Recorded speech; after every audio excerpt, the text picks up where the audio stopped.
Friday, June 24th, and welcome to Day 2 of the 7th Annual VidCon. Hashtag VidCon Live is powered by YouTube and starts right now live from the Anaheim Convention Center. Here are your hosts, Elliott Morgan and Lee Newton.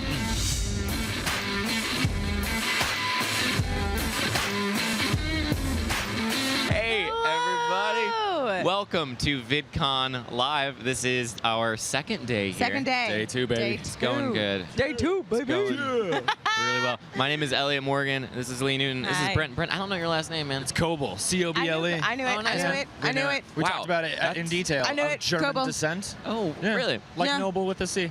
I know it's it. like a very strong, like, Coble. You think Yeah. so, yeah. Yeah, Brent. I have Coble. Morgan. But then you see me and you're like, Oh. Oh, no. Oh, okay. Oh, sorry. God. Oh, sorry. Your name led me. I was expecting like Joey Graceffo's bodyguard. No, just this guy. Well, it is the second day. We're very excited. Yes. Yesterday, however, was also a fantastic day. I feel like we really kicked things off well. We kicked it off well. I mean, I like to think we specifically kicked it off.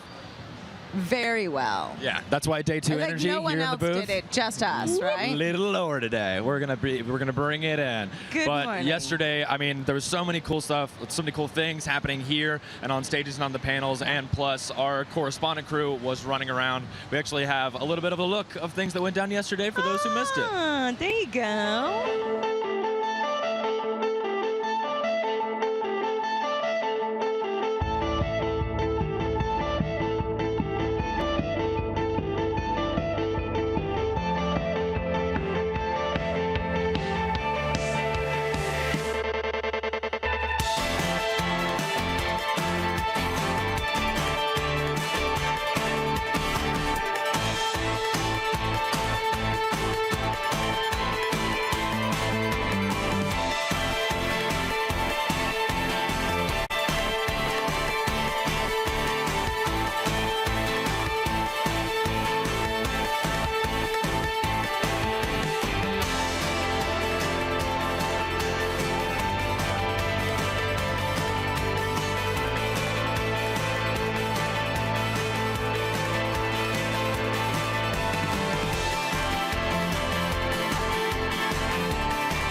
Okay. I was unaware there was a booth where there was just dogs. Yeah. Just yeah. No dogs. one told You can us. lay down on the ground and just play with them. I Let them feel love like you. no one told us on purpose. Yeah. No. Yeah. They Because they were knew. like, we need you to be here. Yeah. You need and to be not on stage. there. You can't be wandering around trying to find Inappropriate. booths.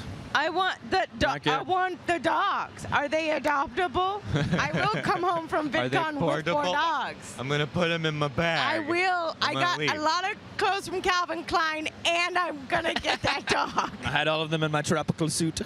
I will hide them all in here. It's got many pockets, places for dogs. I realized. No, they're handing as out soon tote as I bags. put We'll this fig- we on. can, I Oh. mean, the Kia was handing out tote bags. You grab a couple tote bags, grab a couple Yeah, dogs. grab a You couple didn't dogs. get a puppy in your tote gift bag? bags.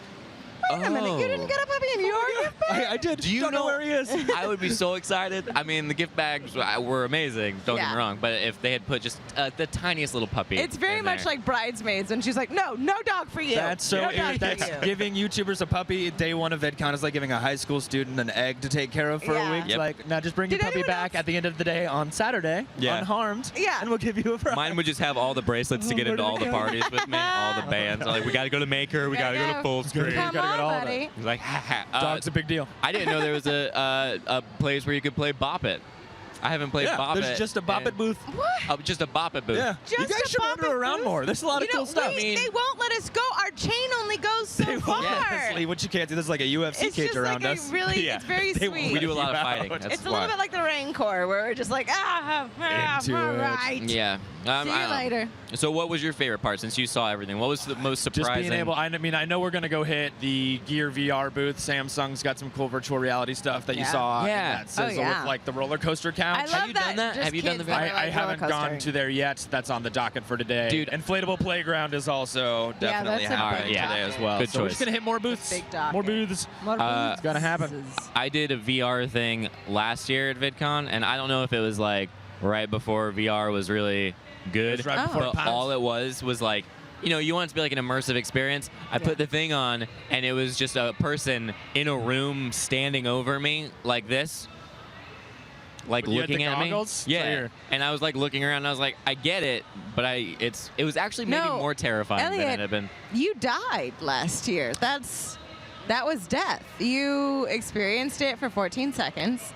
My heart did stop. 100%. I think it was. That's what It that did. sounds like. It 3.5 sounds like minutes. purgatory. It's just someone's like, I'm creating a VR, but I want it to be purgatory. Just like a solid Not good. purgatory. Well, the Not bad. technology's there now. Our VR dreams can come true. I want to be fully immersed in like the most mediocre, like Just- middle of the road, just a room. You just have to take this glass thing and put it in that glass jar, and then take another one, and then put it in that glass jar. Very therapeutic. That's what a lot of the over and VR over games again. are right now. Yeah. There's one that's just called Job Simulator, where you go around, you like get coffee for people. Really? Like this I is already a do video that. I already do Is it? that. Game. Yeah. Why? You have the little Why didn't paddles, you? the little hand controls, and you're like, don't spill the coffee. Ah!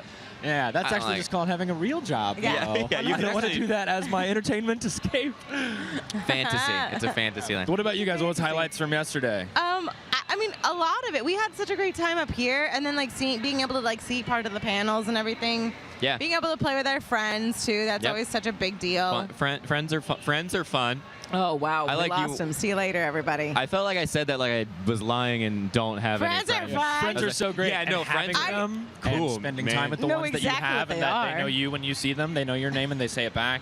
Yeah, That yeah. was exactly it. That's what it is. Yeah. That's a friend. No, Yeah, and as I far as I also know. love. I love seeing like all the viewers. I love interacting with everyone. It makes me so happy. And It like is being very like, fun. hi, how are you? They have Calvin Klein. They have like a little mini store, and they made me look cool. And it's the For first time I've once looked cool in in his 29 life. years of my You're like, life. This Yeah. is acceptable. Yeah, I was like, I can just wear this, and they Oh, were there's like, a yeah. speech Clothes, you just happening. put them on you. Oh, nice. Guys, a it's panel. very interactive. Oh, yeah. There's like a really True. big speech happening Oh, we on got that the community stage now. behind us. The Yeah. decade on Community YouTube panel is stage. starting. It's a community stage. It's the convention hall. Behind the community stage, there's food. It's a secret hideaway. Oh. I have a That's true. parfait. Anyway, Not a secret one other anymore. Hashtag VidCon Live food. hashtag behind the VidCon community Live. stage. Oh yeah, Tell I should everybody. mention that. Use hashtag VidCon Live. We'll see your tweets on the tag board. Yeah. Also, if you are here at VidCon, you Yeah. can also go over to the DFTBA booth and you can pick up one of these "Love is Love is Love" bracelets, and you can make a donation to the victims of the Orlando tragedy over there. You can also get more information at dftba.com if you're not here at VidCon and see what happens over there. But it's really cool. So if you are here and you're watching this, go pick up one of these. Yeah. They're very cool. And they're Don't very forget to be fun, awesome. And they're Go pick important. one up. And it's good. Yeah. Exactly. And so right now we're actually going to go to Hall C. Oh my! Oh, What's in yeah. Hall C? Oh, Hall C. Oh, you know, just all kinds of stuff. We're in Hall C, aren't we in Hall C? Yeah. That's what she said. She said, "I'll throw. We're throwing away. We're throwing away." Doing this morning. The YouTube. Amazing. My name is Evie Y. I am a live broadcaster on YouNow. Been broadcasting for about 4.5 months. Just hit 5 million views 2 days ago, so thank you guys. So I started broadcasting on YouNow because my boss, Al Roker, do any of you guys know who Al Roker is? Yeah? Well, if you don't, he's the guy that dresses you every single morning and 32 million other people. So he asked me, he was like, Evie, I want you to go live on YouNow to reach a new era of people, which is you guys, a new era of you guys, a new era of creators. So I did. And I went on and I asked for suggestions for our holiday party on what to play on our playlist. And you guys helped me out. So thank you so much for that. Anyways, 4.5 months later, here I am. I go live at 5 every single day on YouNow, spreading positivity. I do some game shows, and I try and make people laugh. I don't really know if they're laughing with me or at me, but if it puts a smile on their face, I'm okay with that. Anyways, enough about me, and let's talk about what we have coming up. A decade of YouTube. That's right. These 5 vloggers started on YouTube about 10 years ago. These individuals are pioneers of vlogging and continue to innovate on YouTube. So let's give a warm welcome to Kevin Alaka, Shay Carl, Hank Green, Philip DeFranco, Brittany Louise Taylor, and that's it. Thank you. All right. That's a seat. I think it's. Hello. I don't have anywhere to put my drink now. Hey, guys. Put it right here. So, thank you all for coming. I have the distinction of hosting this panel with a bunch of nobodies over here. Some of the most famous YouTubers of the time that I've been working at YouTube, which is quite a while now. You know, I was thinking back as we were preparing for this and thinking about how YouTube in its early days was really an experiment, right? It was this idea of how do we just make video accessible to everybody, and what happens when you do that? And a lot of the formats that we know today, a lot of the things that we're familiar with web video are things that you guys pioneered, and things that, a lot of the features even on YouTube are things that were in response to the way that you were using the platform. So I wanted to start a little bit today talking about those old days, those first moments. And I guess I'll start with you, Hank. Like, what was it like that first time you had to say, I'm going to enter this space where there really are no rules at this point? Well, we weren't the first people making videos, because there was TV, there was also, before TV, there was movies, and then there was radio, and there was plays. We're all just like basing what we make on what other people have made, but I think we were all probably inspired a lot by Zay Frank, who made this kind of content kind of first. And also inspired by like Flash animations and also like really respected news anchors, and like we were drawing from all of that, but at the same time it was just messing around, and there was something beautiful about that, where we could take stuff that was pretty serious and established and then just be dumb on top of that. Let's talk about some of those dumb things that everybody tried out pretty early. I know there were a lot of experiments, a lot of crazy stuff you guys did. I want to hear some of those stories. I know, Phil, didn't you shave your head once on a video? Yeah, that was because of Shay. Yeah, I was there for that, yeah. You lose a bet? Why did that happen? I lost a bet, or Wasn't it like the no sleeping challenge? Oh, we did the Insomniac Iron Man challenge. We stayed live streaming for 48 hours, and that was questionable to our health. Anybody remember that? Live stream? Yeah, that was awesome. Hey. That was where I learned, like, you don't challenge Shay at anything, because he takes everything super serious when it's a competition.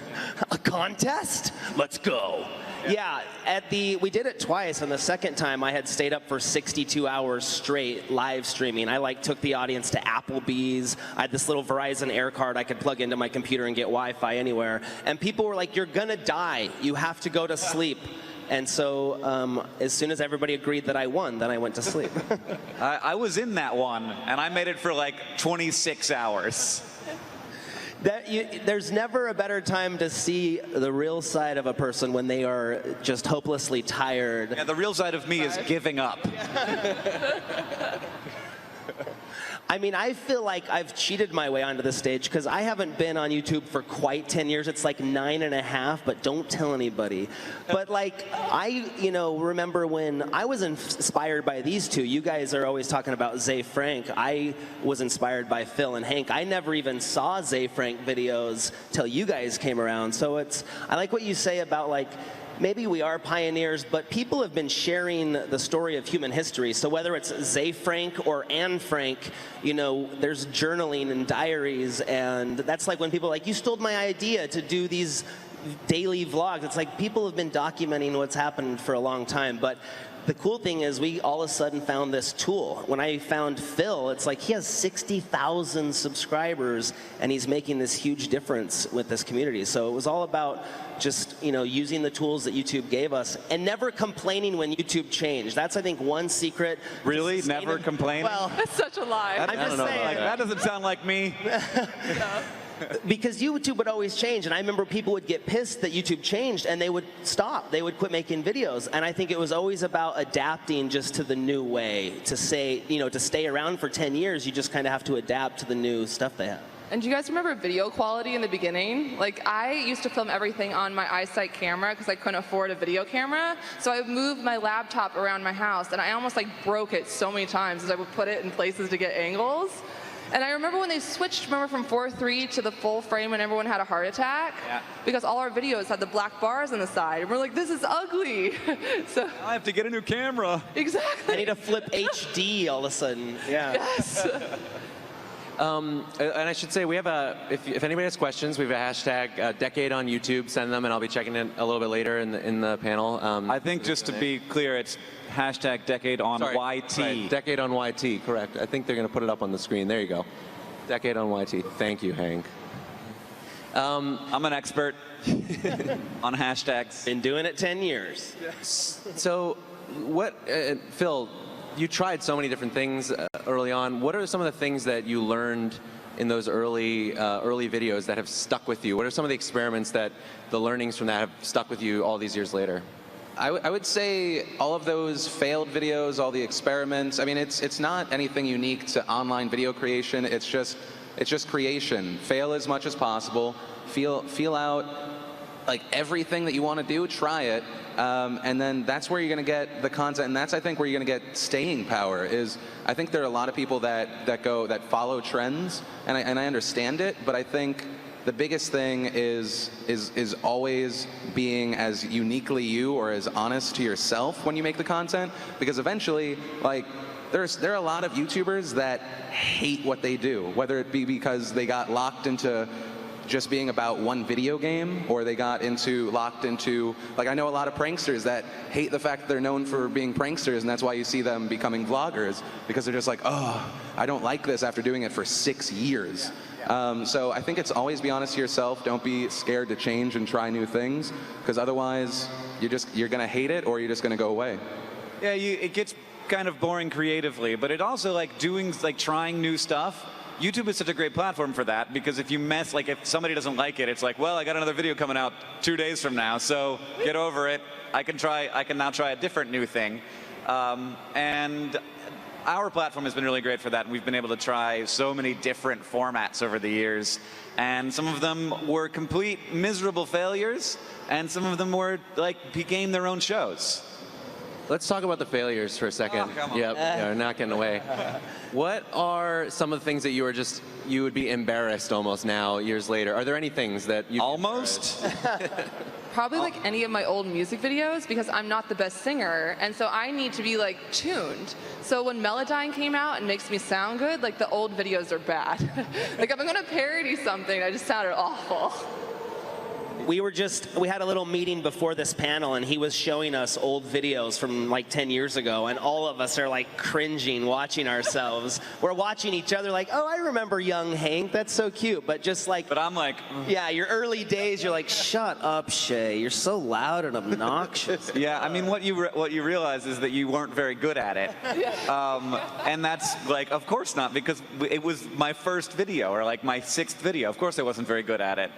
But every time I rap, and I'm just like, I know, as I'm doing it, I'm like, why am I doing this? It always turns out badly, and yet I do it anyway. And so I have like 3 of those, and I'm like, we've never deleted a video off our channel, and I don't want to break the streak, but I really do. There's one video I just really don't, and people who know me know which one it is. I'm that way too. For posterity's sake, I don't want to delete any videos, but there's some that I hope nobody ever sees again. You know, like, I want them in my library for posterity's sake, but like, My butt's in a video out there that I really, yeah, there's a big, thank you, sir.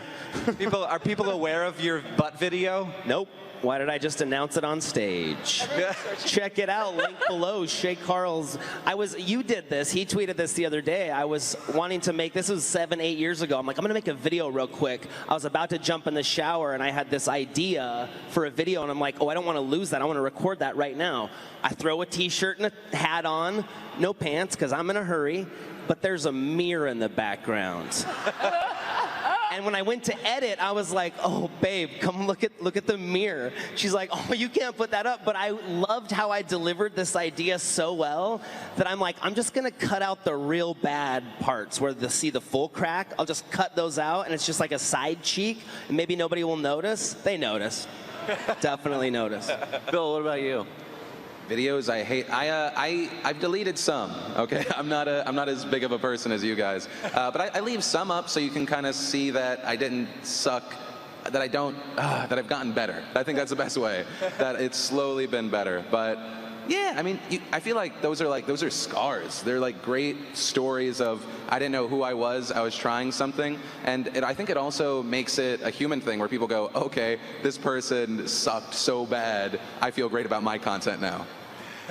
Or look where I can get, because they see how good you are now, and then they can be like, well, if that's where he started, then I can get there. That's the great thing about YouTube, is it gives you this platform to try things that you don't dare try, right? We get labeled, we get put in these categories. Even YouTubers, like you're saying, oh, I'm a prankster, or I'm a daily vlogger. How dare I try to upload a music video? Like, you only do these videos, and that happens in just daily life. We get, it's like classism, like where back in the day, like your dad was a barber or a tailor, that's what you did. It's like, we can try new stuff. Like, you don't have to be labeled as a certain thing, and that's what's great about YouTube, is like, I don't know, like, what if I did an acting thing or whatever? And that's why YouTube is so addicting, because it's like, gives you that freedom to express more parts of yourself. And so, try it.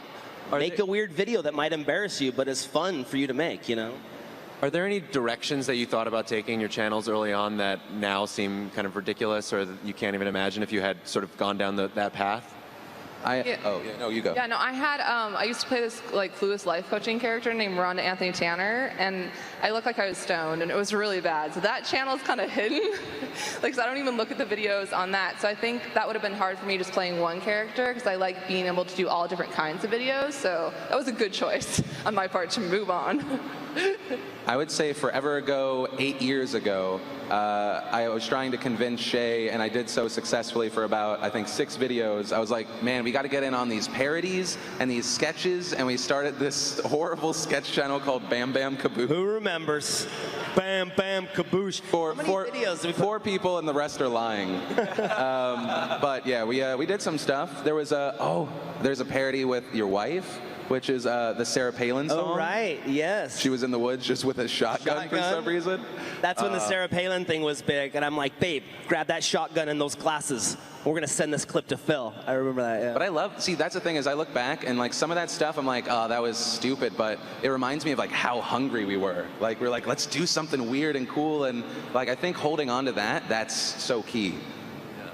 There was, thinking back to those first handful of years, there was so much derision, I feel like, in certain circles about vlogging, and it was sort of, I think people had all these different sort of opinions about it. And even though, Shay, you mentioned that sort of journaling had been around for so long, but now obviously that's changed completely. And I would be curious to know how you feel like this evolved into something that it became what it did. Like, why did vlogging become the success? Why is it still such a big part of this ecosystem?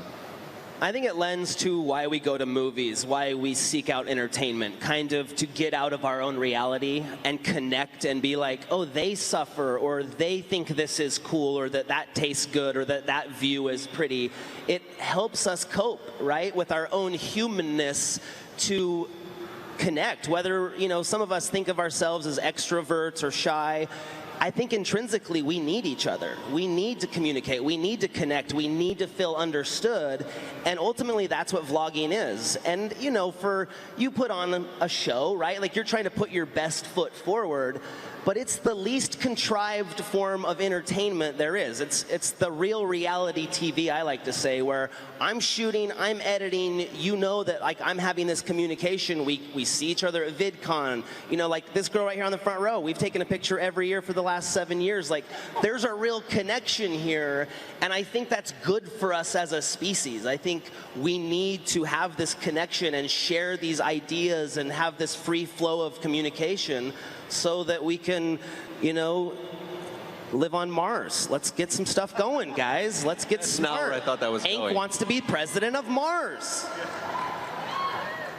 That's why I think vlogging's good, so we can have Mars. Colony on Mars. Are there things that you've felt like you had to get comfortable with over the years that just, you know, you've now become they've become a commonplace part of your life and you're comfortable with them, whereas you certainly weren't in the beginning? I mean, just talking to the camera was scary at first. And then that became natural and felt good. And also you sort of have to figure out the way that you want to talk to the camera, because at first it's very unnatural and it seems and sounds unnatural and everyone can tell. But then it's like talking to the camera with someone else in the room, even if it's my wife, made me feel very nervous. And then when we started doing Crash Course and SciShow, there was a bunch of strangers in the room. That's also terrifying. And then I got used to that. And then there's vlogging outside in public.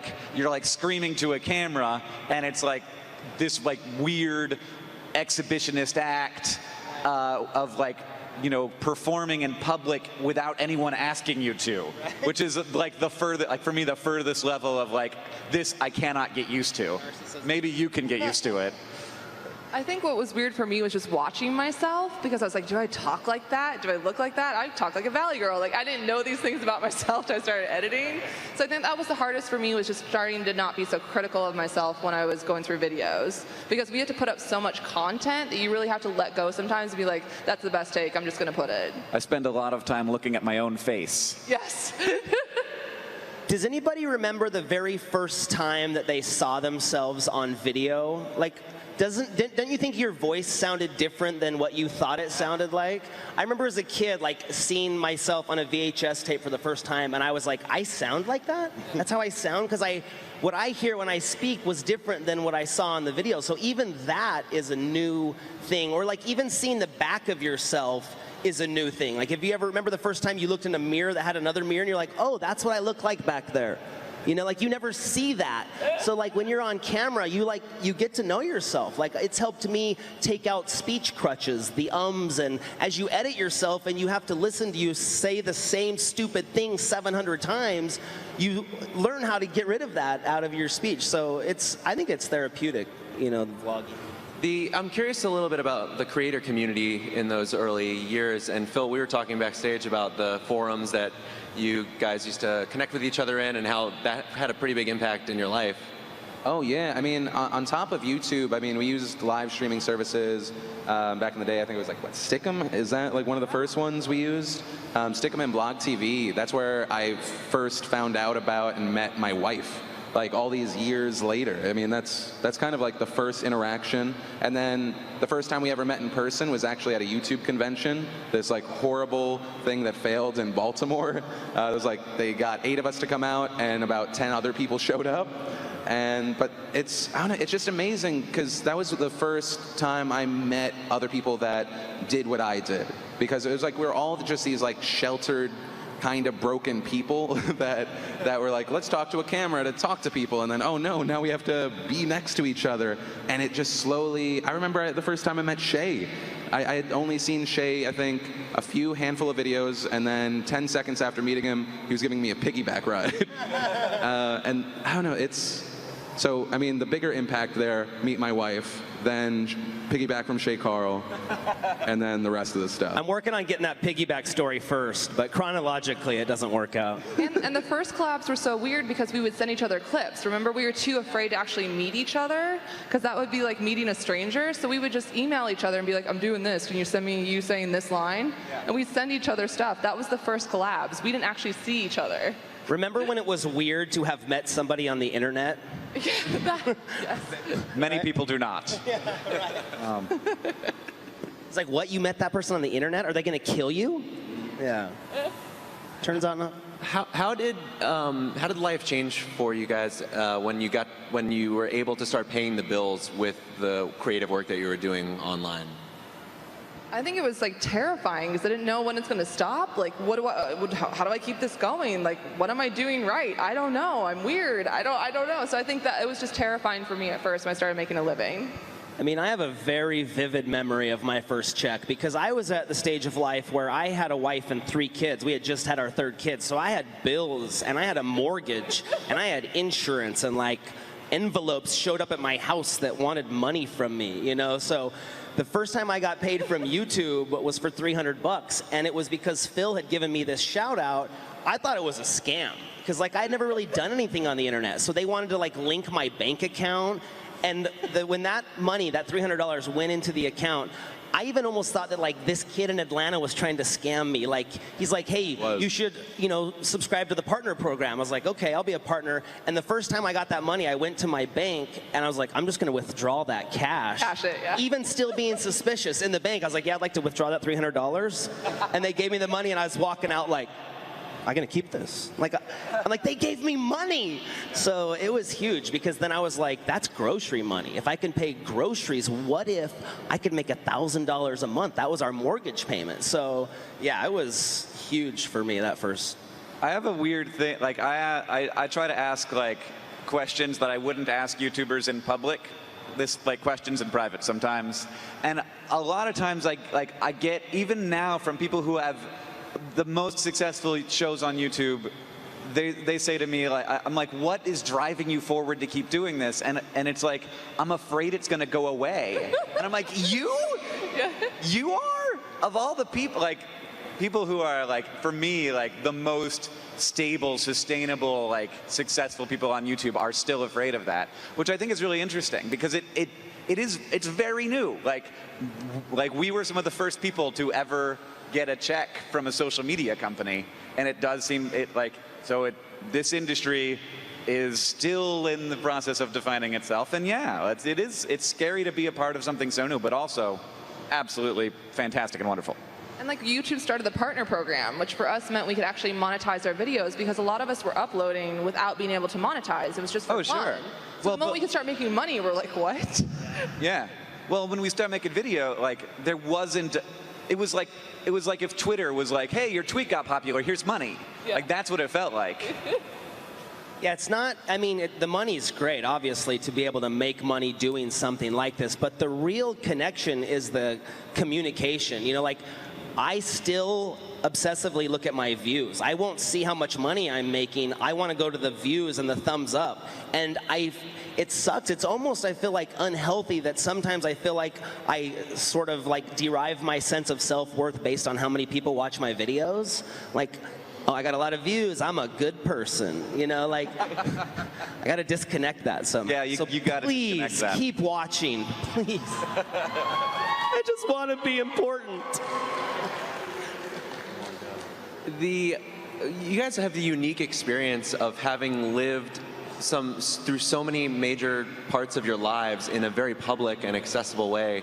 And I'm curious, and we'll start with you, Phil, like, do you have any reflections on that, on the idea of living a big part of your life out in the public eye and sharing it with so many people?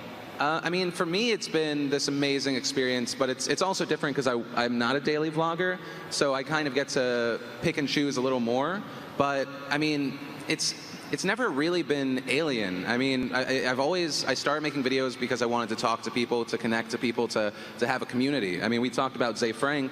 A big part of the reason I started my show is I felt I was a part of a community, and then it went away, and then I wanted to have my own, even if it was smaller, bigger, whatever. But as far as how it's impacted me, I mean, my dad has a kidney because someone that has watched me for years gave a kidney, right? And he was nowhere near the only person that offered. And like, that's amazing. It's this digital connection that then converted somehow into this amazing net reality. And I don't know, I think more and more today, I mean, whether it be people getting in trouble for stuff they say online, it's the same thing. Online has real life repercussions, good and bad. So I think it's not alien, and I think a lot of the people in this room, especially the younger people, it's already a part of your daily life. It's not even an alien concept. It's just like, oh yeah, this is an extension of who I am, and it's not this other thing, which is, I think, sometimes maybe how we feel or have felt in the past. Yeah, and I think the viewers are like your friends because they've watched your videos, they know you, they already like you. And I think for me, when my dad had cancer, so just having that kind of support group, and I realized it wasn't just me, there's people that have gone through losing a parent. So I felt really fortunate when he did pass away that there was just this outpouring of love. Like, everyone should have that. Every single person in this room should have someone be in their corner like that, just sending them tweets and words of encouragement. And that's why YouTube's so unique. You have this fan base of people that you love and they love you. What about you, Shay? I mean, your whole family has sort of grown up on video. You know? I mean, it is. It's something that I'm constantly trying to gauge, you know, like, is it healthy? I mean, it's a sociological question that we're all kind of delving into together. But just to think about, like, how my life has changed, not only my life, but my family tree is forever changed because of YouTube and VidCon and all of, like, these people. It's like the Butler family name is like has a different history now in a sense just because of all of this happened. Unimaginable opportunities. I always say, like, this is a dream come true of a dream I never knew I even had. You know, I couldn't have scripted a cooler scenario. So I get nervous about being so public, right? Like, I'm a dad first. I am concerned about the safety of my kids. So I take all those proper precautions, you know, but we, you know, the positive vibe that we get back, we feel far outweighs the potential risks. And we feel that we are doing good. It's more than a cool job and a hobby. We feel like it's a calling in a sense. You know, we hear stories from people that talk to us that, you know, I just met a lot of creators here. It's like, I started making videos because of you, and now I'm about to hit 1 million subscribers, or I never wanted to have kids, or I hated my family, or whatever it is that we've all experienced. That feels good, you know, to be able to help somebody, for somebody to look at you and say, hey, I was really hurting, I was struggling, but because of something you made, I was able to come out of that and experience less pain. That's like, I want to do more of that you just said that I helped you do. So it's like this, we feed off of you guys so much. It's this, you know, cyclical thing. So, like, I lost 100 pounds on YouTube, but only because I knew 200,000 people were expecting me to not give up. And because of that, I've met dozens of people who show me pictures of them losing 100 pounds. And I'll tell you what, when you lose 100 pounds, you feel good. You feel way better than you did before when you had that 100-pound monkey that you carried around. So it's been such a cool, amazing, like, I can't even describe, awesome opportunity.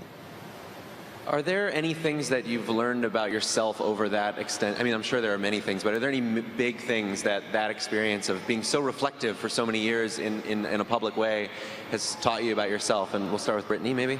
I think in a lot of ways it's similar to did you say a person's name? I was going to call out Brittany, but you can go ahead. Brittany. Yes, Brittany. No, I think I've just gotten a thicker skin. Like, there's really nothing you could say to me that could hurt my feelings now. I've heard everything. Let's try. Pass the microphone around. We're gonna. No, but really, like, I think that's the good thing about YouTube. It makes you become really comfortable with who you are. Because, like, at the end of the day, I like the video. So if you didn't like it, like, I hope you like the next one. Like, what we're saying, it's not. I don't know. I'm comfortable with who I am after 10 years of doing this. When I feel like at the beginning, I judge myself a little bit more.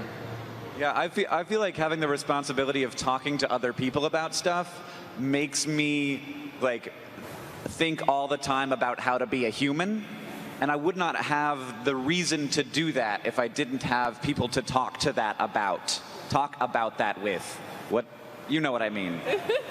And yeah, so it's kind of a diary, but the fact that it's a public diary, like, I get to sort of, you know, catalog and talk and, like, work through my stuff. but I get to do it in a way that like I'm also trying to help other people work through their stuff and understand like their place in the universe. Really helps me. Like it's very, very therapeutic, and hopefully also helpful for other people.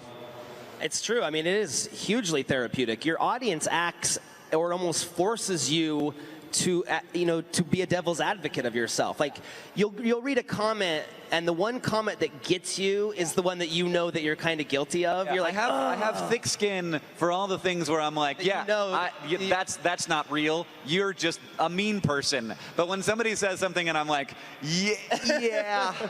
Those are the ones like, shut up, stupid hater. Dang it, that's kind of true. Dang. And that's when you see enough of those that you force yourself to be like, well, if that's kind of true about me, instead of like fighting it, what if I just try to change or evolve on that subject? And yeah, that's happened hugely for me, for lots of stuff, for sure. Yeah, it has been very effective. I honestly think it's been very effective in making me a better person. If I'm ever mean to a person in public, somebody could tweet about that. So I just never am.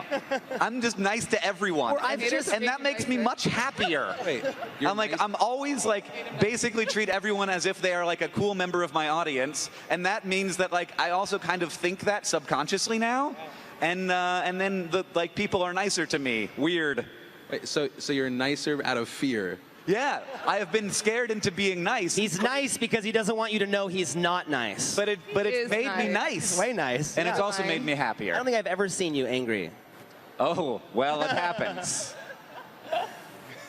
I mean, just because of all the comments, like how many times we've been judged over stupid little things, makes me in turn never want to judge anybody, because it's like I know what it feels like.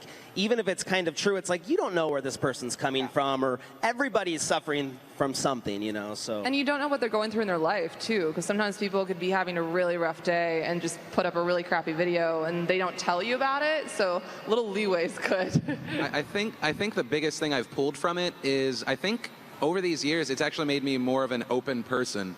I think without YouTube, without being connected, it's so easy to get stuck in this echo chamber of ideas where you're just like, yeah, everyone thinks that. But because we have access to the rest of the world, I'm like, oh no, actually, if anything, on this specific thing, I'm in the minority. Okay, over here, like, people have a slightly different opinion, and here's why. So I think it's definitely, because early days, if someone had a different opinion than me, it was like, kill it with fire. Now it's like, okay, let's have a conversation and then maybe kill it with fire, but maybe not. So let's look at take a step back and look at the big picture of YouTube and web video and the ecosystem in general. What do you guys consider some of the most important developments in the last 10 years, whether they've affected you or the community as a whole? Faster internet has helped. Yeah. Why do you say that? Just live streaming is really becoming a thing now. Just the way that, VR and 360 are going to really change things. It's going to get, the next 3 to 5 years, I think we're in this, elbow of this exponential growth, and it's going to get crazy. Yeah, I would just say video quality. Like if it's 2K, 4K, it's gonna be like 200K before you know it. Like people are just uploading higher and higher quality. Yeah, like where do you go from there? Yeah. How does it get better? It's just the first videos I was uploading to YouTube were like 15 megabytes. Yeah, they're iMovie. Yeah, maybe 6, like tiny files. And now like it's easy to forget that when we started making YouTube videos, like, smartphones weren't a thing. Yeah. And now the majority, like a lot of, I'm not sure it's the majority, you might know, of YouTube traffic is mobile, and a lot of people who are watching our videos don't even have computers. This is their only device, and this is how they consume content. And that's opened it up to so many more people who can be a part of these audiences and also part of the creative community.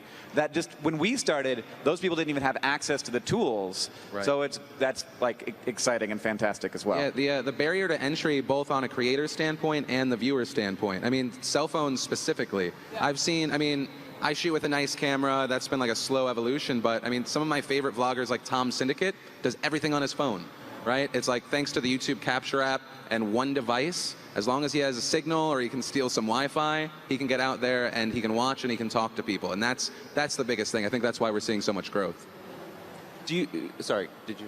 I just say we're defined by our tools, and the tools are getting so much more readily available. Like the 12-year-old kid in his room with Final Cut Pro is far advanced to the professional movie maker of 1980 or 1990, where it's like these kids can do the stuff that, you know, Hollywood was paying millions of dollars to do. So it's like, what's going to happen because of that? Just all content in general will go up, you know, quality-wise, visually. The whole experience is just going to get better. And I think one of the fantastic examples of, like, you don't need the best stuff. I mean, one of the biggest tubers this past year, grade A, under A, edits in Windows Movie Maker.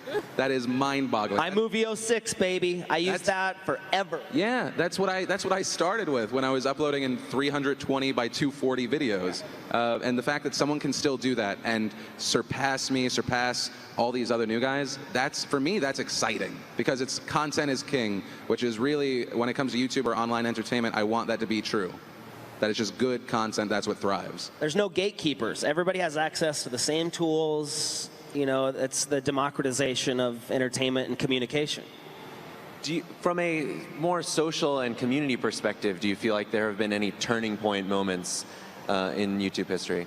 Yeah, I think it's more as like Twitter became more established and Instagram, like we're using other platforms to push our YouTube channel, when before it would just be MySpace.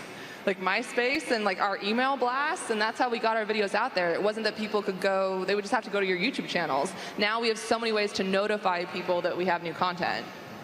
Yeah, I think that the platform diversification that's a fancy thing that they're saying on the third floor, where like a creator is on Snapchat, Tumblr, Twitter, Facebook, YouTube, YouNow, Twitch, or you get to pick what of those things work best for you as a creator, and what are the interesting bits of the audiences on those platforms and the tools that those platforms give you. That's a big difference now, versus like we just had this one place and then it got very crowded in that one place and it was very hard to get noticed. But maybe if you're over on something new, it's an easier place to find an audience. Do you feel like there are eras of YouTube? Like there are just delineated or very loosely delineated time periods in this 10-year window? I mean, like since we've done VidCon, I think a lot about what the new things that are happening. But even back, I remember I would just tweet out occasionally what's a new YouTube video that you're really into? And I've always felt like there are these little moments, and they all blend together, and they all sort of get. But there's pretty fine-grained things if you really pay attention. You shouldn't. It's not that interesting. But I remember when Mika Kitty and Mitchell Davis were suddenly I was like, what's happening here? This is a new thing. And it was very new style of content, but still in the old forms. But new people and new audiences were finding it. But that was now, from my perspective now, obviously that was just part of the first wave of vloggers. But to me, it seemed like a whole new exciting thing was happening then. But yeah, there are definitely eras, but they are very hard to sort of, there's no sharp delineations. But I feel like YouTube changed drastically early on, because the whole entire homepage would change. Or remember, they used to curate videos. You could email the YouTube editor and be like, please feature my video, and that made you a star, remember? And they switched to Cosmic Panda, and that was a huge change. And then they switched, remember? That was big drama. And then they switched out of that, and then it's been kind of pretty much the same since. We've had the same kind of streamlined playlists. We didn't have playlists. We had boxes where you could curate 6 videos that were your videos and 6 that were your favorites, remember? In one video. Yes, because I remember going and doing that, taking the time to put all those, because you want your most recent watch or video that you made to the end of there. Or your most popular and your most recent one, and then you would feature your friends' videos in the bottom 6 thing, and that was the popularity contest. You used to be able to put other people, feature other people's videos on your channel. Yeah. People would trade and be like, I'll put your video on my channel, Lisa Nova, if you put mine on yours. Yep. And it was a huge thing when they came out with the other channels thing, where we could put each other's channels in it, because it meant, depending on who your friend was, then you would get subscribers. So when they subscribed to you, they subscribed to all the other channels. That was great. That was bad news. I loved it. That was bad for YouTube. So this is my favorite thing about being on YouTube for 10 years, is just this community of people that have been doing this hustle for so long. And there's people at VidCon that should be on this panel that aren't, like Michael Buckley, Mystery Guitar Man, all of these core YouTubers that I feel we all came up with, The biggest thing that's an honor to me is just being associated with these people, like having these people that are like so, you know, admired and just well-kept people. Like, look how groomed he is. To be friends with these people is the best thing about being on YouTube for 10 years. How is the... YouTube has changed how well-groomed I am. I am more well-groomed now than I once was. He uses deodorant. He smells delicious and smart. How has, from outside your community and your fans, how has the perception of what you do changed over those 10 years? When I used to tell people that I did YouTube, they'd be like, oh, okay. Or like my acting friends, like, and they were like, because I stopped going to traditional auditions. I was like, I'm just going to throw myself into YouTube. And they're like, cool. And then 2 years later, like, hey, you want to go to lunch? Like, tell me about this. Or you would go to the gas station and people would ask you, like, what do you do? Because people talk at gas stations. And, I would be like, oh, I make videos on YouTube. They're like, oh, okay. Now, if you go anywhere, people are like, how many subscribers do you have? What kind of content do you make? Like, everyone understands it. Yeah, I'm so pumped anytime I have an interview and the interview does not start, so you can make money on YouTube? And I'm like, thank God. Like, as that question has gone down and how often it happens, I'm like, okay, our space has made it. Like, we're good, we're solid. Let's talk about your sort of perspective on the careers that you've had so far and how you've been able to make it happen.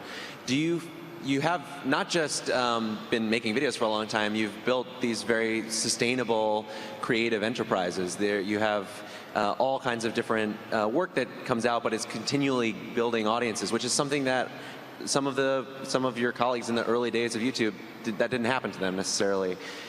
Is there a secret to sustainability and having a long career in the web video space?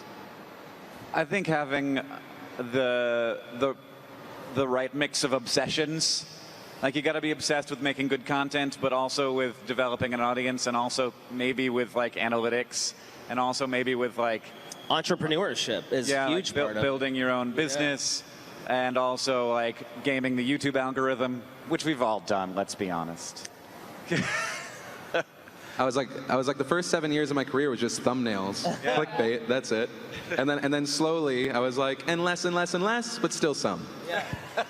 Which I never really had a problem with, because it's like, if the content's good, like, it's like, oh, this gets me to click on it, but like, this guy has some good stuff to say. Yeah. I'm gonna subscribe, even though I clicked to see that girl with big boobs. I'm gonna subscribe to this guy. But all three of you guys have created basically companies. Like, I'm kind of a one-woman band. I have an assistant sometimes, but you guys all have clothing companies and other things. Everybody who's doing this professionally has to like figure out how to make their finances work, though. And that, like, that's not what I signed up for. Yeah. I feel like you more than me, because I have people who handle it for me now, which is great. If what? Maybe you have to deal with finances more than I do, because I pay people to do my taxes. Thank God. I've been blessed to do a lot of stuff like off YouTube with brands, like a lot of hosting things. So I'm not like as reliant on YouTube. But I think the thing for me, just sustainability, has just been quality. Like, if I take the money that I make from outside jobs, and then I'll make like a really cool music video, and I'll do something like on a popular song, and then that always gets hits because I put my heart into it and I put my money into it. So if you put your money into videos, then it's good quality, and then it's shareable, and people want to see it and share it with their friends. YouTube was the entrepreneurship for me. I always wanted to start my own business. Like, I hated working for somebody else. I hated that somebody could tell me when and where I had to be, or if I couldn't hang out with my family. So when I saw YouTube, I was like, I'm already kind of like a class clown, so being able to like build my own business that I have say over was so appealing to me. So I think a lot of YouTubers are more than just creators. They're entrepreneurs. I mean, they're editing, they're producing. You have to do a lot more things than just be on camera. Yeah, and a lot of you guys have launched lots of new channels and that are very different from what you do. Do you think about, how do I make this something that's going to last for a long time when you create something new? Is that a part of the process? Yeah, for me personally, I think it's always, I mean, especially being on the site so often, so many people we came up with, and so many people that came up after, I mean, they're just not here. And so I think the smart thing, once you're getting established, is build something past yourself. Something that if all of a sudden you suck, there's this thing that doesn't suck and still successful, and you can still make money, still have a life, still be happy however you're going to be happy. That's me. I think there's also an element of like being very satisfied with success on this platform rather than wanting it to be a path to something else. And if that's what you're looking for, then you're always going to be a little dissatisfied or a little like even ashamed of your YouTube success. And I've seen people feel that way where they're like, I don't like yeah, I'm popular on YouTube, but it's just YouTube. And if you're thinking that way, then you're not going to have staying power on YouTube. You have to like believe that this is actually the cool, special place to be.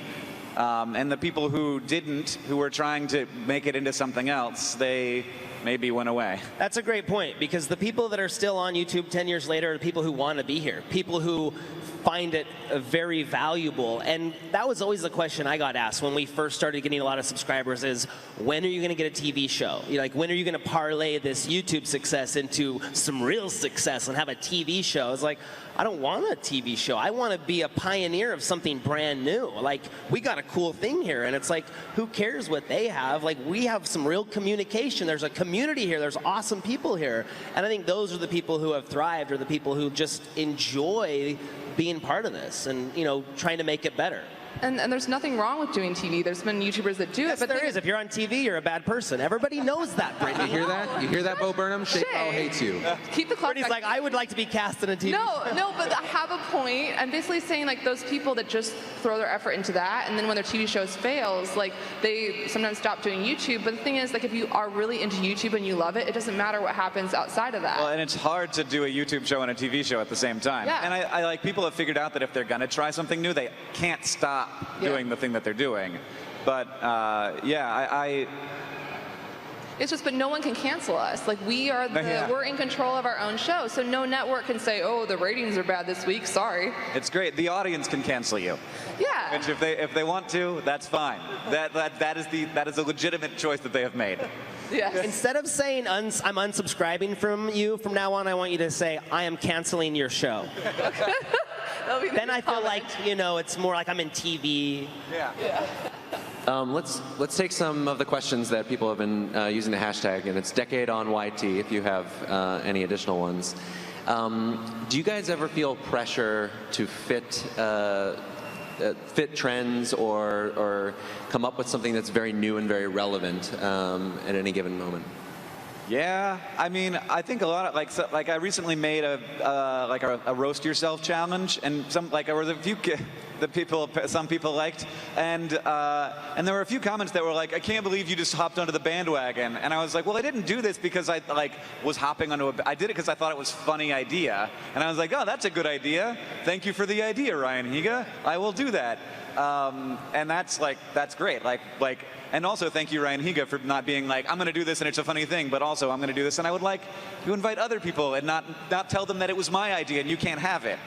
I miss those days. Like, you know, like I remember there was like a Miley Cyrus is dead trend where everybody made a Miley Cyrus is dead video. It's like, it's fun, or like the ice bucket challenge. It wasn't very fun for Miley. Right? But it's fun to see how different creators take the same concept and adapt it to their creative, you know, personality. I love that, like with those different things. So like, that's a community thing. That's why I miss video responses, you know? Like, that's when it's fun. Like, oh, we're communicating with these shows that we're doing. That's, so. But there is sometimes pressure because sometimes the people that you want to collab with just want to do a challenge video, and you're like, I don't want to do another challenge video. I'm not going to eat those shrimp. I'm not going to eat those shrimp. How many chicken nuggets do I have to eat to be in your video? I think that we do get pressure sometimes, just if you want to do a video with someone and they just they have an hour, you only can do so much in an hour. I think it's just smart to look at what's out there. I don't necessarily feel a pressure, but I'm constantly like, the idea of jumping on a bandwagon, it's more like inspired to be a part of something, to do something. I mean, I recently saw, I guess you could call it a trend or something on YouTube, and there were things I liked about it, things I disliked about it, and so I incorporated it in my show. I tried to evolve, and like 10 years in, out of nowhere, I have my best 2 months ever, where all of a sudden it's like I get this growth of 500,000 new people that watch every day. And I think that's important, is as long as you're looking at the trends and seeing how you naturally can fit into it without being super, super fake or pandering, I think that's important. It's less feeling pressured and more, otherwise you go crazy. Yeah. This is a good question. Do you have a favorite video? Is it possible to have a favorite video after making so many? Oh, of my own? Of your own. Oh, no. Sorry. None? I thought you meant of YouTube. No, you have to. Well, we can talk about that, but I'm curious of your own stuff. Do you have a favorite thing? I do. I just uploaded a music video with Peter Hollins. Check it out. It's live. Go thumbs it up. My favorite video is coming out right Tweet now. it. It's my favorite video. Room Please tweet. Go check it out at youtube.com/SXEPhil. Yeah, SXE Phil. All right, well, let me rephrase the question then. Is there a video that you feel in retrospect was one of the most meaningful videos that you created to you personally?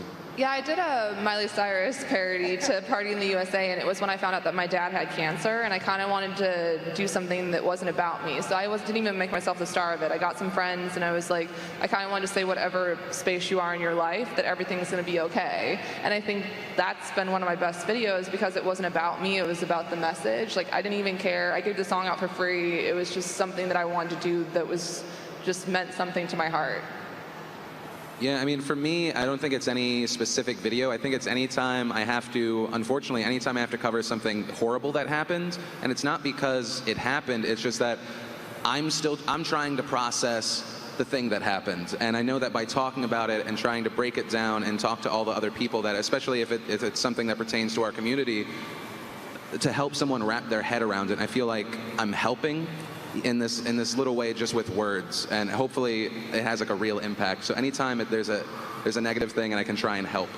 Yeah, I have a video that's not even on Vlogbrothers because it's very long and it's just talking about dealing with chronic illness and like my path to like getting used to that as part of my life.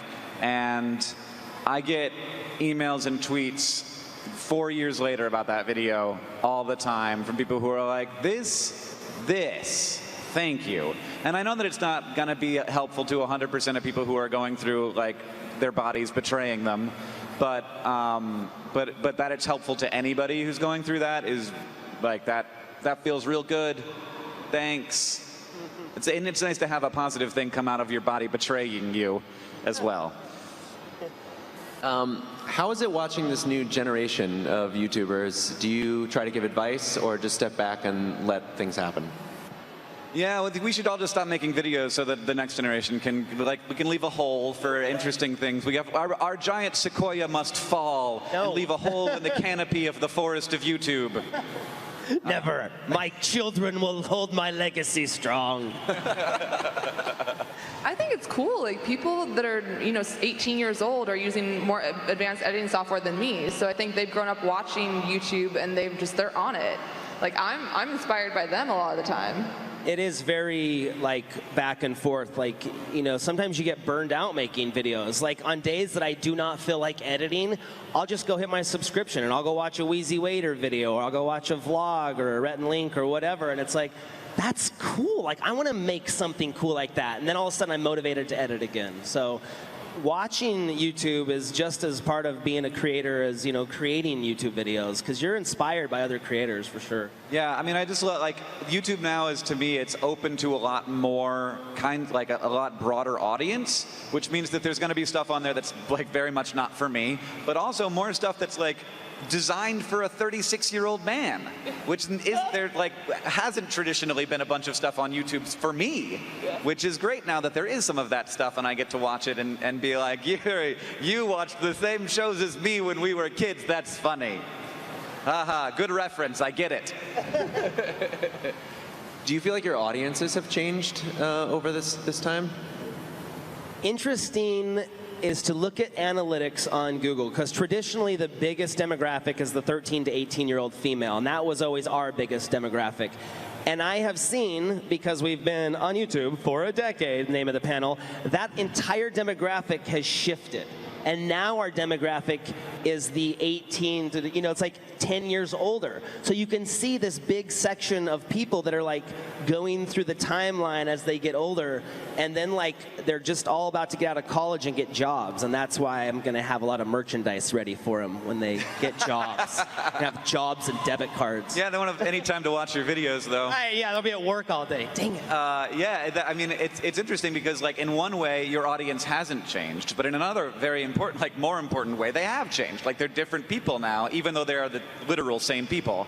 And that has changed to how we make our videos because, like, now we have an older audience because they got older.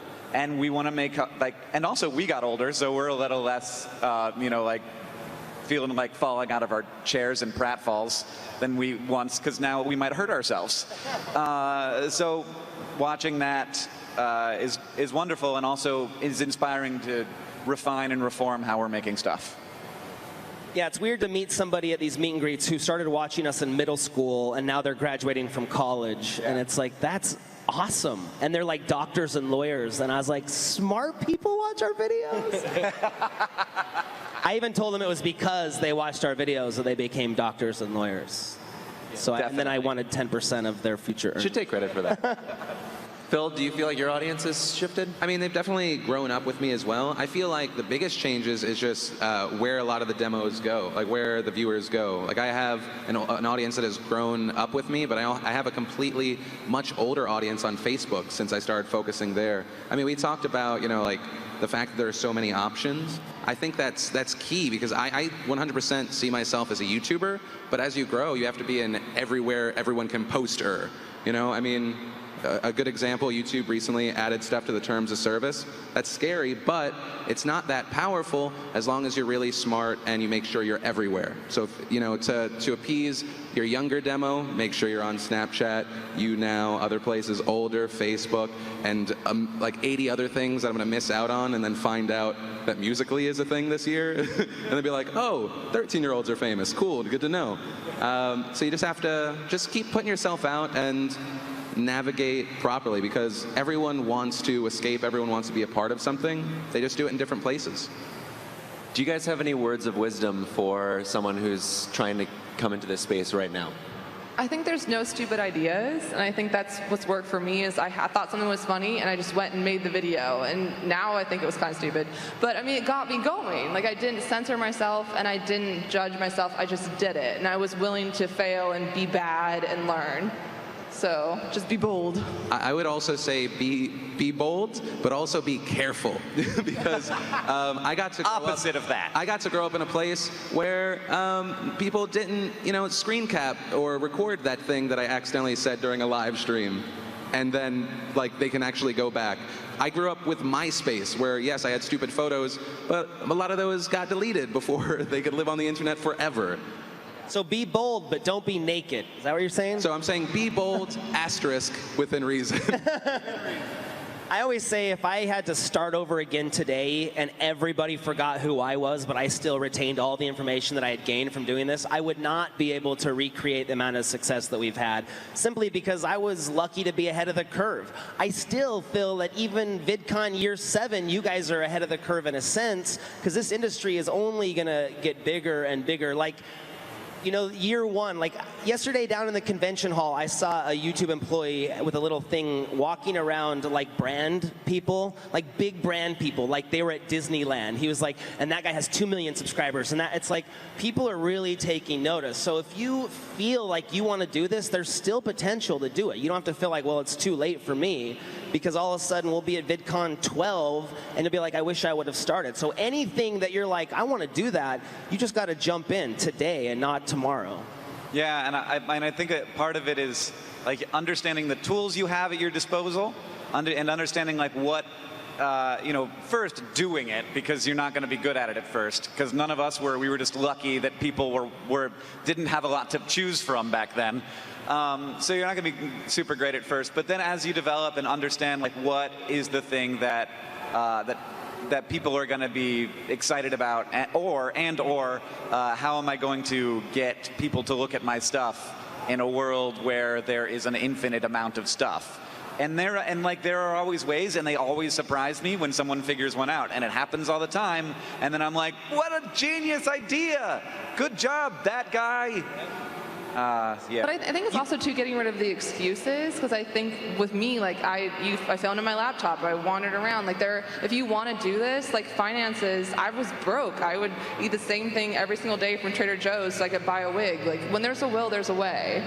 You got to make stuff. You got to make videos. Like, didn't you guys make like 100 videos before you even had 100 subscribers? Yeah, I mean, when Deathly Hallows happened, which is when we got featured on the front page, we had like 200. Was that you? We had like 200 subscribers, and that was like July. That was the 7th month of us doing it. You gotta just start making stuff. I hate when I get tweets like, "Hey, will you give me a shout out? I'm gonna go buy a camera tomorrow." I'm like, no, make a video. Like you have to start creating things, you know.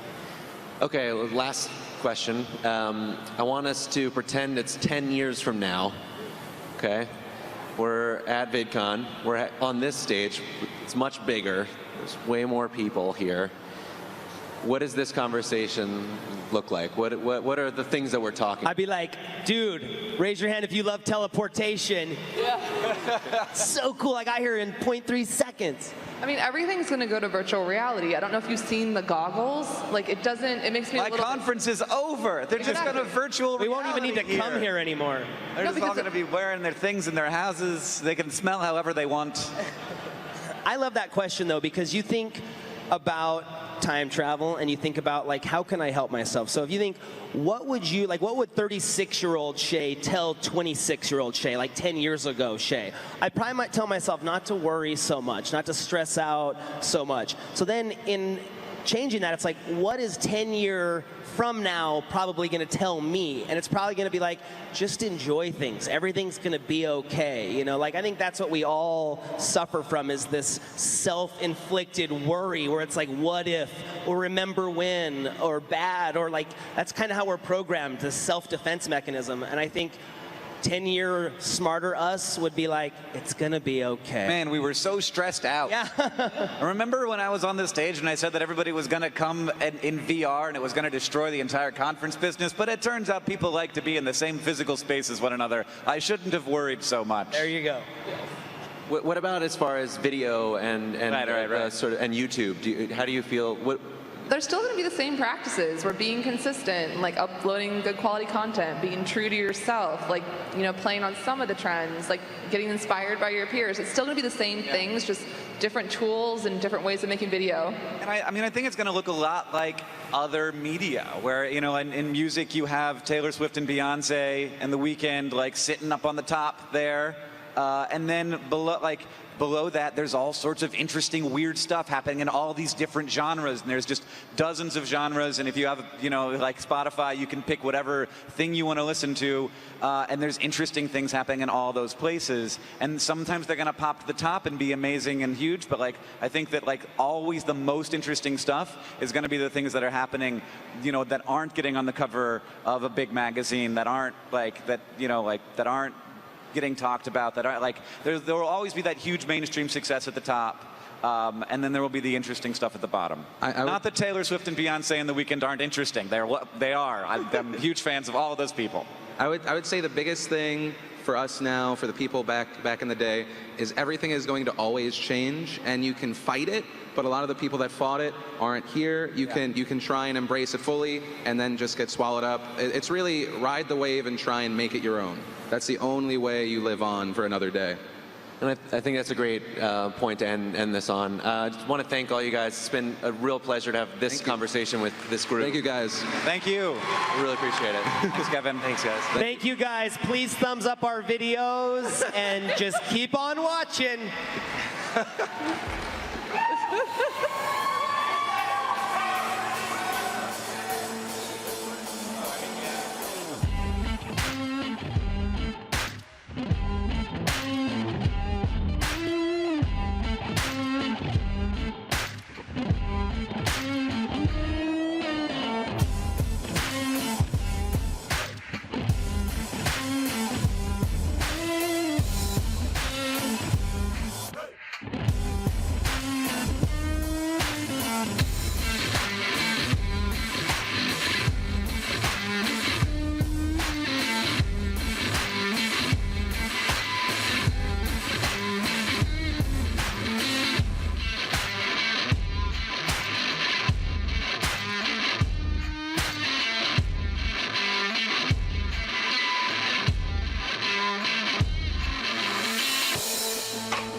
Best entrance ever. Just walk in like you own it.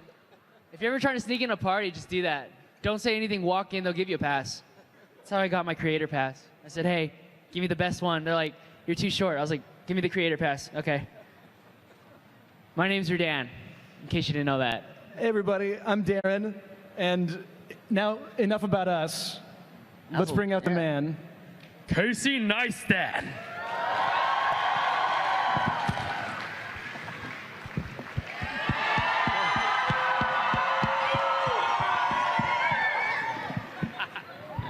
Hey guys.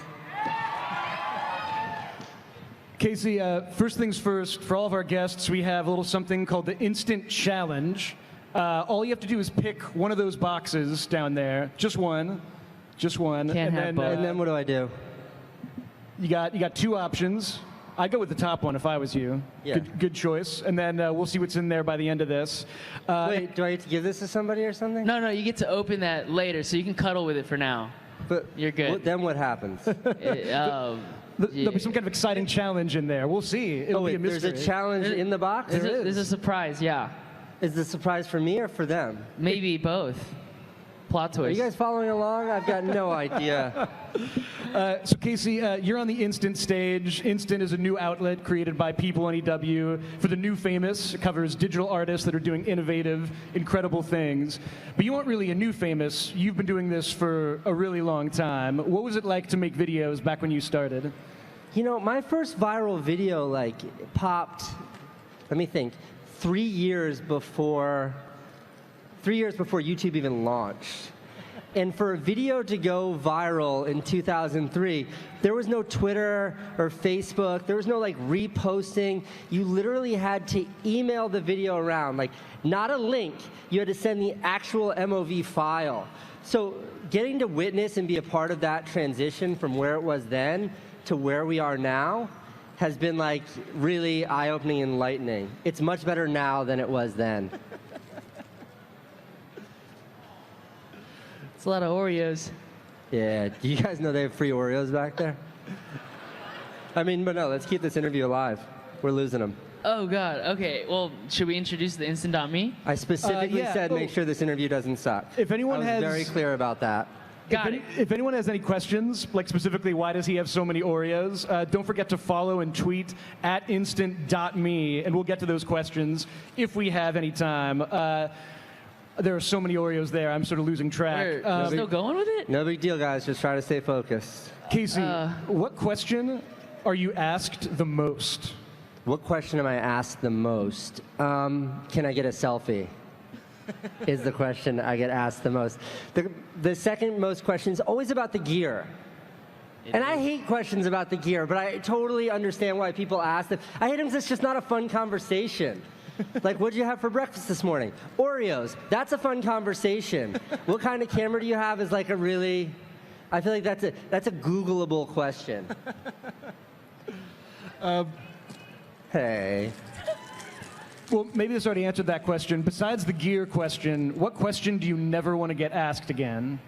Can I be in the vlog? Oh, man. But I mean that in a nice way. You guys are definitely already in it, because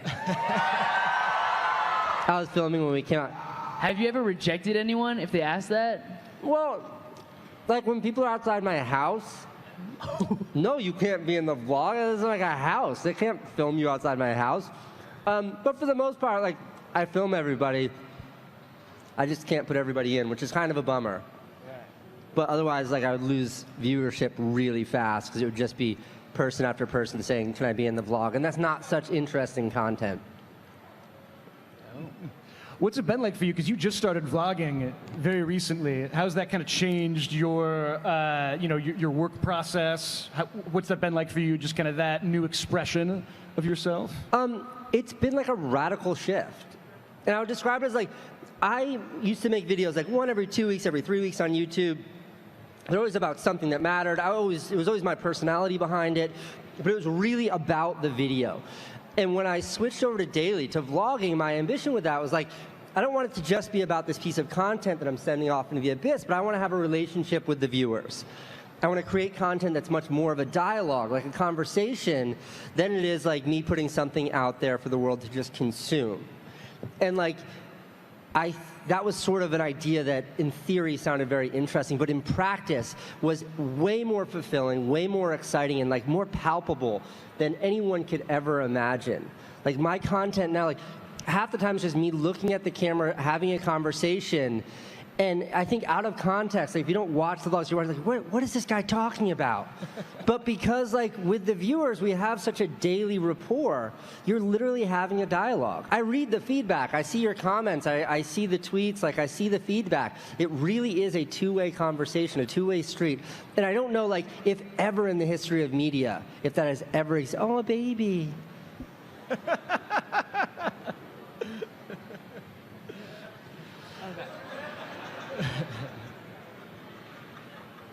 So how do you, okay, so you're pretty much the innovator of vlogging. So when you see everyone... Say that louder. You are the innovator of vlogging. Stop it, come on. You are the best. You guys just... You started this. Don't embarrass me. So... All right, I know the right questions to ask now. So far, you're winning the interview. I got this. So how do you feel, though, seeing people like with like your pretty much exact same setup or things that you see, like you see someone, I saw literally, I was walking here and this guy had sunglasses on and put his camera down on the exact same tripod and started eating. And I was like, I thought it was you. I was like, I'm interviewing. I just walked off. How does that feel, though, just seeing that? Him. I mean, I love it. I love it. And I think that like, I think that vlogging was always understood to be sort of one thing, and that's holding like a crappy camera out at arm's length and yapping into it while you walk around. And I think that like everything has to start somewhere, and that's a very organic place for it to start. And I would be lying if I said I didn't look at that and say like, okay, like what is it about that that's amazing? And then how can that be built upon? So what I do is just like, you know, has the similar relationship with vloggers that preceded me, as I think the young people that are using similar hardware to what I'm doing right now. That doesn't mean that there aren't like, there are times when it's frustrating, like when you see, like what I do is not that complicated. It's like that camera that guy has right there on like this bendy tripod, talking to him. You can reverse engineer the style. And I think that that's uninteresting. I think when people like really emulate the exact style, that's not interesting. Because I like to think it's not the style of the vlogs that makes the content good, it's the content, it's the substance, it's the conversation. And I think when people just try to emulate the style itself, they're missing the heart. You know, it's like a... Well, and speaking of conversations, you've had a very long conversation going on with the NYPD in a couple of your most famous videos. Can you talk a bit about... I have the greatest relationship with the NYPD. Like, I'm not kidding. Those guys are all my friends. Like, Rich, the guy who drives that ridiculously stupid little micro machine. Rich is like a friend of mine. Like, I hang out with that guy. And, like, no, I think the thing about... like police in general, especially in the world of YouTube, is that like it's most common like people catching cops doing something bad on their cell phone with a lot of screaming, and it gives like law enforcement a bad rap.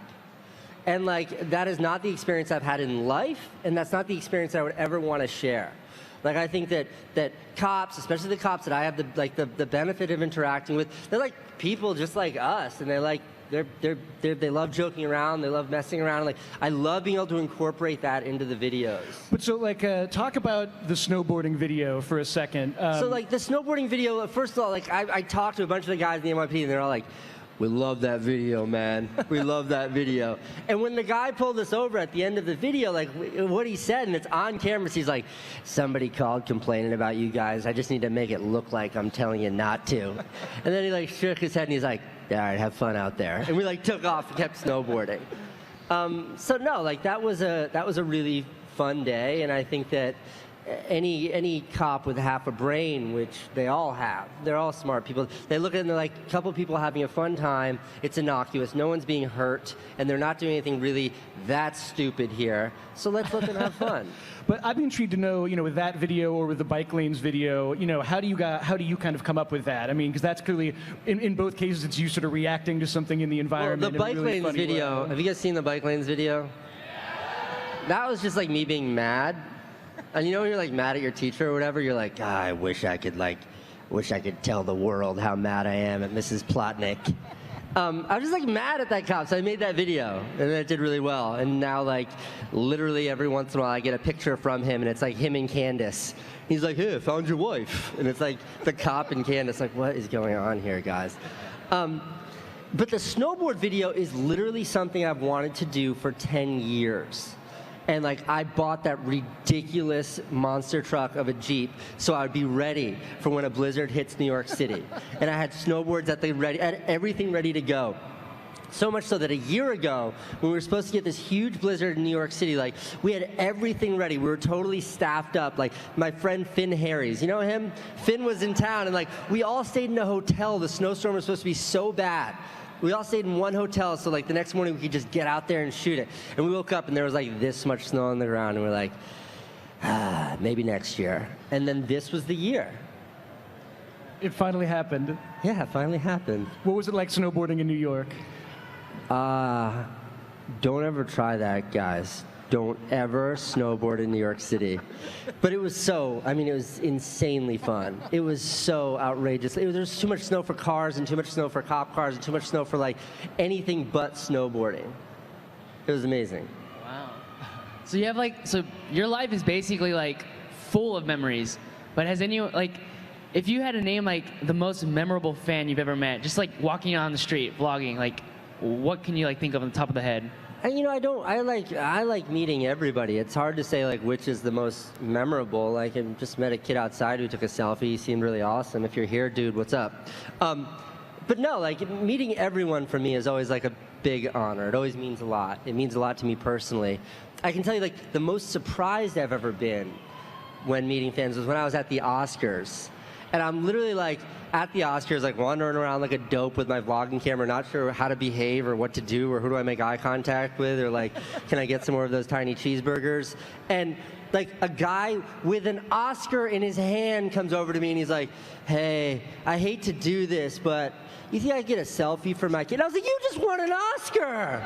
You can have whatever you want." So it's those moments that they always catch me off guard. We have a question coming in on Twitter. Remember, I was wondering why you were checking Twitter. I was like, dude, just wait till after our talk and then you can check Twitter. It's because you're being really rude right now. Some very important questions coming in, though. Here's one that I always wonder about. What kind of drones do you use, and how often do you ruin, parentheses, kill those drones? That's from at Haley Irwin, if she's out here. I've probably been through, I can tell you exactly. I've been through 9 drones so far this year. 6 of them are Phantom 4s, which is probably my favorite drone out there right now. And I took number 6 out of the box like 4 days ago. But the thing about drones and gear in general, and I just talked about this in one of the episodes, but like, they give you like incredible opportunities to do like cinematography that's never been done before. But there's absolutely an inherent risk to the hardware to shoot that stuff.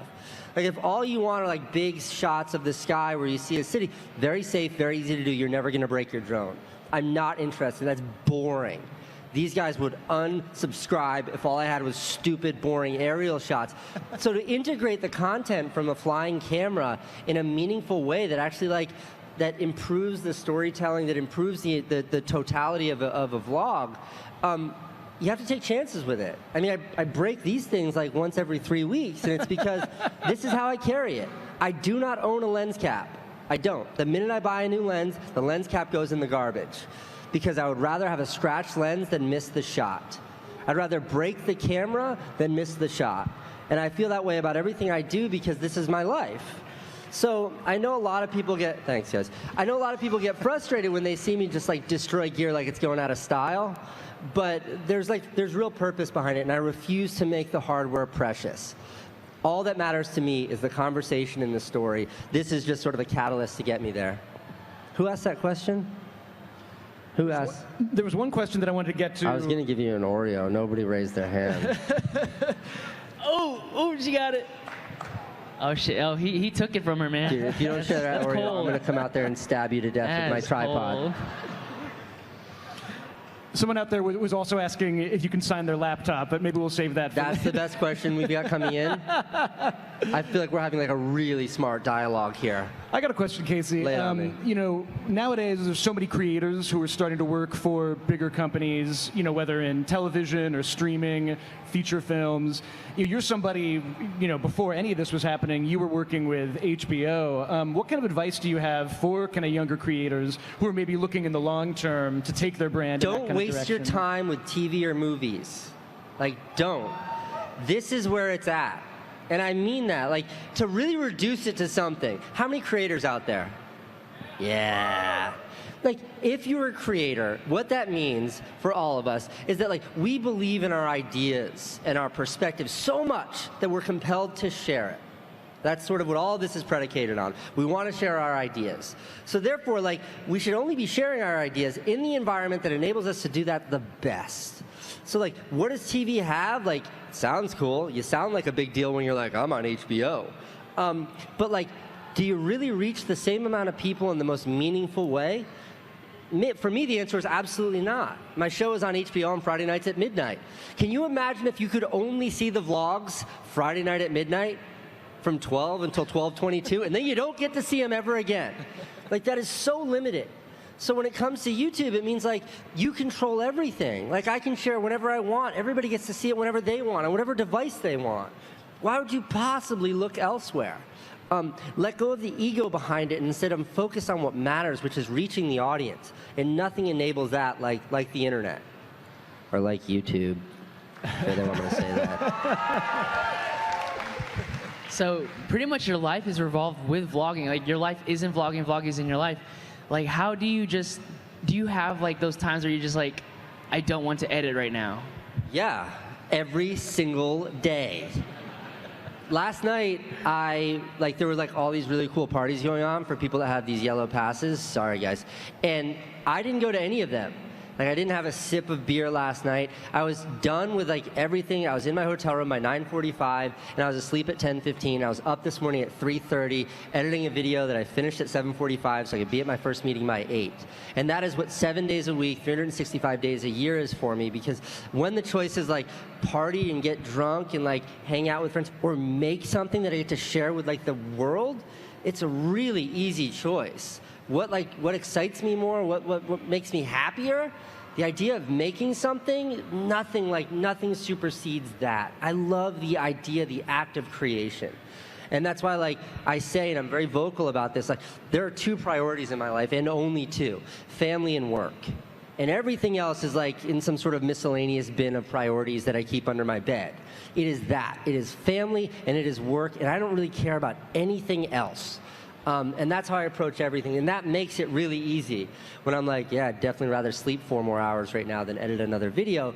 But when I just think about that, it's like, no, let me tackle this video.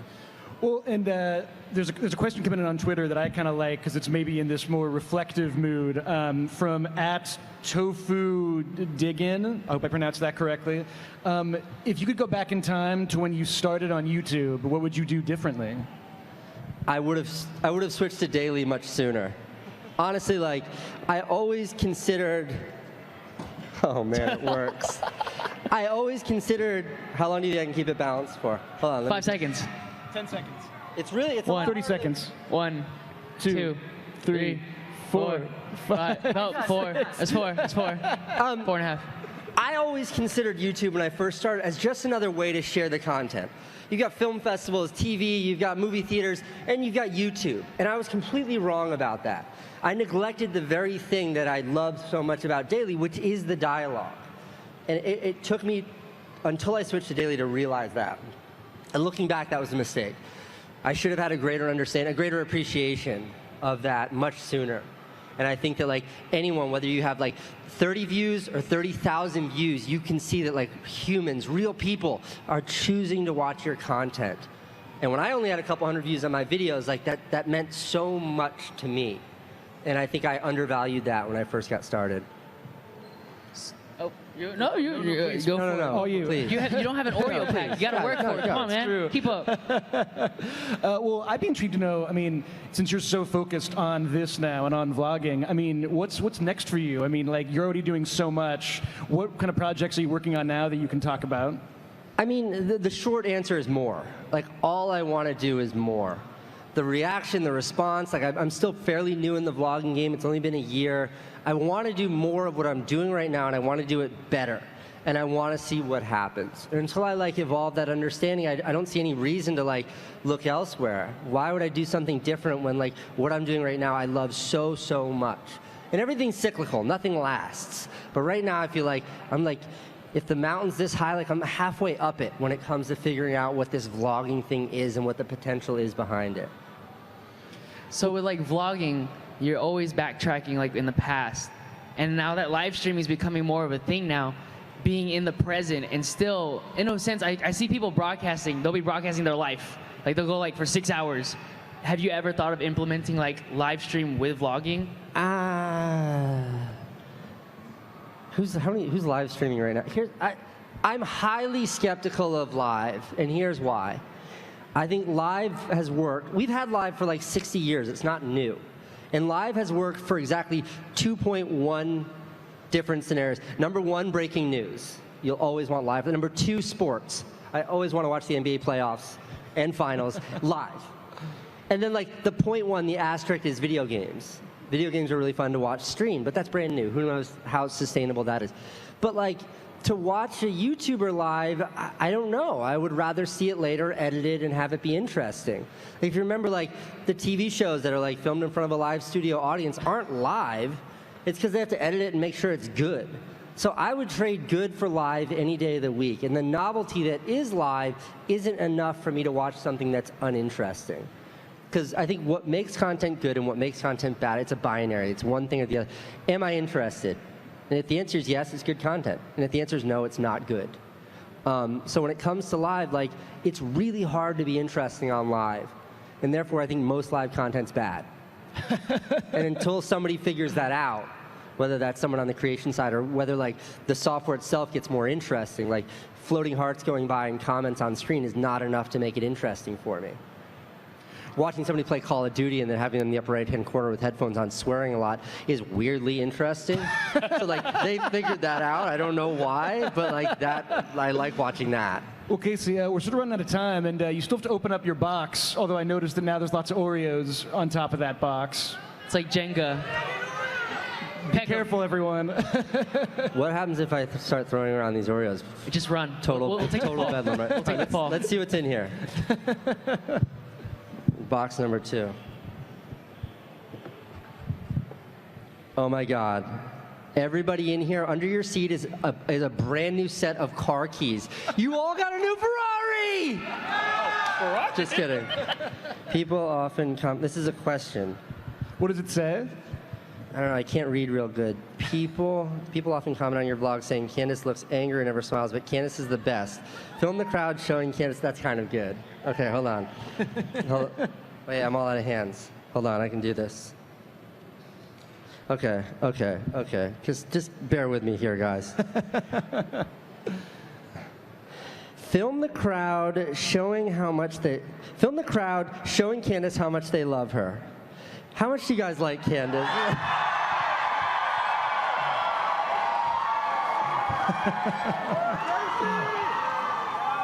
I guess throwing Oreos is probably a bad idea, right? It's like 16 vlog cameras just went up.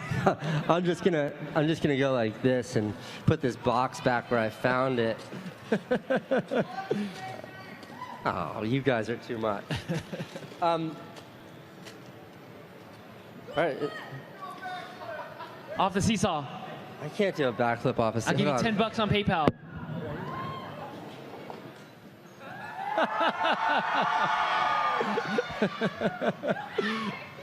Fantastic. Well, thank you very much, sir. Where can people find you for the rest of VidCon? Well, they're not allowed to walk around out there because of what happened yesterday. I'm sorry, VidCon. But no, I'll be around. I'm doing some more. Okay, I don't know my schedule, but I'm around. I'm here till Sunday. And I hope to meet every one of you. But judging by the look on this guy's face, it's not going to happen right now. Fantastic. Well, thank you so much. Everybody give it up for Casey Neistat. Thanks, guys.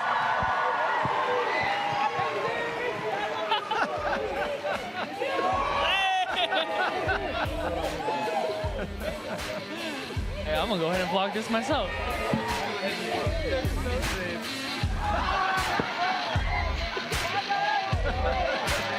Thanks, guys.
Thank you so much for sticking around at #VidCon Live. I'm here with Allie of Slumber Party with Allie in Georgia on full screen.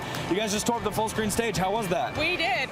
I mean, it was so intense. Georgia was like, I gotta go rest for a couple of days. So you literally tore it apart. There's not a full screen stage anymore. It's gone. Yeah, no, it actually imploded, which was weird, and then it exploded. It was intense. Well, it was sucked down into the hollow earth that we're all standing on top of, which is a secret. There's a place called Agharda. We'll get into that a little bit later. What's your VidCon like? This is insanity, right? It is insanity, and I have never been to VidCon before. I did not know what to expect. This is your first one for real? It's my first one for real. I've only experienced it through like live streams and hashtags in the past, so to be here IRL. Were you watching the show earlier this morning? That's all I do is I just was preparing, and I was like, oh god, okay, I gotta get my lanyard on, I gotta Snapchat, I gotta get my angles.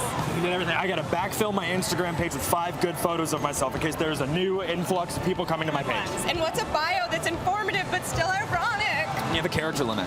That's tough. I know. I don't have a character limit here, though. What does that even mean? Real quick, camera, we're gonna have a vote. If you send me a tweet at @itsprint, #VidCon Live, whose boots are better? Rallies. Who uses them better? Choose and decide. We're gonna leg wrestle? Is that what you said before we started rolling? No. Already conceding leg wrestling champion, VidCon 2016. He's the one. It's like Neo. Yeah. I just give up easily. When at VidCon, you get so overwhelmed that you're just like, okay, I'll give up. Yeah, we found Allie just lying down on the showroom floor. We were like, you want to come be on the stream? Boom. Just horizontal. It was after the stage collapsed. Yes, yeah, after we destroyed it. No, I did destroy some nachos, which was dope.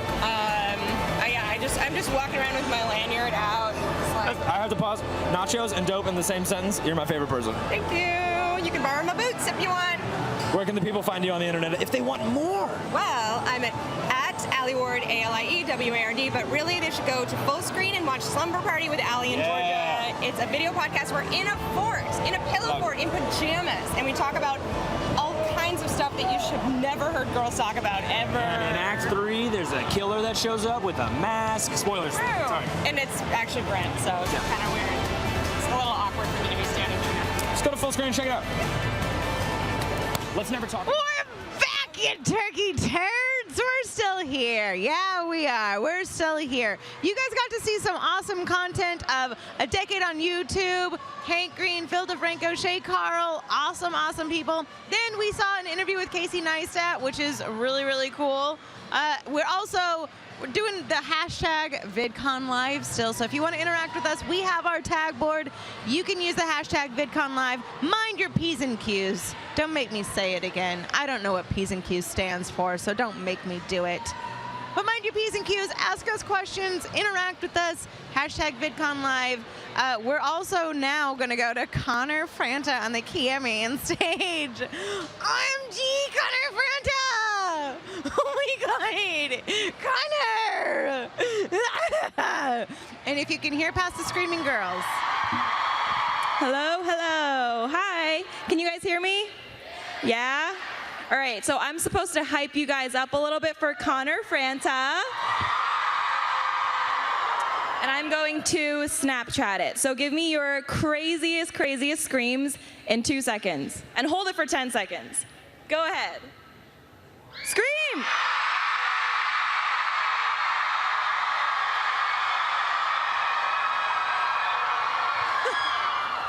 Okay, and now I think Connor can come in because you guys are all hyped up.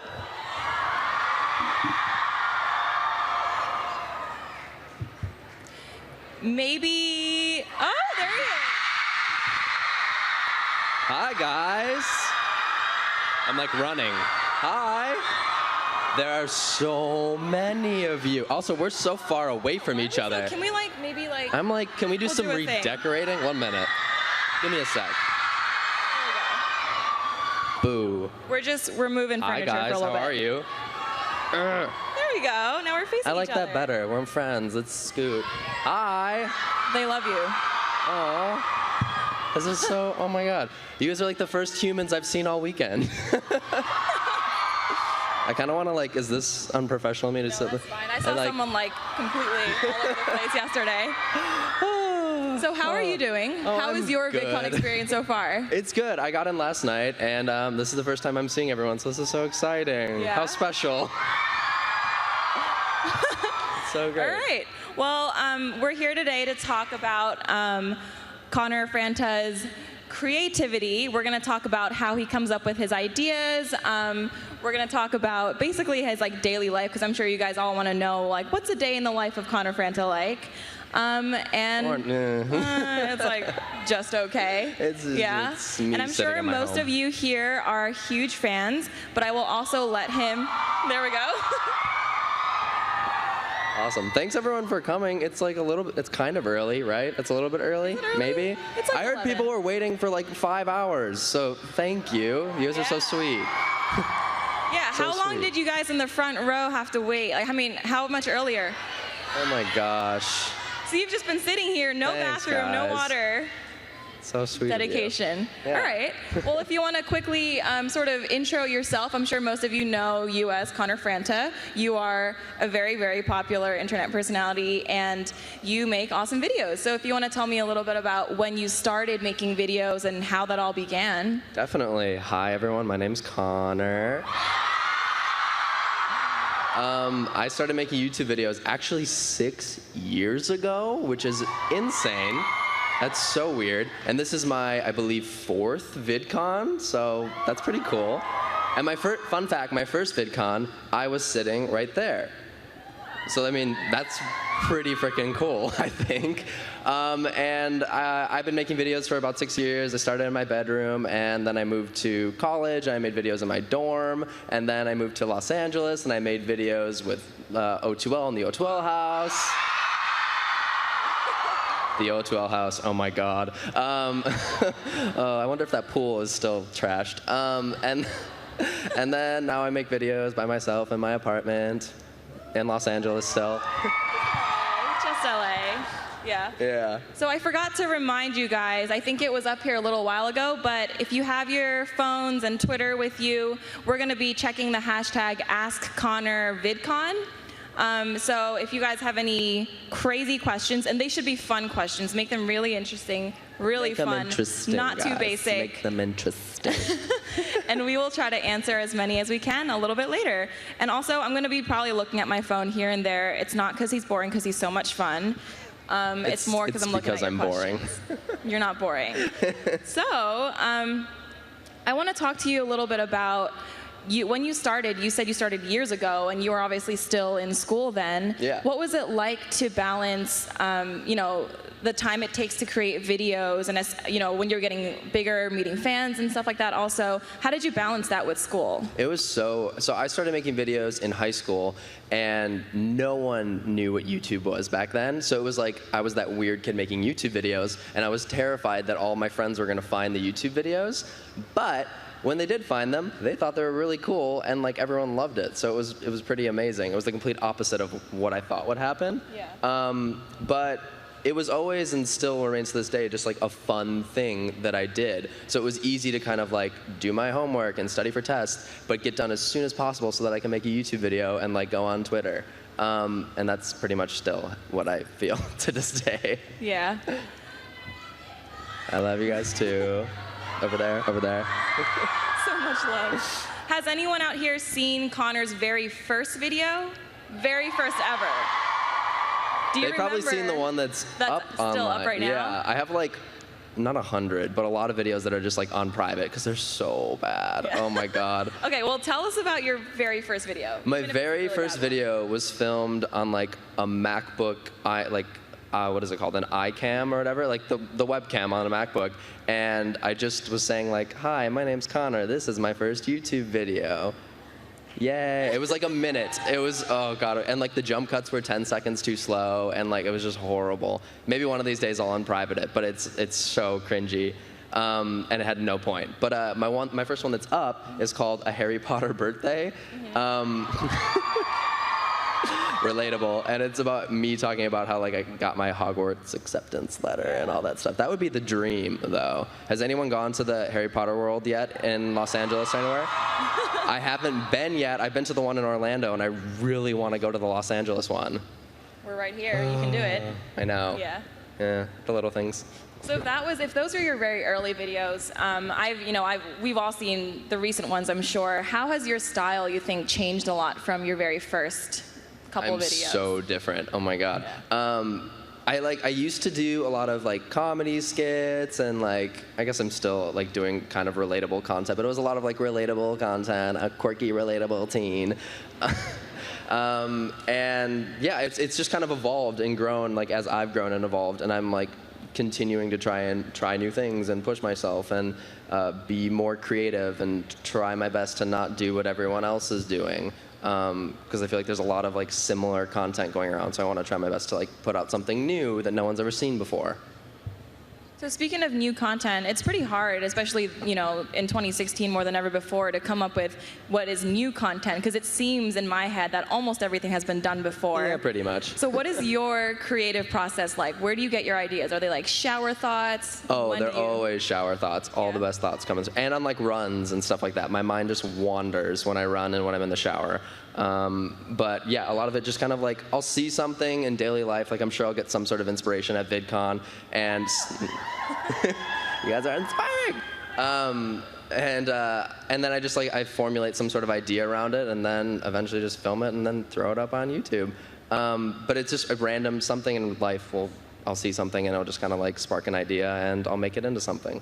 Yeah. Yeah. That's awesome. Yeah. So you now live in LA. You're talking about maybe visiting the Harry Potter in LA also. Yes. You are not from LA. I'm not. I'm from Minnesota. Minnesota. Oh, Minnesota. Who's from Minnesota? Do we have anyone from Minnesota here? Yes. I see one, nope, a couple hands. I was like, a single hand shoots up in the crowd. Oh, more hands, more hands. Now everyone's just lying. Everyone's like, me. Minnesota. You lying. Yeah, lying. How has your life changed besides, the obvious move from Minnesota to LA? How else has your day-to-day life changed ever since you became a creator? It's a lot warmer here, first of all. Oh my gosh. It's been like they're totally different worlds. I appreciate Los Angeles and Minnesota for what they are, but like here in Los Angeles, I don't know. I'm a lot more, I guess, busy and creative, and I have a lot more friends here who are doing YouTube. The best part about living in LA at the moment is that there are so many YouTubers that live in Los Angeles, so like you can kind of hang out, bounce ideas off each other, or just not, or collab. Yeah, so it's gotten a lot busier, but like also just a lot more fun. Like my day-to-day life is so much fun. So thank you for making my day-to-day life so much fun. So you obviously have an audience over here that loves you very much. You also have a large audience online, many of whom, could not make it here. Do you feel like you know your audience? Like, how would you describe the people who My watch your audience is videos? the coolest audience on YouTube, hands down. You guys make my day. Every time I go on Twitter or read the comments, you guys are so positive and happy, and like what I love is when every Fantastic Monday, #FantasticMonday, when you guys are now like tweeting photos, like you're like recapping your weekend photos during that, and like you guys did that all on your own, and that's so cool. So to see you guys be so nice, positive, but also creative as a community has just been like so touching and inspiring to me. So thank you for doing that. I could cry. Fetal position. Yeah. I cry so easily. I'd said this before, but I was watching Chopped the other night, and I was crying during Chopped, which is a cooking show. Why? Oh, God. A little bit emotional. Yeah, no, I'm very emotional. I love it.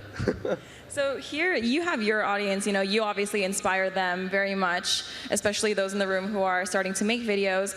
Who inspired you when you were first starting out, and who continues to influence your style? Yeah, fun fact, I started watching YouTube when it was like conceived, when it was like a little fetus. I started watching it 10 years ago. So I like people like Shane Dawson or Grace Helbig, Philip DeFranco. Just yelling names now.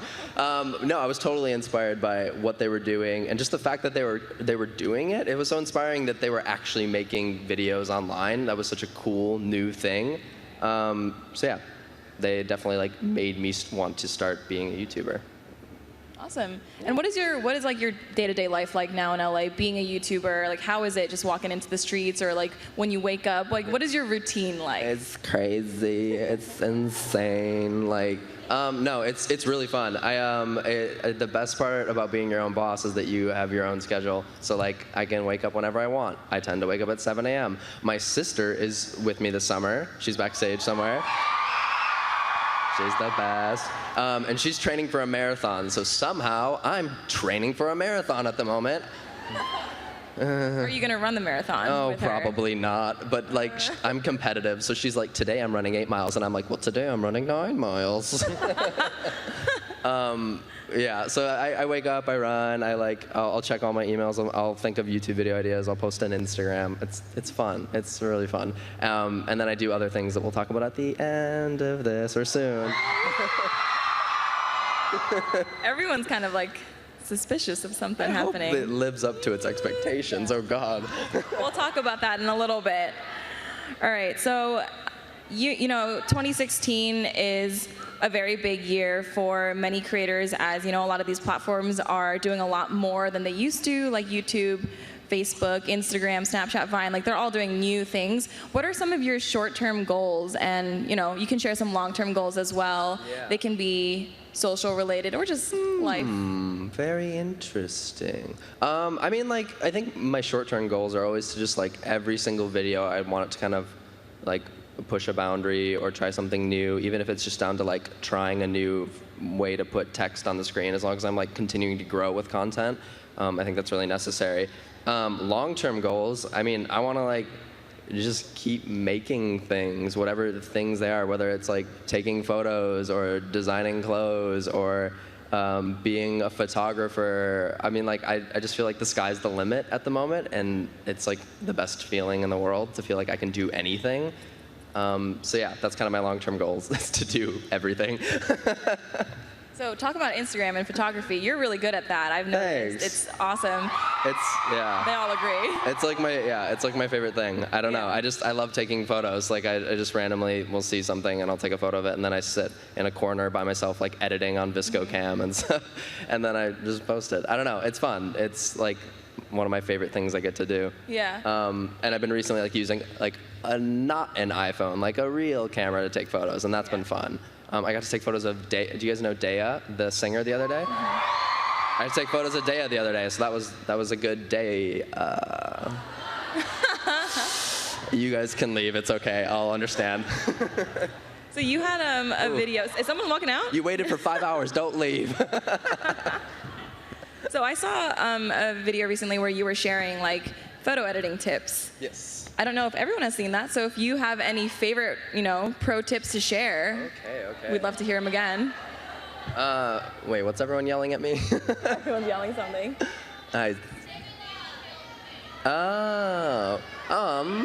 I still don't know why I can't hear anybody. Okay, so good tips. Wow. Look at life differently. No, I always try and like, if you see something that's prettier that you want to take a photo of, try like different angles. Like sometimes I literally lay on the ground in the street and I'm like, that looks prettier because no one else has taken a photo of that while laying on the ground in the middle of Los Angeles. And then just have fun with it. Like figure out your editing style, use a bunch of different apps. I mean, download Photoshop, I love to like erase things in the sky in photos. Like half my photos have like telephone wires, but you don't know that because I erased them from the photos. Magic. Shh. Yeah, so have fun with it. Yeah, sweet. So last year you published a memoir, and I'd love to talk about that with you here. Yeah. Oh, I see a lot of books up in the air. That's kind of cool. Who has read it? Oh, thank you. That's so sweet of you guys. Favorite book ever, she said. Thanks, guys. That's so nice. Do you want to tell the audience a little bit about it? Yeah, well, I mean, first of all, I had no idea that that book would do as well as it did and be like received as well as it was. So thank you again. It's all because of you guys. And essentially, it's just like, it's a memoir, kind of recapping my life from beginning till present, and it like goes more in depth. Because one thing with YouTube videos is like, I edit the YouTube videos. I take things out. You can only talk for 5 minutes, or at least I only talk for like 5 minutes every week. So you kind of don't know that like deeper side behind me. So I use the book to kind of touch on things that I wouldn't touch on as in depth in a YouTube video. So it's a lot. It's like personal. It's vulnerable. It's real. Yeah. It was fun to write. It was great. Very therapeutic. What was that process of writing it like? Did it take forever? It took about a year, and I kind of wrote it everywhere. I found myself like, I went into the woods for like a week to try and write. That didn't work. I just ended up like not writing and just wanting to leave. And then I wrote it on planes sometimes. I wrote it in my apartment and coffee shops. And it was a lot of just like, for lack of a better comparison, it was like when you have like a big paper and you have to like plan it out step by step, bullet points. Chapter 1, bullet point, bullet point. That's what I did for the book, and I just kind of followed it through exactly what I wanted to write. And whatever day I felt, or on like a certain day, I would just kind of write about one of the topics that I was feeling that day. It was really fun though. It was a different experience. Normally, like, everything online is so quick. Like, I could post something right now, and, like, you guys would immediately see it. So it was really, really difficult to work on something and not tell anyone for, like, a year. It was different. Yeah. And you also can't go back and, like, edit things after. No, once it's that's published, the scary it's published, part. and it's printed to the world. And then you find typos in it, because that's my thing. Are there typos in there? Yeah. Yeah? Yeah. I mean, like, they're fixed now, but, like, we found, like, 10 typos in it. I was like, great, awesome. That fits my brand. Anyone who follows me on Twitter, every day. Yep. Do you have a favorite platform? They're all so different, and I know that some take a lot more time than others. I mean, I love them all for their own individuality, but I like Instagram probably the most. Like, Instagram's so much fun to me. I mean, like, I love them all, but Instagram is like one of my favorites. That's awesome. Yeah. What's yours? Mine is switching. I was going to say probably Instagram, because I'm a huge foodie, and that's where I like look at all the food that I can potentially eat in the next 24 hours. So yes. Have you ever seen? Has anyone ever seen those videos where they like smear paint together? Please tell me, like, so therapeutic. They're so awesome. I could watch them for hours. Go type that in, figure that out. Paint smearing videos. And now you can watch it for a minute instead of 15 seconds. It's amazing. Hey, it's amazing. Yeah, I love that. How do you think your online persona, like I was talking to a couple people yesterday, and they were saying that they portray themselves not, you wouldn't call it like fake or anything, but you would call it different online than you are in person with your friends or family. How would you describe the difference for you? It's like me with like had eaten a bag of sugar sometimes online. Like I feel like it's like me just like at my most like Connor that Connor can Connor. You know what I mean? Like I'm just like, does that make sense? Yeah, I'm just like really hyper online, and in person I'm like I can be really hyper. Just ask my sister. I literally like dancing around my apartment at random times. I wish she was out here to confirm that. But other times I'm just really relaxed and just really chill. So yeah, I'm like a good mixture. But I am very much like what I am online, I think. Maybe? I don't know. Do you read comments on social? I know there are a ton, but yeah, no, I do spend some time to definitely. go through it. YouTube comments are hard to read sometimes, but I read them like the day I upload. I read Twitter comments every single day. Like I'm constantly tweeting back at you guys, or just constantly looking at your Twitters, whether you know it or not. So. Speaking I of see it all. Twitter, let's check on Twitter for a little bit. Oh, we're checking Twitter. What do we got going on? So we have one from, I'm going to try to say this, Fanfoot BVNDS. I have no idea. Great. PHANFT BVNDS. Killing it. She asks, how does it feel to be an influential member of the LGBT community on YouTube? I love it. Good question. It's been such a blessing to be welcomed into the LGBTQ plus community. Because I'm very new to it. I've only been in the openly gay for about 2 years or so. I went to my first Pride the other weekend, and that was so much fun. I was there all weekend. It was amazing. But it's been incredible. It's been great to be a part of a community, if that makes sense. Like to have people who are like-minded and have gone through similar things to you, and just kind of go through life together. So to be that warmly accepted by like the best community in the world is awesome. The best community besides you guys.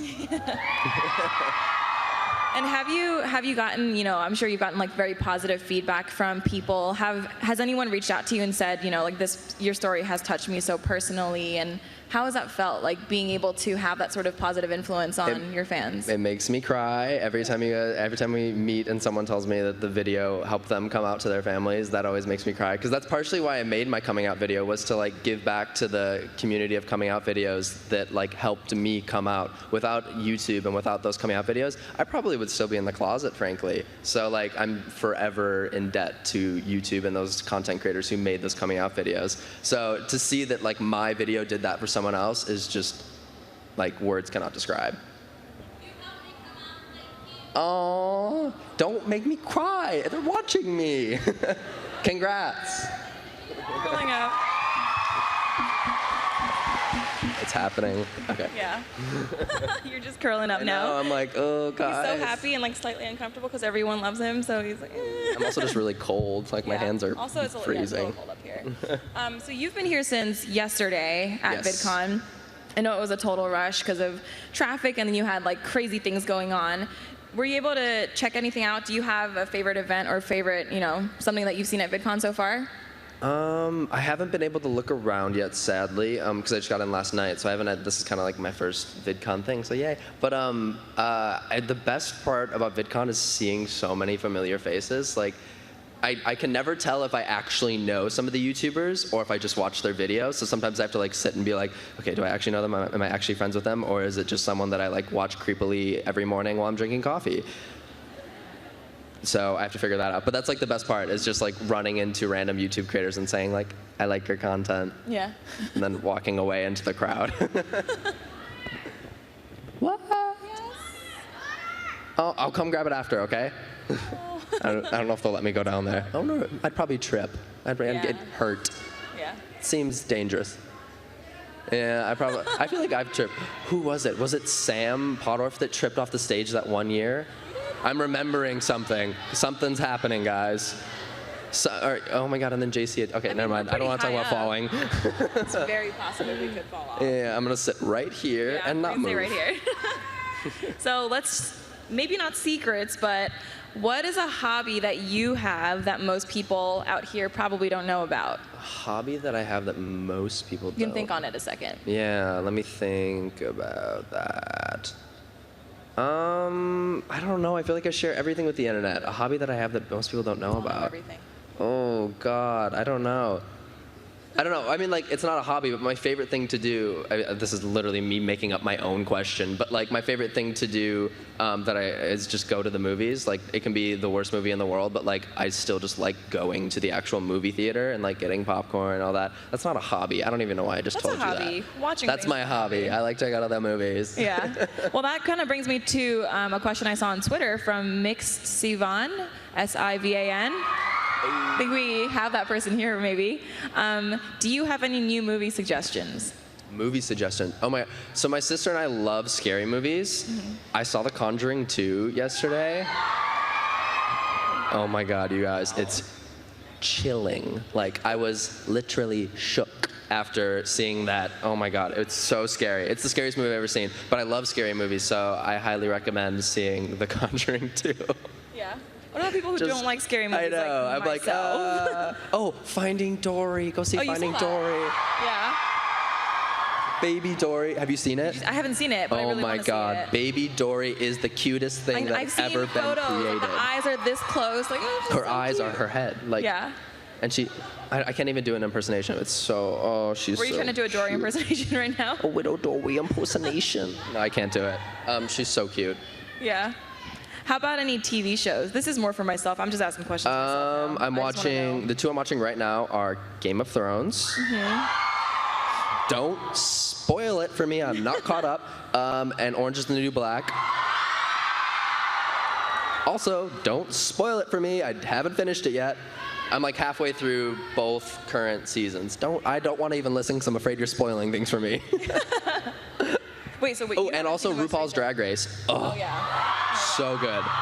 I'm so excited for the All-Star season. Love it. It's awesome. Let's go back to the serious side now.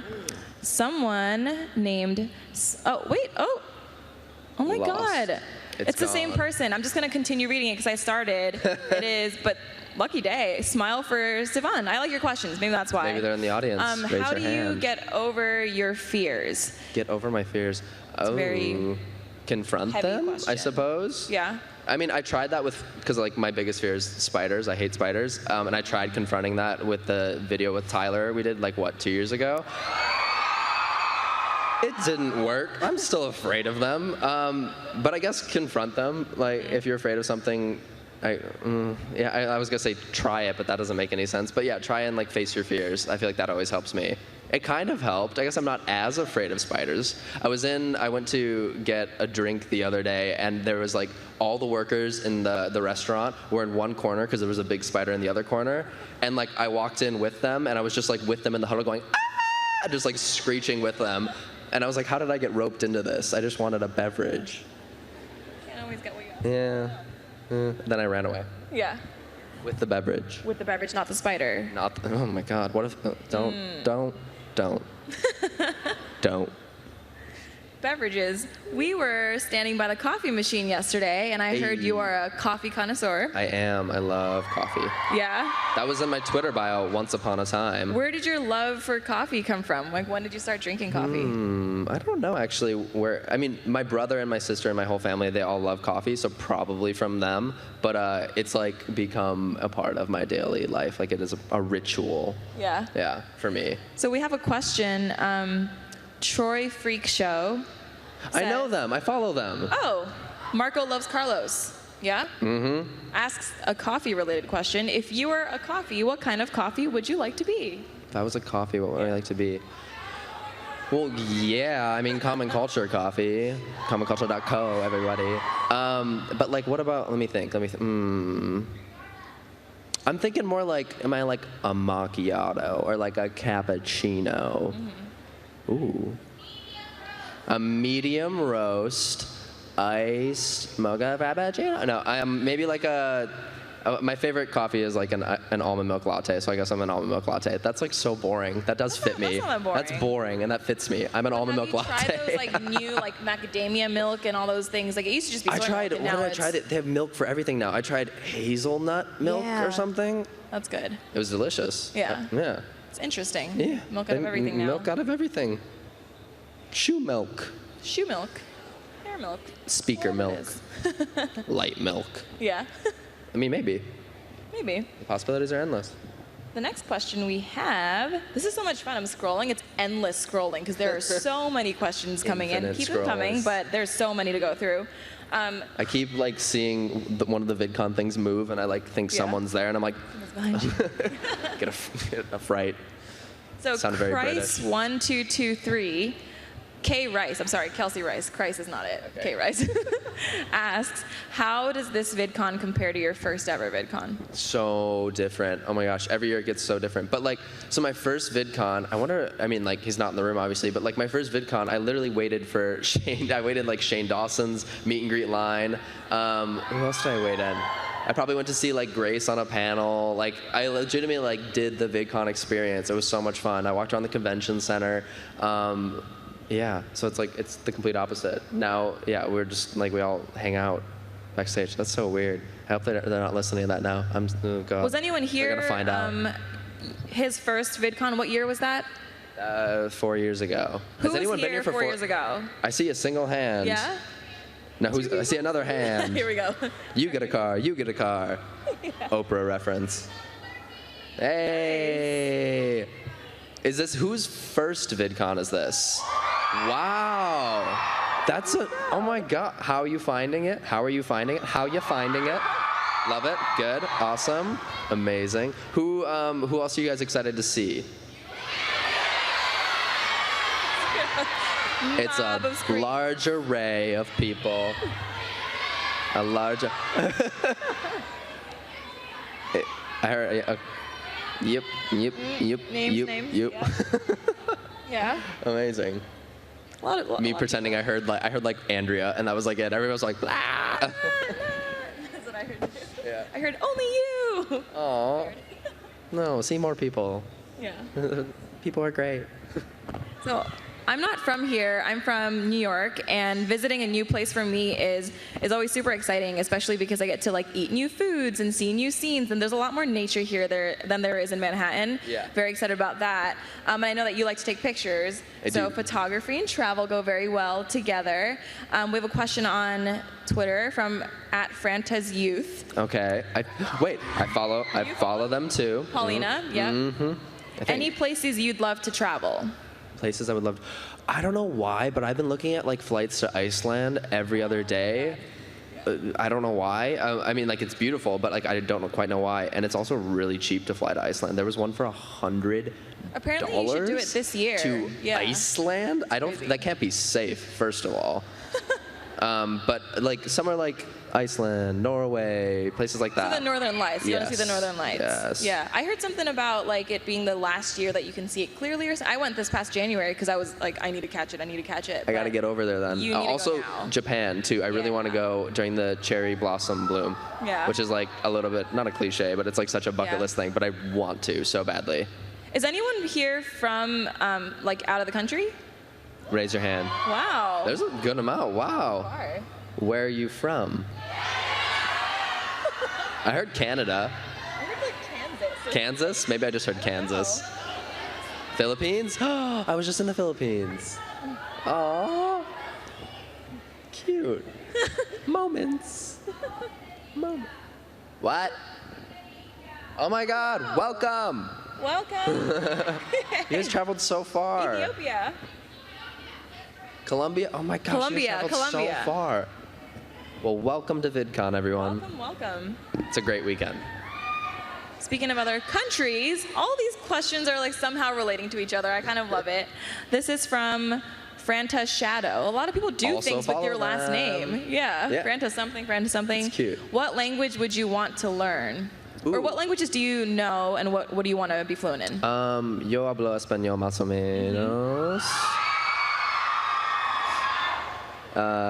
Yeah, I don't even want to try because I'm going to mess up. I probably already messed up. But I know Spanish a little bit. I've definitely like lost it over the years, but like I can understand it more than I can speak it, if that makes sense. So like when people are talking in Spanish, I know exactly what they're saying. Te amo. And what would I like to learn? I feel like it'd be difficult, but maybe like Japanese it'd be so difficult. My friend knows Japanese, and it just seems like it's so different from English, but it'd be so interesting to learn. Also, it's like beautifully written. Yeah. Yeah. Well, when you do that, maybe you can go to Japan and just start speaking on the street. Yes. Yeah. Yes. Yes. Cohesive. I get it. This makes sense.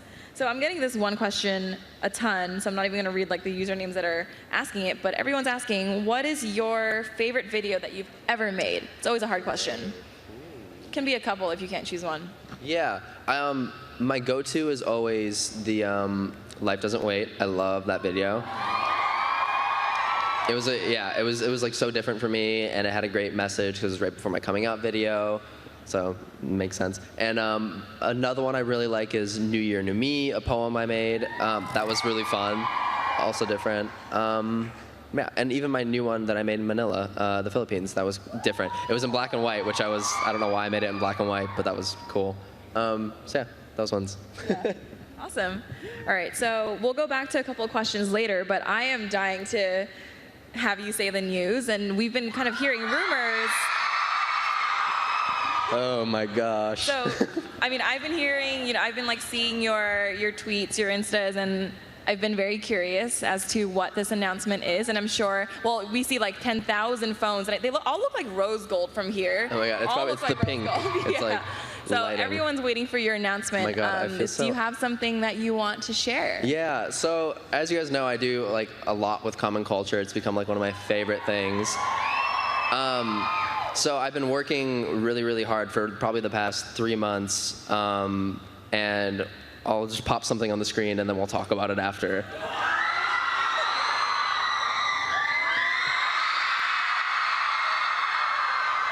So it's been like, so it's a new collection of clothing, and I've been working on it. It's like next level embroidery, next level products, and I like did a photo shoot with models, and like I took all those in my living room, and it's all up and available right this second if you go to commonculture.co.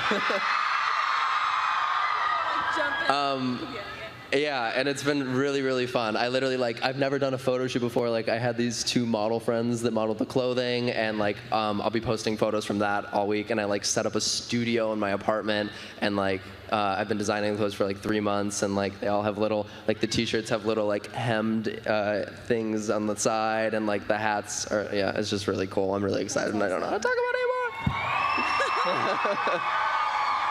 So tell me about the prep that went into this. I know that, it was ready a little bit before VidCon, and you were so excited to share it. Like, this looks so professional to me. I would never imagine someone just like ran around, set it up at home, and took some photos. What did that all look like for you? Thanks. Yeah, I've been working really, really hard on it, because I do pretty much everything for common culture. So like, a lot of prep went into it. So the designs, first and foremost, the little like eyeball design. Is anyone familiar with Keith Haring, the artist?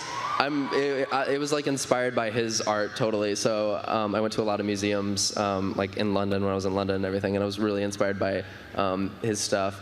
And it's like all embroidered and like has custom tags, and it's just like really quality stuff. I'm gonna probably be wearing one of the hats around for the rest of the day because I love it so much. Yeah, and then like the photo shoots I set up and everything, like literally I set it up in my living room. Like I went out and bought fabric and like held it up like a backdrop and like set up lights, and it was just like me with these random people that I met on Instagram. Very nice. Yeah, it was fun. Yeah, that sounds like a lot of fun. It was, and like, I'm so happy with it. Are you very relieved that it's like, how excited are you that you can talk about it now? And I just want to like post things as they're done. So like, finally I can like post stuff like this and like post it to social and everything, and like you guys can like get the products literally today, and I'm so excited about it. Yeah. That's exciting. It's been great. Because I know even yesterday you were like, I want to share it, and I've been wanting to share it, but I can't talk about it. Yeah, no, I know. I'm so excited. And it just like, I'm so excited about like everything with common culture, because it just keeps like leveling up, and every collection that I do and every like thing I put out gets better and better. And I just like, again, sky's the limit. I feel like I can do so much with it. It's so much fun. My queen. I want that as my ringtone. Yeah. Does anyone have ringtones? No? Okay. No? Yes? Can you like custom make ringtones now? Like, I just have my iPhone one. Mine's always just on vibrate or silent. Yeah. But like on those flip phones, we used to be able to like put in like the Friends theme song and stuff, and I don't know how to do that anymore. Mine used to be music on my flip phone. My Razor, my Motorola Razor. Yeah. OG. I hear the Razors are like in museums now. It's really? That old. Yeah. Cool. Wow. Apparently. Historic. Yeah. Speaking of music, what kind of music do you like? Do you have any favorite artists? Yeah. Oh gosh, has anyone listened to John Bellion's new album? It's so good, you guys. Like, listen first song to last song and just like chill. It's so good. Yeah. But then who else am I listening to recently? Troy's new song, Wild. That's great. With Alessia Cara, she's amazing. I love her. That's like Rabel, 11 Blocks. I got to announce that for him the other day. Have you guys listened to his? It's out. Go check it out. It's called 11 Blocks. It's like a beautiful, heartbreaking ballad of a song. It's beautiful. Alex Hope, who worked with Troy, worked on that song. So like, go check that out. It's music. I love it. I listen to music all day. Someone just said, "Oh my God." Oh my God. Lainey, Dea. Yes, you guys are right. Yeah, Lainey's new song. I love it. Also very relaxed. So good. Yeah. A lot of young. I'm so excited that was announced, so now I can like tweet things and you're like. breathing so much more right now I'm after so this announcement. happy. And I know you were kind of like curled up before. Yeah, I'm so happy it's finally out there. It's off your chest. Everyone can shop now. It's amazing. Yay. Yeah, I'm definitely gonna go on it right after this. Yeah. So question, this is more for myself. So I work as a producer at Mashable, and we're working a lot with different brands, and I've been talking to creators about what it's like to do branded content. Yeah. For you, how has that been? Like, are you selective about which brands you work with? Are you super passionate about certain brands? And definitely, I only work with brands that I like, and like products. I only promote products that I use. So like anything that makes total sense to like promote to you guys is amazing. So like, trust me that I would never like promote anything that is bad, if that makes sense. But it's great. Like the best part, has anyone seen Alexa Losey's new video by chance? She uploaded a video like 3 weeks ago, and it was sponsored by a brand. But the reason it was so like amazing is because like they got a studio for her and like helped her like create the video. So when like brands and content creators can come together to make a better product, I think that's amazing. that's awesome.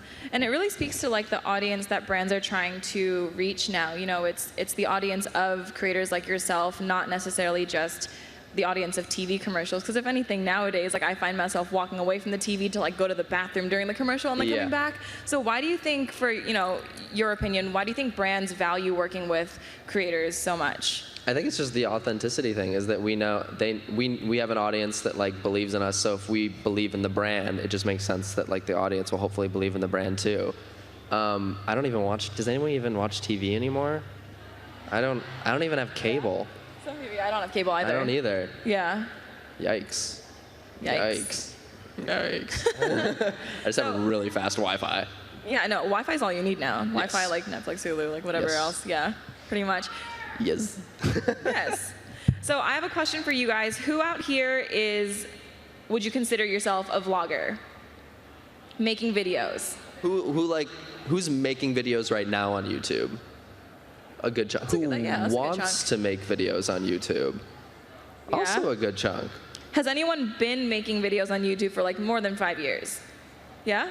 Couple. I see like one shot up in the back. That's awesome. What about like who's been making video? Like who started this year making videos? Amazing. Congrats. Yeah. Hope you're having fun. It's fun. Yeah. So I'm sure they'd love to hear some advice from you, since you also, had a starting point and had a first video that you talked about before and were once new to this whole game. Let's share some technical tips first, and then we'll go into like deeper philosophical tips that you have. Well, I mean, technically, I don't think the technical aspect really is necessary. Like you can film, my first video was literally filmed on like a potato. It was like 1 pixel, but like it didn't matter. What matters is what you're creating, not what you're creating with. So like, don't be discouraged if you're filming a video on your phone. Just like have a good idea, execute it well, and it will be good. How about just like general advice for people who are starting to find their voice on social? Because it's hard to, like we were saying, it's hard to be original nowadays just because everything's been done. What advice do you have for those folks? But like you can do an idea that someone else has done, but do it in a different way. Like that's always my favorite thing. If I see something someone else did I think is cool, I'll try and put my own twist on it. So make first and foremost videos that you like and content that you would watch, and then don't worry about the audience. Like the audience will come when they want to. If you're making good videos and you're having fun, they'll see that and they'll be there. Solid advice. I feel like that applies to like life too, not just videos. Yeah. Solid advice. Yeah. Have you, overcome any challenges yourself while creating videos, whether it's feedback that you are disappointed by, or even just like, because I know that you make the videos yourself and you do all the editing out and stuff also. anything I just like got scared again by the thing. Yeah, I was like, I saw you do this. I got scared too. I think with anything creative, you go through ups and downs. So there are times when I'm making content that like I just like don't think is that great, but I always like have faith that like I'll go back up again and I'll find like I'll make a video that I'm like, yes, that's amazing, and then like I'll go for a while making videos that I think are amazing. Then like I'll find myself being like, oh, these aren't as good as the last ones, and then I'll get an idea and I'll be like, oh yes, these are better than the last ones. So you just have to like know that like everything you create isn't gonna be amazing, and that's okay. Failure is like a necessary part of success, so like don't be discouraged if something doesn't do well or if you feel like it's bad, because there's always another one. That makes sense. More solid advice. Love you too.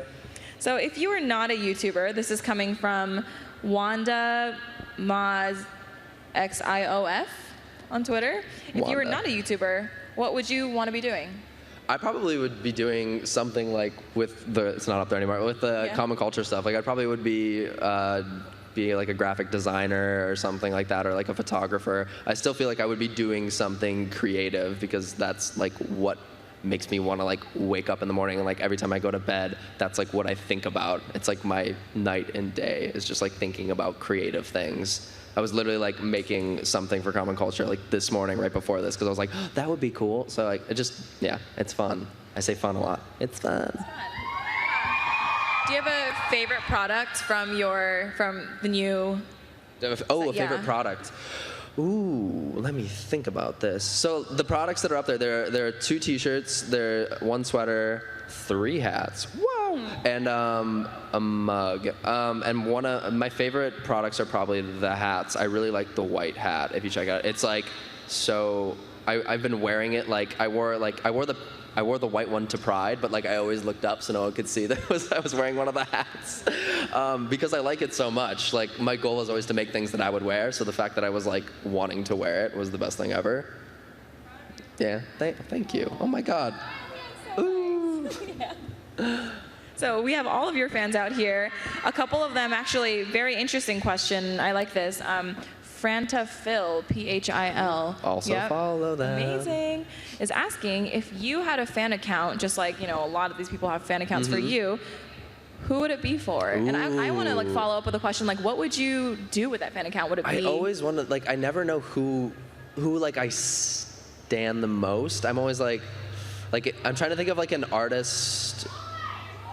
I literally tweeted that. But probably, oh God. Oh my God. Just all YouTubers. I secretly have a fan account for every YouTuber. I mean, maybe I do. You guys don't know that. Ooh, myself, my cat, maybe my cat. Oh my God, I don't know. I'm trying to think of someone who's like my fave. Account for your cat. Right, yeah, like literally right now, John Bellion, because I love his album so much. It'd be a musician for sure. I don't know who, but it would be a musician, I'm assuming. Yeah.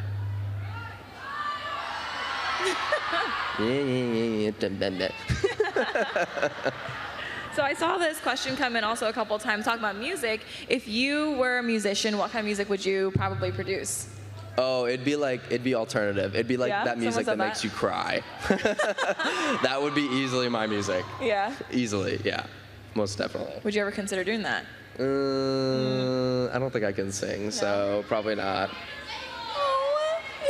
Stop encouraging me. I do that for fun. No, yeah, it'd be like poetic, sad. It'd probably be like what Lainey does. Lainey does really good, like heartfelt songs. Yeah. Pretty cool. Pretty cool. So we'll look out for an album next from you. Oh yeah, just like dropping that album. That would be crazy. Imagine if that was the announcement. I'm just like, my album. No. What is the best thing that has happened because of YouTube? I was wondering this before because I'm not as familiar with the YouTube scene myself, and we're also getting it a ton. Here's, one person who asked it was Friendly Tronler on Twitter. What's the best thing that's happened to you? I probably follow them too. The best thing that's happened is just the fact that like things like this happen, and like that I have a community of like really great people that like love me no matter what. That's like. Yeah, it's like I couldn't ask for better. So the fact that had happened is such like a nice surprise in my life, that I have so many people that love me and support me, and that I love and hopefully support as much as I can. So thank you again. Have you gotten to go to a lot of cool places because of what you do? Yeah, that's one of the coolest things. I went to India recently. I went to the Philippines recently. Yeah, one of the best parts about doing what I do is I get to travel. It's so exciting. That's awesome. Yeah. So someone says, so some of us haven't been here before. This is from Basic Troner. Okay. What are... I think I follow them too. I just literally follow everyone. Connor follows all of you on Twitter. Really. Tweet me a photo from this. I'll do a follow spree after. This person asks, what are some fun things to do in Cali? Fun things to do in California. Like a travel guide from you. I went to Malibu the other day, and they have great beaches there. That's fun. That's why I feel like I'm a little bit tan, just a little bit. Maybe a little bit. San Francisco. Have you been? To where? To San Francisco? You've Yes, been there too? I love San Francisco.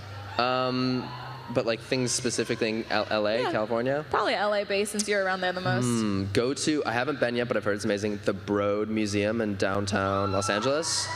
Go, please. It looks really cool.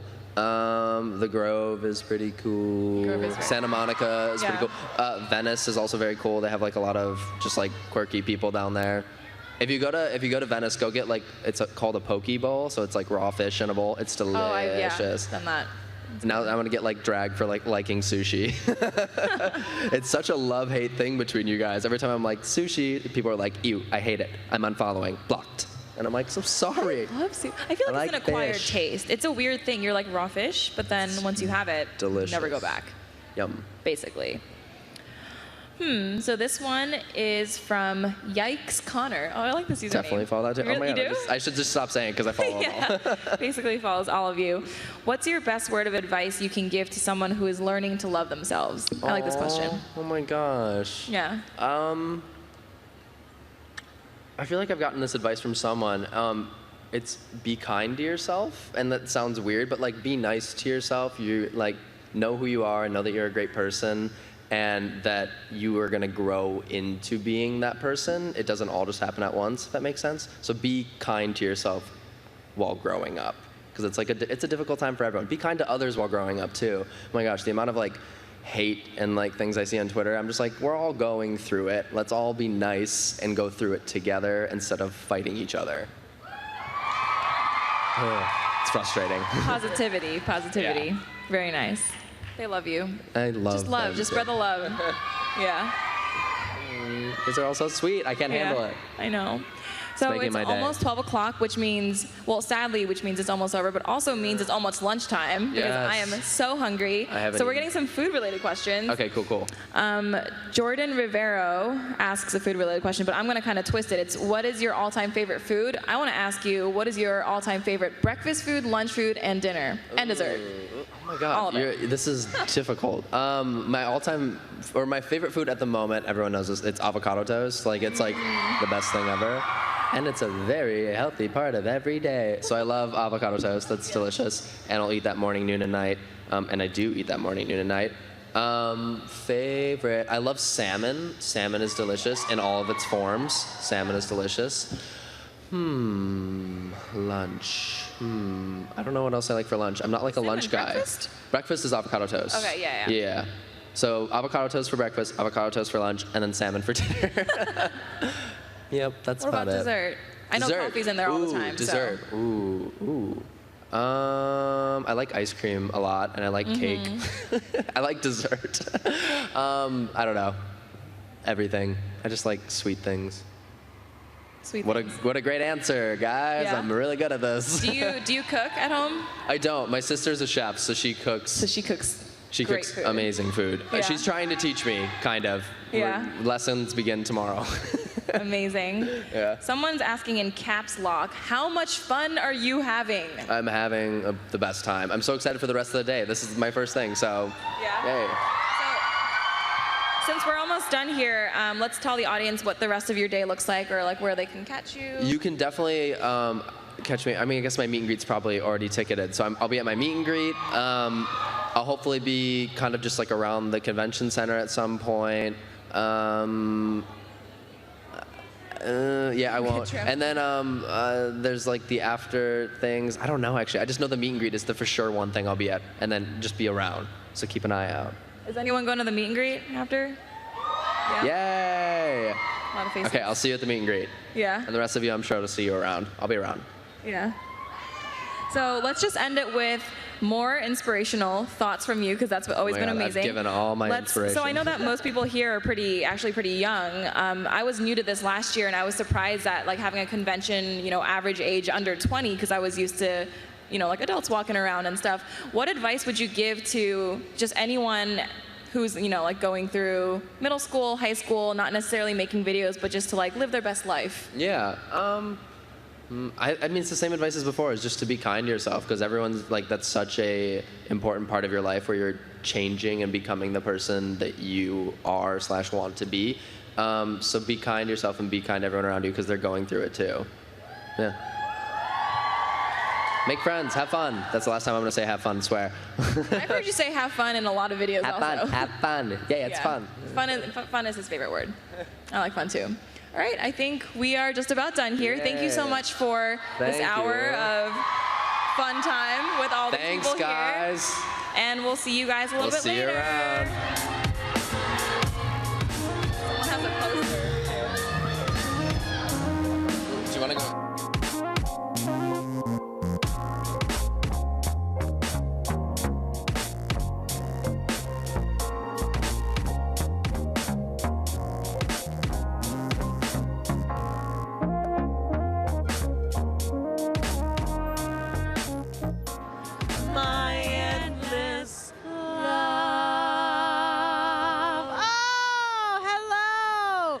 Everybody. Which one is it? There's 12 cameras back here. Now? My endless. Now? Is it now? Now we we're are still rolling. live, you turds. We're still very live. I think it's a buffer. Oh, it's that one. Okay. Are you It's guys that doing 3D? There's like 25 cameras over here. There's also that one. Ah! I know. You got a lot of different cameras, right? I'm here with the fabulous and wonderful and a deep love of my life, Steve Zaragoza.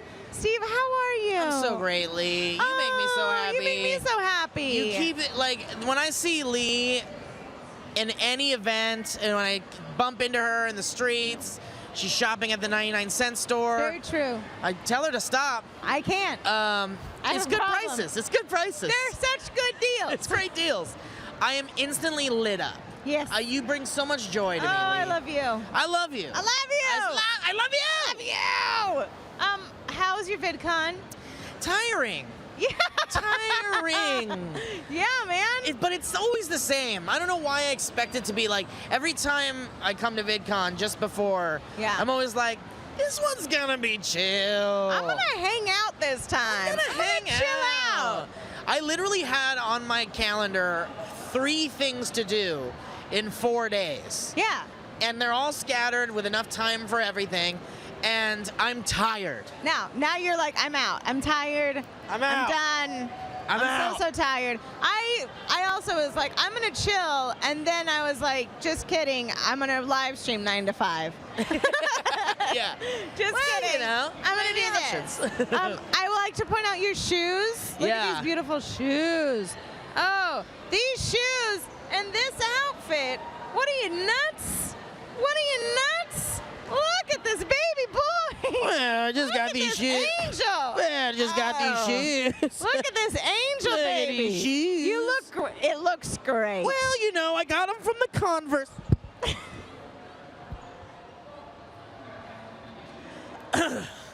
I got them from the Converse store. Not sponsored by Converse. Not anymore. Not anymore. They're like, we don't need that kind of publicity. They can't. They're like, they can't do it. He keeps falling constantly. I'm a faller. As you can tell, I'm also going with a tropical theme. I love it. I want to drink you tropical up. Florida theme. I want to put an umbrella in you. Oh, stop it. I want to put a couple of ice cubes on top. I'm ready. I want to drink you during the summer. Oh, mama. We've been asking a lot of people because we've had this conversation. What is your Hogwarts house? I think I made you take this test once. Yeah, I think the first one I ever got was Hufflepuff. But then I got Gryffindor. Yeah, you did. You took one and then you got Gryffindor. Yeah, and then I was remember. like, so what's going on here? And then I took it again and got Gryffindor again. So maybe you are a Gryffindor. I guess, but can you be a Hufflepuff I think you're. Can I be Griffin Puff? You can be a Griffin Puff. Huffledore? I think you're one of the only exceptions that I would make of saying you, sir, are a Griffin Puff. Although I would probably say you're a Huffledore. By the way, Griffin Puff sounds delicious right now, doesn't I it? am ready. Cinnamon A little and buttercream. flakes. Mamma mia. It's delicious. I want it. Oh, I love it. You're a Hufflepuff, right? I'm a Hufflepuff through and You through. proudly wear it's that? Just, I proudly wear it. It's the only person I ever want to be. What do you do as a Hufflepuff? Not much. Yeah? Yeah, You just claim loyalty, it. friendships, just hanging out. What do you mean not much? That's a lot of work. I know, but I'm just saying, like, I don't have to be smart like a Ravenclaw. I don't have to be brave like a Gryffindor or evil like a Slytherin. Sure. I just get to chill out and kind of like just like bask in Hogwarts. I eat a lot of desserts. Oh, yeah. Just kind of A lot live. of Griffin Puffs? Yeah. Yeah, baby. Did you go Hello. to Hogwarts at Universal? Did you do that? Yes, I have. Are there any Hufflepuff things? Yes, tons. Tons. I already have a badge that I put on a real shirt Okay. of mine. I cried like a child. See, But, yeah. I need a Lord of the Rings land. You do. We'll go there when VidCon goes international. We'll There do it is. But right now, we're going to throw to an interview with Miles Jai. Yeah, Miles Jai. Miles J. Miles Jai. Miles Jai. Steve, I love you. Thank you so much for coming Love you, with me. Lee. Thank you for having me.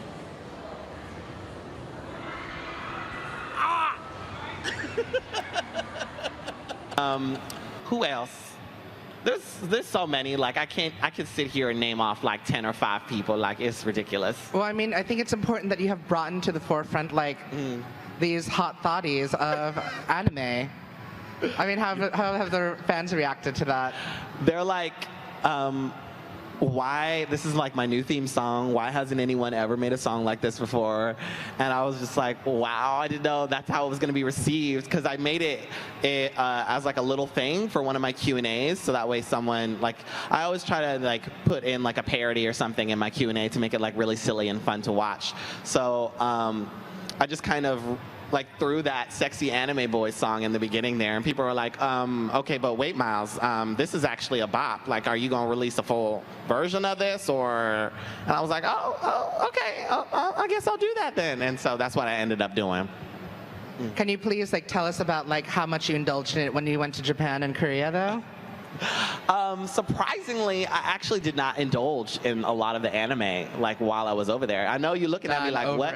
Because like like most of it was gonna be in Japanese, so I was like, I wouldn't have been able to read it or otherwise. So I actually did a lot more like walking around and shopping and like partying and stuff like that. Try to figure out. I wore this outfit for you, the kimono moment. Oh, yeah. I love it. Yes, it's so bright. It's so festive. I love it. But like, so what are the highlights of the trip? The food. What was like your obsession? What were you dead over? In Japan? Yes, and Korea. Oh God, there's so much stuff, especially in Korea. The alcohol there is so good. It was so tasty, and it's really just hits you in the head. It's great stuff.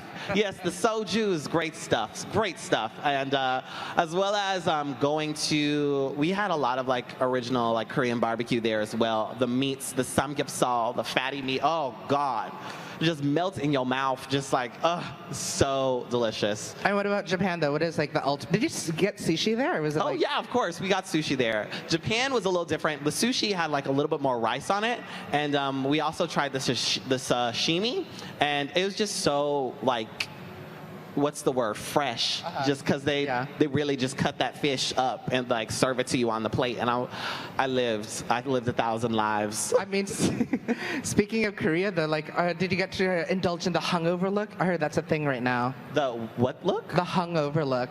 What does that look like? Like girls will like put makeup, like red makeup, to look like they have like Asian glow. Oh, like under their eyes. Everywhere. Oh yeah. I totally did that. Like especially when I was in Japan, like I would just put like pink blush, like really focus it under my eyes. And in this really big store called Shibuya 109, where it's like all the top fashions in Japan, like all the girls, they're called staff, the staff, basically store staff. A lot of them have really popular Instagrams, and a lot of the girls have that look. So, just trying to, try the style, try new things, and turn up in Japan. Turn up and make it look like you turn up. Either way. Yes, we did. I want to get a little bit serious right now, and I just want to talk about cyberbullying, though. And like, I feel like, have you faced a lot of it, and how have you been getting through it, though? For the most part now, my subscribers, like, and people in my comments are pretty supportive. I feel like it's a pretty close-knit community as for me right now, but when I was first starting out, and especially when I started to gain traction on YouTube and popularity and stuff like that, and Ray William Johnson talked about my video and all that stuff, there was a lot of people like, what is this? Who is that? What is it? Even on Attack of the Show, there was a little gag that they made on the show where Siri was just coming out, I think, and they asked Siri, they're like, Siri, is this a man or a woman? And Siri was just like, yes. And I was like, that's awesome. So it was definitely a really surreal moment for me. Attack of the Show was like one of my favorite shows too, so I was like, that was crazy. Yeah. Do you have any tips to like combat cyberbullying? I think it's a very important thing that we need to actually open this dialogue. You know? Beyond the color and fun. Yes. Or to make the color fun. Yeah. I feel like cyberbullying is so. People try it. For me, it's just like, why spend so much time out of your day to type this ugly comment that I might see, or that I might not see for all that matter? And I feel like it's more of a reflection of like what you're going through in your life and like where your headspace is. So whenever someone types something ugly, mean, or nasty, I'm just like, okay, that's your issue, not mine. So you go deal with that, and I'm gonna be over here making videos and stuff and getting money. So like, yes. Can you pass me that actually? Yes. I just want you guys to remind you guys, please follow us and tweet your questions over, and we'll get to it in a moment. Yes. Okay, we're gonna play with the TMI jar. Uh-oh. It should be an okay, hold on, let's shake that. Oh Lord, here we go. Pick one up. Okay.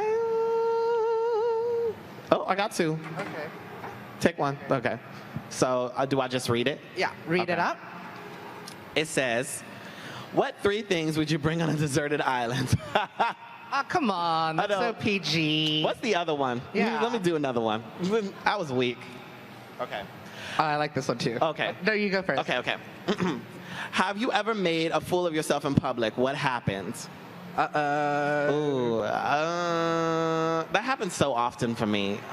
Like, when don't I make a fool of myself in public? Oh shoot! Ooh, you know what? In Korea, I have a good story. I just reminded myself. So there was like a pole in one of the clubs in Korea, and y'all know, like, once I see a pole, I have to swing on it. It's like the funnest thing ever, So I was swinging around, and I was wearing this hair too. Now this hair does not have any like combs or security in it, so y'all already know where this is going. So I'm swinging around, minding my own business, and then I'm at the top, and I drop it all the way down low, and I throw my head back, and my hairline flies back 5 inches. And I was like, and one of my friends who was right across from me saw it, and she was like, and she started doing this really obnoxious laugh, and she was like, and I'm like, shut up, girl. There's a bunch of like Korean people around us too. So I'm like, they're gonna be so triggered if they see my hairline fly far back 5 inches. They're not gonna be like, they're gonna be like, what the hell? So luckily nobody else saw except my friend. But it was definitely like a highlight of the trip. Every time like I talked about it, she would crack up laughing. So that was that was really embarrassing, but it was funny. How is the reaction, all the fans? Do you have a lot of followers in Korea and Japan? Surprisingly, I had a lot of followers in Japan. When I went to Harajuku, which is a fashion district in Japan, there were so many people who stopped me and said hello and like knew who I was. I was like, this is so weird. Like, I didn't think that, I would have anybody here who knew who I was, especially we did meetups in both Japan and Korea.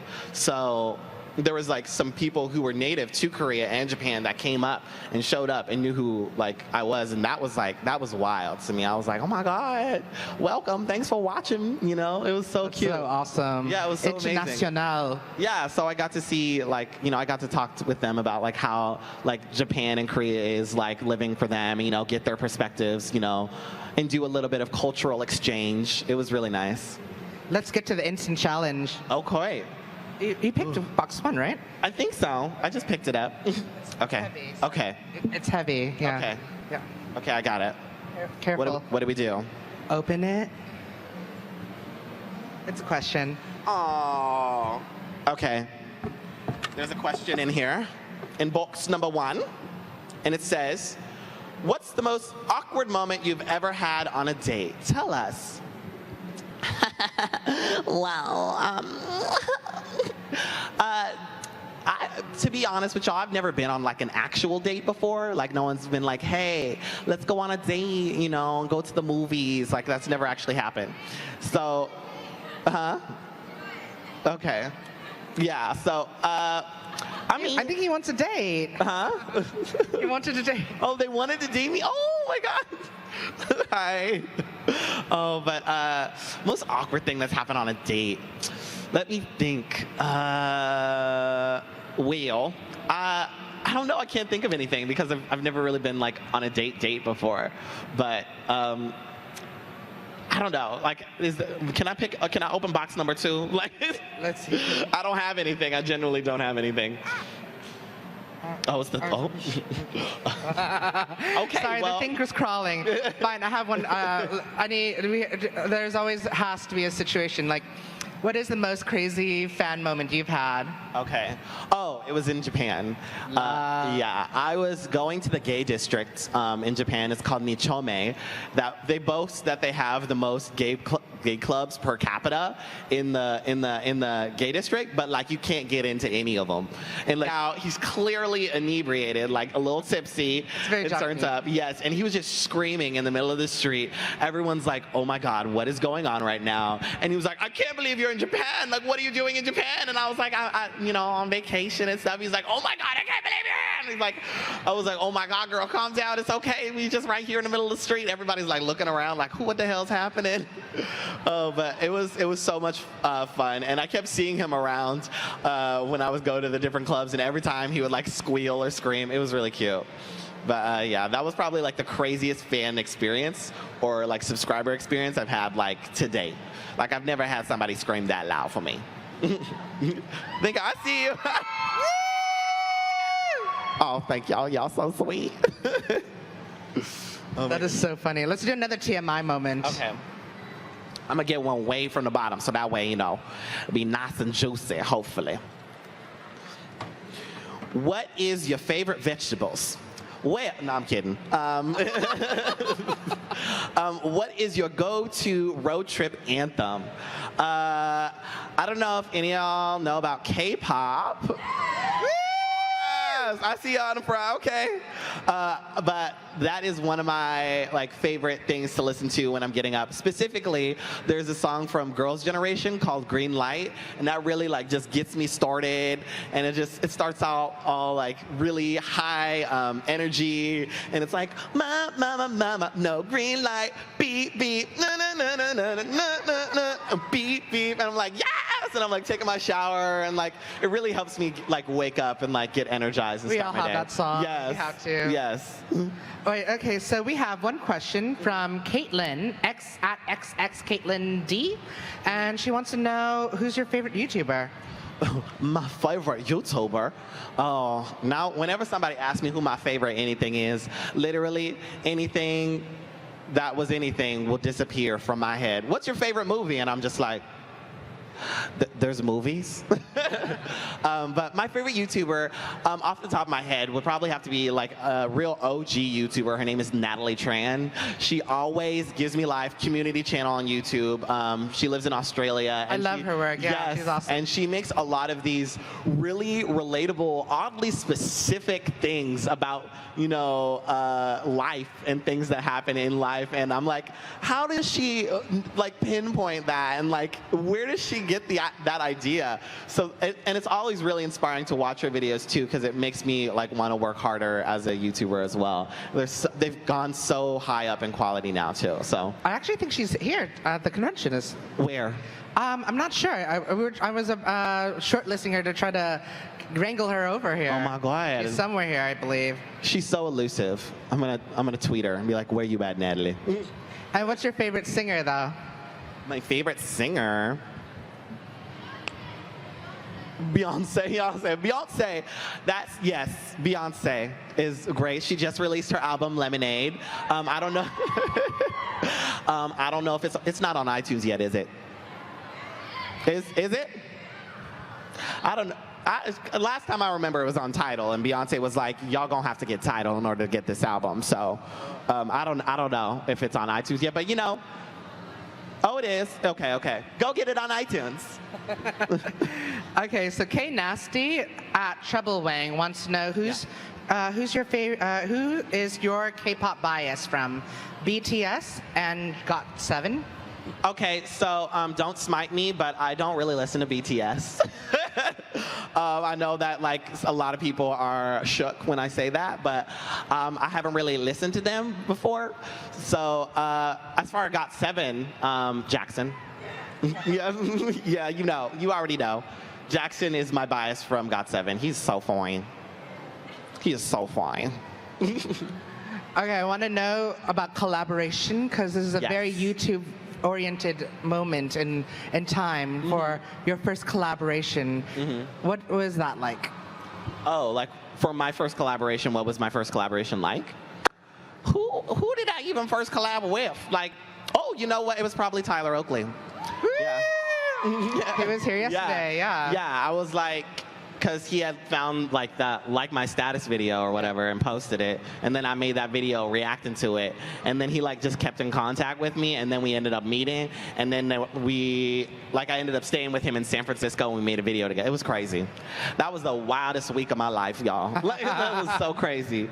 Are there any new ones coming up? Collaborations? Oh, any new collaborations? I was in Korea, and I made a video with a guy named Luke Williams, and he is an openly gay Korean man who came out in high school. Now, I don't know if y'all know anything about Korea and being like LGBTQ, but it's pretty hard to come out, and a lot of people aren't out in that country. So for him to be out, and especially so young in high school, he's probably like one of the very few people that he knows that's out, probably the only one in his school. So like I really wanted to talk to him about that and what it was like, living as an openly gay man in Korea. So I still need to edit that video, but he just posted the one where I put him in drag. So look up Luke Williams Korea, and you'll probably find him and find me putting him in drag. I did like a kimchi-inspired makeup look on him, so I tried, girl, but y'all can be the judge of that. Thank you! Wow! Ben wants to know, what's your favorite food and why? Oh, my favorite food? It's probably more of like a snack, but I always love me some peanut butter and jelly. Just yes. Like I could eat that every day for. I still haven't gotten sick of it yet. My mom said that when she was pregnant, that she used to eat peanut butter and jelly, and I guess it just stuck because that's like I could eat that every day, all day, any time of the day. Like it doesn't matter. It's a very comforting food for me. Just peanut butter and jelly. This is a really good one. What is your favorite thing about doing YouTube, and what is the most disliked thing? My favorite thing about doing YouTube and the most disliked thing. My favorite thing about doing YouTube is being able to create my own content, be the boss of my own content, and say what I want to say, and do what I want to do. Yeah. So, the you part in the YouTube is very important to me. That's the whole reason why I joined and wanted to sign up and, put my content out there. Now, the hardest thing about YouTube is trying to keep up with the amount of posts that you need to do, especially when you've started gaining traction and people expect more content from you, and they're like, okay, where's that new video? Girl, I haven't posted a video in like 2 weeks, 3 weeks, because I've been on vacation, and everyone's like, Miles, hello, where are you? I'm like, girl, I'm at VidCon. I just came straight from Japan. Give me a break. I'm working on it, God damn it. I've got the content, okay? It's in the drive. And it's coming to you shortly. But yeah, I have a lot of stuff. So that's like the hardest thing. But I take it with the work. I'm willing to work as hard as possible to, get out content, to grow. So for me, it's not necessarily like a bad thing. It's just what comes with the job. And I have one more question. Is there any secret things you want to debut to us right now? Any secret things? Collaborations, projects? Oh, well,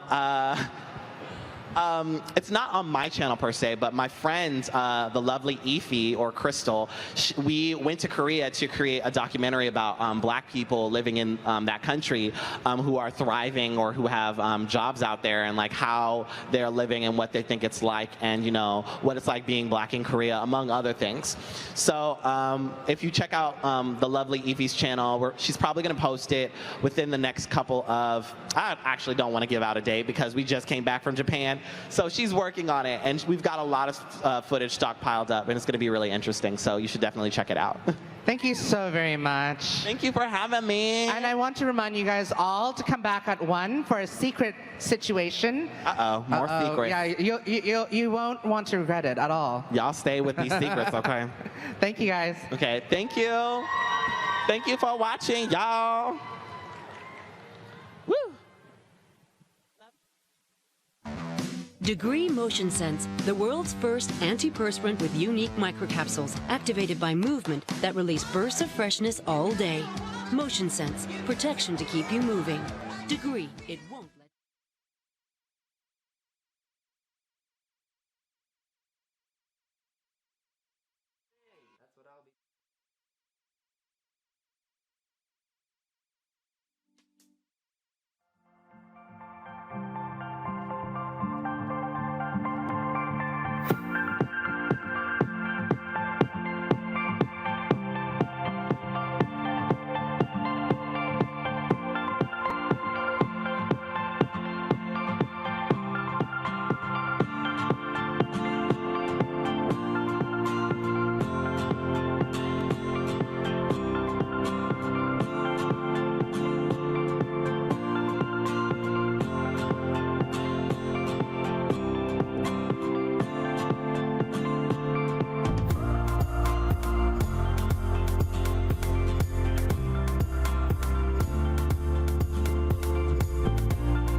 Welcome back to VidCon Live. I'm Elliott Morgan. I'm here with absolutely nobody. I heard a rumor that Steve Zaragoza dropped by earlier and was hanging out with Lee, and you know, that's cool. I was a little, I mean, it's fine. I'm not offended. It's fine. I could just, we're just coming out of an interview. It's fine. We just watched Connor Franta and Miles J, and it was really good. And I'm not upset about them hanging out, you know, and not inviting me to be a part of it. So in case you're thinking that, it's not the case at all. I'm not bitter. It's not a big deal at all. Anyway, we got all sorts of fun things happening all throughout the day here, and I couldn't be more excited, guys. When I packed my bag for this little trip, I completely forgot toothpaste. So this is the first time that I've been a part of VidCon Live where my breath has not reeked, and I just want to tell you that because I feel great, and I think it's going to translate into better hosting for you and an all-around better VidCon Live experience. Speaking of VidCon Live, you can use the hashtag VidCon Live at any point, and you can pop up on our tag board. So if you have any questions right now, we're going to go to that and see what you have to say. Or at Vivo Troy said, I'm so happy there's a live stream for this VidCon Live. Yes, me too, Troy, sir. And in fact, I'm so happy that I just shared that toothpaste thing with you, and I hope you still feel the same way now that I've gotten so personal. Jackie said something about Connor being a wonderful human being, and I agree. He is fantastic. Sophie says, freaking out, VidCon Live. Aubrey says, he's such a sweetheart. Hashtag VidCon Live. Do you guys prefer me to say the names that you put for your profiles or just the @handles? I'm going to start trying to do both. Carlene says, those shoes are lit, #VidCon Live. Thank you, Carlene. I know you're not talking about mine, but these are Air Jordans. They're retro Air Jordans. They're the first Jordan 1s, I believe, is what they're referred to as. My friend got them for me. He has the same pair. We try to coordinate accordingly. Savannah says, VidCon Live is the best thing ever. Really? Even better than, like, I don't know, like, candy. Oh, speaking of candy, I gotta go get some candy. Guys, we are going to Hall C now to watch a Glozelle Q&A, and I can't wait. I'm very excited. Have fun. I'm so glad you guys are here today to come out and see us and do everything that you guys want to do. Are you guys enjoying VidCon? Awesome. I know you guys are waiting for the girl of the hour.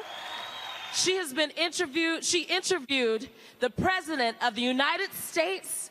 She has over 800 million views, over 400 million challenges she has done. No, she's not done that many challenges, but she will. Start thinking of some challenges that she can do, because later on in the show, I'll be asking you to come up and share that with you. Okay, so without further ado, the girl of the hour, my sister. Stand on your feet for Glozelle Green. Glozelle, come on now.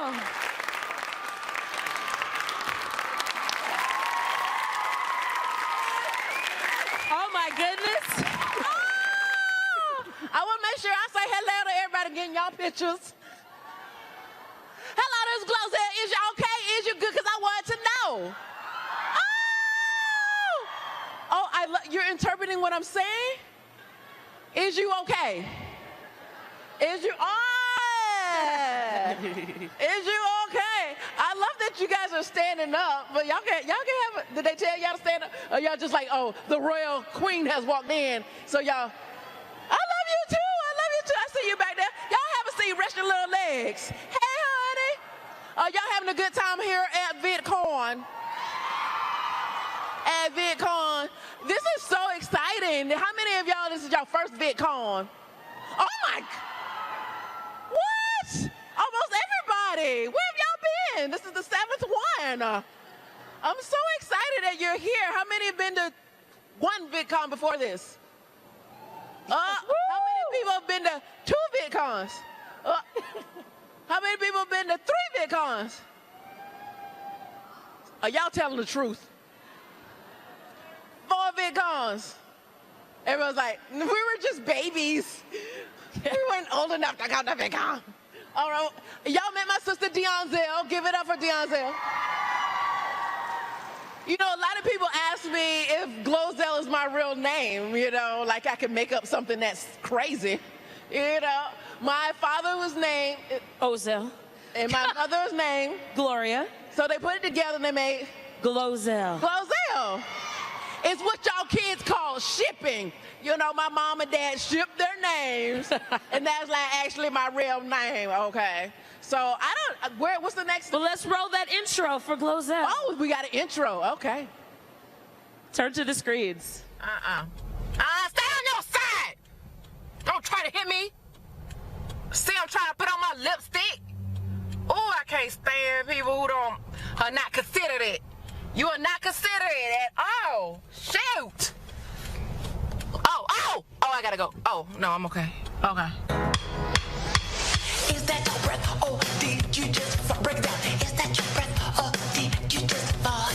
Is that your, oh, did you just, is that your, oh, did you just,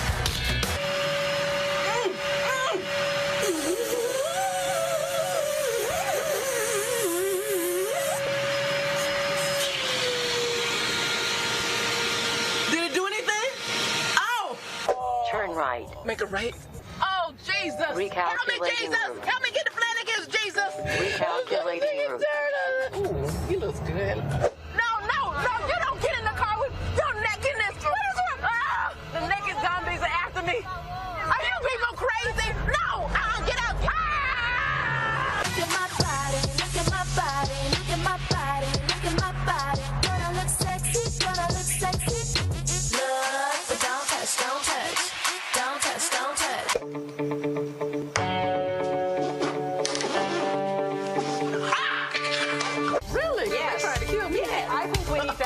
pepper contest because you can feel the fear of pepper and do it anyway. I'm caught in a bad romance.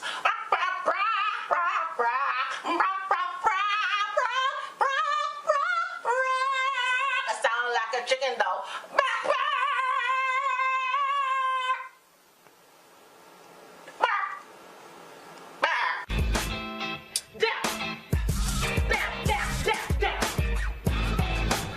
Or you can do slow mo.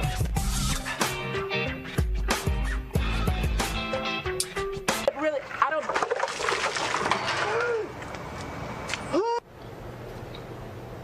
This is good.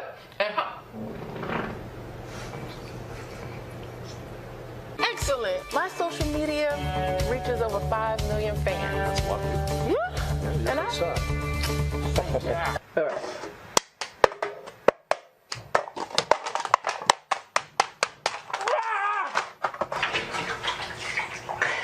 Got milk? Cereal? Okay, I probably. Oh, no!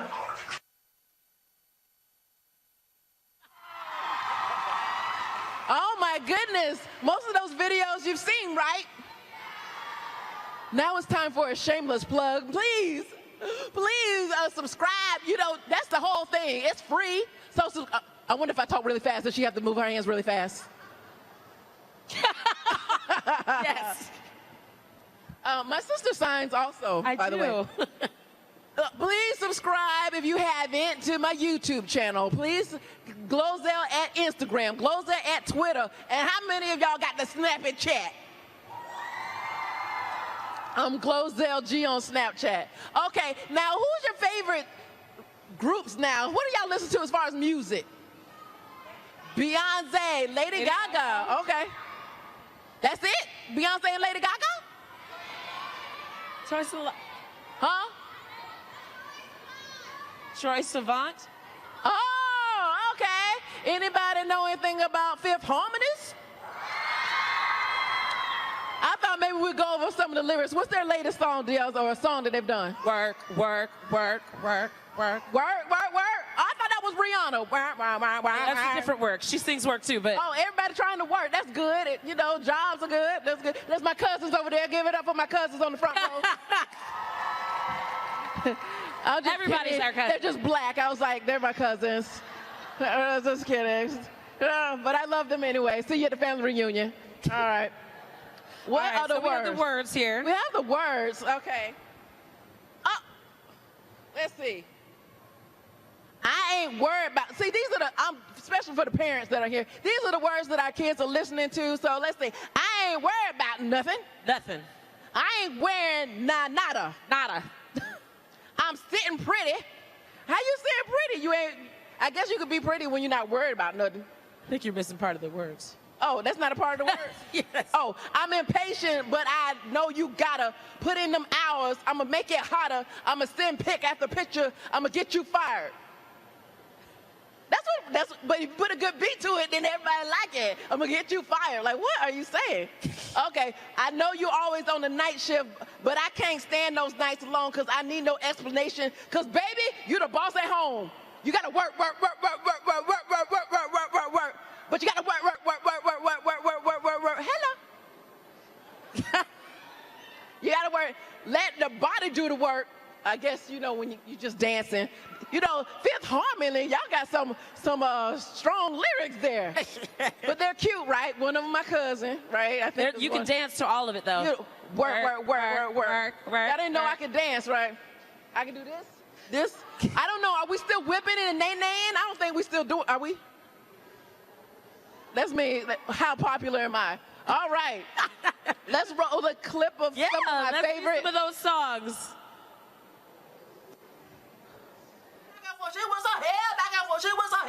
Okay, first of all, you need to have some hair to whip it back and forth. Like, she done shaved like half her hair off, so. Okay. Come here, rude boy. Can you get it up? Come here, rude boy. Is you big enough? Take it. Baby, take it. Love me.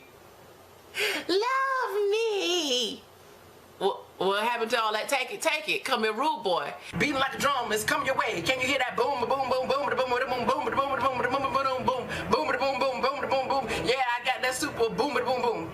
Oh Lord, there's more words. This is the guys with the polos, entrepreneur brothers in the bogos. He could ball with the crew. He could be solo, but I think I like him better with a dolo. I don't even know what you're talking about. I've learned our love is like a brick. A brick. Dun, dun, dun, dun. House, okay? Or sink a dead body. Oh, build a house or sink a dead body. Okay, see, have you heard that song? I love it solid as a rock. Okay, that rock that you can build your foundation on is that same rock that could, bring you down to the bottom of the ocean because it's so heavy. Used to call me on my cell phone. Well, them was the old days. Them days is over. She not calling you on the cell phone. She is putting stamps on her passport. She's having a good time. You know what I'm saying? Just because you left me don't mean that I'm not going to live again. You know what I'm saying? Yeah, I made it without you. Yeah. Okay, I guess this got a little personal. It's Fridays. It's Fridays. She's jamming. Weekend Fridays.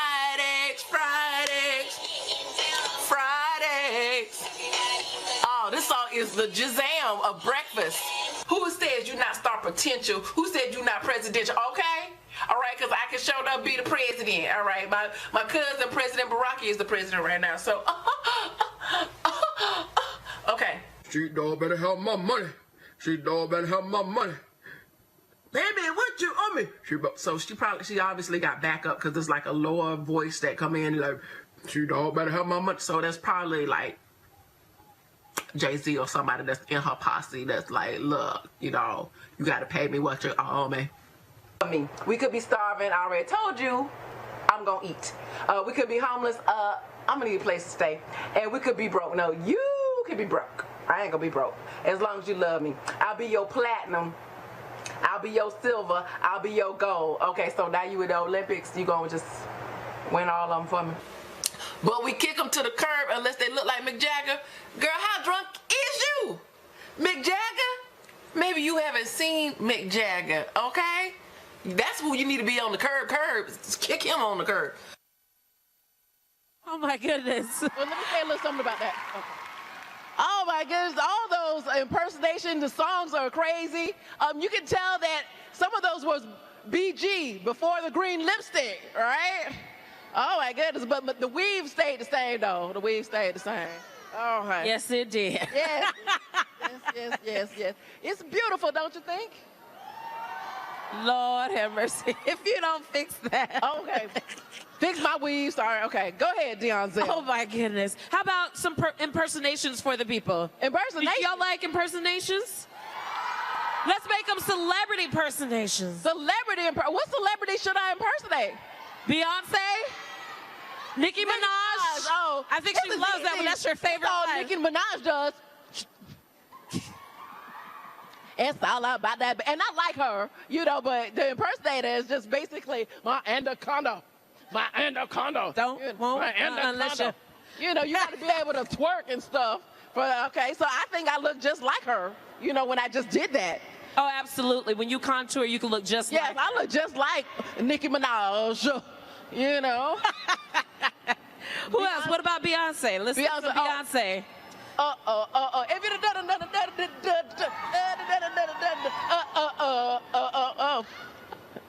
I look just like Beyonce right there, didn't I? Wait. I know your favorite one. Huh?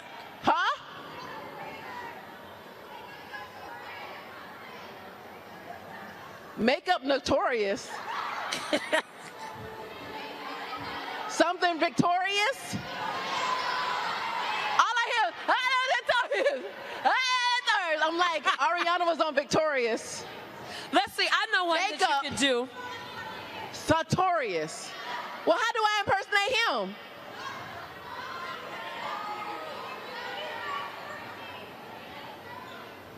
Someone show me his impersonation. Oh, you gonna do it? He's like, I don't know, I'm just standing by the mic. How do you do an impersonation of, just act like, I don't know what 13-year-olds act like. They're cool, right? 13-years-olds That's the body movement? of a 13. Any other YouTubers you want me to impersonate? Miranda Sings. You knew that was coming. I knew that was coming. You know what? Oh, hello. Hello. I really do not know how to impersonate her, and every time I see her, she cracks me up. Like, even when she's not trying, you know, like when she takes out the lipstick, I'm already dying, you know. So, hello.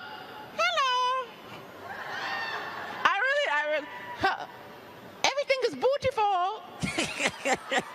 I'm like the worst one, but that's my best friend. I think she's amazing. Exactly. I don't know how to do it. I really don't, but she's here in this at VidCon, so I hope you get. Let's see your best Michael Jackson. Oh, and that'll be the last one. Get it? Bum, bum, bum, bum. Is that the moonwalk? Yes. Shaka, cha, cha, cha.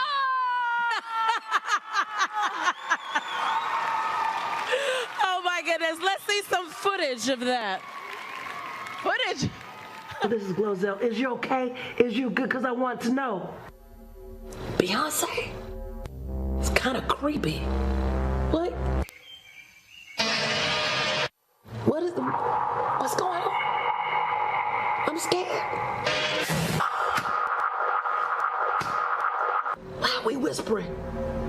Huh? What does lemonade got to do with anything? I prefer Kool-Aid. Pull me in, pull me in, pull me in. Where's it gonna play? Why can't you just put it up on YouTube? Over and out. When he's good, we go to McDonald's. When he's good, we go to McDonald's. He's happy when he see golden arches. I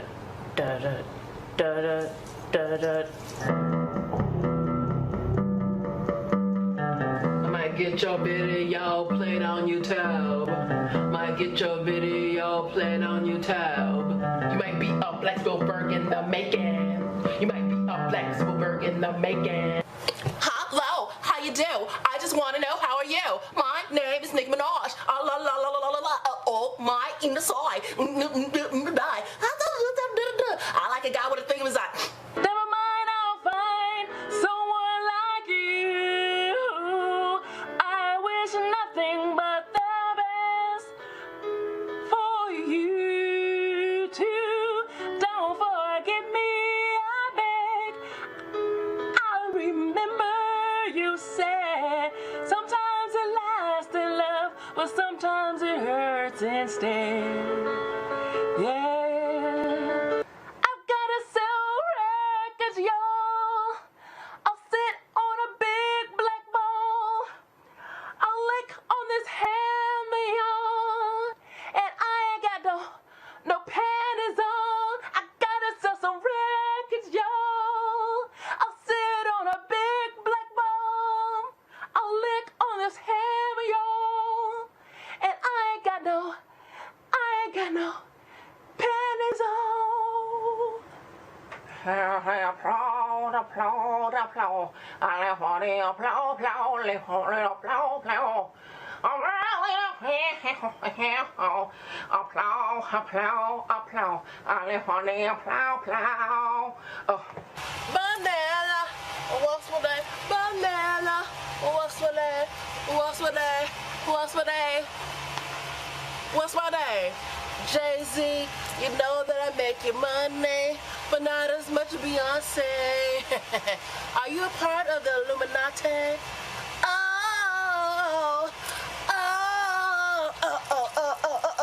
Nana. How did I come up with the name? Ivy means 4, which is my favorite number. And blue is from Jay-Z's albums, his Blueprint albums. Oh.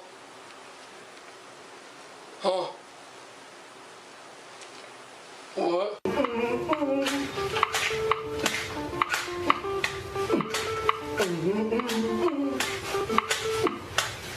That's good.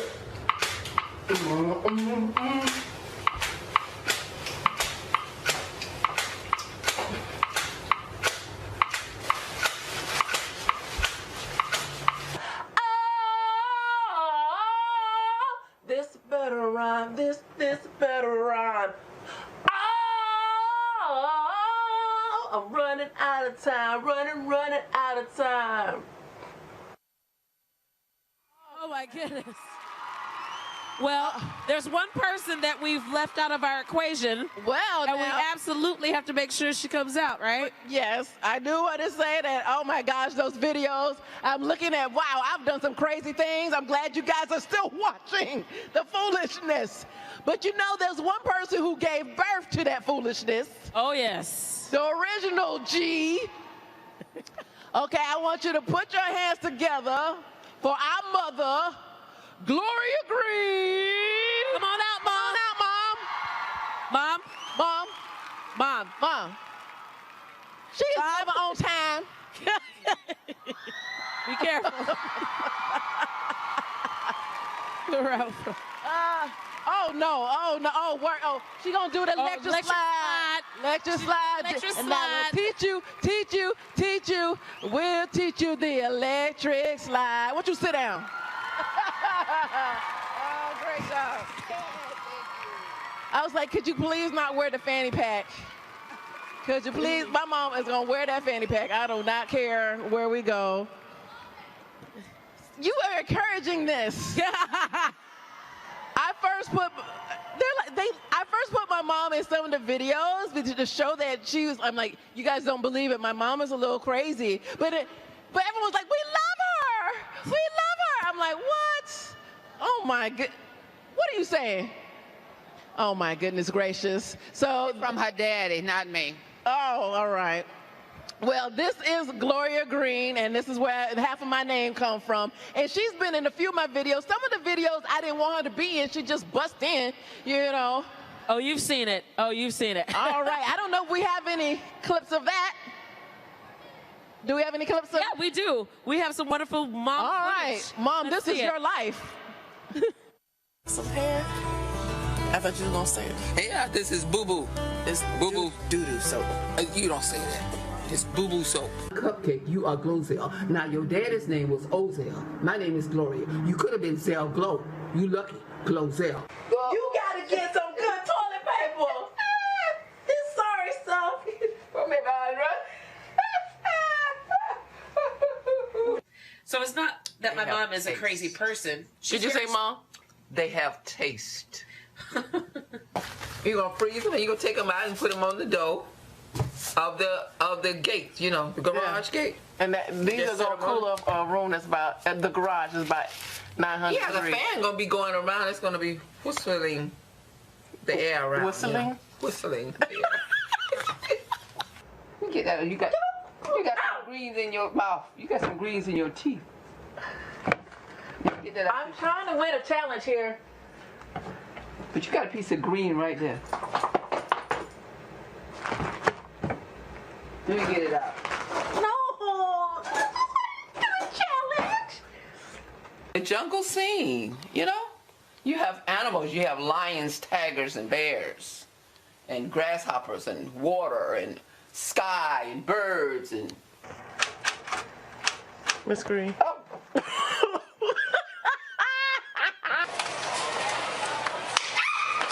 That's what you get.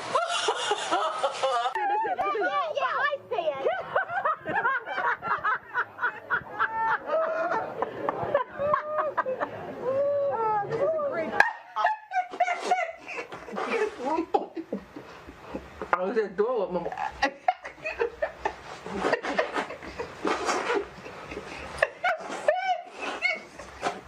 Now you clean up this kitchen.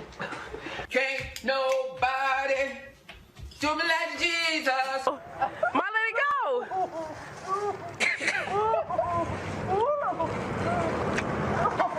It just got real. It just got real. The top of, you made a hat out of the top of a pot. You're not supposed to tell them what it is. Oh. And look what I got. You got it on backwards. No, I don't have it on backwards. You got the hood in the front. The hood is in the front.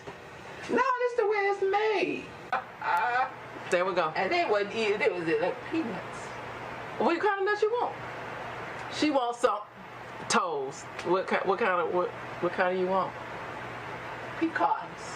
Pecans. Do you hear me? Hey, what you want? 5, 6? Adios. Adios. Not hot. Not adios. Adios. Adios. Adios. Adios. Amigos. Muchacho. Magracho. Magracho. Well, okay. Are you done?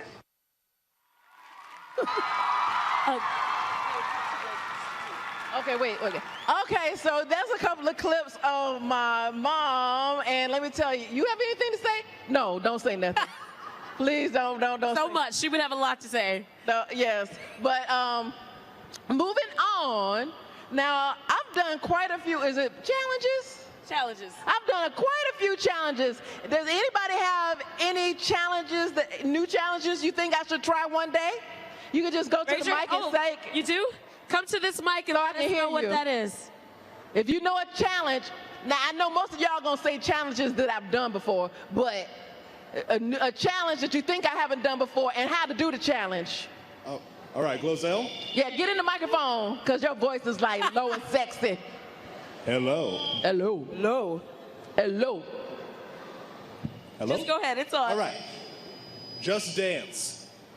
Have you ever played Just Dance? Is that a challenge? Dance. It should be a challenge. So what do? You just dance? I don't know. I can't. You gotta get him. I can't hear you, baby. All right.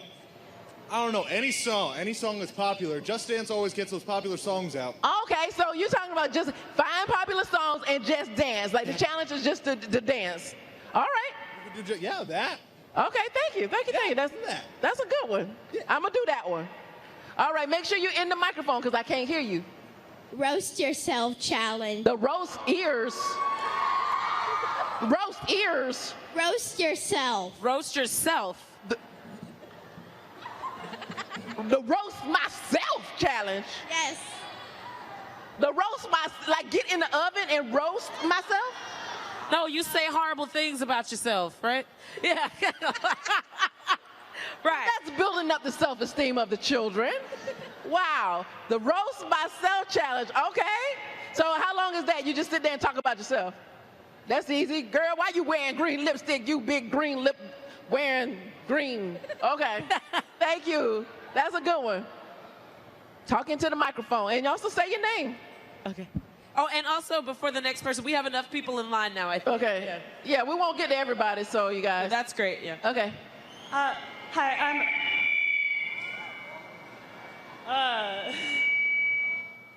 This mic? This mic doesn't like me. Just speak really loud. Shout it out. Go ahead, shout it. Have you done the Running Man challenge? The Running Man challenge. Oh, the Running Man challenge. Yes, I have done the Running Man challenge. Okay. That was a good one. Hi, I love you so much. I've been watching you for years. Okay. This is a mix of two challenges that you've done that Shauna Malcolm has done. The what challenge? It's a two mix challenges. Of two challenges. What's the first one? You do the... Why don't you read what she's saying? Because you read signs. I can't hear what he's saying. You do the onion challenge. The hugging? The onion. Onion. I did the onion challenge. Yes, that was me spitting it out. You do the onion challenge while doing the Harlem Shake. Combine the Harlem Shake. Anybody even know the Harlem Shake now? Okay, Harlem Shake with the onion. No, that is not. Can't bring her nowhere. Stop shaking. Okay, those are good. It's a combination. I like that. I love you too. Thank you. How cute is this guy? All right, go ahead. Hi. So you should do the Orbeez bath challenge when you buy like 300 Orbeez and put them in the bath and you bathe in them. Okay, what did he say? Orbeez. Corned beef? Orbeez. Orbeez. Orbeez. Yes. Arby's? Orbeez. Orbeez. Orbeez. What's an Orbeez? A jelly ball. Yeah. Okay, I'm gonna look up some Orbeez challenge because okay, thank you. I haven't heard of that one, so that's a good one. Have y'all heard of the Orbeez challenge? All right, thank you. I'm learning a whole lot. Okay. The Say Anything Challenge. The what? The Talk Say real loud. The Say Anything Challenge. The sand food? I don't want to eat any sand. The Say Anything Challenge. Oh, the Say Anything Challenge? Yes. How do you do the Say Anything challenge? Because I say anything. You just go anything, anything, anything, anything. Say anything. I just said it. You do it with two people, and you have to say anything, and whoever stutters and can't say something. Oh, okay. Two people, you say anything, and whoever stutters is out. Yes. Okay. Or repeats it. All right, let's do that. All right, Mom, you ready? Hold up your microphone, because Okay. Cat, dog, chicken, cat. You already, does that count? She already said cat. You out. No, that wasn't the rule. You didn't. That wasn't the rule. Okay. You got to get the rules. Don't be changing the rules in the music. Socks. You going? You got to hold it up. Nobody can hear you. Shoes. Socks. Lipstick. Hair. Out. That's all that hesitation? Oh, that was a good one. That was a good one. All right, the line, we got to stop at this boy with the striped shirt. Like, is the line, we already cut it off. Yeah, the boy at the striped shirt. Yeah, he we're was the in last it right one. there. Go ahead. Hottest hot sauce in the world challenge. Hottest hot sauce in the world challenge.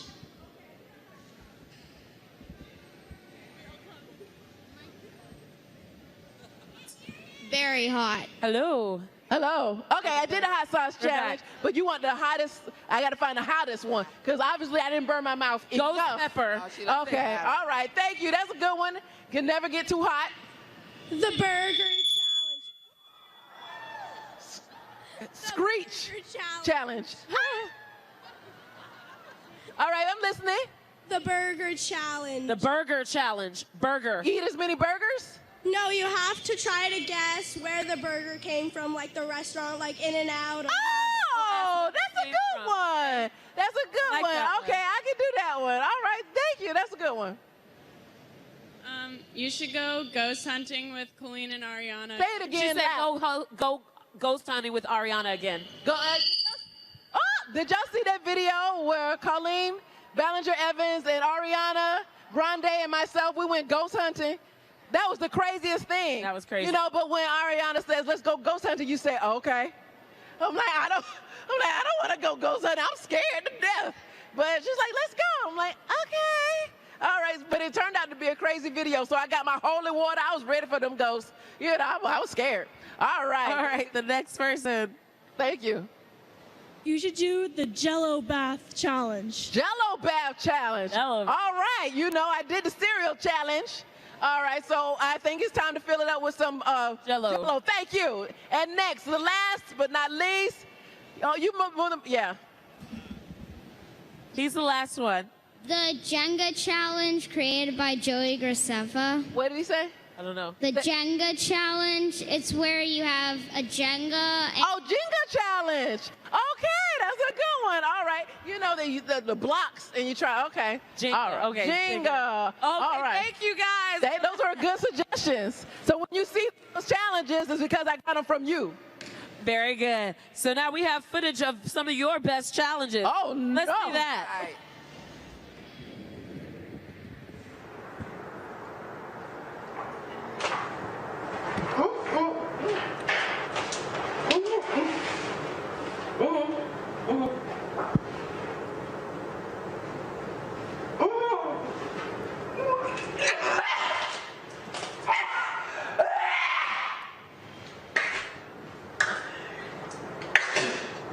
Give me one.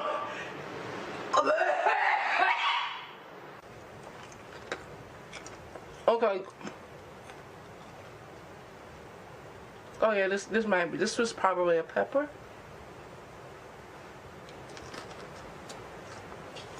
And peppers are what? Peppers are.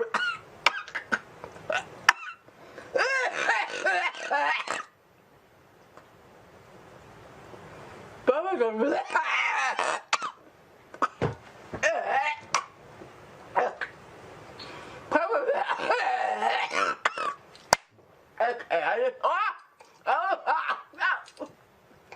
Here's some water. Look,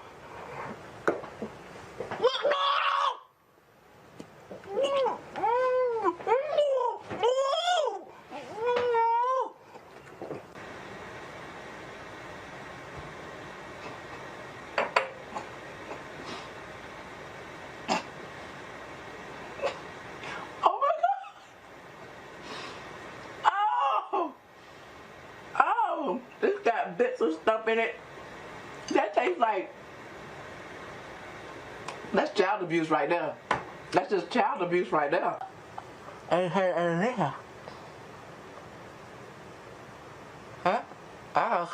I heard in there, some tobacco, and then you can do that all day. And then you sit there like, that one.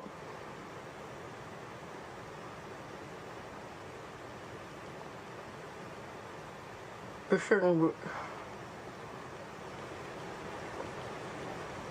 It shouldn't.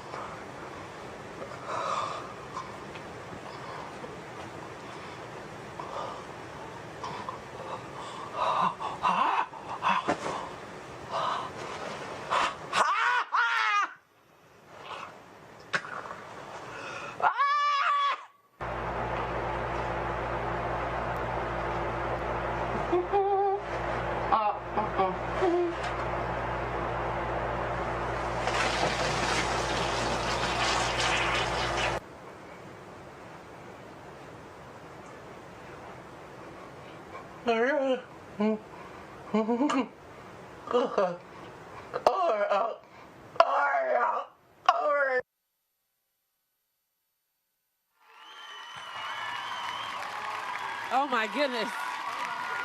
I've done some crazy things. Some of that was an octopus and wasabi and peppers and oh my goodness gracious, but y'all want more peppers and okay. All right, I'm actually gonna do a challenge next week, so please look out for it.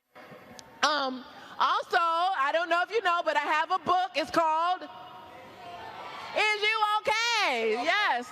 I basically talk about these two people back here. Okay, if you want to know more about my upbringing and how I became the Green Queen here, make sure you get the book, Is You Okay? And yeah, we're going to see how well your fans know your things. We're going to do some questions, and they'll get some wonderful prizes. They can win stuff? They can win a whole bunch of stuff. The first my will goodness. Be your book. You can win. Oh. Win a book. Someone can win my book. Yes. All right. So the first question is, and the mic is back there. So is it going to, how are we going to go back? So I'm going to ask a question, and then they'll raise their hand. Okay. We'll try to see who can raise their hand the fastest. We'll try to pick them, and then they have to say the answer. All right, you do that, because I don't want nobody mad at me. All right, Ma, you got to help me monitor hands. Who has the answer? All right. What does my sister use? Well, I guess whoever gets to the mic first. How about whoever gets to the mic first? Does that work? I do that. Oh, y'all gonna be trying to kill each other? Oh, okay, no. We do not want any riots. No. No. Yeah. Okay. Yes. Okay. So look for hands. Oh, wait a minute. She changed. She did. Oh my goodness. Okay. What's up? That's amazing. Okay. So the first question is, when my sister played the character of Cupcake, what does she use for Molly Sims' facial? What did I use for Molly Sims' facial? No one's going up to the mic. I will give you a hint. It is a fruit that most people don't consider. All right. Oh, right. Come on. No, stay. Do you know the answer? No, it's not an avocado. Nope. Yes. Yes, tomato. It was a tomato. I'm like, come get your book. Very good. Congratulations. Yes, afterwards, yes. All right. All right. Can we show that footage of Miss Molly Sims? Oh, cool. Hello, this is Cupcake, and welcome to my vlog. Okay, today, I should have changed clothes. This is what I had on in my last vlog. Oh well. Okay, this is Cupcake and welcome to my vlog, and I'm going to show you how to get rid of those ugly dark lines and circles under your eyes. You see? Little bags under your eyes. And you see? Yeah. You don't want to have those. What you do is, you take a little red lippy like so, to get rid of these, okay? And you just put it right underneath there like this.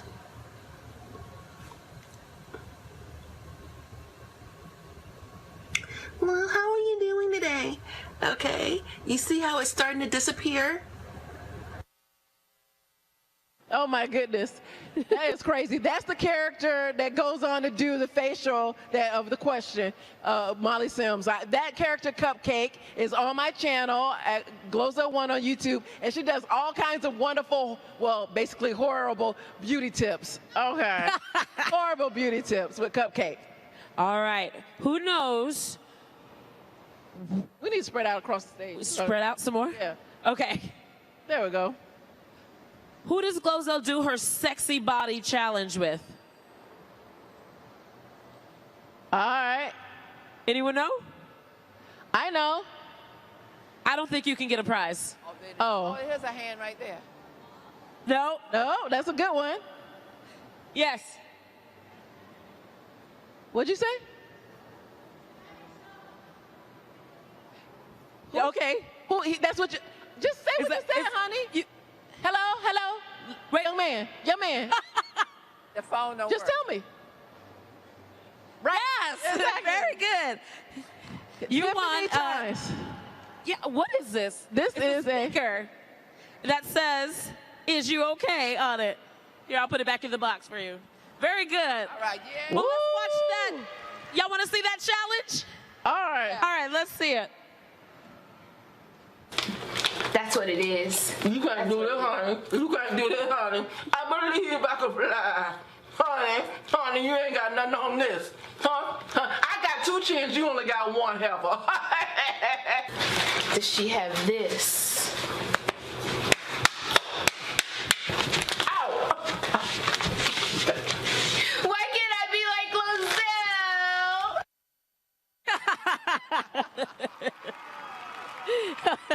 It's hard being like this funny and this amazing and this gorgeous all the time. Yes. Is it time to give out another prize? It is. It is. This one is for some. Let's do another book, because this one is easy, but we want to make sure that everyone sees these books and gets them. Okay. What was Glozelle's first video that made her famous? That she's known for? I saw this hand first. No. No. And look towards the back. Lipstick? No. You got to know if you know the name. Which one? With the cap? With the cap on? Oh, wait, you're not looking at her. I'm not looking at her? Stand up if you think it's Stand up, whoever she's pointing this one, to. right there. What? The Kool-Aid? No. What's the name of it? What's the name of it? Yeah, here. Right, my push-up bra helped me get my man back. Yes. Congratulations. Yes. Right. So was that a clip? Yes, we have a clip. For those who don't remember, here we go. Yes. Let's watch that clip. Stay on your side. Don't try to hit me. See, I'm trying to put on my lipstick. Oh, I can't stand people who are not considered it. You are not considered it at all. Shoot. Oh, I gotta go. Oh, no, I'm okay. Okay. All right. That's Tracy with the Kool-Aid her. Yes. All right. So this one is easy. So you're gonna get M&Ms for it. I want M&Ms that have Glozelle's face got on my face on it. They also say, "Is you okay?" and they're also green. We need for you to name 5 characters Glozelle has done. Raise your hand. We've seen them, most of them. Anybody can name 5? Anybody can name 4. All right, right here. Are you sure? Stand up if you think it's you. I didn't hear you. Nicki Minaj, Beyonce, Cupcake, that's 3. Jay-Z. Okay. Jay-Z was in the video. You ready? Can you catch it? Oh, you can. Don't let her come up. Very good, very good. Here you go. Anybody else can name 4 characters? Yes. 4 different ones. Four different ones, yes. Stand up. With the glasses, I just saw you. No? Okay. Well, all right. Anyone else? How about 2? 2 characters. Yes. 2 different ones. 2 different ones than what she said. Lady Gaga and Rihanna. Okay, yes, come on. There you go. That's right. good. All right. Someone else can name 2 characters. Yes. Yes. All right. We'll take it. Those 2 I did today. Be nice to Awesome. people. Yes. You got another one? Oh. Miranda. She just said Miranda.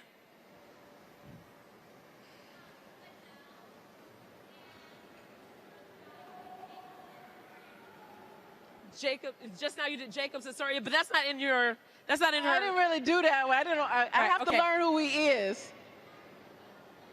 Beyonce Someone was said already used. Beyonce already. Wait, in the front.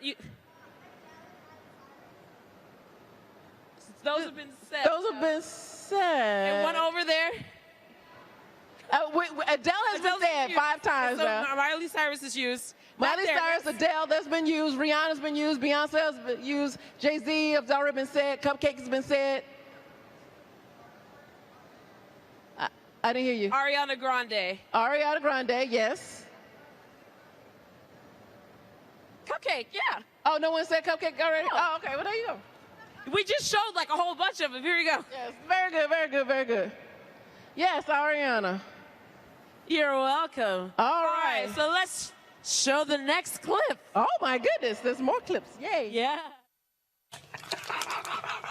I mean, I don't know if you ever modeled or anything, but they all do it. They all do it. And you just, oh, yes. Oh, get in there. It's just, oh, my gosh. I just see your skin getting better and better and better. Even though it was perfect, now it's more perfect. Yes, it is.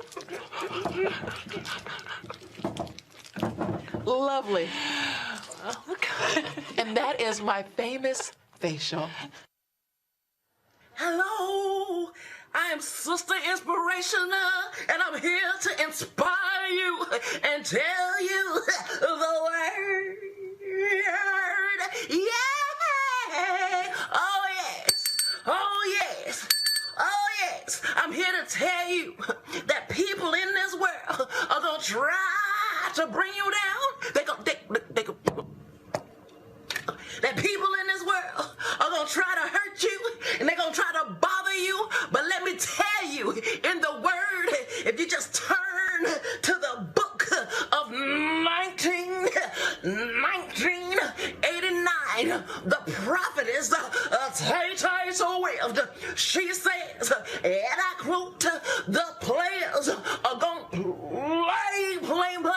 I'm saying to you right now, there's people that don't want to see you happy. There's people that want to see you broken down and upset all the time. But you can play, and it don't matter how much you play because, Toe up. This is Lancashire. It is 12:50. This is Tracy. Okay. Smokey. Ugh. Hello. I'm Willie Dale, the Fix-It Gal. I happen to be visiting some relatives and look at the door. There's no doorknob. Hello, this is Kalonda, not your mama on Born in the USA Obama. Okay? First of all, how they gonna even let a black man in the White House to even park cars without no birth certificate? Nonetheless, become the president of the United States. Okay? So y'all need to get off my president, President Baraki, okay? Oh, my goodness. Oh, my goodness. Oh, that's just lovely. I've done a lot of crazy, wonderful characters, and I think we're gonna ask how many people have read Glozelle's book. If not, you still can. You read it? You still 1, 2, can. 3. Okay. All right, good. Thank you. All right, so those people that have, who has the book, go ahead and line up at that mic. We want to ask you some questions. So I saw 7 hands. Go ahead and line up at that mic right there. Okay, we're going to ask you questions from the book. So if you read the book, which is kind of hard, it just came out. There's the mic. If you read it. Okay. Make sure you get it and make sure you read it. Okay. All right, let's go to the Let's do some questioning. Yeah, anybody have some questioning? We've got like 10 minutes. There's the mic. Go ahead and line up. Just know that we have 10 minutes. So we'll go as long as we can for the 10 minutes that we have this stage. And make sure your questions are questions. I know that everybody's going to say, follow me here, follow me there. So that question's already known. But if you have an actual question, please ask that.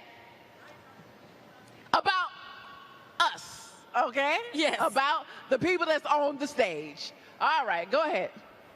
Hi, I'm Jules, and I was wondering, what is your favorite thing about your mom, Gloria? What is my favorite thing about your mom growing? Oh, my favorite thing is that she does have a musical background, and the music has really helped me to do videos because I play the piano and I sing. Most people don't know, but it helped encourage me to be out in front and be more. I'm very much an introvert, but now I get to be more extroverted because of music. Thank you. That was a good question. Thank you. I love you. Thank you. What's your favorite brand of green lipstick? My favorite brand of green lipstick is yet to come. It's my own brand of green lipstick because right now I'm kind of making my own, and I've tried a lot, and I do any green lipstick I enjoy, but my favorite brand is yet to come. Is going to be Glozelle Green lipstick. Yes. Thank you for that. Another good question. Thank you. Good Very question. Good question. Hello. What inspired you to write a book? What inspired you to write the book? Oh, what inspired me to write the book? Well, I'm doing a throwback to actual written word. You know, a lot of us are very tech savvy, and it's very good to have a book. My mom here is a retired school teacher for over 30 years in the school system. So when I think of education, you think of school, you think of books. So I thought I would do a throwback to that, and that's what I was brought up on, reading books. Thank you. Wow, great question. Great question. Yes. Hello.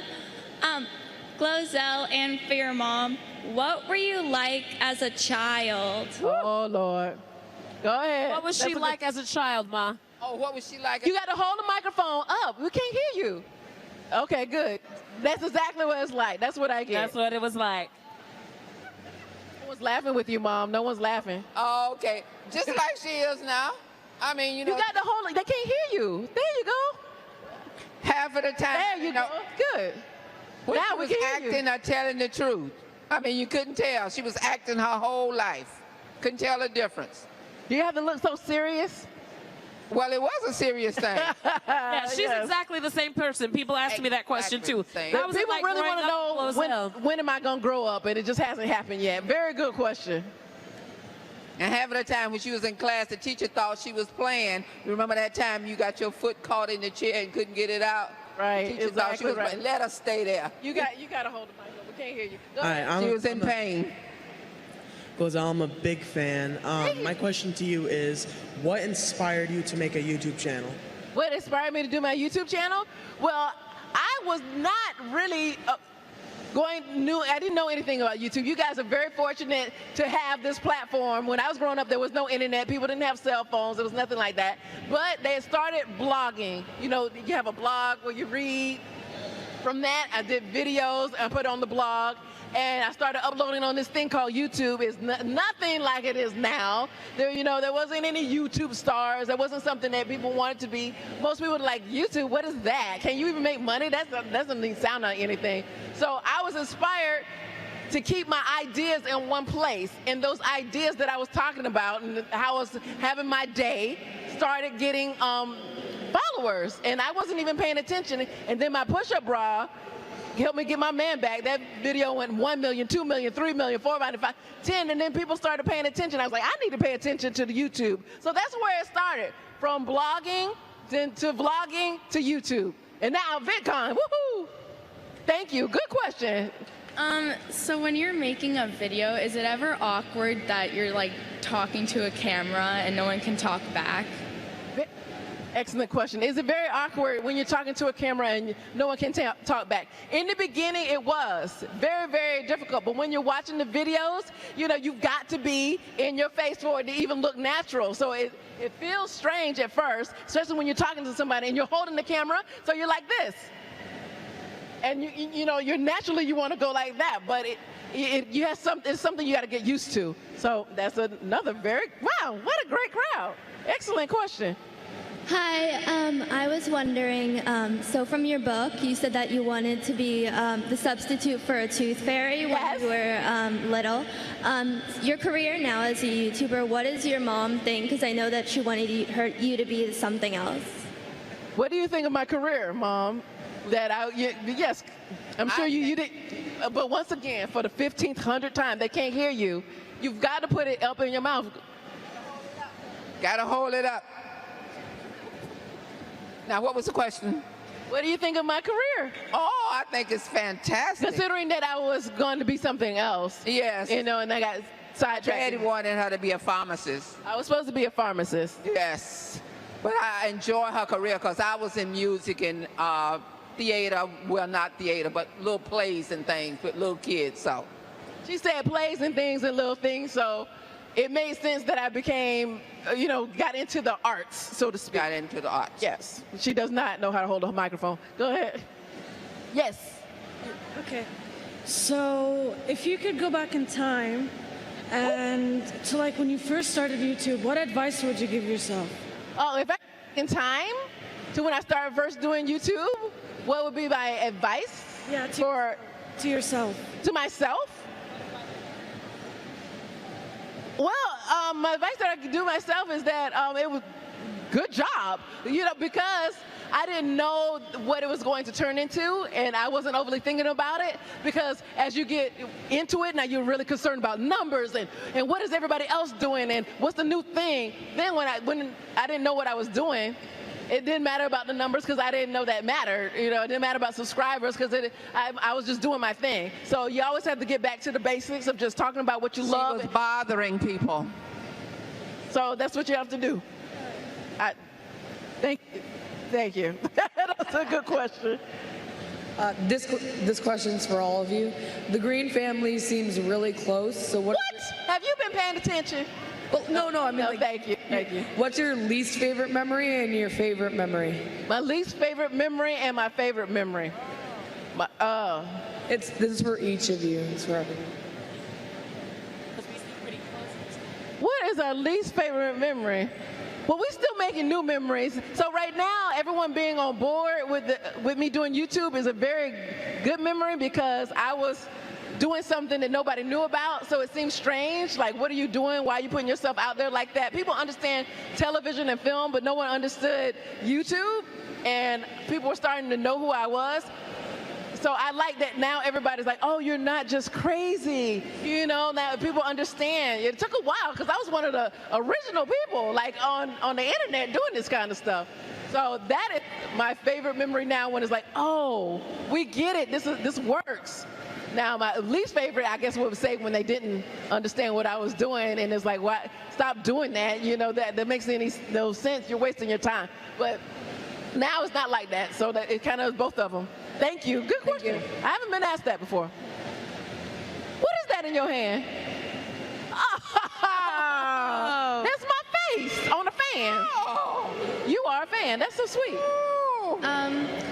This is a question for only you, Glozelle.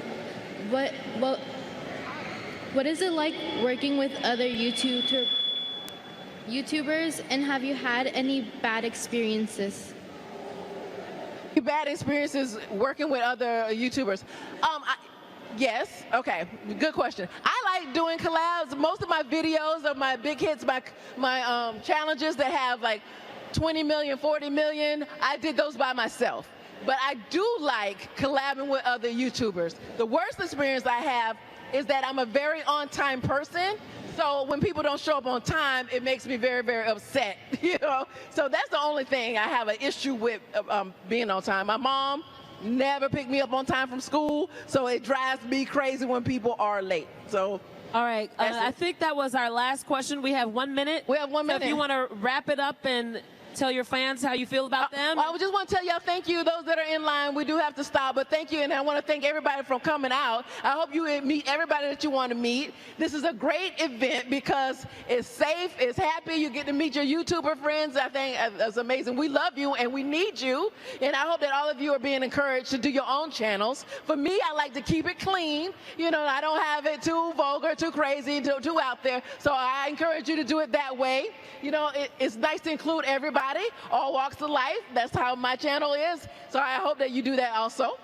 All right, and the 2 people who won the books, we're going to get her to sign them for you. And yes. No, you can't come up. You're not. You can't come up here. But so. Well, I can sign it right here. Okay, she can sign it right here. So where's the other book? Okay, perfect. Thank y'all so much for coming out. Got the pen. Let's give Glozelle a round of applause. She's working so hard to keep you guys Thank you so much for staying tuned in right here on live.vidcon.com. Keep using hashtag VidConLive. We're going to be interacting with that all throughout the day. But I'm sitting here with one of the original OGs, one of my longest time friends on this platform, Mr. Philip DeFranco. I was like, do I talk? No one's clapping. No one's gonna clap. I was like, it's actually people. I was like, one of you guys holding a camera, one's holding a mic. Yeah. He's just relaxing. He's just so glad he doesn't have to talk to you right now. Lindsay's like, are we done? Yeah, Lindsay's just been like, are you guys gonna get out of my room so I can sleep? Come on. Well, this is all right. So we kind of invaded your set today. Yeah. So we got a not a full suite, but we wanted to shoot some podcast stuff while we're here. Big enough for a pop up. Yeah. Like over the past 3 months, we've had. You guys have been productive. So clearly. That's it's mainly for the guests. Oh, okay. It's mainly for the guests. I like just to blow my face a little bit. It's just bad breath. That's fireball. It's just halitosis. That's all that is. This is my curse. Dude, it's the 7th annual VidCon. The first one was in 2010. Let me blow your mind real quick.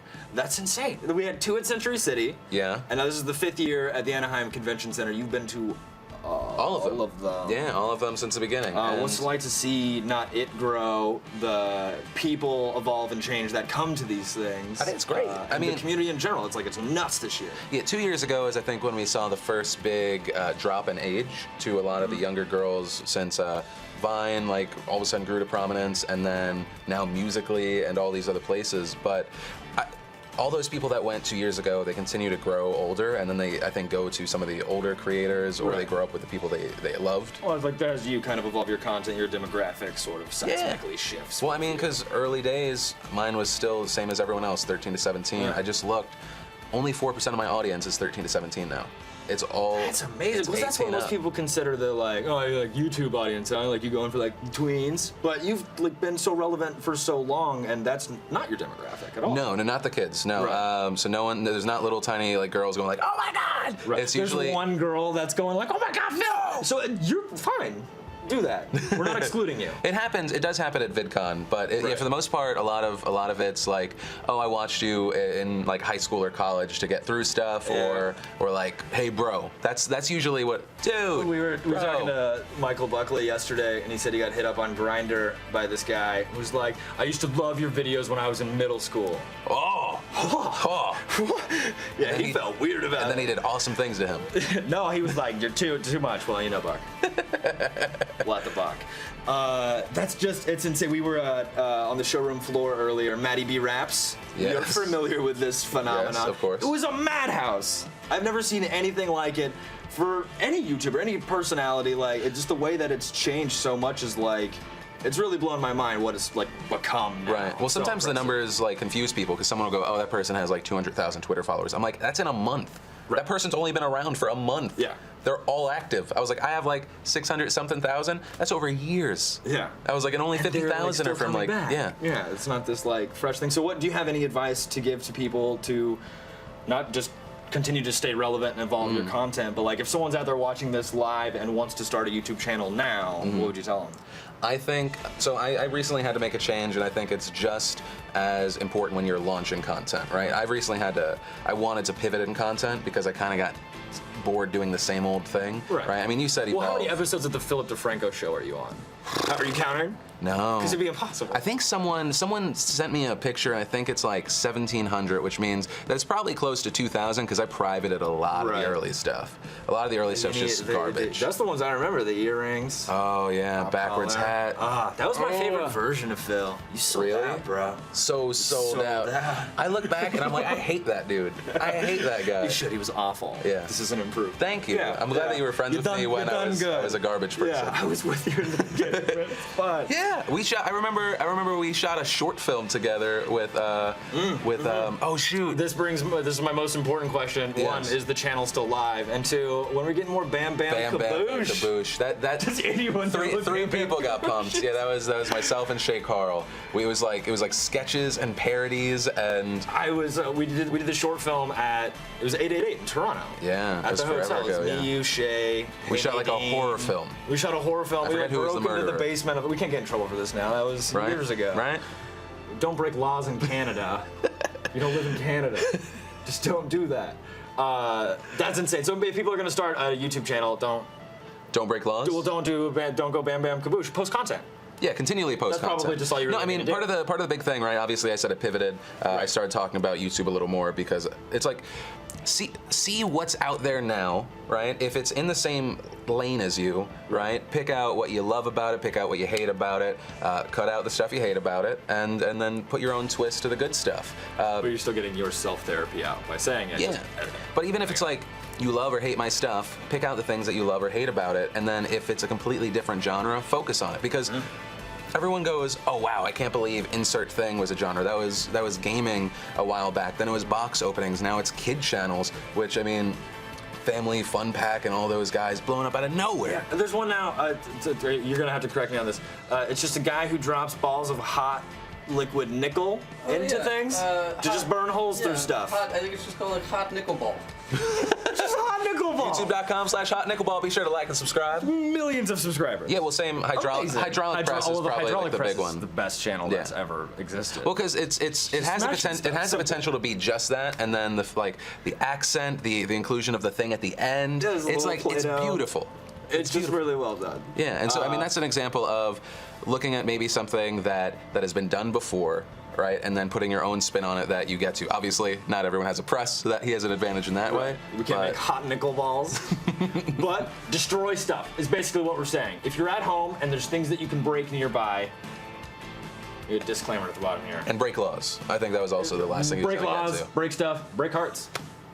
That's how you become a successful YouTuber. Yeah. That went off the rails quickly. Phil, thanks so much for sitting down. Let's drink all of this. Stay tuned. More live VidCon action coming your way. Back to you guys. Hey, welcome back, everybody.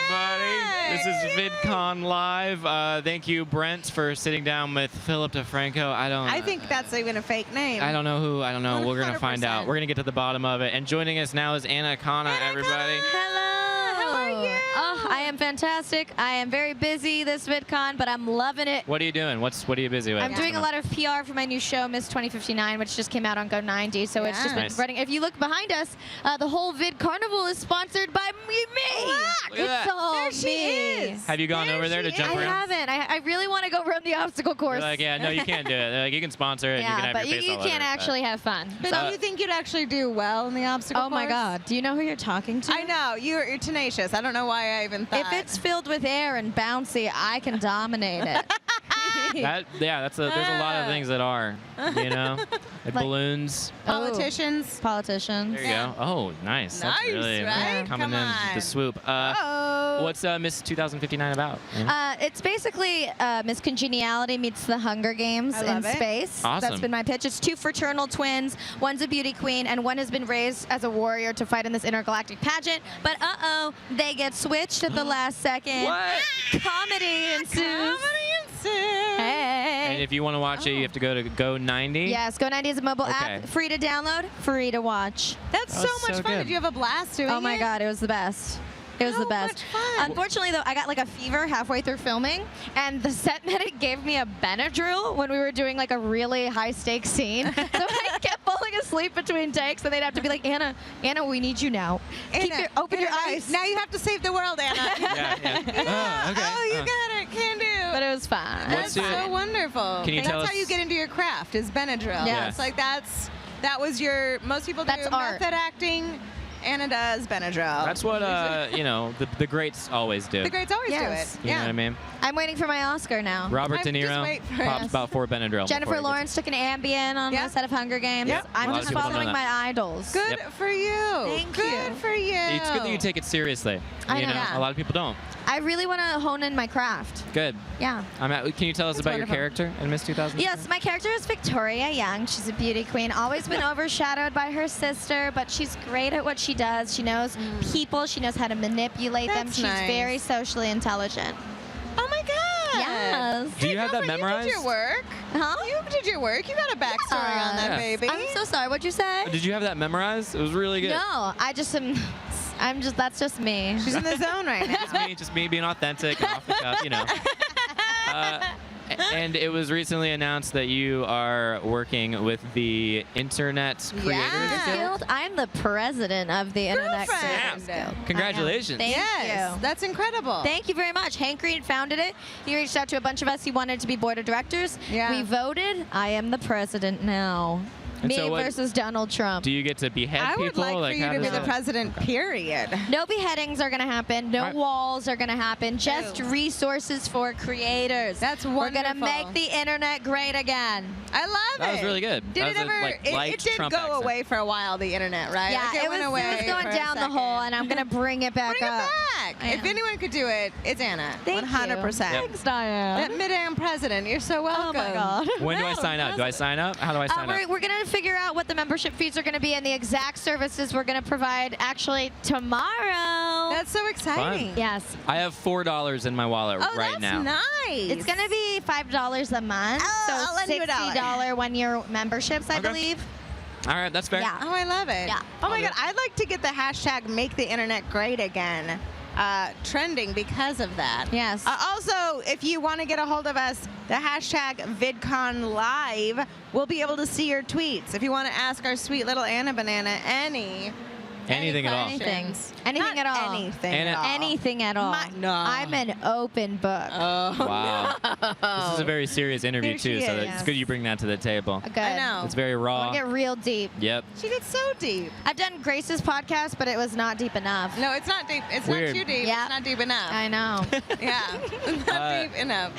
When did you get started on YouTube, Anna? Was it- 2011, which makes me so old in the internet 5 years. Yeah. years? What are you, nuts? Yeah.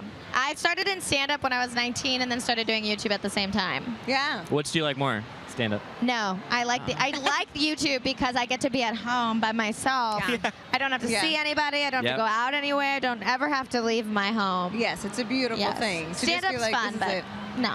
I know. We've all You do done it. YouTube. I'm just saying. I know, improv, I mean. Yeah. Have you it's done the live? It's a long journey. It's a like lot. One of those, All right. you have to engage. You've inspired me. I'm out. Yeah. You I'm have back to to only fight. YouTube.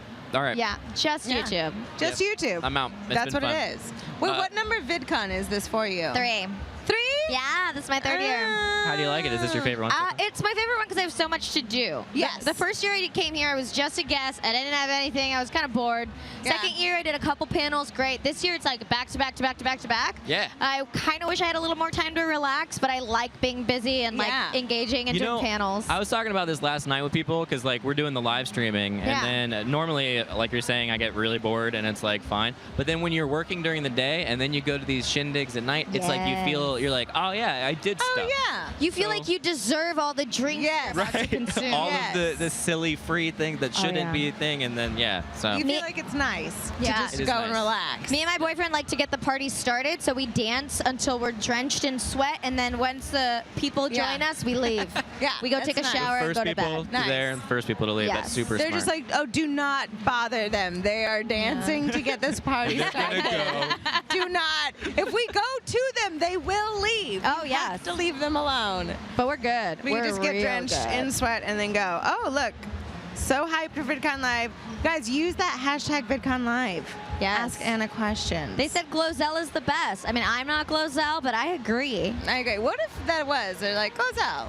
If they thought I was Glozelle, I'd be honored. Yeah? Ooh, I get see it. one. Anna, Oh. if you could change one thing about the world, what would it be? Mandatory cat ownership. You gotta have 2 cats. Oh, no. Everyone. 2 cats. What if I have dogs? Can I? You can have dogs. You just also have to have 2 cats. Oh, no. That's a lot of cats. Yeah.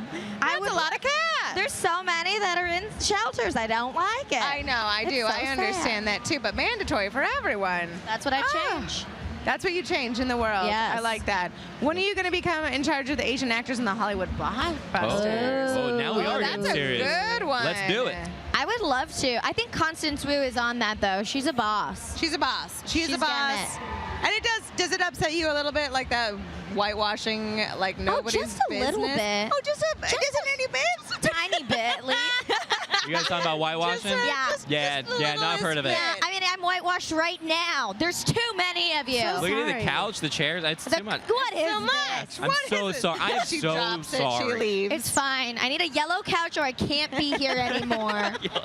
It's fine. It's annoying. This it's is- stupid, But but you're kind of changing the face of it here. A lot and of that's us the are beautiful trying part to of it. Yeah, we're trying, you know. That's So- wonderful. Well, and because there's so many different avenues that people can make things, it Yeah. opens up a lot of doors, which is really cool. I mean, Miss 2059 is a perfect example. 2 Asian leads, and every other cast member is white. Not white. Every other cast member is a woman and a person of color, except for one. We have one white man on our show, and that's And it. he dies first. He's a bad guy. Spoilers.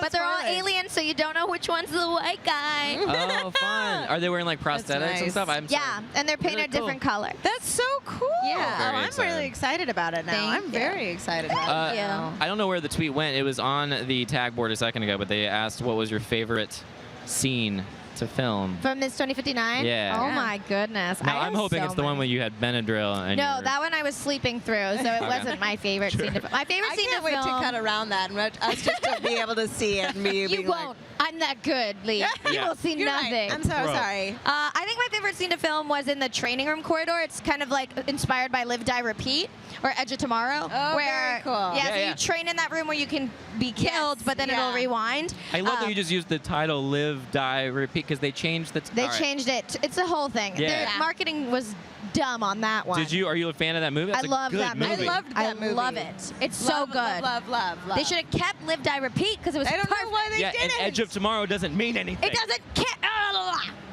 I know. Anyway, sorry. No, I always say the live, die, repeat thing. I always Yeah. say that anyway. Yeah. I'm always It like, just you know feels that like one. us. That one. It's Live, Die, Repeat. You get it. That's the whole plot. It's Yeah. perfect. You know what you're getting into. Yeah.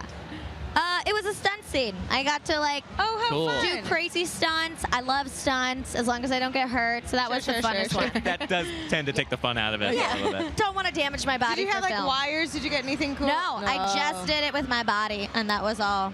Did they train you Everybody, beforehand? Were you like? What an amazing person. Oh my God. Did they thank train you for the stunts, or were you just like, I'll just No, do it? I was like, I'll just try some stuff. Yeah. Yeah. That's pretty cool. Thanks. It was me dodging an electric space orb. Oh my An electric what? Space orb. Oh, like, you know wow. Men in Black, Sure. like that crazy Yes, little ball yeah, that like got yeah, all over the yeah. office and destroyed stuff. It was inspired. A lot of Miss 2059 is inspired from childhood science fiction that we grew up with, and so Oh, there's wow. little Right. homages and like nuggets in the series. So- That's so good. Are you excited Oh, I for love that. Independence Day? I am so ready for Independence Day read- Resurgence. I know. Yeah. I Isn't know. that cool? I know. We Yeah. watched a trailer of it and we were like, Yeah. like It every seems like a second. brilliant There is- idea. Like Brilliant we're gonna idea. take their technology and use it against them because they're gonna come back and try to fuck Oh. with. Super like credible. And it's or been long plausible enough plot. that it's like a sequel for that is so justified. So good. Yep. So justified. I read a review today that was like, it's missing a little bit of the heart that the original had, and I'm like, fine. It's okay. I had heart. Let's Yeah. blow some stuff up, Look, you know? they said that about Homeward Bound too. And Oh my gosh. I And don't that's know. I'm sorry. I can't get behind that. Not Homeward for Bound a 2 is great. second. I haven't seen Homeward Bound 2. It's similar. They make get it lost home. in San Francisco. They just go back home. Yeah, and they get lost. You're not gonna believe it. again. They go back home. I also just kept thinking about like their poor family that was like, these dogs. I can't. Oh. I know. And the cat. And the And a cat. cat. Mandatory cat walk. Yes. All right, we have a video that we're going to show you guys. Brent sat down with Mystery Guitar Man and made magic. Let's see, take a look. Ooh. Hey everybody, it's Brent. Thank you again so much for tuning into live.vidcon.com. Keep using that hashtag VidConLive. But I'm standing here with the mysterious man of guitar. Mystery Guitar Man, Joe Penna. How's it going, man? I'm good. Thanks for having me. Yeah, so this is the 7th annual VidCon. You've been to how many VidCons? Stop me when? 1? I went to one. Okay, 2? I went to 2, yeah. 3, 4, 5? Yeah, 5. I went to 5. How was 6? Did you go to 6? 6 was good. 6 Six was good. And what about 7? We're here now, the latest installment. 7? I mean, this is my very first thing that I'm doing, so I don't know. Did any of the other ones have Ninja Warrior, though? Because you can scale the warped wall. 6 had it, and I failed miserably, so I'm not doing that again this year. 6 was so good. Let's remember back to 6. 6. Anyway. 6 was wonderful. What are you planning for the week? Well, this year I asked to do like not as much stuff as last year. Last year was like one thing after another. So invariably I missed like 2 or 3 things. Low key. Yeah. Low key, I want to see things this year. You know, I want to see concerts. I want to be like, what am I doing now? You know, so I'm not doing as much. Go to some riveting panels. Riveting. I don't know why I said it like they're not riveting. That was rude. No, like you're saying, like actually you learn how to rivet. Yeah, well, there's a whole like metal shop and welding course that I took, taught by Jack's Films, which was weird. Scrawny guy, but he can use a welder. He can rivet. I clearly learned a lot about how to do that. Man, since you've been to so many of them, what is the craziest thing for you as VidCon has evolved over time, outside of just grown in scope and scale? How is it different for you?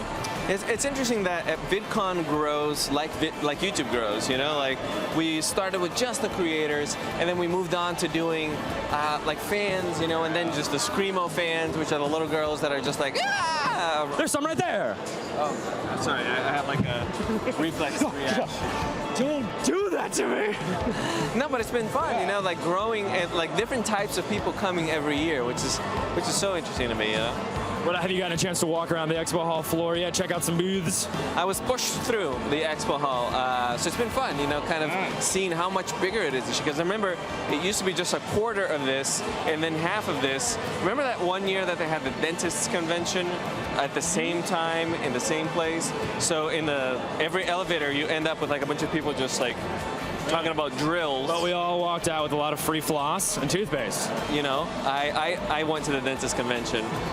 You were actually going to the dentist convention, realized VidCon was just surreptitiously happening at the same time, and like John Travolta, your way in? People were like, can I see your mouth? Can you open your mouth?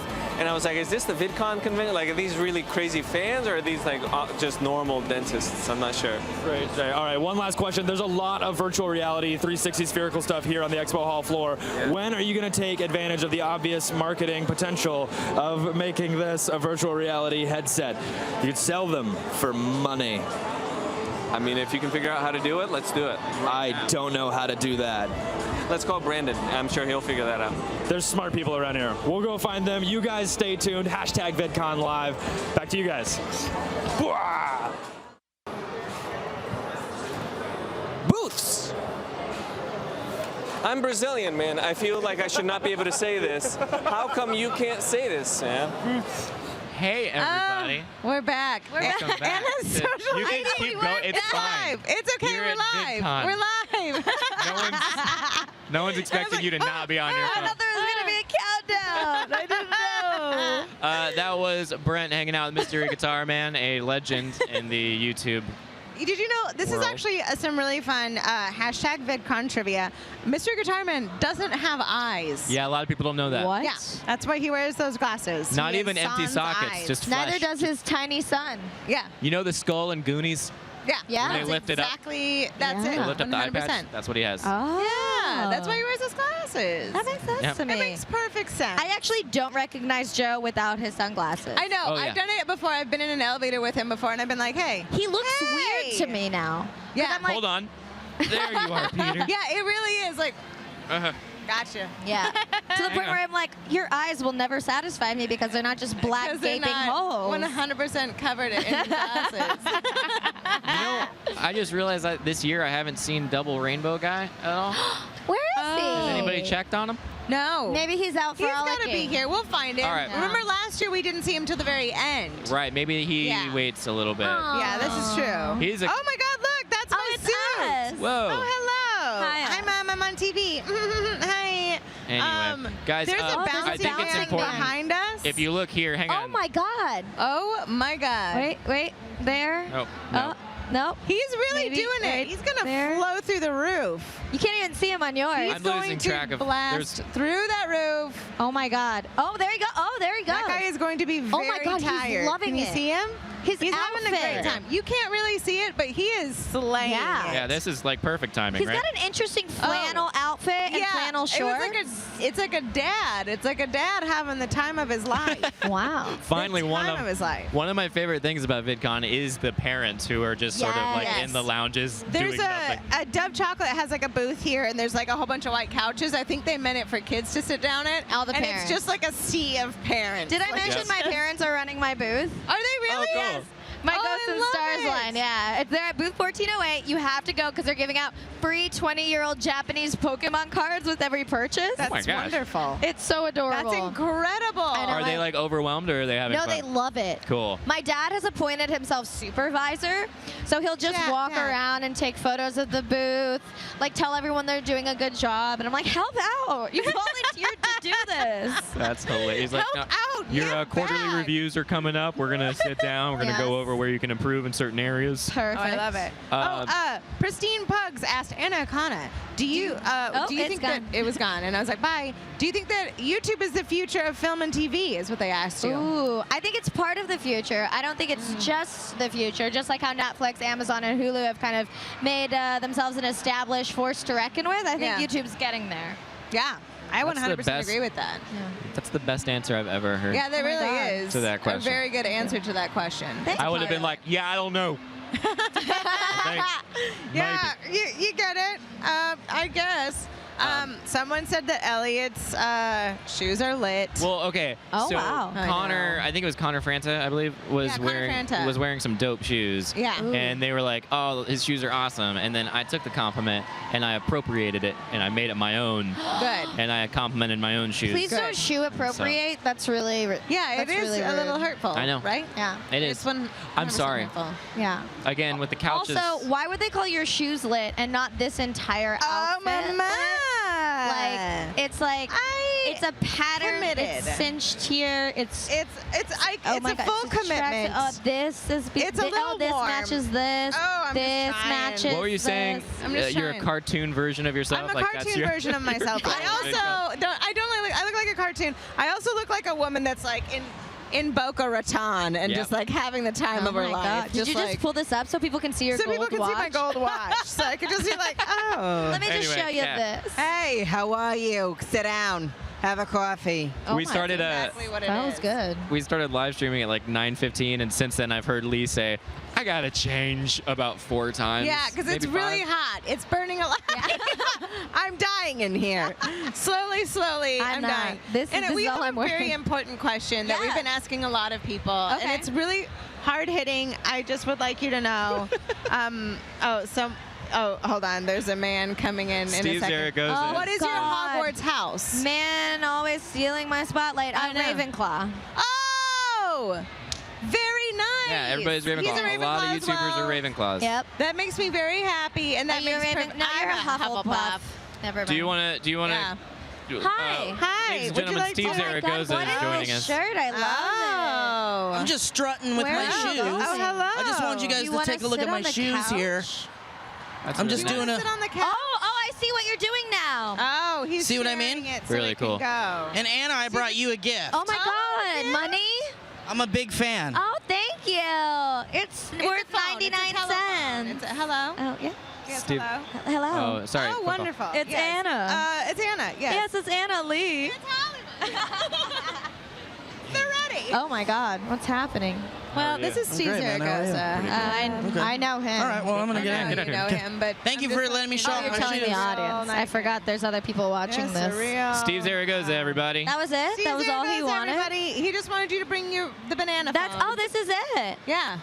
This is fine. This is fine. It's a purse. Yeah. It works as a purse and or anything else, really. I mean, it only carries a banana. It only carries a banana. It's fine. It's very That's specific. all right, I guess. It's a banana. It's a banana. Coming up in just a little while, guys, they haven't quite started it, but we have the industry track panel, and I know that doesn't sound super exciting with We the gotta title, rename it but something. yeah, they should just rename it. Oh, it's The fun panel. James Tynan, John Green, Logan Smalley, Malik Descard, Noel I mean, Ackhorn. you actually have a lot of really great people on there. Oh, look at that. Look at that happen. What is this? Look at that. Just a.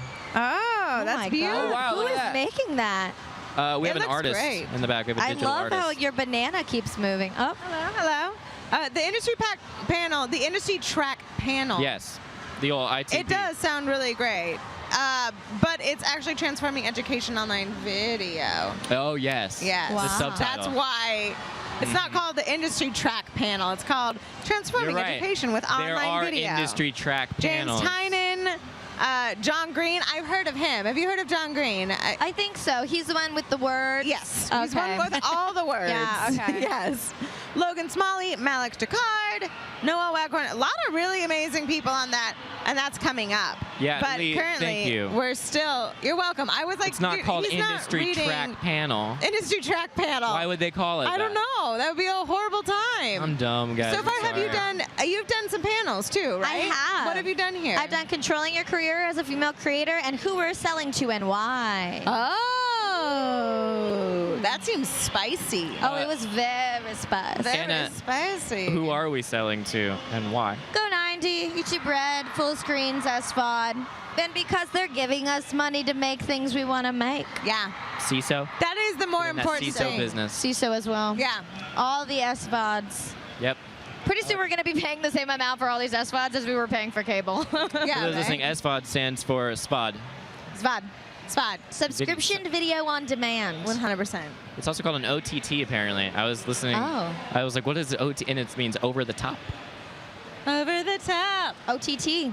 Yeah, it's weird. Paywall. I've heard that buzzword, paywall. Oh, I've heard a lot Value of buzzwords. per impression is something my friend made up and now uses in meetings. Oh my Nice. gosh. Wait, I've heard- what was it? Value per impression. Oh, wow. Oh, Yeah. wow. VP. These are, Madam President, Yep. these are very wonderful fun. words. I love buzzwords. I love These using buzzwords. are wonderful words. Yes. Audience engagement. Who are you most excited about seeing at VidCon? Oh. I know that's a weird, like, who would you fangirl over? Oh my God, who would I fangirl over? I love Grace, but I mean, I just fangirl over my friends because I'm just Yeah. like, yay, I get to see That's you. what I do too. I'm always like, my friends. Yeah, how I are was you? excited to see you, but now I've I seen know, but now you, we've so that seen. excitement's It's so gone. nice. Yeah. That's great. Yeah. We worked together on Dirty 30. Indeed, we did. Oh, yeah, that's how you guys. Yes. That's exciting. And that's coming out. It was super, Yes. super fun. Apparently, the trailer drops next week. Yeah, apparently the trailer drops next week. I didn't know Yes. that. That's good to know. Someone told me about that today in an interview, and I was like, oh. Oh, good to know. Yeah. Anna's going to be wonderful in it. I'm so Oh. excited. I'm so excited to see Leah's that. so good in it. I have a, I'm I have so a really mean fun to you. time. She is so mean to me in it. She is so mean to me in it, and it makes me so happy. I know. You are so vicious to me in it, and it's like the best thing in the world. It makes me so, so happy. I'm excited to see So it. you have there's a lot of different things that Yeah. you have coming out. What a wonderful time. Thank It you. is. What a wonderful time to It's be Christmas. alive. It's Christmas every day. It's a wonderful time to be me. It's a wonderful time to, everything's coming up, Anna. I'm doing really well. Anna, what did your parents want you to do? Did you explain to them what you do? Do they Yeah. understand it? They did. They wanted me to be president of the United States. Well, you're getting there. You're close. Then they wanted me to be in the military. Then they wanted me to be a doctor and/or lawyer. And then when I was dropped out of college to do all this, they were like, no, and cried. But then they saw me do stand-up, and they were like, okay. And now they're running my booth. Oh, Nice. cool. Very You showed them. nice. I did. You guys have a lot of animosity, I can tell. When I was a teenager, yes. Oh, really? But now that I'm an adult, we're lovely. Like, we like to get drunk together. We party together. Wow. They're very supportive. They have a cat as well that they take hiking. Sure. So she comes to my house to hang out with my 5 cats. How did they take the cat hiking? Can They we take stop? the cat Can we make a pit She, stop there? she just follows them. They're like, hey, let's go. And she'll go and hike. Oh, cool. She I was does it imagining a anyway. leash, Nice. No leash. which would be amazing. No, they can just trust her to follow. That's amazing. Yeah. What's Yeah. the cat's name? Her name's Blue. Oh, blue. Cool.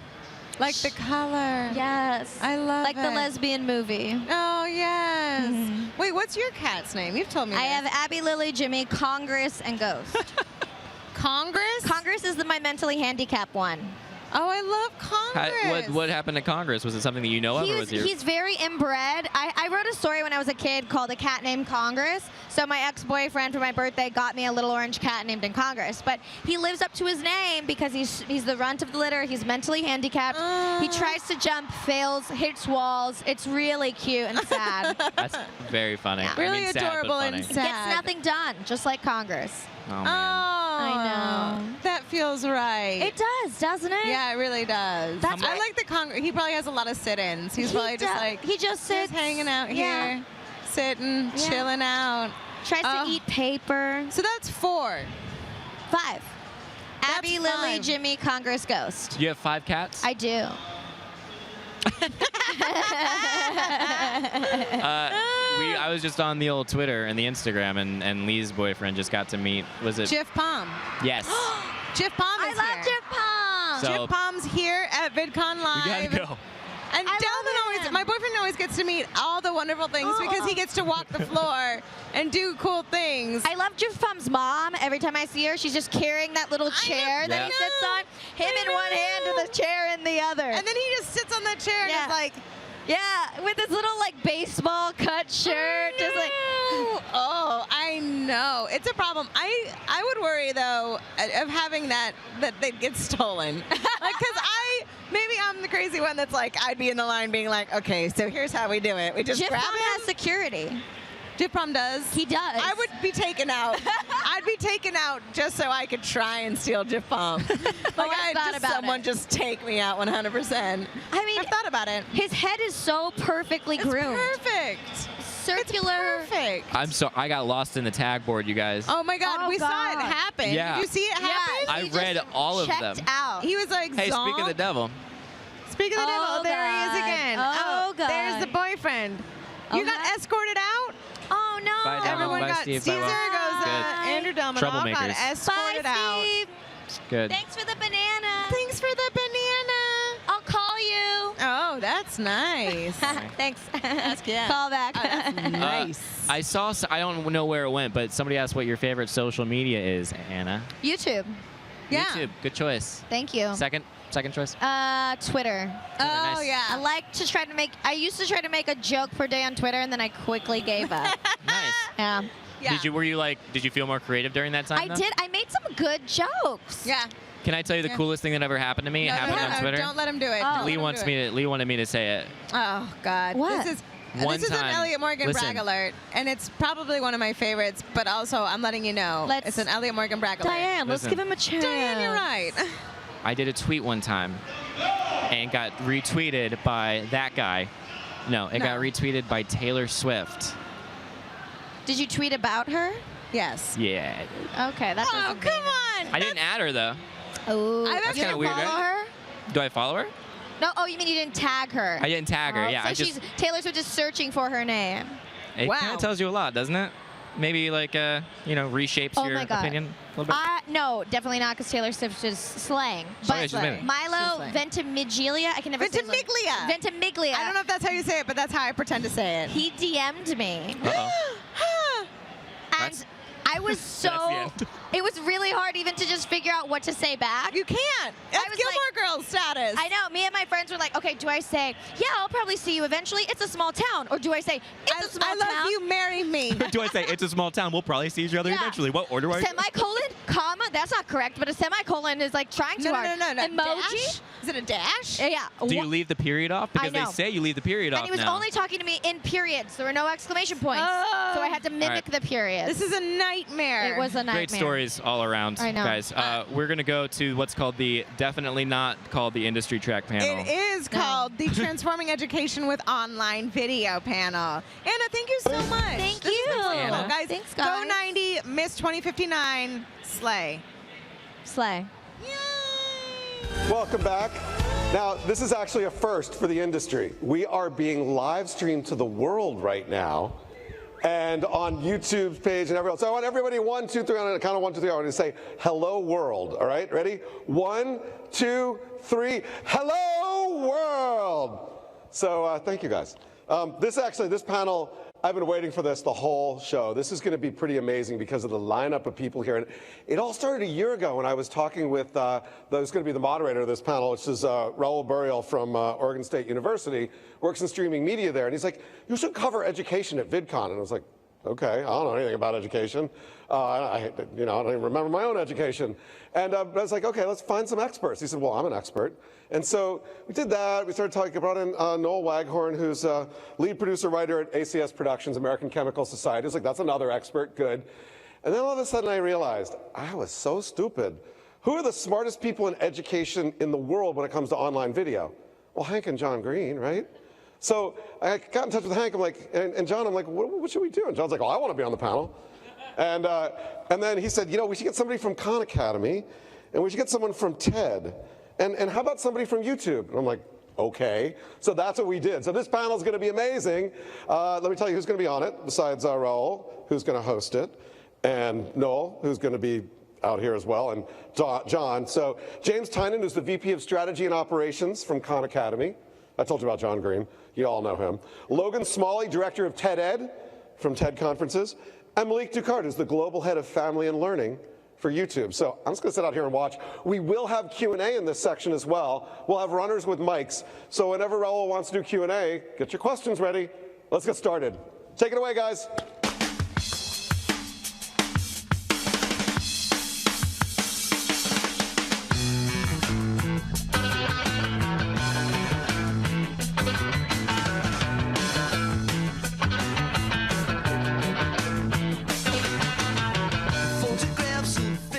Everybody, thank you for joining us. Thank you to Jim and VidCon for this opportunity. This is, I think, going to be a very interesting panel.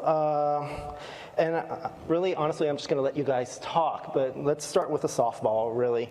And tell us, each of you, just what you guys are doing with video, online video, and education right now. We'll start over here with Malik. Sure. So really happy to be here. Thank you. So I work at YouTube on the family and education space at YouTube, and we're doing a couple of things. You know, we really strive to make education available for anyone at any time. We really try to work hard to support learners on the platform who are viewing a lot of the great content that everyone here has created. And from a support standpoint, we really truly believe that when we're doing our job the best, that we're helping to encourage the ecosystem of educational creators, edutainers, a whole range of teachers and educators on the platform. Another thing that we're working on is on the younger side of the spectrum, on the kids side of the spectrum, we launched an app called YouTube Kids, and with that app we're looking at the next generation of digitally literate citizens, and how can we help to support them. And in YouTube Kids we really encourage and surface enriching content, educational content, engaging content that can help kids explore the world around them. So those are just a couple of things that we're working on right now. Great. Logan? Hey everyone, Logan Smalley. I'm the director of TED Ed at TED Conferences. I'm also a former high school special education teacher, and I directed a documentary, feature-length documentary called Darius Goes West. So I've sort of been working in education and video my whole career. As far as TED Ed goes, our mission is to celebrate the ideas of teachers and students around the world, and we pursue that in a couple of different ways. One is we have an open nomination platform that allows any teacher to nominate themselves or another teacher, and we work with them to sort of capture their best lesson, and then we pair that with a professional animator and publish it on TED Ed's channels. We also have an online platform, ed.ted.com, that allows people to create interactive lessons around not only TED content, but any video on YouTube, and that's used quite a bit in both inside schools and outside of schools. And then I think the final thing I should mention here is how we celebrate student ideas, which is a program called TED Ed Clubs, and it's basically this promise to students that it asks them what are they passionate about, and it asks them to declare an idea that they want to pursue across a series of meetings. And then our commitment to them is that we will publish that idea on TED's channels, and we will also invite 40 of them 3 times a year to the TED conference to have their idea recorded professionally. So we're pretty excited about that. That's a new program, and we hope it turns into a massive celebration of student ideas. And I'm John Green. I'm technically the co-founder of VidCon, but only because I was on the phone with my brother on that fateful day in 2009. My brother and I have been making online video back and forth to each other in a sort of 10-year-long conversation since 2007. But we always wanted to make educational content, or what we called properly educational videos, because a lot of the videos that we would make would be sort of informational, but they wouldn't have the animation or the rigor that comes with not just animation, but also the rigor of the writing that you need to have effective educational video and lots of other things that we just weren't able to do. And then we were able to start our Crash Course channel with one of the Google original grants in 2011, and Crash Course has grown to be a really big part of our lives, and also a big part of the lives of lots of high school students in the United States and elsewhere. And so that's, I guess, why I'm here. Crash Course is basically 10-minute long videos that try to talk about something with nuance and also with genuine excitement, from chemistry to biology to world history to literature. And what we're working on now is building out curricular materials so that teachers and students can download those materials for free and use them in their classrooms to make the experience of watching the videos much richer. My name is Noel Waghorn. I am the lead writer and producer of the channel Reactions, which is from the American Chemical Society. We're the world's largest scientific society, and I'm a recovering journalist. I spent 10 years as a journalist working for ABC, Associated Press, etc. And I was brought on at the beginning of 2014 to help relaunch a chemistry channel that was called Bite Size Science that my boss, who's here, so I'll say nice things about it, had been going on for a while, and we wanted to do a more engaging, more sort of kinetic, but also very scientifically sound show about chemistry and the chemistry of everyday life. And that's what we did. Two and a half years later, we're at 160,000 subscribers and about 20 million or so video views, and so it's been fantastic. And it's coming from a completely unscientific or non-science background and having a chain-smoking, caffeine-addicted chemistry teacher in 10th grade was my only exposure to chemistry, and now I've learned more in 2.5 years than I ever did in her class.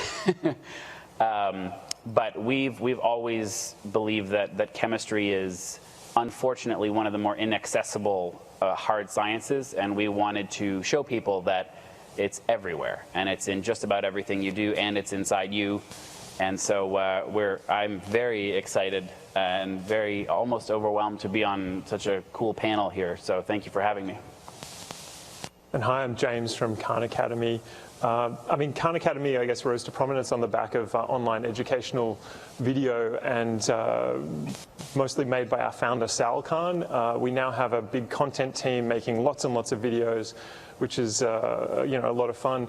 We also have developed a online learning platform that kind of goes beyond video and has interactive practice and adaptive learning and that kind of thing. But Raul, can I do a shameless plug? It might be, I don't know, hopefully it's going to be relevant to some people in this room, is that we just recently launched a talent search as well, where anyone could create, if you're interested in creating kind of core curricular content around middle school and high school topics, anyone can kind of submit a video right now on Khan Academy and win prizes. And the content team would kill me if I didn't kind of plug to this audience, because I'm sure there are a bunch of people here who might be interested in making a video. And of course, we really want to help surface those people and help them kind of make a career out of making online educational videos. All right, thank you guys. Let's get back to Malik just for another question. Now, YouTube isn't necessarily in the business of curating content. It's all about getting all the videos online. At the same time, there is this YouTube education channel, youtube.com/edu. And to a further degree, you guys have handled these education grants. You guys were instrumental in the expansion of Crash Course. So tell us a little bit about the grants and how what the decision-making process was in deciding who got the grants. Sure. So, what I would say, just in general, what we try to do is support creators in the educational space across the board, and using a variety of different. There's a problem with the microphone. Here we go. Get a new mic. Thank you. How's that? Ooh, nice. Ooh. All right. A little better? Is that good? All right. So we support creators and work with creators in a number of different ways. So you mentioned the grants. That's something that we did a few years ago, and we were really happy to partner up with the teams here. We also work on a partner management basis to really help to inform partners on what's coming up on YouTube. What are some of the new features? What are ways to optimize channels and grow channels? So just a couple different ways. In terms of like curation, you asked about that. The YouTube education channel is something that we work closely on, but it isn't the only thing that we do. And YouTube has evolved to a place where more people come through the side doors of YouTube than the front doors. So what we really work hardest at doing is working with creators and helping them to grow their presence, because the side doors and what really people are going to see is Crash Course, is TED Ed, is Khan Academy. So when we're really flying with what we're doing, they're growing and eyeballs are going to them. This actually might be a good point to pivot to a video, because the YouTube education area is really nothing without the creators, and we actually put together kind of a highlight reel to highlight some of the amazing activity that creators are doing on the platform. So if we can, this is actually the first time we're showing this, so if we can show the reel, that'd be great. Surprise video. The whole point of education is to get people to learn. If there's no learning going on, there's no education going on. Hello, AP Calculus students. How much does a shadow weigh? I'm Neil deGrasse Tyson, your host. All cooking is chemistry, so the better you understand chemistry, the better you understand cooking. Is there any credibility to centipedes having 100 legs and millipedes having 1,000 legs? No, they're just leggier. Ancient Egypt is probably the most influential of the River Valley civilization.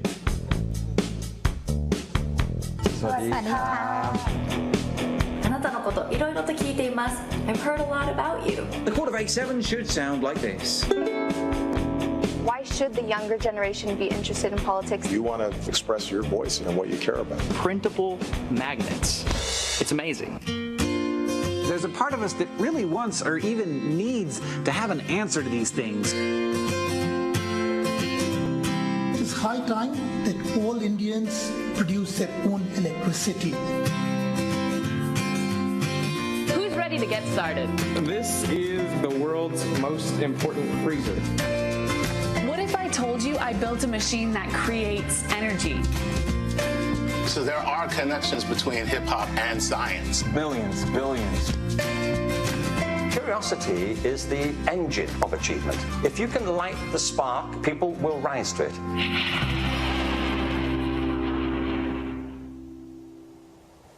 All right. So the power of what the creators who are on the panel and the audience do is massive. And one last thing I wanted to share is that we did some digging into the YouTube systems and looked at, well, what kind of content are people watching just on the platform in general. And the stat that we arrived at was that every single day, nearly 500 million video views of learning-related content gets watched on YouTube, which is just massive, and we're really thankful for that. That's definitely mind-boggling, and I think it's a reflection not necessarily of a lot of people watching a few videos, but rather many people watching many videos. That's right. And I think this actually goes to something John said at the keynote yesterday about growth just for the sake of growth isn't necessarily useful, because people become less engaged as you have more viewers. We were talking about just Khan Academy videos, James, about how some videos are very complex and they might only reach maybe 100 or 1,000 viewers, but the truth is those 100 or those 1,000 viewers are going to be the ones who are the most engaged, the ones who are mind blown. Now, do each of you have measurements on what a successful video is, either statistically or even anecdotally? What are you hearing about when you make a video? What is a success, or what isn't, or maybe what isn't a success when you make a video online? Let's start with James. Sure. Yeah. I mean, the thing that we're keeping in mind is that student who it's 11 p.m. at night, they have a test the next day, they fundamentally feel lost and don't understand the subject. If we're able to create something that helps them in that moment, that's a win for us. And I think we have a bunch of different ways to kind of look at the quality assurance side of that. I mean, internally, we have a content team who tear each other apart every day about whether or not they're meeting certain rubrics. And Sal's a big part of that, and he's subject to as much abuse as anybody else. And then we also have external experts. So, I mean, a lot of our math content, needs to fit in with Common Core standards and other things. And so we have people like Bill McCallum, who's kind of been instrumental in creating the Common Core, or people from College Board who look at our content. But then, frankly, I think the big thing is that once the videos are out into the world, all bugs are easy to find when you've got enough eyeballs looking for them. And I think that that's a huge part of what makes our content better, just closing that feedback loop and making sure that we're looking at how the content's being consumed and then reacting appropriately. Yeah, I'd like to jump. I got Sir Ken Robinson on the mind from that great video. Thanks for making that, Malik. And he's got this great quote that says, we have a tendency to make the measurable important versus the important measurable, which I think speaks to that growth for the sake of growth. Like, why? Why is it important? And also this huge challenge where the internet can provide some insights of how do we make important things more measurable, and should we, and how do we do that over time? It's a very difficult question. I find most measurements on the internet are still quite crude. One of the ways that TED Ed is tackling this on that platform that I was mentioning that allows teachers to quickly create customized lessons around any video. And one of the sort of modules that you can attach is a dig deeper section. And so the content that we make is really driving at, right, like our core question is, did this make you want to learn more? Did this inspire you to want to learn more? Because we want to create, lifelong learners. We want to feed people's innate curiosity.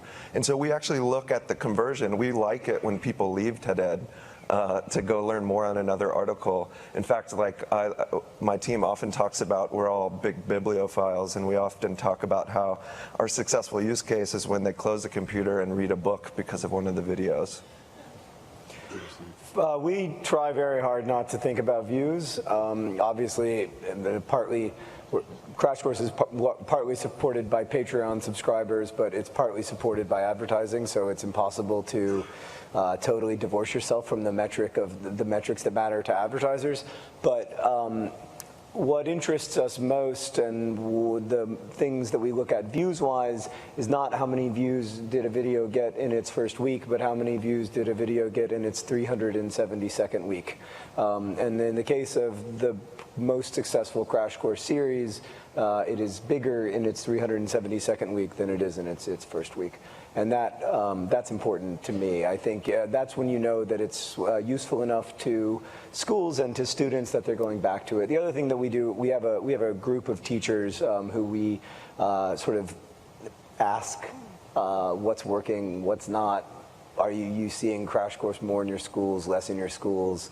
And they're an incredibly helpful resource. And the last thing that I'd say is that one of the great benefits of having a Patreon campaign, Patreon's this kind of voluntary subscription service, but you can get some perks. So you give $5 a month, and I send you a postcard on Genghis Khan's birthday. But if you donate a little more, you can be part of this monthly kind of strategy session. And those people have become kind of a board of advisors for Crash Course, and they're tremendously helpful. I feel like I'm winning twice. First, they're helping to fund our content, and second, they're these just incredibly smart and interesting people who are big stakeholders in Crash Course's future. And so we like to listen to them and see if they, that group of like 50 or 100 people feel like Crash Course is making the right kind of strategic decisions, trying to reach the right audiences, things like that. We used to have an arbitrary metric that said, any video, under 20,000 views or whatever is, can be considered a failure. And then we had some videos under 20,000 views, so we dropped it to like 10.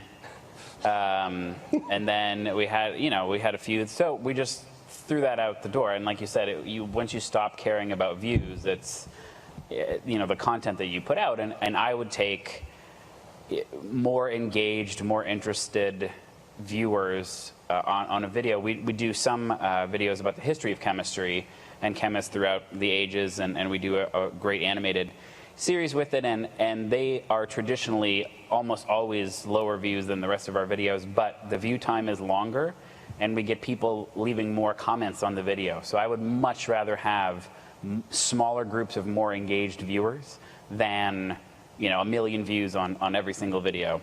Or I mean, to you guys, that's probably No, that's good. No, that's good. That'd be good. 1 million is 1 million. But one of the things we did too was we actually did a survey and we asked our audience and we said, what do you guys, who are you? How old are you? What kind of science background do you have? And what do you like and what do you hate on our channel? And we got an astounding amount of feedback from, like you say, a group of we got about 1,000 responses in a few days.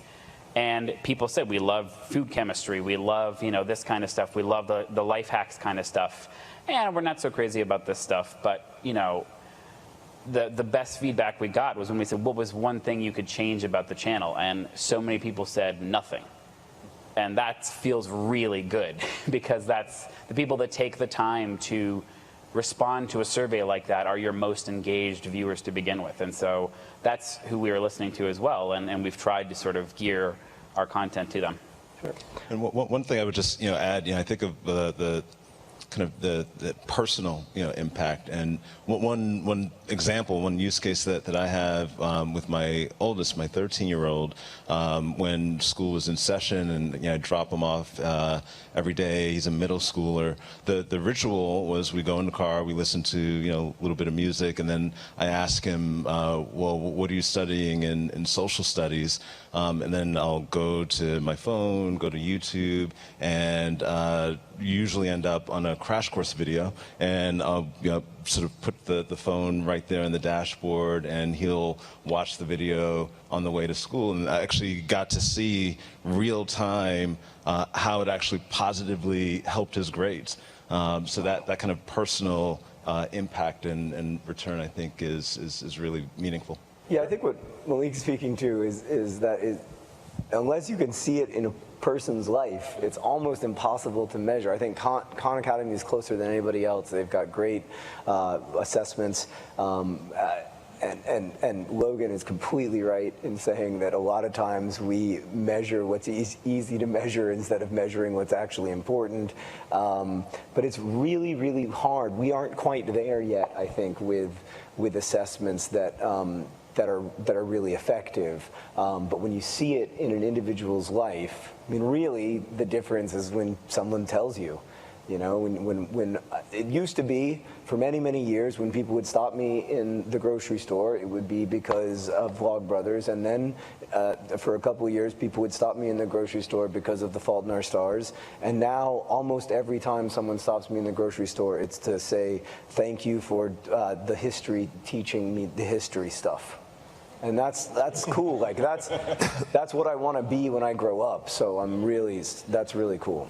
I think one of the interesting things about YouTube and these crowdfunding platforms is they provide some kind of countervailing force, or at least different signals that you can listen to potentially ward off the History Channel effect that has affected kind of cable and other platforms, whereby you definitely want to create more edutainment because that'll get you a bigger audience, and you want all of your videos to have as many views as possible. But I think with the crowdfunding and with the comments that come back and the personal stories, you can actually, if you choose to, you can privilege those and in fact kind of create content that is going to solve that person's problem, as opposed to maybe entertain a lot more people for a fleeting moment before they forget about it forever. Sure. And personal anecdote of my own is I'm trying to put my daughter to sleep, and the sun's still out because it's the solstice. And she's wondering, why is it still light out, Daddy? And why are you trying to make me go to sleep?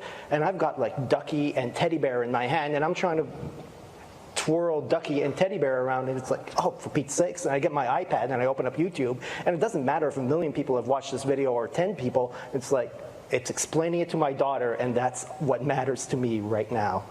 And in terms of analytics, I was just last week, in fact, sitting down with a professor, and I was showing her views on the videos that she's been doing. She records all her lectures. And ironically, as we went down the list to see the students who had watched the most videos, and we get down to the bottom of the long tail, and we have the students who have watched almost no videos, she was pointing out, oh, these are my most successful students, because they're paying attention in class. And so they don't need to come back and watch her lectures. And so in scenarios such as those, or when students are uploading their assignments into our walled garden video systems, where the videos are going to get watched only once or twice, that is a success. When these videos are being watched 1,000 times, then we've screwed up somewhere, because someone's watching the students' videos and they shouldn't be. So it's not simply about getting the most views, but about getting those important, engaging views. Let's talk a little bit about QA and fact-checking. Now, YouTube is the platform, but on the other hand, anyone can make a video and say, this is science, and they put that video online. They sure can.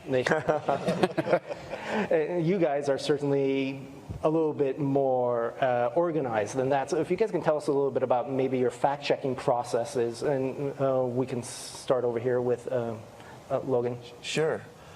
So again, TED-Ed is an open nomination platform, so there's a certain amount of veracity achieved through the fact that it is a teacher to begin with, someone who is fluent and hopefully mastered the content.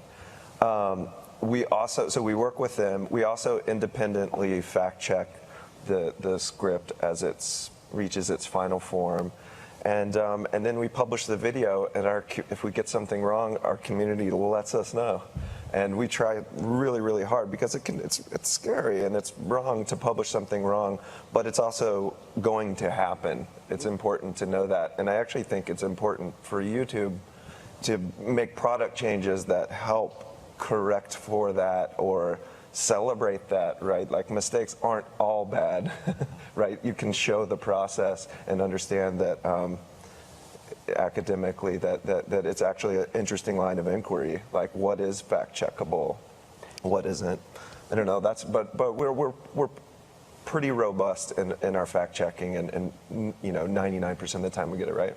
Now, TED-Ed has additional supplemental materials in addition to the video itself. I remember watching one of the very first TED-Ed videos, an animation about a professor at Humboldt University. I think it was Stephen Salette, who does research work in the redwoods in Northern California. And as I was watching this video, I was fascinated by it, and I thought I was really seeing something new and different with what TED-Ed was doing there. And about halfway through the video, I learned that Stephen Salette had gotten his PhD at Oregon State University, and which was, wow, this is great. I need to tell everybody about this. And it's like, why had I never heard about this guy before? And then by the end of the video, it's like, why had I never heard about this guy before? And I started becoming very suspicious. But as with the supplemental materials, I was able to do the digging and the research and realize, of course, I'm just ignorant. I didn't realize this guy existed. Sure. But I thought you were going to say we got it wrong. Yeah. I was like texting my team. It was a great day for me, because I had learned something new. You guys had definitely done all that work, and now I was very comfortable sharing it with the world, and I did. So I'm very thankful that you guys did that fact checking and you made those citations available. And thanks. You guys want to talk a little bit more about fact checking on your end? Yeah, I mean, if you have a big audience and you get something wrong, you find out very, very quickly, and it's a bad, really heart-sickening feeling. I remember, like, the second or third crash course video we made, in an animation, we had the Nile flowing in the wrong direction. And I looked at comments like 8 minutes after uploading, and there were literally no other comments. I was the only person on Earth who didn't know that. 8-year-olds being like, well, surely you know. And, Stan and I, the producer of Crash Course, had a brief conversation, and then took the video down and put the Nile going the other way and put the video back up. I think sometimes you can use annotations to make corrections. One of the difficulties is that, and I understand why YouTube doesn't, or maybe you do, and I just don't know the newest, but I understand the complexity of whether it's okay to take down a video and put back up a mostly similar video and keep the same view count and keep the same like algorithmic relationship, because that is a system that could be very easily cheated. But yeah, it is a bummer to have to take down a video because it hurts you in the long term with the algorithm. So we do try to fact check quite rigorously and offer things up to our audience, give the audience the tools they need to fact check us further, which we haven't always done a good job of, but I think we're doing a good job of now, hopefully. Yeah, we try very hard to put all of the sources that we've used, usually at the script writing phase, we'll get them all listed in the script so that whoever's posting it can go back in, and while they're posting it, everything in the description can just post the sources as well. We've had similar things. The thing about doing a chemistry channel is that a lot of your audience is chemists, and chemists look at things very carefully. And so we now have 2 people, we have a group of science advisors that are science writers and other PhD chemists that work at ACS that do all of our molecule watching for us, and we'll look at every molecular structure that we have, and we've had to build out a very specific pattern and artwork for that, because it's the first thing that any scientist looking at it will comment on is like, well, how are you supposed to be taken seriously as a science channel when your bond angles are all screwed up? I don't know, because I don't know what that is. So what's funny is that the people who write the scripts are generally myself and our producer Elaine, who I think is here, and others. Hello. We do a lot of the primary research. We do a lot of our own fact checking, and then we hand it off to experts, either a specific subject matter expert for that video or our sort of internal team of experts. So probably 6 to 8 people touch a script before it goes out, and we still get things wrong sometimes. Annotations we sometimes use, and I think maybe once or twice we've had to completely pull a video. But the great thing is if you're right and people comment and say you're wrong, we have a gang of chemists that will comment and be like, listen. And our community does the policing and the fact checking for us, so that's great. So, yeah, I would just agree with everything that's been said. We've had to professionalize a lot since it was Sal in his, closet making videos, and so now we have a content team that look at that. I would also say, though, that this the speed with which the loop can be closed is probably unprecedented in educational history, and so I think that it's not that mistakes haven't existed before in the textbooks and all those other kinds of things. It's just that they've all gone unnoticed, and kids have been learning the wrong things, and they haven't really, the correction mechanisms have taken a lot longer. So I think, I'm kind of bullish on our ability to start that dialogue and have that conversation in a productive way. I agree. I was at a really cool event yesterday with a group of teachers, and one thing that came up we were talking about is online video, the new teacher, and the feedback was, and the sentiment was, that online video is not the new teacher, online video is the new textbook, which is something that really resonated. The textbook can't have this conversation. The textbook can't have a community that says, hey, this is off. The textbook can't have comments that then comments back. There's definitely features that we've heard requested before, like editing and updating, and we think a lot about that. But I think that opportunity that we're in today with such a dynamic new textbook in a way is excellent. I'm reminded about a video from Veritasium, Derek Muller, called This Will Revolutionize Education. And he actually goes through a list of technologies that were supposed to change all of education. And in fact, some of them just fell by the wayside, and some of them just got adopted. And I'm reminded that, at Oregon State University, we've been using media since the postage stamp, when our extension officers were sending out pamphlets to farmers. We were the first radio station in the state, and one of our first broadcasts was a tutorial on canning techniques. So media is simply adopted by higher education, and we move forward. 10 years ago, your professor rolled a cart into the classroom and played a VHS tape or a DVD.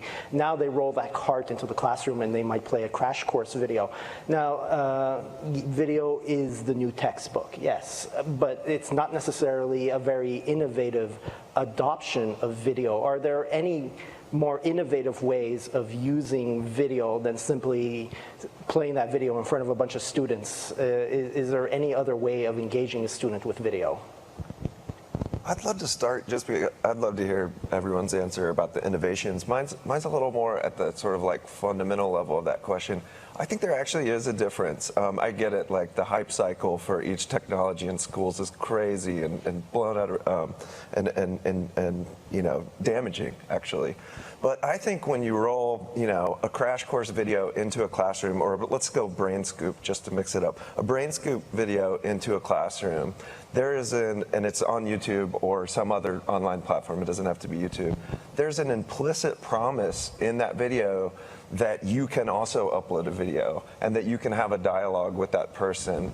And I think that's actually a really big innovation, right? Like everyone has this voice inside their head that they want to have understood by the world.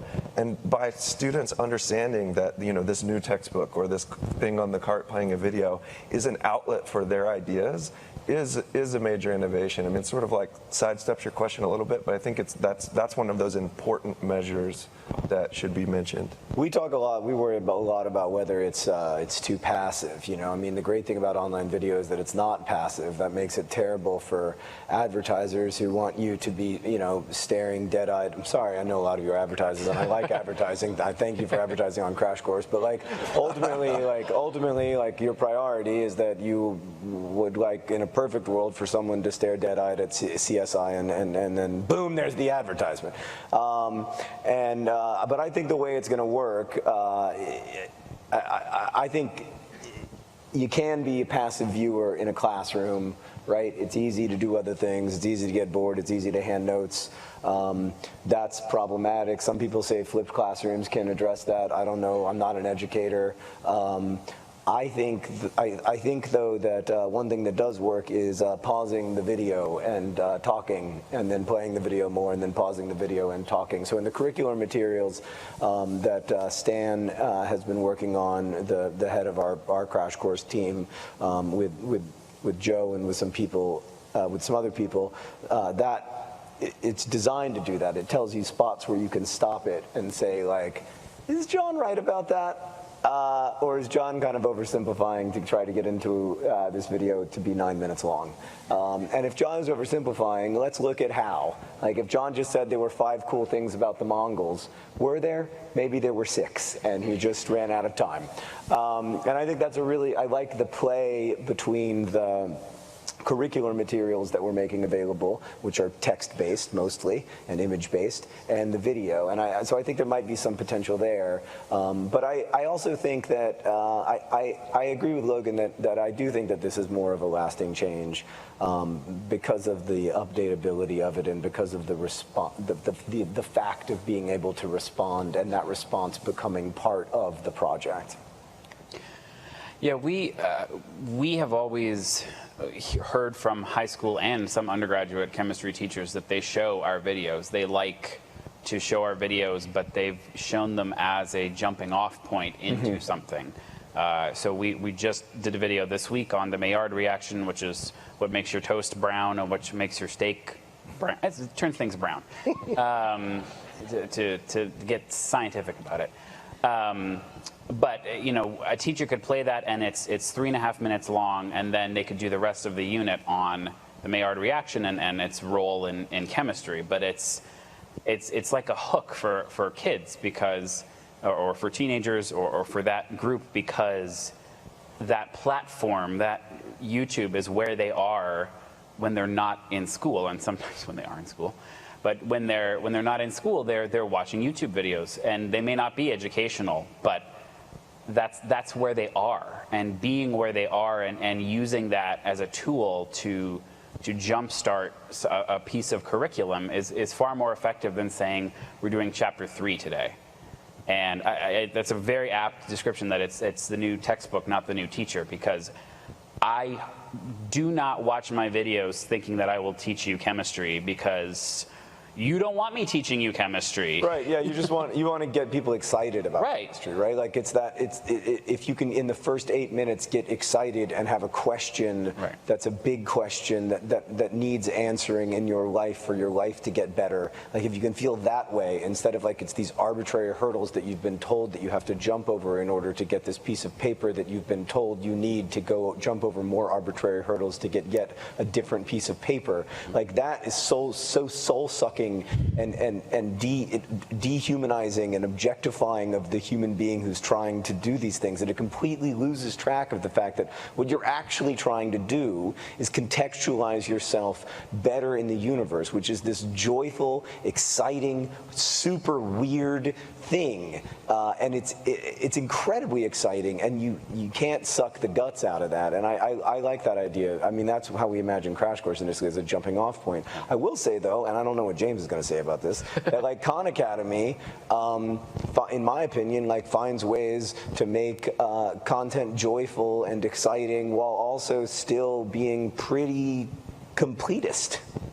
Yeah, I mean, that's exactly what we're trying to do. I mean, I think that we're absolutely trying to push back against that idea that you need to, something needs to be inherently full of bells and whistles in order to kind of capture someone's attention. But at the same time, we want to absolutely do what you're saying, John, which is kind of find that inherent beauty in something that's complex. And I think that the common theme, one of the things I'm kind of taking away from both the Veritasium video and something that everyone on the panel said, is that teachers aren't going away. You know, I actually think that one thing that we talk about internally a little bit is the concept of the centaur in chess. I'm not sure if this is something that's kind of more broadly known, but Garry Kasparov was the guy who first lost to the first world champion chess player who lost to a computer. And I think that anxiety is in education circles of like, we're going to lose our teachers to these computers. And I think that everyone on the panel has just said, well, no, that's not going to happen. But what is going to happen, and I think what's interesting is to contemplate that perhaps what Garry did was he said, all right, I lost, but then he created a league of what he calls centaurs, which are humans that can use computers. And then they go against each other and they go against computers. And since that happened, the world champion in chess has never been a computer or a human. It's always been a centaur. And I think that teachers can be and will become centaurs in that way. And I think that what we're talking about is whether it's using video as a jumping off point, or in fact using video or other online mechanisms to enable each student to be learning at their own learning edge rather than each student learning at the same pace as everybody else. All of these different things I think are going to become possible as teachers become centaurs, but I don't think we're there yet. I think that's kind of something for the future. The great thing too, and I sort of to jump in there, that because YouTube is an open platform, one of the things that you can do as a teacher is say, now you guys make a video. You guys team up. You guys make a video about a topic, about something. We've done that with, we have a competition through ACS called ChemChamps, which is undergraduate all the way through PhD students. Tell us about your research in 3 minutes or less. And the wealth of creativity that came out of that, from somebody literally sitting in a bathroom stall in their university chemistry building, you know, talking about their research and using Snapchat icons, to I mean, fully produced, you know, whiteboard kind of style drawings. It was amazing the response that we got, and people, you know, using the platform in their own way. And so you're essentially just you're bringing that world that they already occupy and saying, now, you know, now you do something with this. You can use it to teach and to learn as well. Just to add to that, I think that so much of this is about going to where the kids are at, going to where the students are at in their voice, communicating to them in ways that they're comfortable with. And when I think about the richness of the creator base, you can be a learner and want to find an educator who maybe you're a little bit more comfortable with. Maybe in class you're not as comfortable, but there's someone that's speaking in a way that really connects to you. We think a lot about the diversity of the creator base and the educational creator base on YouTube, and it's something that we want to strive for even more, to have more options and more faces and genders. We're an all-male panel up here, but it's, and we shouldn't be, by the way, but having gender diversity, multicultural diversity, amongst that base, we think is really important, so we can resonate more with the end users and the learners. I think that's really important. I also think it's really difficult, because I think right now online video is structured against to make it difficult for women creators to succeed on a number of levels. Most especially, the level of harassment is vastly different. The level of threatened violence is vastly different on average for women online than it is for men. But I think it's something that I hope it's something that YouTube will invest in. I know it's something that's a priority for you guys, but I think that without active investment in that space, it won't just happen naturally, because what will happen naturally is that this is what will happen without an active choice. And the other thing I wanted to say, though, is that Presley is in the audience, my favorite YouTube teacher, who is, I think, I don't know, 7 and 9, 10, okay, 10. She gets older each year. And there's coming a vastly different and far more exciting world than the current one, which is the world in which Presley and the millions of other young people who have learned via online video, who have lived with YouTube video as their way of thinking through the world, both in education terms and not, as they come of age and they want to be YouTube creators and they want to be in this educational space, they are going to blow all of us away. It's going to be awesome. Absolutely. I agree. Video is such an accelerator of innovation. So your question is about how do we do more innovative videos? But actually, I think that the power in video is to accelerate innovation. One example is breakdancing. So breakdancing in the 80s or 90s or whenever it was at its sort of founding peak, you had to be 26, 27 and live in a place where there was breakdancing to make it happen. Now you look at a 6-year-old with access to YouTube and they can do every move that a 26 or 27-year-old. A more academic example than breakdancing, although I think learning breakdancing is very important. It seems like you're going to demonstrate some right now. Yeah, look at this mic. So wired. But like gravitational waves or something like that. That was news. That hit all of our feeds, and no one understood it. And you could go and find a video, and all the 6th graders out there who are like, "What's it sound like when 2 black holes collide across space-time?" got their answer, and that's their starting point, right? So video was able to help that. I think it's such an exciting medium that just accelerates innovation. And just quickly, like a non-video example, but so much about relevance, is Hamilton and the soundtrack and the musical for Hamilton. Yeah, give it up for Hamilton. Shout out to Hamilton. American history is cool. Like, I listen to the soundtrack as I drive that same 13-year-old into school, and it speaks on that hip hop R&B level and just makes it so accessible. There's the channel on YouTube, Flocabulary, that does something really similar across different subject matters, but making it relevant, I think, is so important.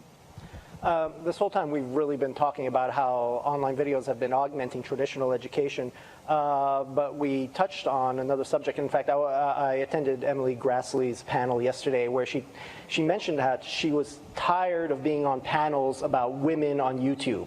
I was more interested about the impact of online education for women who don't necessarily can access education in other ways, where traditional education isn't available to them. But not just women, but also the disenfranchised. John, you've been to refugee camps in Jordan where people don't necessarily have access to education in the traditional sense. Now, does online video have a place for helping the disenfranchised in those contexts? I mean, I think it's a really complicated question. I will say in Jordan and in a lot of the world, the gender gap, especially in primary education, is closing really fast, and that's one of the great achievements of the Millennium Development Goals and of the last 30 years around the world, and that should be celebrated. It's still not where it needs to be, which is why we have these new Millennium Development Goals to try to get there by 2030. When I was in Jordan, I saw a lot of iPads that were totally useless. There were no shortage of iPads, it's just that you couldn't do anything with them. So they were just very easily breakable pieces of glass. And I think one thing I feel really strongly about, the rich world cannot go to the poor world and impose our solutions on their problems. It will never work. And so what we have to do, and what I was trying to do in Jordan, is we have to listen. People living in Zaatari refugee camp understand the problems of living in Zaatari refugee camp far better than I will after being there for 100 hours, and they also understand the solutions better, and they have extremely innovative solutions. I mean, for instance, solar power is everywhere to charge smartphones, but they don't have the internet speed to do a lot of what they need to do to use online video as a tool. That said, I did meet with one extraordinary kid, and I want to emphasize that he was extremely unusual. He was unusually well educated. He was unusually bright. He had an unusually supportive family. This is a story of hope, but it's not a story of commonness. I met one kid who had genuinely learned English from 0 words to being able to speak to me as I'm speaking to you in 3 months with the help of a refugee tutor who spoke some English and YouTube videos. And it was an incredible thing to watch him show me how he watched YouTube. His way of watching YouTube is exhausting and incredibly complicated, but he was very highly motivated and he made it work, and he figured out, these are the videos that will help me, and they're of the right length that I can download them, and sorry Malik, he downloaded them illegally. And made it work. I think 10 years out, 20 years out, we're going to have a chance at big solutions there. We need the tech to be there, but the biggest thing I think that we need to do is we need to be listening, and it's really, really hard to listen to those systemically silenced voices. But if we do a better job of listening, we can get the solutions there faster. So in the no time we have left, you're talking about 10 years out and 20 years out in the future. Let's look at the future either for your organizations or for online video as a whole. Briefly, if each of you can give us maybe something that you're working on or something you see coming. James, you're doing something with the College Board that's coming up, or you've begun? I guess what we're doing with College Board, would be emblematic to where I'd go with the answer to that question, which is that for us anyway, online video is hopefully becoming part of a tapestry, a new system of education. I think one of the things that's been happening for a long time is that we still have a very, the Prussian model of education, the kind of, if you go to I've been talking to a whole bunch of teachers recently, and they'll all say, in the majority of classrooms, we teach a unit, we do a quiz, we move on to the next unit. Problem with that is that you've had the quiz, you've worked out the bits that the students don't know right in time to go into the next unit to kind of forget about all that stuff that we just found out they didn't know. So every student is going through the system with these kind of Swiss cheese gaps kind of accumulating throughout their education. And I think that the power of online video and online education is not just that it's more democratic or that it's more accessible and it's meeting the students where they are, although all of that is super powerful and great. It's hopefully that it can be give rise to a system that is not kind of throwing away all that really useful data about what students don't know, and empowering students to take charge of their own learning. And what we're doing with the SAT and with College Board has been enabling students to upload their PSAT scores as a super granular diagnostic on a question-by-question level of what they know and don't know in their PSAT, and then go on Khan Academy and basically focus on the bits where they can grow the most, but between the PSAT and their SAT, and do that all for free. And the idea is we want to kind of destroy this crazy and inequitable situation where you can essentially pay for better SAT scores. And we want to give the best SAT prep to everyone, no matter what their background is. And so that's what I hope is kind of a harbinger of the future, and the fact that everyone can kind of have that kind of education whenever they want as kind of a basic human right. The future, first of all, is very exciting. I'm working on a sequel to Paper Towns. Thank you. Thank God someone is. No, I think that we had always set out to kind of demystify chemistry, and there will always be people that think science is hard, and they will be right. And regardless of whether it's chemistry or any other scientific topic, what this has taught me is the desire for knowledge is out there, and it is so powerful. And people who can't get it from a classroom, either because their teacher is lazy or because they don't have access to it, will seek it out. And it's our responsibility to be right in terms of science, the scientific content, and it's our responsibility to make it accessible to them in a way that they can get the knowledge that they're looking for, because it's not that the kids just want to watch the YouTubes all day and just watch cat videos. They want to learn, and they want to do it in their way. And I think the more we can nurture that curiosity and that need for knowledge, the better as a world we will be. For us, the big priority for the future is making content for people outside the English-speaking world, and that's what we're trying to figure out how to do and how to do well, and focusing on right now. I'll take the non-TED Ed answer, and back to what John was saying about listening in a refugee camp in his case. I think video in 10 years it's a listening amplification tool, right? Those iPads do have cameras. Those iPads can capture stories. There is a platform that exists that get that story up. And I think video as a tool is very, very powerful. I did that VR experience where, you're basically teleported to a Syrian refugee camp. It is a documentary. For me, it was transformative. My brother's a social studies teacher. I sent it to him immediately and said, you have to show this to your class. VR has a long way to go, whatever, it's an infrastructure thing, who knows. But in terms of building empathy, it was immediate. I was standing in front of a soccer team of Syrian soccer players, and I'm a soccer player, and like so far from the New York Times headlines, which was my only context for that before. So I think video as a tool, video as an empathy driver, video as something that makes problems portable and more solvable. There's cameras crawling Mars, crawling inside of bodies. That footage is going to, give people a surface area to do things that we've never dreamed possible, because they can see it. And I think that's, on a 10-year trajectory, what I'm most excited about.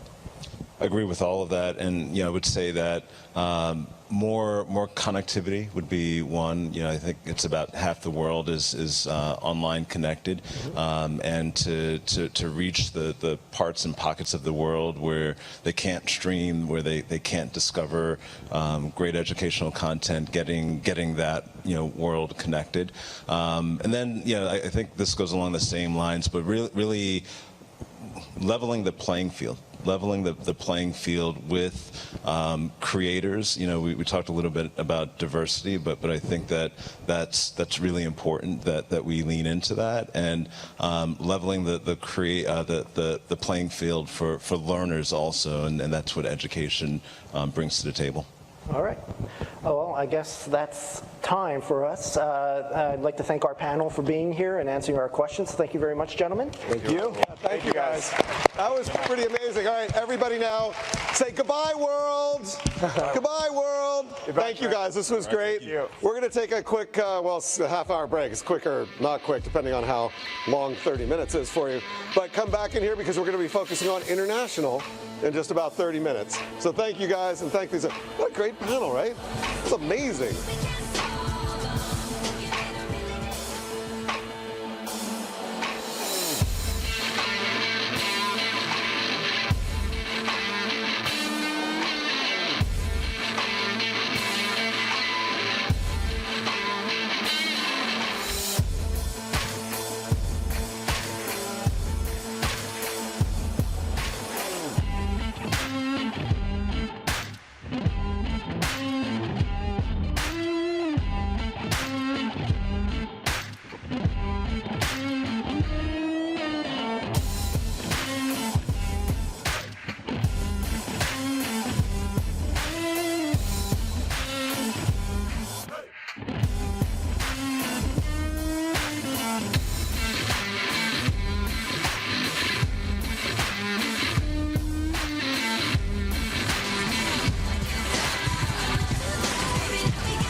For joining us here today at the Instant Stage. And guys, I have a little secret just between us. I've got Allison Raskin and Gabby Dunn here. Let's give them a round of applause. Hi, guys. Hello. Hello. Well, which one's mine? I want this one. Okay, you want to sit closer to him? Yeah. I mean, I appreciate it. Thank you. I have a Makes me louder feel- voice, so. Makes me feel really good about myself. You should. You work for my mom's favorite magazine. Oh, well, thank you. Thank you. I hope one day it is yours as well. I love it. Good. Sometimes it's very sad.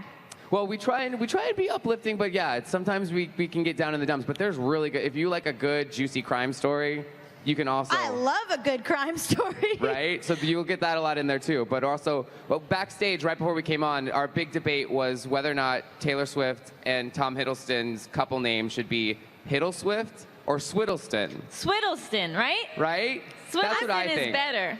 Swiddlestick is Swiddlestick? Oh, Swiddle I like stick? that. Ooh. No, Oh. I'm not saying it right. Yeah. No, I like it though. Mostly I was just like, are you getting like a new photo every day? So Right, they do exciting over at People And all in Magazine. exotic locations. It's amazing. Well, but we're not here to talk about Taylor Swift as much as I do love her. But yes, I wanted to get this out of the way. If you guys have questions, we're going to hopefully be able to get to them at the end. So please go to Twitter and mention @instant.me, the dot spelled out as you can see. So official. Right? We try. We're trying. You guys really did it up over But here. yeah, I don't know how familiar you guys are, but Instant is a new platform that we're launching, and it's being supported by both People and Entertainment Weekly. And it's Ooh. focusing on what we're calling, the new celebrity, people like yourselves. And Ooh, did you guys hear that? We're celebrities. I think they would agree. Yeah, your mom's gonna love that. My sister doesn't believe it. Yeah. One time she was just like, my friend called and said that you have as many followers as Bethany Frankel, and she doesn't understand. I think you deserve 10 times more. Oh my God, thank you. God. Well, I would love to have her empire. Yeah, that's one thing. Or like just a Real Housewives show that's just me and you. No. And we're not married to anyone. I would watch it. Would you guys watch that? Just a real. Totally. Well, as part of our Instant Stage, we have a little surprise. So Okay. I've got these two lovely boxes. Okay. And they are aptly titled Box 1 and Box 2, but if you prefer, they could be Box A and Box B. I like numbers. All right. I like numbers too. So we've got Box 1 and Box 2. Now, I can't tell you what's in them, but they will come into play at the end of the interview. So choose So we box one. we don't open them, or we just Not yet. choose now. Don't open yet. So Okay, but we I want only get number one one. box. I would like number one. Number 1. All right. I get my own box. No, you got to share. Oh. So we don't get both boxes. Correct. So you may or may Okay, not but get the there's better. two of us. This is like when they tried to put us in the same hotel room. Oh. I And we think were actually, like, actually, we're not a couple. But thank you. But thank you so much for thinking so. And then Gabby wrote back, that's not going to work because Allison has a dog. Which made no sense. The dog needs its own bed. But the dog is not here. Like, it literally made no sense. I wish she was. Pick box 1. All right, Yeah, we so picked we're going to box 1. put box 1 right here. It's going to Okay. sit there to scare you this entire time. Great. And I'm going to throw this one away because you don't get whatever's in there. I don't even know. It's a surprise All right. to me as well. You're So, really rubbing that in our face. right? No. So, obviously, like I said, we're not here to talk about Taylor Swift as much as we probably could for this entire time. The only reason I came here was because I thought we were talking about Taylor Swift. But no, we're here to talk about you guys, and I want to hear about the very first time you guys met. What was your first impressions of each other? Where was it, and how has your impressions changed now? All right. Well, I want to say something, which is that when I met Gabby, she looked a lot less threatening.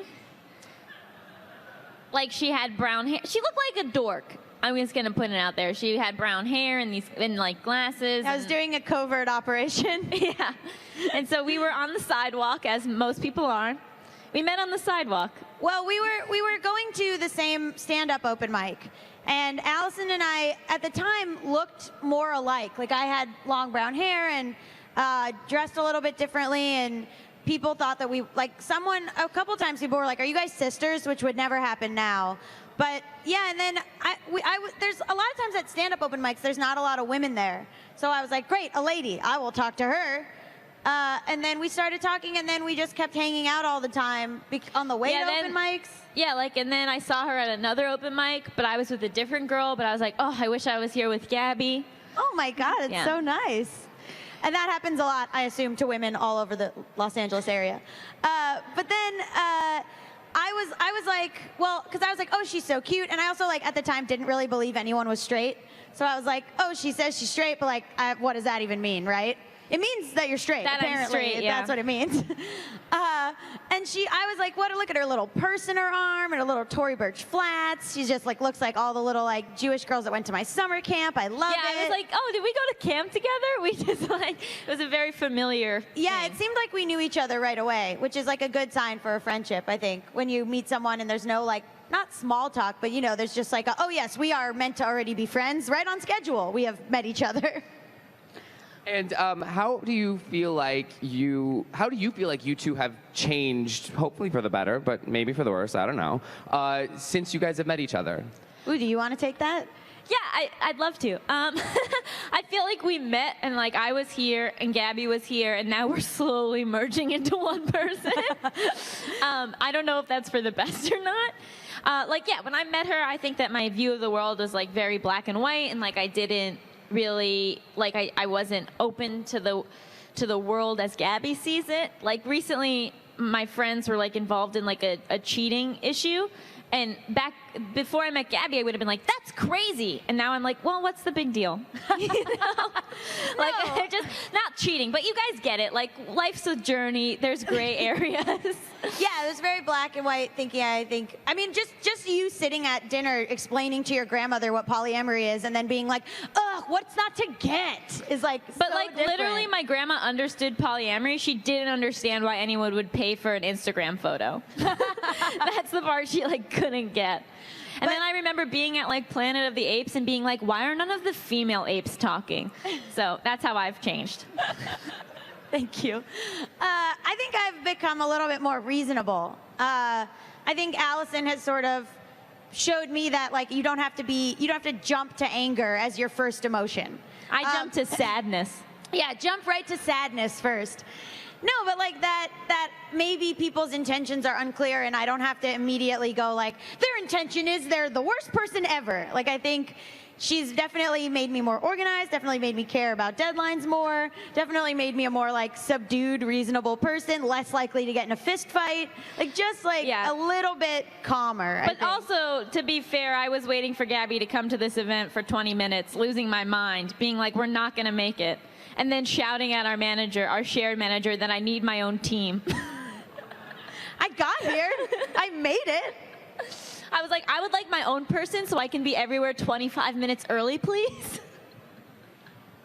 Well, you made it on stage on time, and that's what matters. That's you made it in front of these beautiful faces. And then I saw her coming up the escalator, not even walking, just waiting for the escalator to take her at the slowest speed. we made it here, so I think I win. She was enjoying the ride. She was enjoying the ride. Yeah. No, I love it. Well, you know, one of the things you mentioned is you guys did stand up. There wasn't a lot of other women around a lot of the times. And, you know, you've also talked about, you know, what it's like to kind of be in this realm as a woman. How important do you feel like it is to have role models, women that you were able to look up to? And how does it feel? I mean, honestly, you guys are role models now to people. That's a mistake. We should not be role models. No, yeah, I think it was like easy to latch on to Allison because we were some of the only women at the open mic. And then that kind of, if she hadn't been there, I think a lot of times it's very discouraging where you're like, well, why would I go back? Like, I'm not going to sit here and listen to dudes talk about their dicks for 20 minutes, and then I get up on stage and they don't think my wonderful jokes are funny because it's not for them. So I think it's been great to have YouTube where, like, our audience, we can choose our audience. Like, we have this huge audience that is mostly young women who are, like, some of the smartest. I mean, I think the whole cabinet should be teenage girls. Like, it's just, like, some of the smartest, most, like, I mean, for lack of a better term, like most woke individuals are the like teenage girls that are just analyzing and are so into our content and are so like just know things before I even know them. And I'm 28, which is I know gross in YouTube years. I'm only 27. Just letting everyone in Hollywood know that. Yeah, and so I think it's like, I mean, for me, it was being able to see on SNL. I always say that my Mount Rushmore is like Molly Shannon, Sherry O'Terry, Maya Rudolph, and Rachel Dratch, because those were like the 4 women that I saw on SNL and was like, oh, okay, you can like you can do this and be like the face of this comedy thing. Yeah, I mean, I never really looked at role models in terms of like gender, but then of course all my role models sort of end up being women. I think that there's like this interesting thing where when I look at what TV shows I watch, they're all female protagonists, and it's not like I set out to do that. It's just like these women, these characters that these people are creating finally now are just so complex and so interesting, and like everyone should watch Jane the Virgin. I was going to say Crazy Ex-Girlfriend, Jane the Virgin, and Unreal. Unreal. Like these women are like, it's just such an exciting time where like you can have these flawed female characters carrying TV shows that are actually like winning awards and have a great audience. And in terms of like us being role models, which is hilarious, I think it's exciting in that we're aware of it because of the interface that is YouTube and getting this feedback and then feeling like we owe our best selves to you guys. Yeah. That we're like constantly checking ourselves and making sure that the content that we're putting out there is stuff that you guys deserve. Especially because there's so much content now. So honestly, what I ask myself all the time is like, who would watch this? Why would anyone watch this? Alice, no one hates, like, Allison's like, I'll quit the channel right now. I think it's boring. And I'm like, so many people don't think it's boring, though.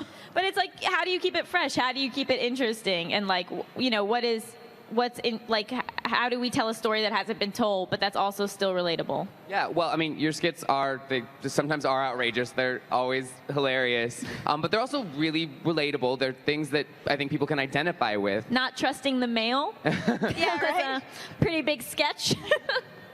But how much of those sketches and the comedy that you guys starts from something in your real life? Almost all of it, I think. Yeah, almost all of it comes from stuff that's happening in real life or stuff that we're joking about or stuff that, like we just released one that on Thursday that was like a very meta sketch where we're just talking about what we're doing in the sketch. And that came from us like on set being bored, being like to the camera like, and cut, and like just acting like we were, I mean, it comes from like us hanging out with each other 24/7 and maybe running out of stories to tell each other. Sometimes though I sit down because I'm out of ideas and I just write down keywords like loneliness, friendship. Oh God, if you ever want to think Allison's a serial killer, take a look at her notebook of like human emotions people may relate to. Loneliness, sadness, jealousy. And I'm like, are you an alien that came to Earth and are just like, what is this? One time, oh my God, the cutest thing ever. One time I saw she had written down on her to-do list, get more subscribers.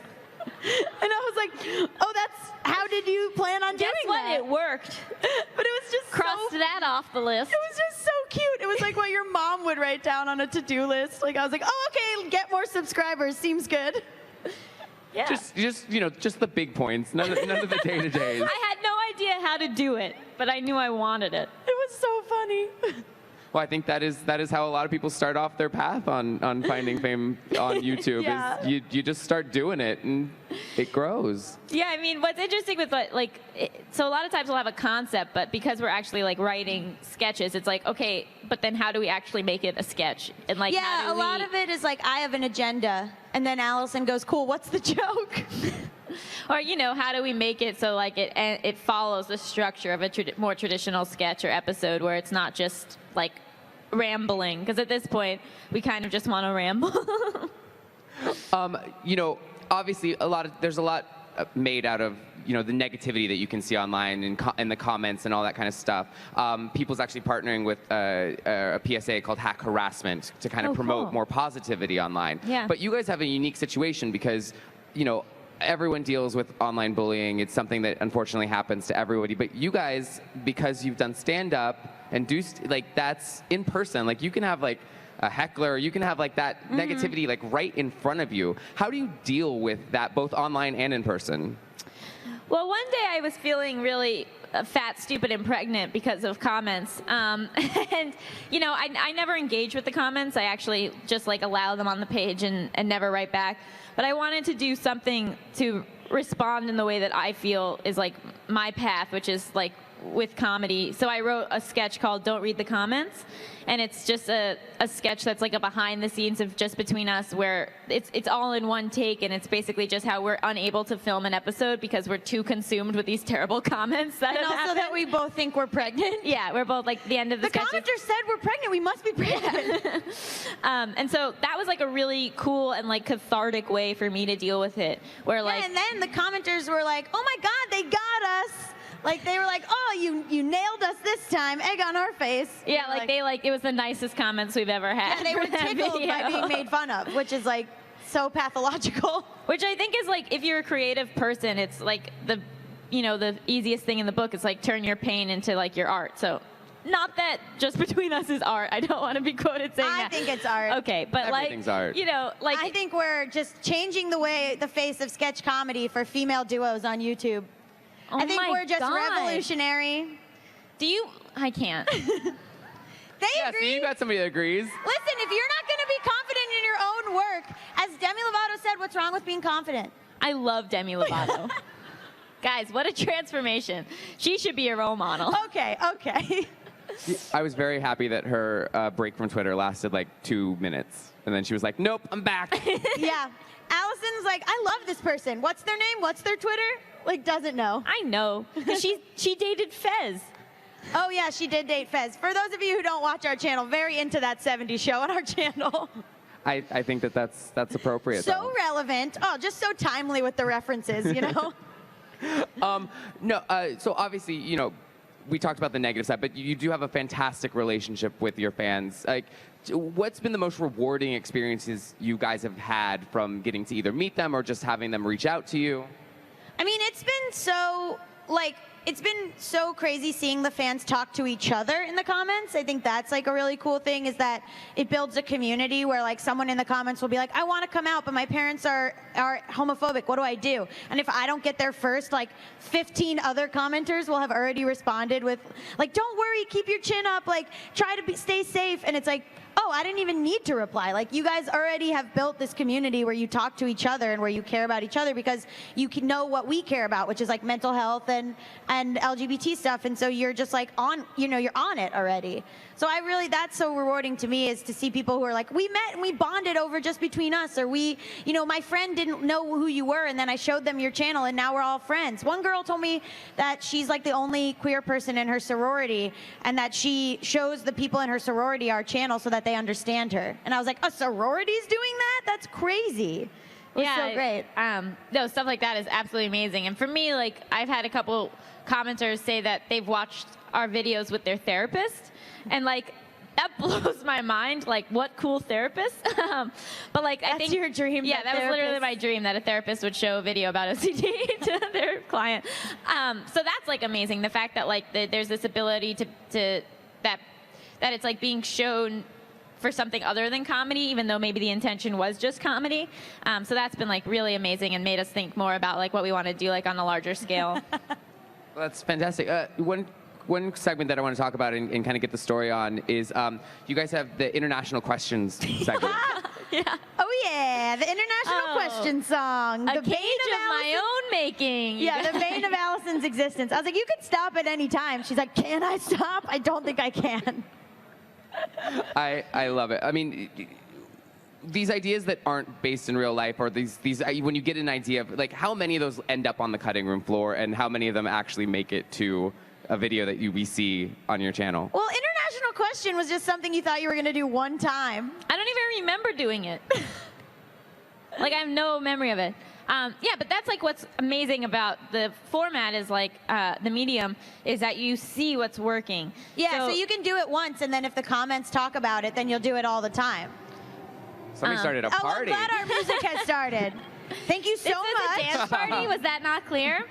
Yeah, and so like what's been awesome is seeing like what works and then making sure that we keep that in the canon, that we like build the world, that we like create this universe that like everyone has fun with. And as writers, like it's so fun to like do a callback to something that was like months before, knowing that maybe only 10% of people will get it, but like those 10% people will like really appreciate it. They always get it. We always think they're not going to get it, and then they. I mean, our meta sketch yesterday was like, all these tropes about just between us, and then the comments are funnier than the sketch. Yeah. The comments are just like leaves a comment about which one is hotter. Like they got it. They totally they're all got in it. on the joke, which is and really they're fun. in on the joke, and there's so much. I mean, I was like, oh, all of our fans are the funniest people in the world.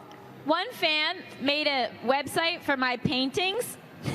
And Allison's a painter. It's the funniest thing I've ever seen in my entire life. We talk about that painting website as if like that's the peak of comedy and we'll never do anything better than what this fan did in that paintings website. Yeah, it's incredible.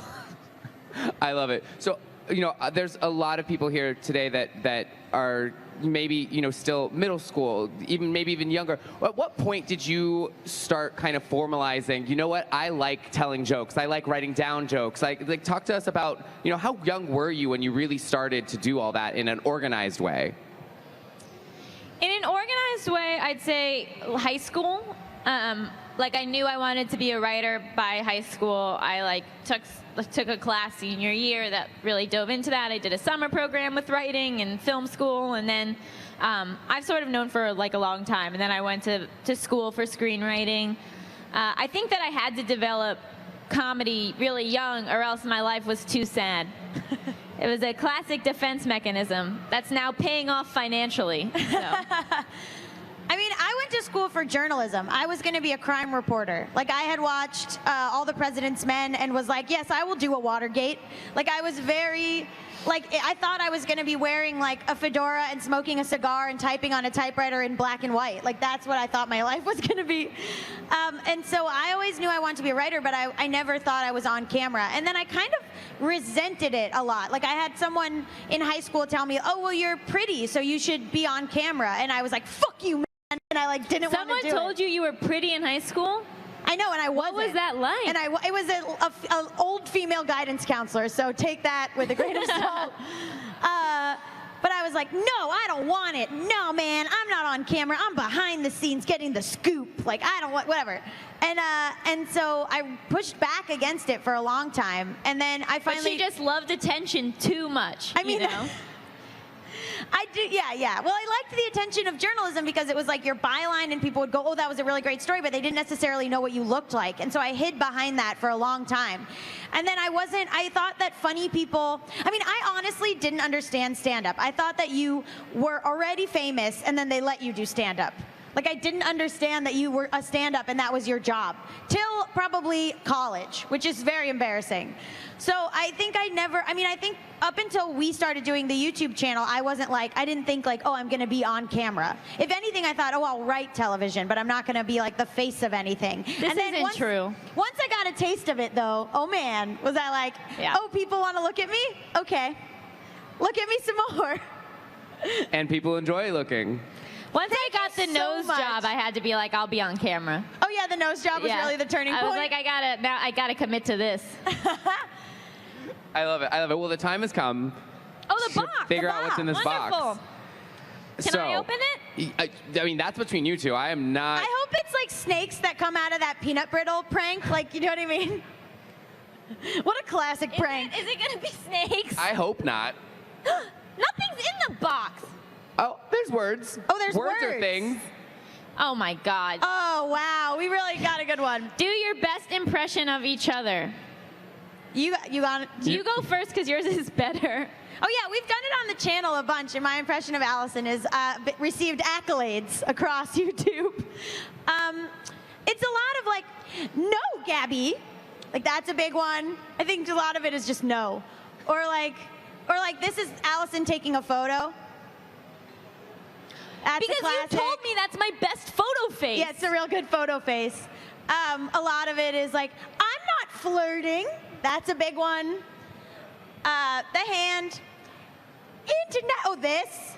She does this is not so much on the channel, but in real life, a method of cheering me up is to do a crab hand and then to go, what's wrong, Gabby? Are you okay, Gabby?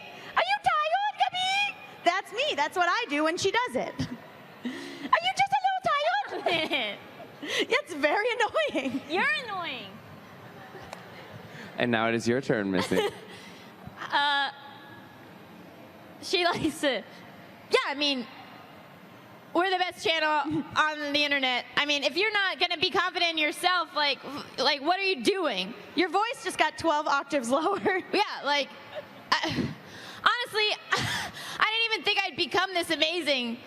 It just happened. And then I was like, I'm going to run with it because I'm a woman. And did anyone know I was bisexual and polyamorous?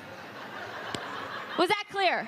When I was talking to my parents and I was like, I said to Allison, like, well, I just wanted to make sure my parents understood, you know, all the LGBT stuff that's going on right now. And I wanted to make sure they understood that they have a queer child. And she was like, you talk about it every second on our channel. How could anyone forget? And I was like, all right, fair enough. That is fair. That is fair. Well, I want to thank you all and apologize to you that we did not get to any of the Twitter questions. We will try and answer some of them backstage. But again, I want to thank Allison and Gabby for being here today. Thank you so much for coming. Oh my God.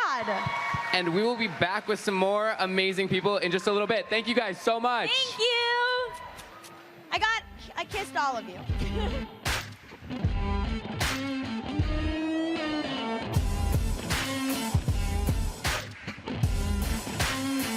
Hello, everybody. Welcome back to VidCon Live. It's a beautiful day. That one was a good one. I think the intros are getting... I think they're getting even more intense. I think that we got distracted by this beautiful tag board with that hashtag VidCon Live. Yes. Right? I'm in love with that tag board. We keep looking and we keep being like, oh, thanks. I do like my outfit. Hashtag VidCon Live. It's a great outfit. I want to... You know what I want to do? I want to take your outfit. I want to make a little piece of art. Oh, really? And frame it, and I want to put it in my bathroom.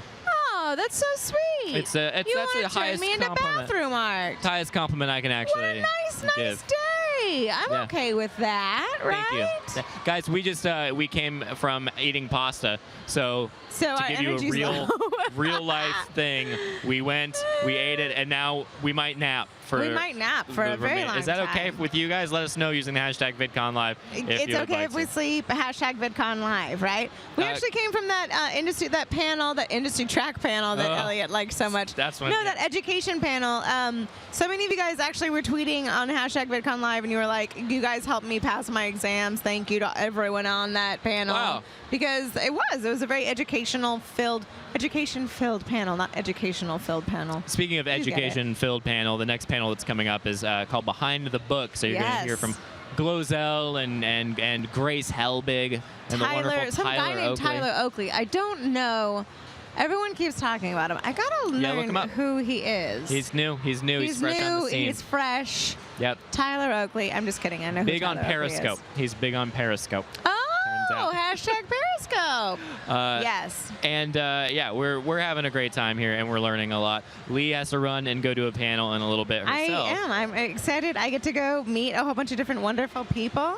And you're excited. Yeah. It's going to be fun. It's going to be a blast. Speaking of you that, know what? Oh, go. Oh, you don't want to do it at the me. same time? No. 1, 2, 3. We actually have a video from Brent. Oh, I thought we were just mumbling the whole time. Well, let's try it again. 1, 2, 3. We actually have a video of Brent. But I thought we were mumbling. There's a Brent.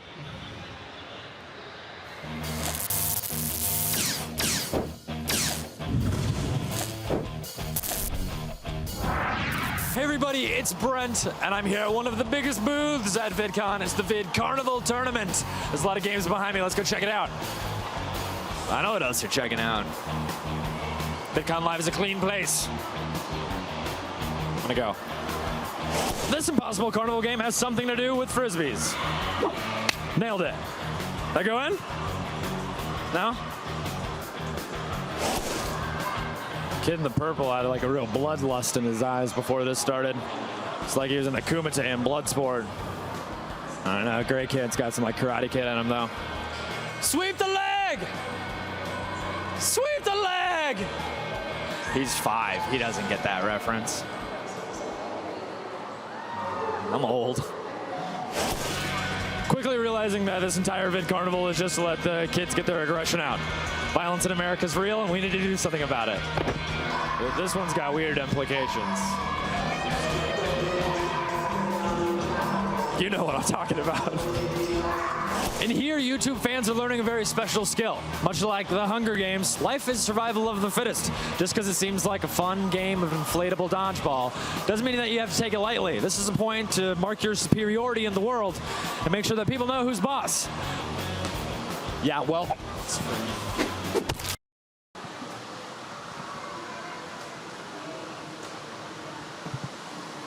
On to the next one. Darts. Sort of is what it is. That's pretty good. But what VidCon is really about is making friends, right guys? I sort of having a moment right now where I'm realizing I'm probably too old for this. Happens to all of us, I guess. Yeah, I don't really think I have the energy for that kind of stuff anymore.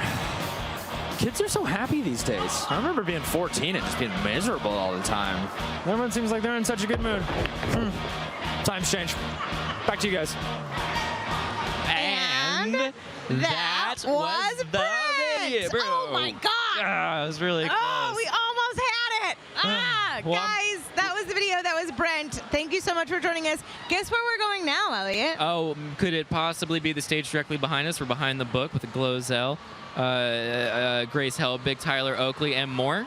Yes. Let's check it out. Yay! Oh, hi! Welcome to Behind the Book. My name is Michael Buckley. Thank you for being here. I'm very excited. Today we are going to hear what it's like to go from making videos to authoring a book from some of YouTube's best and brightest. Our panelists will compare notes on the challenges, rewards, lessons in the process of seeing their books become a reality. Is that why we're here? Yes. Yay! Do you have any questions? You can tweet. I've got a hashtag. It is @VidConBookLove. Hashtag VidCon Book Love, and we'll do that later in the show.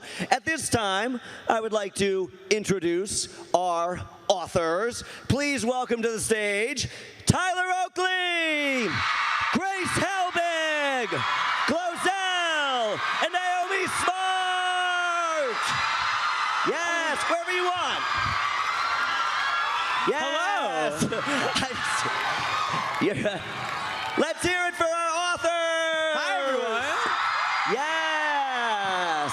I'm sorry you're alone, Grace. I just kind of wanted to be able to look at all of you. I feel like this is like just an intervention right now. Grace, today, we have to talk to you. We would like to talk about how your drinking affects most of us. Thank you guys for being here. Thank you for having us. It's so exciting to have you as authors. Tell everybody who doesn't know the title of your book and in a few sentences what it's about. Go down the line. Hi, everyone. Oh, I see my book. Calm it down. It's going to be a long panel. Save your voice. My name's Tyler. I wrote a book, and it's called Binge. And how would you describe this in a sentence or three? Binge is what? I'm a stranger. I've never heard of you. It's Wow. It's a book. Do you want to come up here? Do you want to come up here? Don't give them the option. Go ahead. What is it about? Binge is a collection of essays all about my personal life that I've never told in videos. Some of it is happy, some of it's sad, some of it's a little bit inappropriate, and it's just stories from behind the scenes that I would never tell you in videos. Very good. Grace Helbig, you've written 2 books. I did. 2 books, author of 2. I wrote 2 books. One is called Grace's Guide, The Art of Pretending to be a Grown-Up, and the other is called Grace and Style, The Art of Pretending You Have It. And they are just really groundbreaking self-help books for the millennial generation. So. Thank you. Yeah. Glozelle. Hello, this is Glozelle. Is you okay? Is you good? Because I want to know. Oh, where is my book? Oh, here it is. It's called Is You Okay? It is about my life and how I just became the queen of green. It'll make you laugh, it'll make you cry, so buy it, because I have a baby on the way, and I gotta get my baby off of layaway, y'all. Gotta get my baby off of layaway. Go ahead, beautiful. So I'm Naomi Smart, and I've just written a cookbook. So I've cooked for so long, and I just wanted to put all of my recipes into one book for you guys, and it's out in September, so it's still out for pre-order at the moment. Very good. Now, you're all from YouTube, but you've become authors. Did any of you want to be a writer growing up or have writing aspirations? Yeah, absolutely. I wanted to write more sketch comedy and TV and scripts, but the idea of writing books that were sort of inspired by, quote unquote scripts that I've made for YouTube videos was a really wonderful opportunity that came about when I remember Hannah Hart published a book, and I thought that's a thing that we YouTubers are allowed to do. She was like the first. Right. And so when I found out that she did it, I asked if I could do it, and then I did it. But it's a totally different muscle. It's totally different than creating videos, and I'm sure you guys experience that too. Yes, my mom is an educator. She's right there on the front row. Hey, Mom! Thanks for being here. Yeah, I love that they turned on the light so we can see you. It's kind of dark in here. We black. But anyway, my mom's an educator, and so I grew up around books. Now that's the thing. I always wanted something tangible, something that you can actually read. And there's stories about my life, like Tyler, that I haven't said in my videos. So you can get intimate with me and read and flip the pages. For me, I've always really liked nonfiction, like David Sedaris, Augustine Burroughs, Amy Poehler, Tina Fey, those types of people just telling ridiculous things that have happened to them, those type of stories. And the one you look like? Who? Ellen DeGeneres. Thank you, I think. I just love reading the stories from behind the scenes and those nonfiction autobiographies. And also, it comes from a place of knowing what I would have needed when I was growing up, and how much LGBTQ+ literature existed, or that I was able to find, in the stories that would have helped me in my own process of self-identity, figuring that out, coming out, and things like that. I think had I had a lot of the stories that I wrote about for reference, I would have felt less shame in something that has no shame attached to it inherently. That's right. Did you ever read a story from someone or a book that really inspired you when you were going through coming out in that whole era? No. Really? And I think about, regardless of writing a book, just celebrities or people that I looked up to when I was younger, when I was figuring out if I was gay or not. I am, spoiler alert. Spoiler for the book. We can get married now, so it's okay. And I'm ordained, so I can marry you right now. That's right. This feels like an intervention. But no, I can't think of anybody when I was growing up. Yeah. Which is sad and brilliant at the same time that you are one of the first ones. It's sad because it's 2016, 15 that there wasn't any other books, but because of you have saved lives. Okay, calm down. You saved lives. Honey, I'm just telling the truth. Thank you know, you, I don't have Glozelle. time. You know. Make me blush. What's so great about YouTube is that it opens all of these opportunities to things that you wouldn't have been able to do before. So it's just the book as a way to express all of your passions.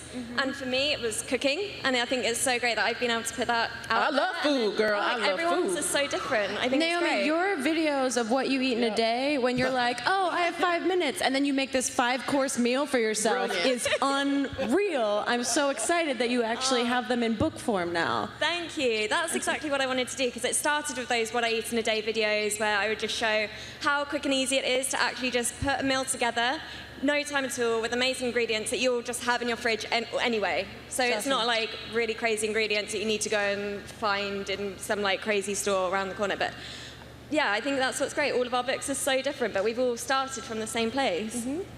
And from start to finish, like, how long did it take you to write your book? And really, what was it like to balance making YouTube videos and creating content, and then kind of shifting your brain to, like you were saying, Grace, it's a different skill set to write. So how was it to maintain your YouTube persona and then turn it off and kind of sit in silence and figure out how to write? So how long did it take you start to finish, and what were some of your challenges along the way? For me, I feel like I was writing forever. Is what it felt like. Did you start before you had a book deal, though, or did you get a book deal and then start writing? So I got offered a book deal, I think in 2000, I always get 2012 and 2013 mixed up. I got offered a book deal at some point, and I was like, I never thought about writing a book, so I was like, I don't feel comfortable accepting that just because I can, just because it's offered to me. And so I was like, let me just take a beat and try to write and see what that would be like, and figure out if I have anything that I think is worthy to say, let alone worthy for y'all to buy. And then I made a book proposal, which is like the typical way people approach the book world. You actually, Grace let me borrow I don't know if you remember this, your book proposal from, it was your first book. Yeah. Because I was like, what do I do? No, that was, and I looked at other reference proposals for mine, which was basically like creating this paper version of a PowerPoint presentation. Yours was so cute. Mine was not cute at all. Yeah, I've added graphics so that the lack of words was made up for. There was a clip art involved. Lots of clip art. Mine was just, so I just wrote and wrote and wrote and wrote, and I had a book agent before, and I told her, you know what, now is not the time, I'll come to you when I'm ready, I won't go to anyone else, don't you fret, because I really liked her. And then out of the blue, once I just emailed her, I was like, I think I wrote a book proposal, can I send it to you? And she just replied like 1,000,000 exclamation marks. She's like, send it immediately. And my book proposal was just a table of contents in like 5 chapters, and then like other chapters that I thought I could write. And then from there, it was maybe a couple years. And the worst thing is with YouTube, it's like, you can make a video, put it up that day. With a book, it's like, we couldn't tell you about the things until that book world is also ready, and the links are ready, and this is ready, and there's a million moving pieces. It's not just the one person show like YouTube sometimes is. But yeah. Do you have things to add? Challenges along the way, balancing? Well, the first book I wrote it happened very quickly for me, and I was really surprised by it, because no one tells you, here's how long it usually takes, because writing books is different for every single writer. And I wrote it in a few months, I think, and it's really interesting because you are alone with your thoughts and with a piece of paper or a laptop, and you have to really, really focus. And in videos, you can create a video while you sort of multitask and do other things, but with a book, it's like taking a phone call. That's why I hate talking on the phone, because you can only be on the phone, really. It forces like your full attention. But on top of that, we're used to editing our videos and posting them. With a book, you edit it, and then you edit it again, and then you edit it again, and you're like forced to like really examine these words that you're putting on paper. My biggest, I think, difficulty was when I went to write my second book. I was really excited to be writing about a different genre, to be writing, comedy style rather than just comedy life advice. But I found that it was so similar to my first book, and it was really just not inspiring to me, and I couldn't even imagine asking anyone else to pay money for it, and I just felt so burnt out creatively.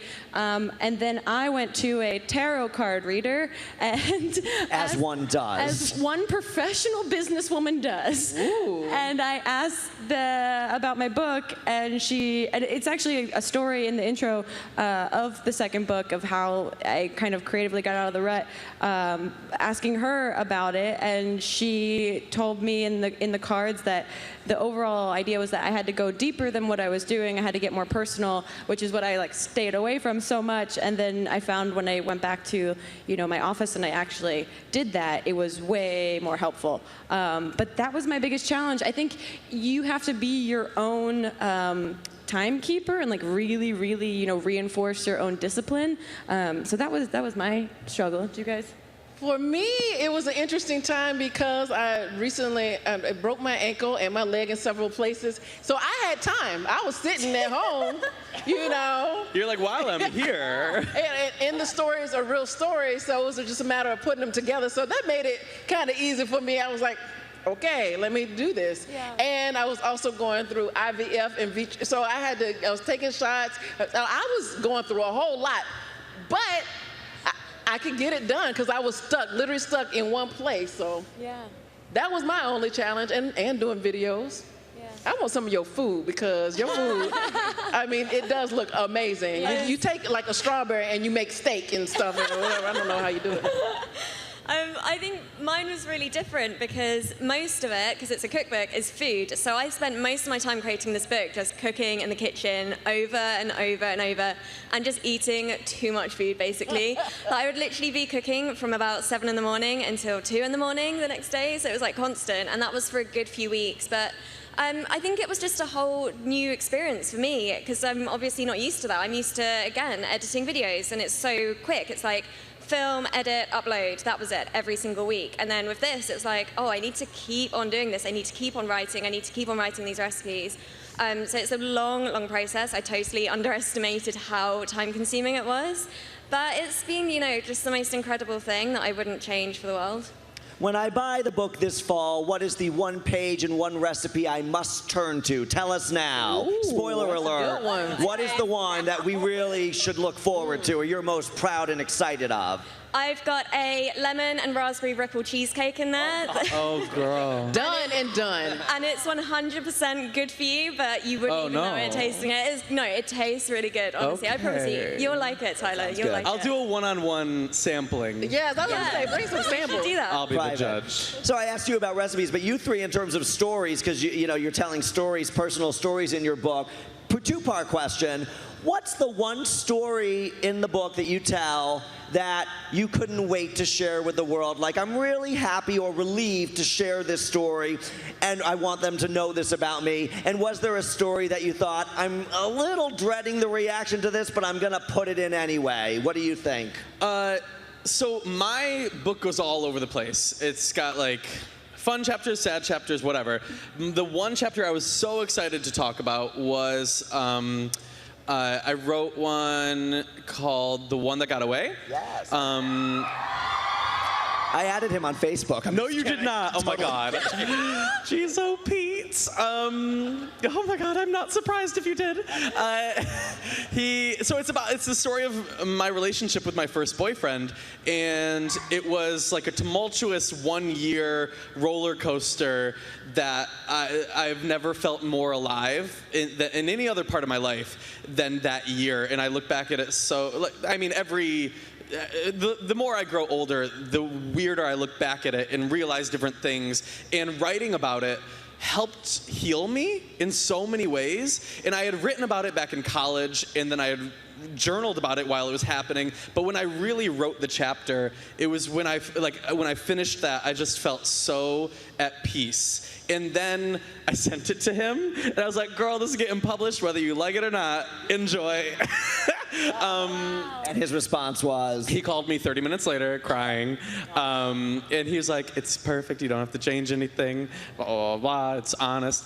And we're like really good friends now, so everything is really positive. But and what was the story that you thought, ooh, this might not go over so well, or somebody they warned you like, or you know, tell us something, or something you cut. Tell us a little something you cut. There were things that I cut for the next book. For the girl, yeah.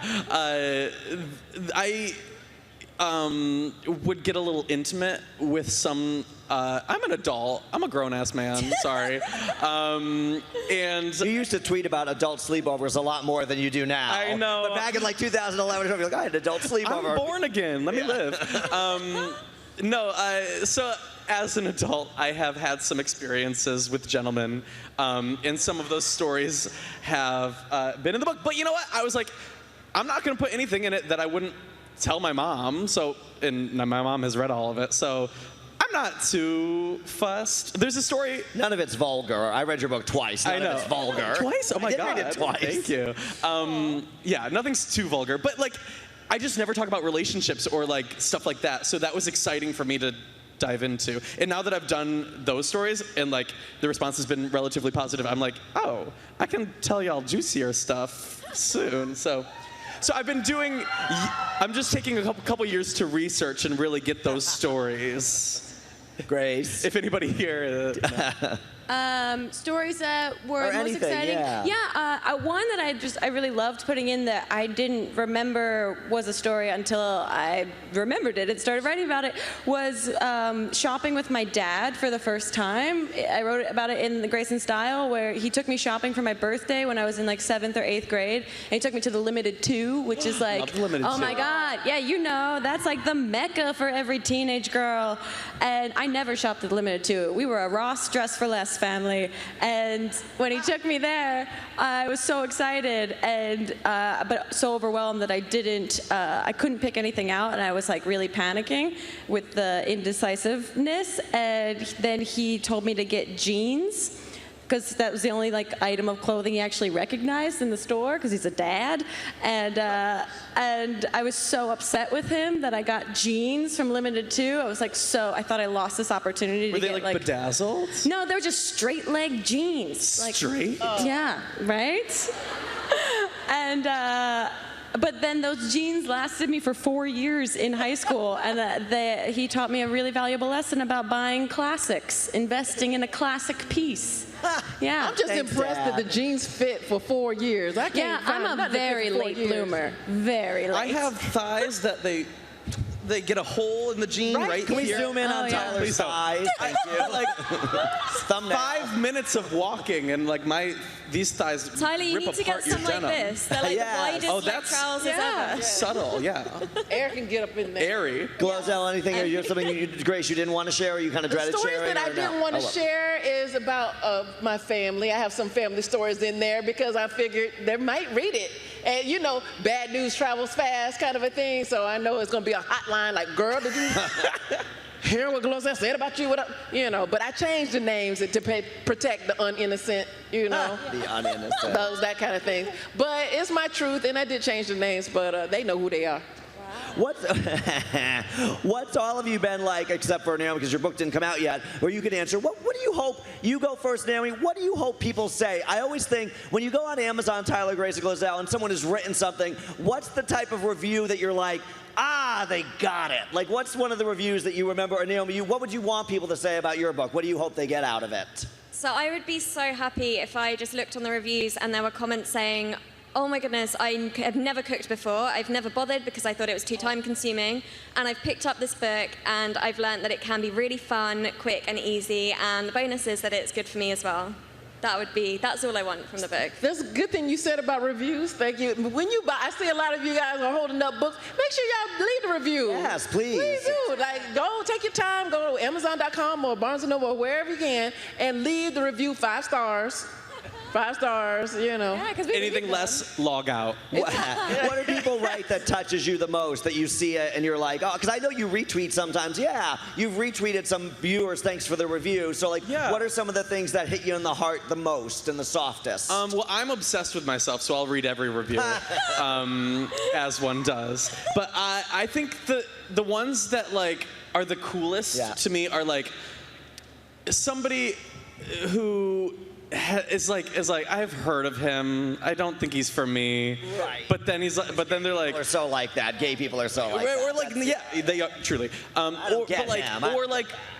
People that aren't necessarily the YouTube demographic. Right. Or young people that are like, this helped me in this way, or I felt less alone because of this, or whatever.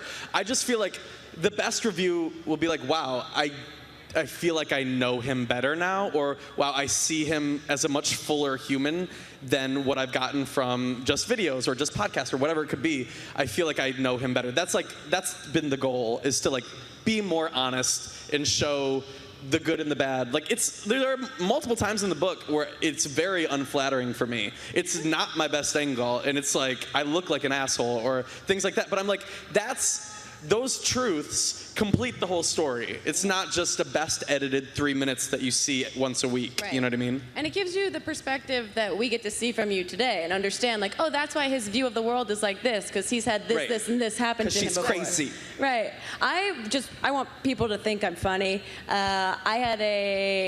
And like Tyler was saying, people that aren't necessarily watching YouTube videos or know of me from any other thing, I had a friend of mine from a while ago that I hadn't spoken to in a long time who's a male, like mid-30s comedy writer in LA text me and say that, oh, you don't need to know this, but your new book is really funny. And that just like blew me away. Because he's not in my demo, which is like amazing, because everyone in the demo is like really sweet and supportive and like who I'm making this for, but someone that, you know, doesn't consume any of the regular content genuinely thinks it's funny, and he's like a paid working comedy writer. And so it just made me feel really, really great. And that to me was like an amazing, amazing review from someone, which was cool. In hindsight, I have to find out if he was being sarcastic about it. No. So. No. What I like about writing a book also is when we do our, I don't know, I think you're going to do a book tour. Book tour is that you get to see, it's not quite the VidCon audience, so it's people who go to bookstores, and that's a little bit different. So you're having a different conversation, and you're meeting new people in a different way. So I really am enjoying this, the growth of my audience through having a book.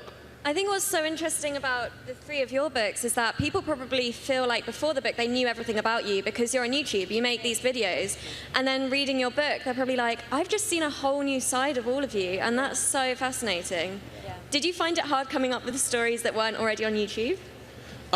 It was really helpful. As soon as I signed the book deal, I was like, okay, now I know what's happening. When I went into record podcasts, I would sometimes be like, wait, I want to save that. Or like when I'm like making a video or something was happening to me, I'd be like, I want to save that for the book. Or, you know, things like that. And the table of contents that I wrote, half of those chapters that I thought were surely going to be in the book, I just didn't write because I was writing what I wanted to write first. And then when I had enough, you know, chapters to fill the requirement for the book, I was like, oh my God, I still have like 10 other chapters that I just didn't write yet. So it was the best like route for me was just writing what I wanted to write first, not what I thought I had to do first. And after that, I was like, wow, it felt like it just flowed really easily. Yeah, I live a very boring life. And so I had that panic moment of like, oh my God, I don't have any stories left. I have said everything that I think is like a little bit interesting about my life online somewhere over the last like 7 or 8 years. But then I realized that when you are writing a book, it's a totally different form of storytelling. And storytelling is a wonderful, beautiful art form. And you can craft a story out of a very small moment that's happened to you. And it's all in how you tell it, how you write it. And you can make something that to someone in person might seem like a very like minor event or minor moment. The way you work with words can make it this very meaningful experience in this really kind of escalated moment. It doesn't mean you embellish anything about the story, but the way you interpret the story can be told in a really, a ton of different ways. That's why writing is awesome and also totally terrifying, because you can go in so many different directions with it. Did you feel that way writing personal stories, the way you told it? Were you trying to create a message towards the end of the story in any way? Your life ends up being a message. Right. So are you a positive message or a negative message? So when the goal was to tell the story about my life to get to where I am now, because that's what people want to know. Right. Then you really start digging into things a little deeper, and you're like, oh, maybe this is why I ended up on this road. And so you're also discovering yourself, or rediscovering yourself as you write in the book, and other people see that also. My mom was reading the book, which I was like, why are you reading the book? You made me. You know what's going on in my life. But it is different reading within the pages. Like, oh, this is really good, which I appreciate, because I wasn't expecting for her to read the book. So those are my experiences with it. Did you all have alternate titles? Like, what was title number 2 option, or was it always going to be binge, or did you have another title? Oh, goodness. I can't even remember. There were, it could have been 50 emails back and forth between the entire team of, the book people and my people and, I don't know, everyone. And I would bounce book titles off of other people, but there were so many options.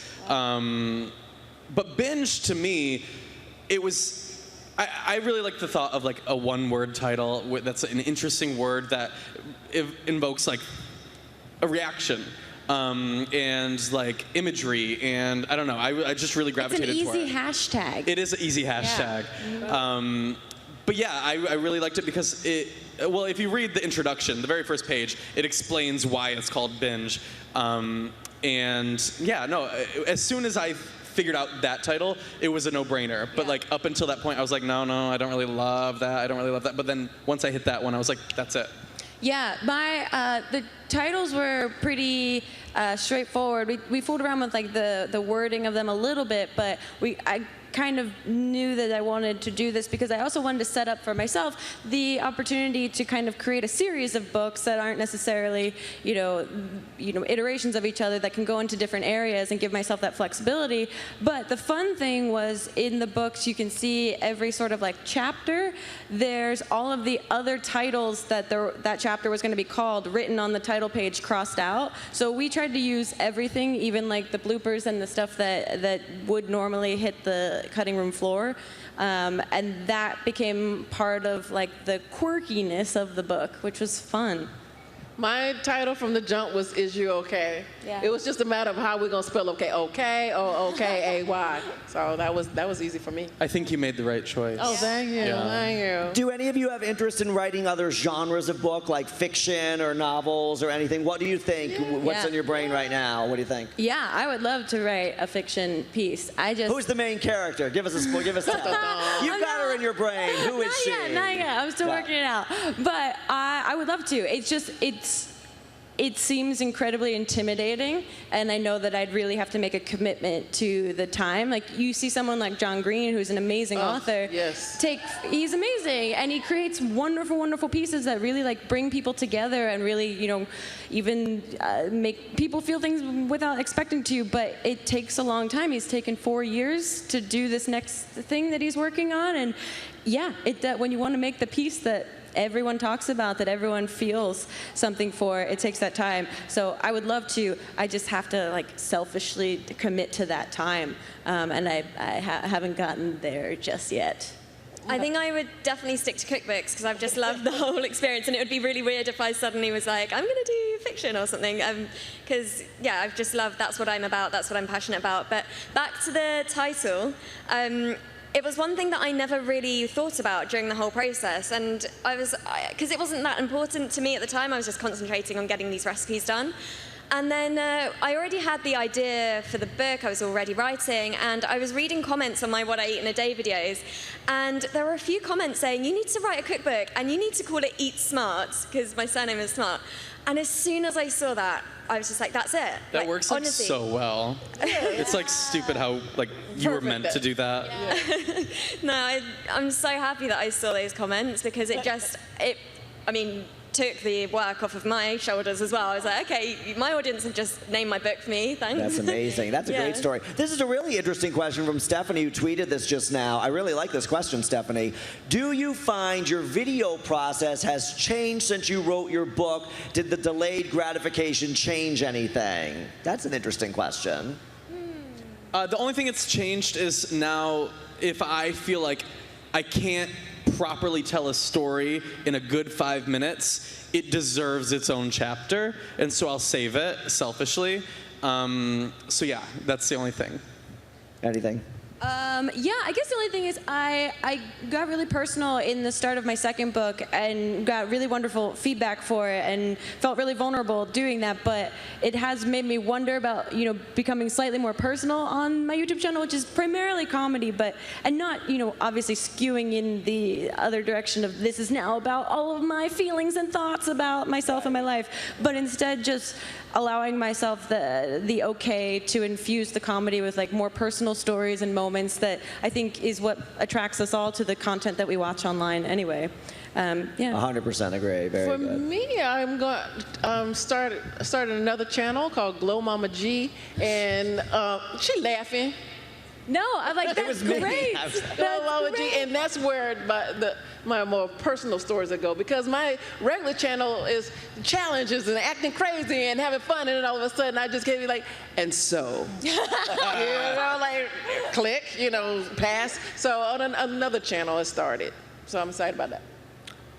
Abby wrote a nice question. If you went on a book tour, what was a memorable moment from it? You've got to have some moments on the book tour. So many. We probably have crazy one. What was it? Similar ones where you've got the fans that's crying, the ones that you felt like, okay, they really got the book and they're excited about it, not just because you wrote it and I just want something in my hands, but I really want to get to know you. Right. I really loved, the coolest thing about going on tour is going to like small towns or going to like these tiny bookstores. My favorite moment by far was going to my own hometown and going to the bookstore where all my friends used to work at the cafe when we were in high school. It was the same bookstore I went to for like the midnight releases of Harry Potter books. I would dress up and like wait in line at that bookstore. Don't clap for that book.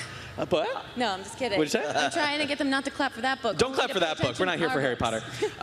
Or we love Harry Potter. I don't know. But yeah, just going back to that, like it just felt like, I don't know, and my friends were there, my family was there, the volunteers were like people from my high school, like my teachers came. It just felt, it was like home. It felt so nice. That was my favorite memory of book tour. Yeah, I had a similar one in New Jersey, where I'm from.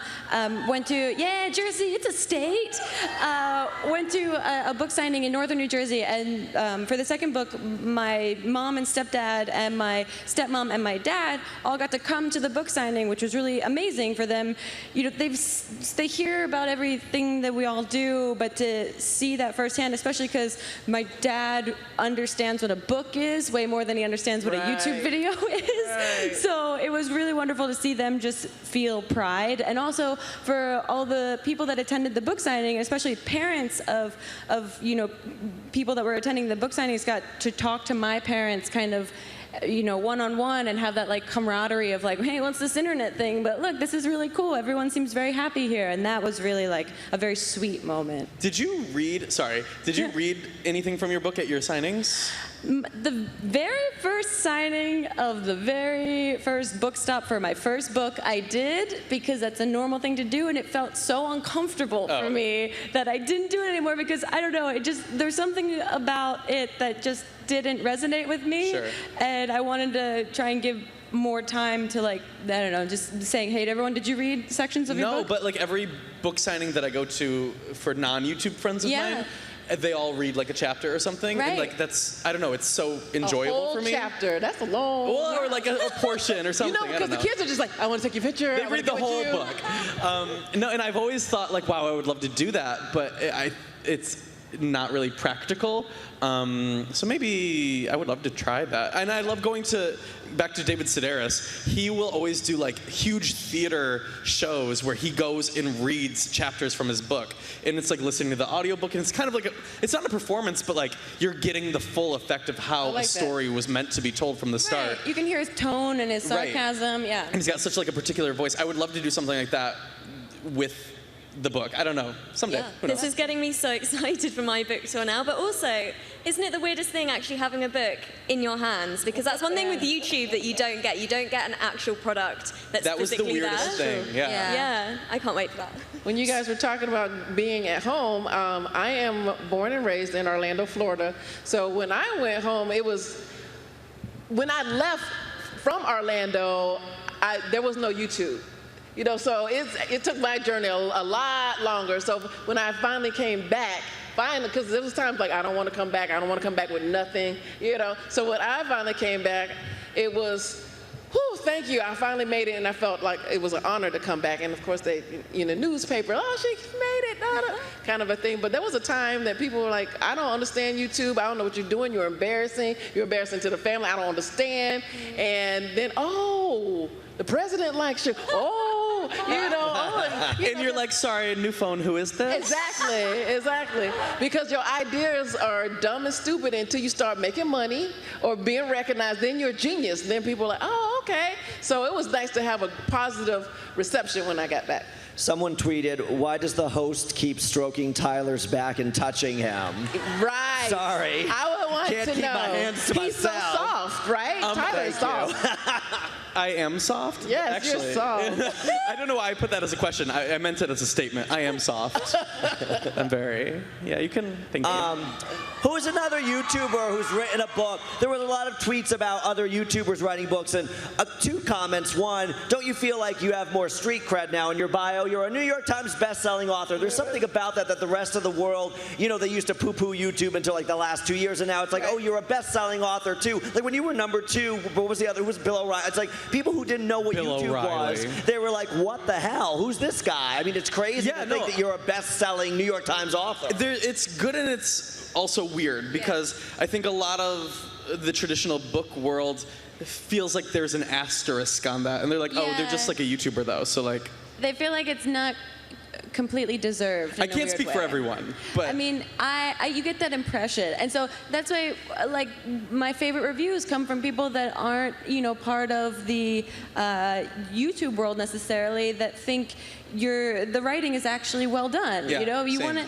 I think we're all professionals here, and so everything that we create, we want it to be the best product possible, and not just because we've done well here, so may as well do that. I think it's more like it comes from passion, it comes from desire, it also comes from like ability to be able to do that. And so it's a weird thing. The New York Times bestseller list is has such weight and gravity to that, and it's an amazing, amazing thing. It's also very strange. I mean, don't get me wrong, I cried. Oh, me too. Me too. Yeah. But like, it still was like, pinch myself, weird, bizarre. But we're groundbreaking. Like, you know, it's not always easy to become some of the first coming from a different genre into another genre, because people see you as, okay, you're a cute little clown over here in this little corner on the computer. But now it's like, uh-oh, now they're breaking into our area and doing well. You know, the audiences are coming with us to our other platforms, and that's amazing. And everybody in the world just have to, you know, take notice, because here we are. And YouTube is such a great platform to obviously open the doors to these opportunities, but at the same time, you can't rely on that. You still need to end up with a good book, because you are going to open up to a whole new audience that have no idea who you are on YouTube, and you need to appeal to that bigger, wider audience. And it's not that far-fetched if you really think about it. It's a lot of YouTubers are storytellers, or they are professionals in their craft. So if they translate that to a different medium, it's not weird in any sense. It's, I mean, I would raise my eyebrows a little bit more at a different type of person becoming an author, because we do this every day in a variety of different ways.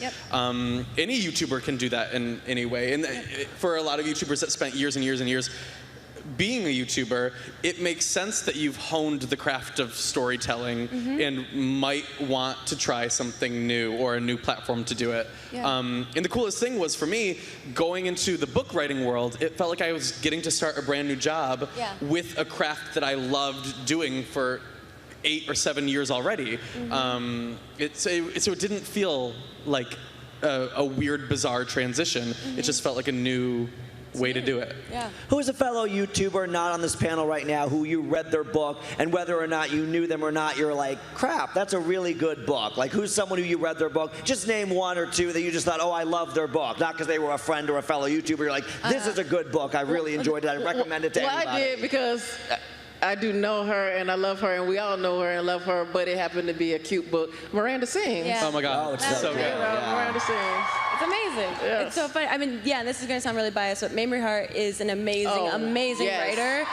Hilarious. And she's an amazing storyteller, and she comes from a comedy writing background. So this is in her wheelhouse. So it's not something new for her. It's just a new opportunity to showcase a talent that has been pre-existing in her for, way before YouTube. And her book is, my stepmom loves Mamrie's book so much. It's insane. Yeah, I love that book. I was going to say Mamrie too, so you stole my answer. Sorry. But And Mamrie would say you, because Mamrie read I watched Mamrie on a plane read your book. Oh, God. And she was crying, but crying. Oh, well, yeah, I was hoping. And she was reading me parts of it before I read it about you trying to swallow food to impress a girl at a table. Oh, those were the days. God, when I thought I was straight. Did you really? Oh, yes, honey. I swallowed a whole half of a peach because I thought that's like how you get a girl. And then I don't know where you got your info from. What, you swallowed a peach because why? I thought a girl would think that's impressive. Oh. You know how people put that peach in your mouth. You know how people tie cherry straw, cherry things with their tongue? That was his version of that. I'm going to swallow And then I was choking, and my mom had to give me the Heimlich maneuver. Oh my God. Anyway, Sophia read about it in the book. Sophia tweeted and asked, this is a good question, Sophia. Was it difficult to give over control to an editor? Because you are used to just doing whatever the heck you want. Did you get any feedback that you were like, I'm not budging? Or how was it working with an editor? For me, I had an amazing editor. I think a lot of people, and I don't know what everyone's process was, but you meet a lot of editors, and I really chose to work with someone that I thought really understood my brand and my style and my tone and wanted to just help me elevate that rather than change it in any way. Right. And so she didn't give me much feedback at all. She just literally, for my first book, she said, in the book, in total, you've mentioned the word diarrhea 12 times. Maybe we should reconsider this. And I said, okay. But the best part is when you get the line edits back, or the copy editor reads through it for spelling errors and that sort of thing. And I use so much internet slang that they just underlined every word on every page. It was like, could not find dictionary definition, could not find dictionary definition. I had to write back no, I want to spell, later with an 8 in it, please. I had edits from the team and them being like, if you want this sold in a bookstore, you can't say this phrase. I was like, good to know. Okay. What are they? I'll tell you later. Okay. My process was pretty similar. You meet with a bunch of editors. Yeah. I had 2 days of meetings with different editors, and the reason I picked mine, he was the only one that really challenged me at that first meeting. A lot of the others were really nice and really kind and had a lot of great ideas, but he was one of the only ones that came in with edits already, and he's like, you're good, but we got work to do. Yeah. And I was like, yes, let's get to work. Yeah. I wanted it to be pushing me, to elevate me, and to challenge me on what I was capable of, because I think there are opportunities for a lot of creators to just put something out. And I was like, I don't want to do that. I want to be challenged, because it is an established industry, and I was like, I want to respect the world that I am getting a chance to enter. Right. I don't want to just do it because I can. I don't want to put out, I wanted somebody who's going to challenge me. Do you have typos in your book? A couple people are tweeting. Yeah. Oh, okay. People are tweeting. I don't know if they're dragging you. You have typos in your book. After how many rounds of edits, somehow there's still typos. Oh, same.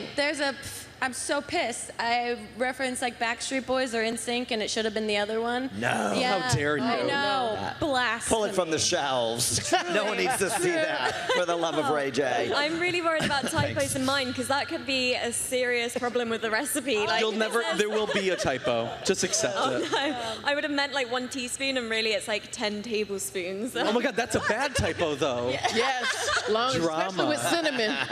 Do you guys sign your books when you go into bookstores? yours? Do you go in, because you've posted pictures of you like snapping? That's all I ever do. I know. I feel so uncomfortable doing it. I have to get the confidence. The first day that the first book came out, I was in New York, and I went to a Barnes & Noble, and I found it, and you would have thought I was stealing all their books. You do feel like all eyes on you. I went downstairs, yeah, and I literally was walking around looking to see if there were security cameras around, and then I like found it on a shelf, and I like quickly took it out, and I had a Sharpie with me, and I just signed it like really quickly and like shoved it back. I start sweating. Yeah, it's so, because I don't know, it's like editing a video of yourself on a plane. It feels a little like people are and like, they're what always are you doing? like, I had a book signing at the Grove, and they say, you know, Tyler comes in here all the time. He signs like 100, and you know he comes in all the time. They love you. So it makes it easier and happier when other YouTubers are doing things and they like them as opposed to, you know what, those jerks or whatever, blah, blah, blah. So I just think that is really sweet. I just wanted to tell you that. Sometimes Connor and I are like, we have nothing. Calm down. Sometimes we're like, what should we do today? I'm like, we could always just go sign our own books. I'm like, that is the grossest hobby anybody could ever, like if they need to like spend an hour doing something, we're like, let's just go to the Grove. No, I did a signing at the Grove a few months ago, and they were like, yeah, Tyler was in here the other day. He was wearing shorts and flip-flops and just walked in. I was like, that was a detail that I didn't necessarily I remember that day. Because somebody took a picture of me doing it, signing, and I'm next to the manager of that store, and he's that tall, really tall guy at the Grove. Yes, And Larry, or anyway, I just was there. So. I look like the smallest child of all time, with like a stack of books in short shorts, just wandering around Barnes & Noble. That's my brand. Zach wants to know, did you guys have say in the process of designing all the graphics in the front and the back? And Grace, you've got lots of thematic and lots of photos shoot in your book. We were with this amazing designer who laid out the first book, and she really took cues from, you know, the kind of stuff that, you know, my Twitter headers and all of that stuff that already is pre-existing in the world, and you know, we had a conversation about, you know, how I want the book to feel, and she just came back with this amazing layout that just like nailed it so immediately that I worked with the exact same team for the second book so that it could feel really cohesive, and it was really incredible. So I have to give her credit. I can't take a ton of credit for that, but she really nailed it, and that I think helped the book because it's not so story driven. It is supposed to be more of an aesthetic kind of piece throughout it, but it was awesome working with someone. And in that first book, you were a brunette for that first book. Scandalous. I was emotionally fine. Yeah, it's weird to look back at that book now and think that that was me. But I think it also plays into it a little bit, the idea of like pretending to be a grown-up. Yeah, I colored my hair for this. Right? Naomi, in your book, a cookbook, how much say did you have in the photographs and all that stuff? Yeah, I've had full control of every single element of the book, and because it's been such a different experience to me, I wanted to take my audience on that journey with me. So I've actually filmed, like daily vlogged the whole kind of process. So even the design meetings with the whole publishing team, that's on my YouTube channel. Also next week's my favorite one. That's going to be the behind the scenes of a photo shoot of the book. So you've got the cover behind the scenes, so you can actually see everything that's going on. Like I love the photographer that. telling me, that's awesome. And that's going to be the cover reveal as well next week. So that's really exciting. But because it's been so different and different for my audience as well, because they're used to seeing, you know, like cooking at home, those kind of videos, and even a bit of beauty, a bit of fashion, and then to see this whole book process, I think it will be exciting for them as well, because when they actually get the physical copy of the book, they'll be like, I remember them shooting that, the behind the scenes, I saw that. And even the design of things like the text, I've even shown me choosing the font for the book, so they'll be like reading it, oh, I remember her picking this font, so cool. I'm the same way. I was like the most particular about every little thing, and I think my team hated me throughout. I was going to say, my publishers definitely hate I was me. like, can I see 30 options for fonts? And they're like, there's not even like that and your many paper options. stock is so nice. Oh, I appreciate it. So I really loved Amy Poehler's book, and like the weight of it and the feel of it, and the because you also have to decide, okay, are you going to have color throughout? Are you going to have thick pages? Are you going to have paper pages? Are you going to have a laser print color? Like, there's a million decisions that have to be made. And so I was like, I had my foot down for everything. I was like, this is how it's going to be. And thank you. But the cover was an adventure. There were a few different options for what I wanted the cover to be. I never wanted my face on the cover, and they were really insistent, like, oh, let's just go into this with an open mind, blah, blah, blah. I was like, okay. And I was like ready to get all the pictures back and like be like, see, I told you. But then I really liked my own face, which is unsurprising. So that all worked out. But there was one version of the cover where we even shot it. I was naked in a bathtub of candy. We've got it. No. You love. Oh my God. Let's roll that clip. Oh my God, goodness gracious. No, that will never see the light of day. I saw. No, it's not anywhere. Who shot your cover? Was it Robin? No. Oh, okay. For me, in my book, the issue with mine is that I didn't want it to look too young because I wanted to appeal to an older audience also, but still not, just throw my base away, the children away. So it's, it's me, kind of look adultish, but still has some whimsical fun in it. Glozelle, you look stunning. Thank you. So beautiful. We only have a few more minutes. That. Let me just ask, who here would like to write a book? Any aspiring authors? I hope you all do after all of this. Very good. So what have you learned? What's some tips? Like, what do you wish you knew before you started? What's some general writing advice you could share with these people? I just wish I started earlier. Yeah. It's like, what took so long? We had the audience, we were here. So it's not too late. You guys a lot of you are younger than myself. Get it started. Yeah. But that's me. Also, one thing I would say is that there's never going to be the best time. You'll always be putting it off. That's one thing with me. I was like creating recipes. I just kept delaying it because I'm a bit of a perfectionist. But then you've just kind of got to go with it and just set yourself a deadline and then work towards that, because if you don't, you'll never get it done. Write every day. Yeah. Even if you have nothing to write about something, because it's still going to stretch that muscle and get you to be better at it. And that's really helpful. And know that some of the things you write will never see the light of day, and that is for the best. Because you're going to figure out what is for me at least, there are chapters that I wrote that I would send to my editor, and he'd be like, honey, this ain't good. Like, this, either work on it or like scrap the concept. Yeah. Did you ever hit a wall and like writer's block? And write anything? My second book, I wrote half of it and then I scrapped all of it because I was having a writer's block moment, but I was refusing to admit that I was having any sort of creative block. So I was like just writing, but writing this like repetitive stuff that was so familiar to the first book. And even, my editor came back and she was like, okay, I don't know that this is as good as you could do. Like, you have potential to do more than this.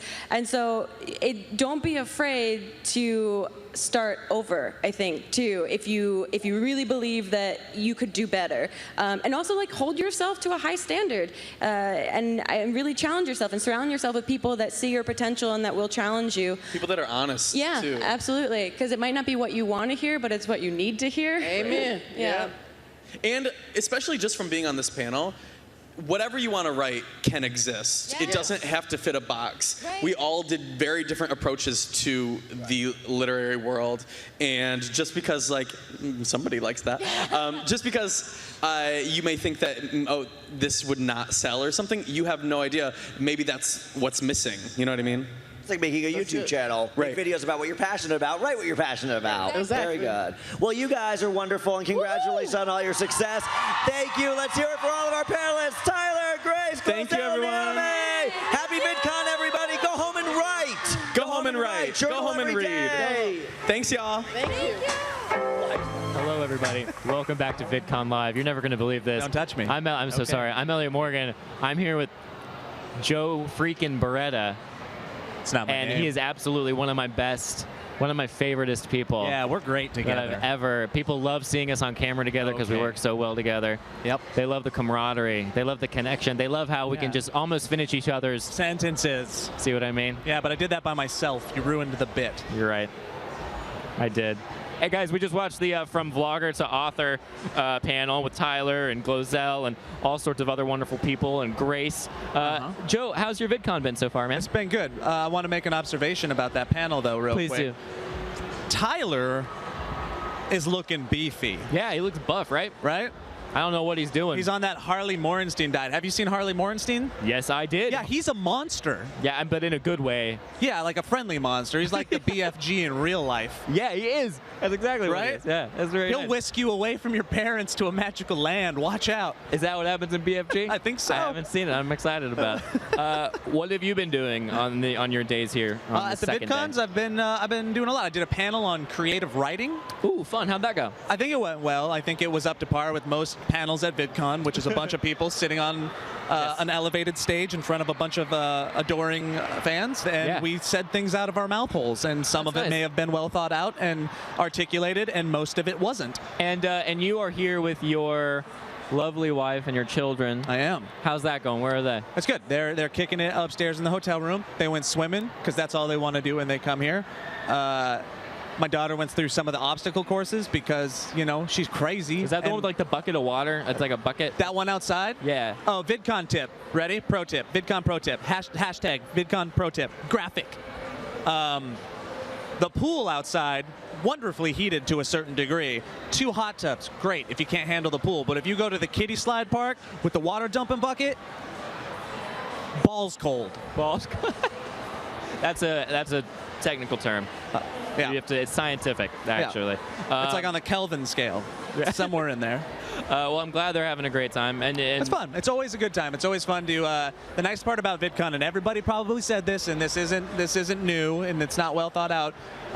It's nice to put faces to the numbers. Yeah. Right. And Hayden is how many subscribers does your daughter have currently? 4 million. Yeah, she's a foodie. And it's all about candy. She's a candy vlogger. Oh, good for her. Yeah. Have you been to the Candy Lounge? I have not been to the Candy Lounge. Candy Lounge. We were exploring yesterday, and Lee and I opened a door that was not open. Who? And Lee Newton. Who? She's a YouTuber, comedian. Person, I've never heard of her. It's fine. We'll just move on. Okay. I'm pretty sure you know her. I mean, we've worked together for a while, but it's not. Nope. She's not a very memorable person, I guess. Yeah. Drama happening here on VidCon Live. This is intense. Well, me and this Lee Newton girl, we opened a door, and it was literally like walking into Willy Wonka's, like, you know that scene in Willy Wonka where the whole room is made of candy? But they weren't. You mean like fantasies come true? Yeah, but they weren't open yet, and it was just a bunch of people who were like, and they looked up at us. How much of your inside wanted to burst out and go, come with me, all of and you'll see. They were like taller Oompa Loompas. World of pure. This is my moment. Yeah. Pure imagination. That song will make me cry. It's so good. It's unbelievable. Yeah, and then he bites the, he bites the little cup. All right, sorry, we're going off on a tangent. And then tonight, what are you doing? Oh, you're going to be at my wait, hold up. Elliott, how was your VidCon? Thanks for asking me, Joe. It's going really well. Tonight, I'm doing stand-up comedy with Mike Falzone. We're doing a show over at the Marriott, rooms 7 and 8, and it starts at 8 p.m. and it's going to be a nice little time for people. Apparently, a lot of people are coming, and we're going to have. Are you going to be attending? I just might be. But stand-up comedy. Yes. At VidCon. At VidCon. It seems to me that you're breaking down some barriers and bringing 2 worlds together into one, and making it seem like entertainment. It shouldn't be in pockets, but it should be spread across all of these different platforms. And you don't have to be one thing or the other. You can be one thing and the other. Is that correct? That's entirely correct. Thank you, Joe. You're welcome. On that note, guys, last night we went around and we got as much footage as we could of all of the wonderful parties. Please check it out. No, that was really nice. Check it out right now.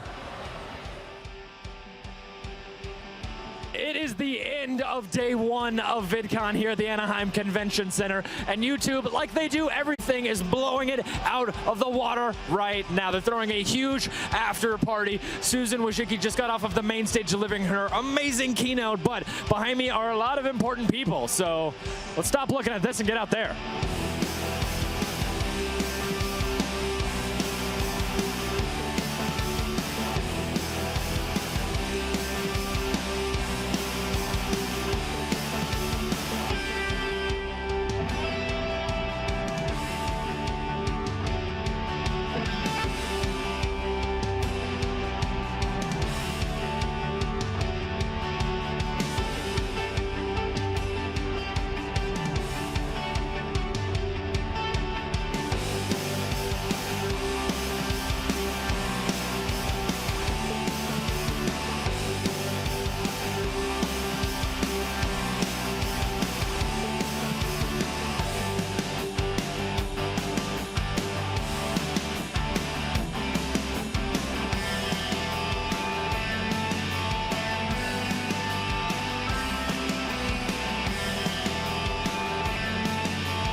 What's up, everybody? Welcome back to VidCon Live. Great job, Brent. Thank you. That was amazing. I just like, as the night went on and it got darker and darker, the footage and the people just got sloppier. Yeah, we were talking while it was playing, and it was like, it starts out and everybody's like, yeah, what do you do? How many you do? And then by the end, it's like, you're my best friend. Like, Shay just got naked at a point. It was weird. What? Yeah, we had to cut it out. It was a lot. Yeah. It was crazy. You know how he is. Man's It's a keeping lot. us down. Kingsley, welcome back, man. How are you? Thank you. I'm exhausted. You look just like dead in the eyes. I think you're sitting right through me. How was your day? What did you do? It was great. I had a meet and greet. I had a Q&A. Was walking around, doing stuff, meeting missed you, people. man. I missed We you missed too. you a I lot. missed this couch. It is so Welcome comfortable. home. This is like my safe space, and I was gone from it, and I missed it. I'm glad to be back. I'm glad you're here. How were you guys' days?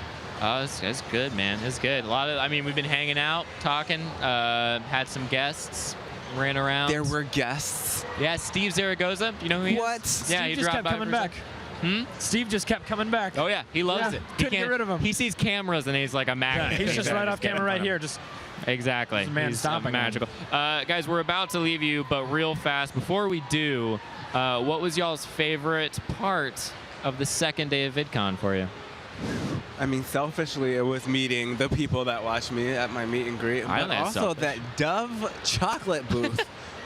Who knew? They're just giving away. I think a lot of people knew. Yeah, well, I didn't. You know, I was out of the know, but now I know, and it was great. What did you have that changed that revolutionized? Dark. It was nice, dark. dude.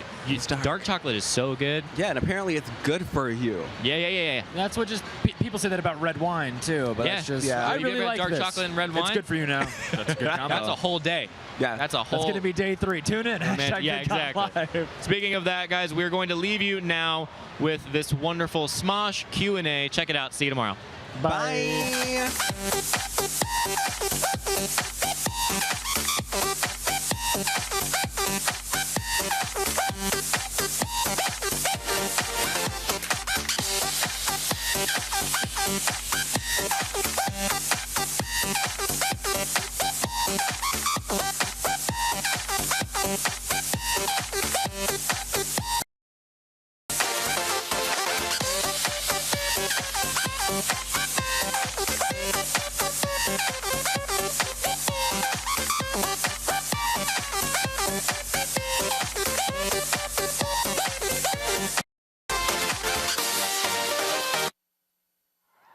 Wow. All right. I don't even know what to say about that.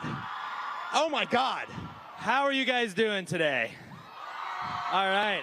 How's your VidCon 2016? 7th year. Wow. 7th All year right. of VidCon. Woo! I'm out of breath. I'm a little out of breath. Yeah, we decided to have a little dance battle. Who do you think won in that one? Who won? If you got Ian won? Was it me? Wait. We're gonna compare the screaming here. Okay. If Ian won, shout for Ian. Okay. If Anthony won, shout for him. That's a straight up tie. Yeah, well, I think it's a little bit more on me. No. Good I won. battle, sir. I'm trying to get good game. Right. Good game. Yeah, thank you. Congratulations losing to me. GG, bro. What? No. What? Well, all right, you. so as you guys can see, you can tweet Ask Smosh VidCon, and we're going to get to your questions. Before that, we're going to get some other questions out of the way. There's some very important questions that we have here. FAQs, as they call it, frequently asked. That's right, very frequently. We have a few here that a lot of you guys asked, and we haven't answered them before, and now's the time. First question, let's ask together. Yeah. Okay. Smosh. You can ask this one. Okay. Are you guys quitting Smosh? Are we quitting Smosh? No. We see a lot of that on the YouTube comments. Don't understand that. We're not quitting Smosh. We're growing Smosh. In fact, when we first started Smosh, we made one video a month. Man, yeah. Does that sound good? One video a month? That was pretty cool. That was a lot of videos back then. Yeah. Then we started doing one video a week. Then we started doing Shut Up Cartoons, Smosh Games. We brought in a whole bunch of new people that we love to help us create more videos. We got Every Blank Ever. possibly new series out in the future. There's going to be so much more new stuff. Yeah. So the only way that we could do more Smosh is by bringing in other people to help us, and we're completely involved in everything that has the word Smosh on it. That's right. So even if you don't see us on camera, we are helping write every video. A lot of times we're behind camera, we're executive producing, and I only say that because it makes me feel good because it's a really cool title. Yeah. All right. So next question. Question number 2. Can I ask this one? Sure. Ask Smosh. Hey, Smosh. Will there be more part-timers or a sequel to Smosh the movie? No, but well, let's get into that. All right, so part-timers, we feel who here watch part-timers? You guys watch part-timers? All right. Thank you so much. That was our first time trying kind of a sitcom, and it was based off Ian's life. Yeah, it was based off of my first job when I worked at Chuck E. Cheese. He was literally the mascot for Chuck E. Cheese. I was the big rat or mouse. Is it a rat or a mouse? I think it's a mouse. Wait. Oh no. They might fire me now. The age-long debate. I think it's a mouse. I don't know. Sure. Yeah. Anyway, we feel like that series ran its course. Yep. We had a lot of fun making it. We had a lot of fun killing off a main character. That was fun. We're like, let's pull a Game of Thrones. Let's kill a main character. Yeah. And then like subsequently followed by what was the most awkward sex scene. That's right. Shout out to Noah for a very awkward sex scene. Oh my God. All right. My phone is falling apart. You can see the batteries. Oh. All right, and then Smosh the movie. Yeah. Who here watched Smosh the movie? You guys watch it? All right. Thank you guys so much. Smosh the movie was a lot of fun to make. We had a lot of fun doing it. There will not be a sequel to Smosh the movie. No, sorry. Those characters, they had their fun. You know, they got rich or whatever, and then they got their ladies. I got my butt massage girl. That's right. You know, because that's all I wanted in life was a butt. That's right. She had no personality. She was just a butt. Yeah. That's what Ian likes. Yeah, just the butt. Yeah. Yeah. So there is no sequel to Smosh the movie, but we are very happy to announce that we are working on another movie. Yeah. Yeah, I think they announced it yesterday, so we're able to talk about it a little. That's right. We're super excited. We've been wanting to talk about this forever. You want to tell them basically what the story's about? Sure, yeah. So we're just getting started on it, so any of this could change. You know, we could both end up being women at the end of the movie. Who knows? Like, we don't. It's okay now. It's 2016. Yeah. Right? So basically, at the beginning of the movie, I die. Right at the top of the movie, Ian's character dies. Yeah. And let me just add that we're playing characters that are not our normal characters that we play. These are completely new characters. We have different names. Yeah. We're going crazy. What's your name in the movie so far? Is it Max? Your name is Max in the movie. Yeah. That's Max. weird. Yeah. My name in the movie is Charlie. I don't know. I just picked a name out of a hat. Yeah. We didn't really spend, like, it's pretty much the first name we settled, like, we thought up. We were like, I don't know, Charlie. So Ian's character dies at the beginning of the movie. Yeah. He becomes a ghost, and I move into his apartment, and I'm the only person in the world that we know of that can see him as a ghost. And he needs help moving on. Yeah. So I'm going to help him do some things on Earth before he moves on. Right. Gonna clear up some things. That's right. Yeah. So guys, we're super really excited about doing another movie, and we hope you guys all watch it. It's going to be on YouTube Red, and it's going to be hopefully really amazing. Yeah. So we're super excited for that. All right. Should we get to the last? We got some cue cards up here because we are really bad at doing things live. Right. Yeah. Last major question. This is like the biggest question of all time that we've ever received. Over here. Yeah, this is probably the biggest question. You guys probably already know what it's going to be. Yeah. Okay. I'll let you ask this one. Okay. It's really like it's deep. Yeah, it is. Are Olivia and Mari the same person? No, you're racist. You are racist. Jeez. No, they look nothing alike. Nothing alike. And those are the three big burning questions. Right. So now we're going to do a real Q&A with you guys using hashtag. You guys been tweeting? Smosh VidCon. I hope you guys have you guys been tweeting? Tweeted on there. We're gonna. Otherwise, we're just gonna stand here for 52 more minutes. That's right. We got some questions here, so we're gonna do this sitting down because my legs hurt. All right. But to make this a little bit more fun, we're gonna bring out this thing here. Have you seen this thing?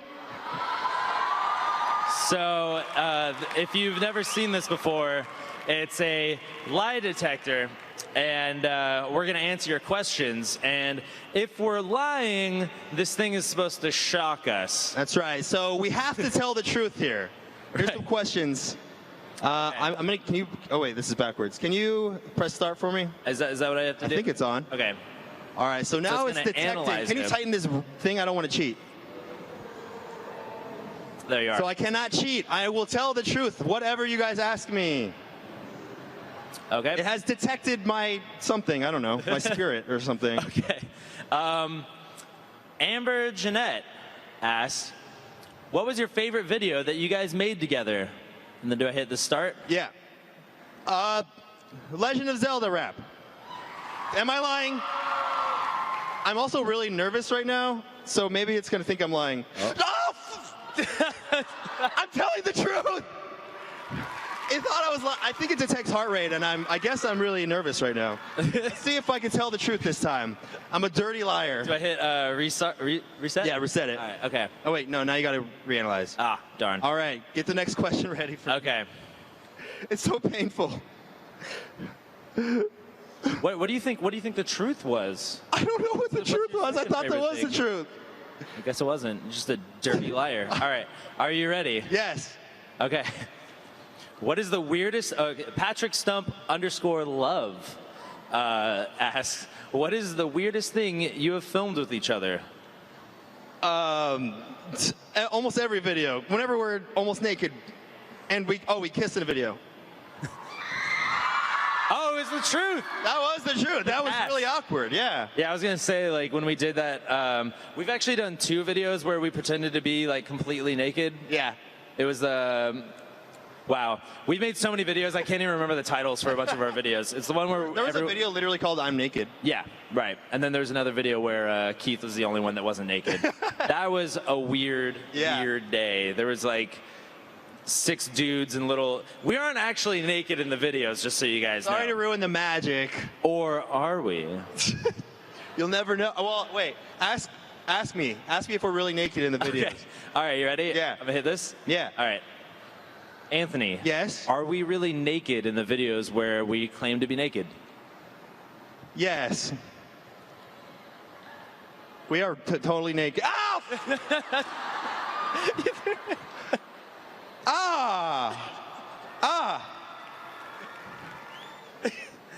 Okay.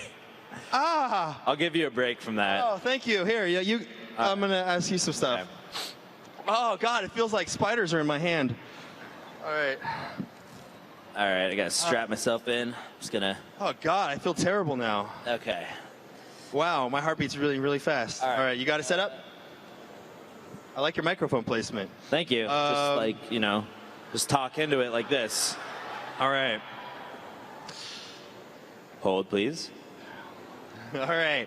Let's see. Now it's set. Okay. At Julie Fraze Mayo, this girl loves mayonnaise, I guess, asks, what's your advice to someone who wants to become a YouTube sensation?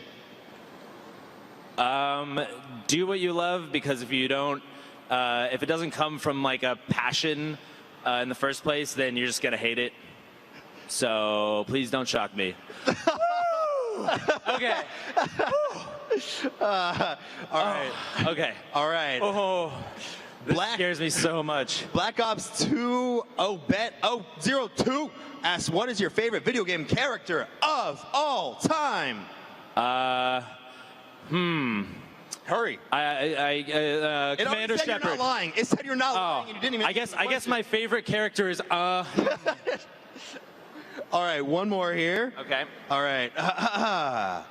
Kayla, 1915. Was she born at 1915, you think?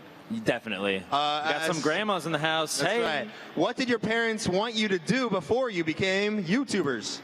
Probably like get a real job, like go to college and stuff. So yeah, well, I don't know. Do they want me to get a real job? Yes. Oh, yeah. I got a cool hand. That it is. But you know, this is boring. Let's switch on. We gotta amp it up even more. Oh no. This is even worse now. Okay, we got something even worse. Do you guys know what this is? Can you hold this? Oh, cool. Oh, jeez. You got a broken microphone. Hello, hello, hello, Say something hello. entertaining while I'm doing this. Say something entertaining. Should I sing a song? What? I don't really know songs like. Take some suggestions. What song should I sing for now? Assassin's. Oh, you mean a Smosh song? I don't know Smosh songs. You kidding? Mary had a little lamb, little lamb. Oh yeah, it has like weird sort of like lube on it, right? Oh, okay, all right. I'm gonna have to help you out here.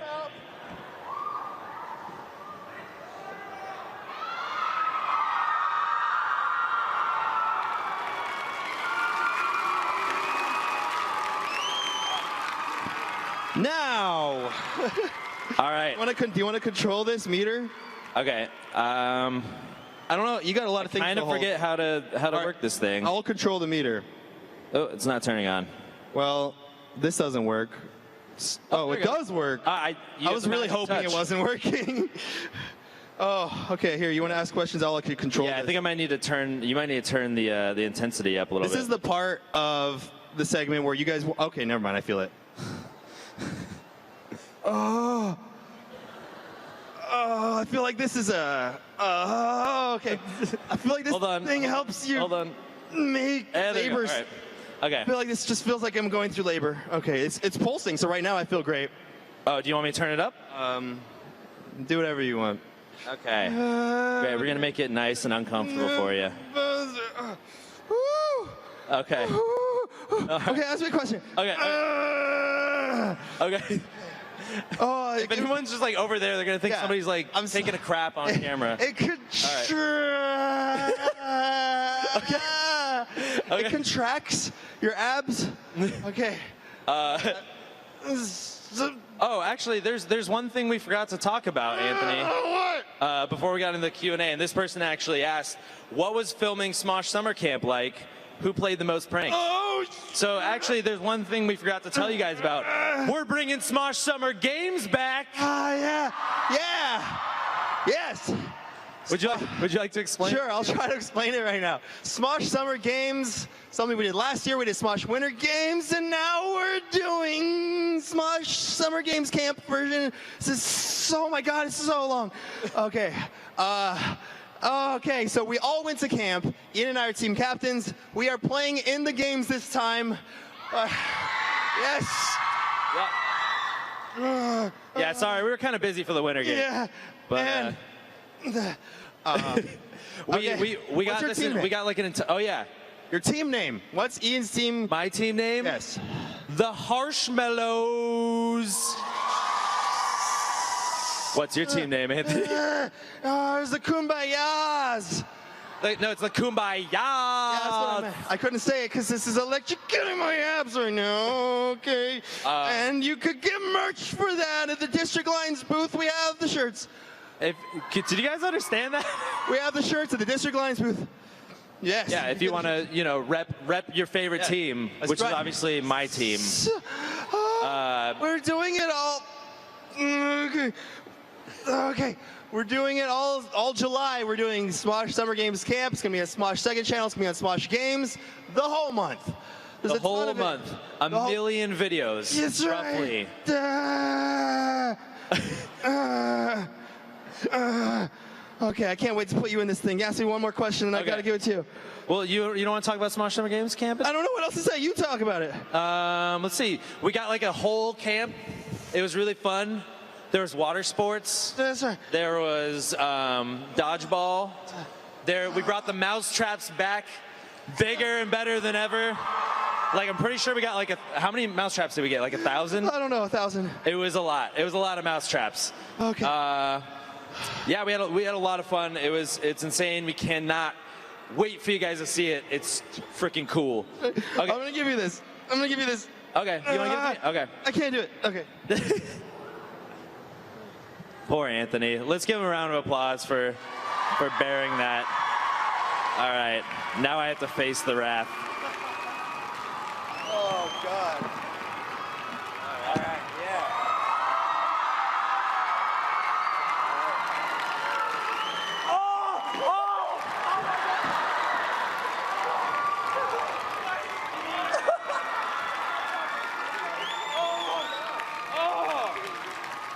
Why was it still going? I thought it stopped.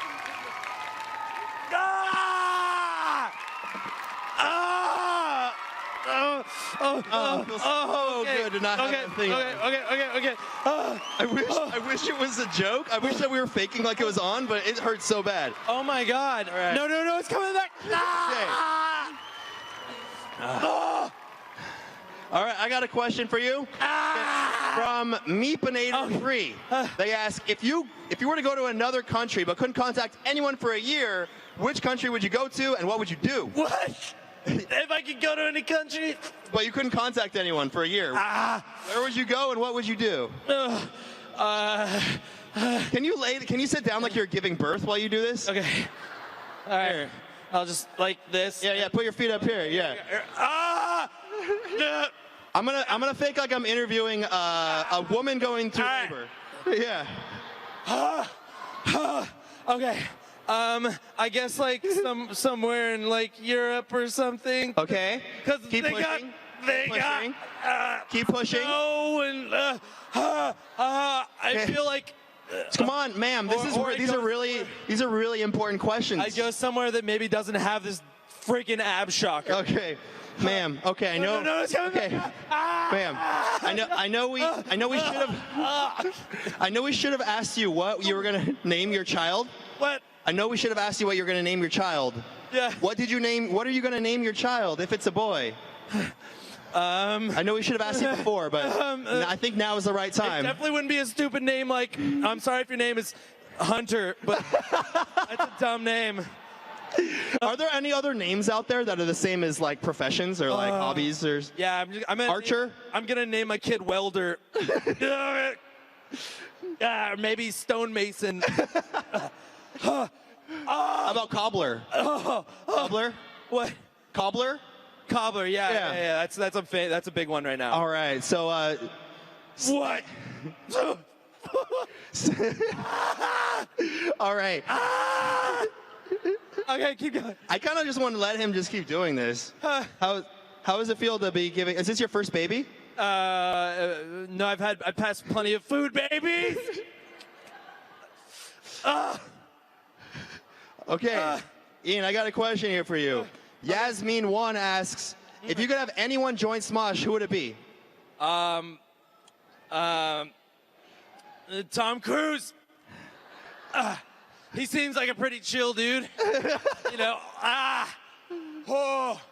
He does his own stunts. Do you guys know that? No, I didn't know that. We need a stunt guy, so I feel like Tom Cruise would be. What level is this ab shocker on? It's no. You turned it down? No, I didn't turn it down. It's at my God. It's at 62 out of 100.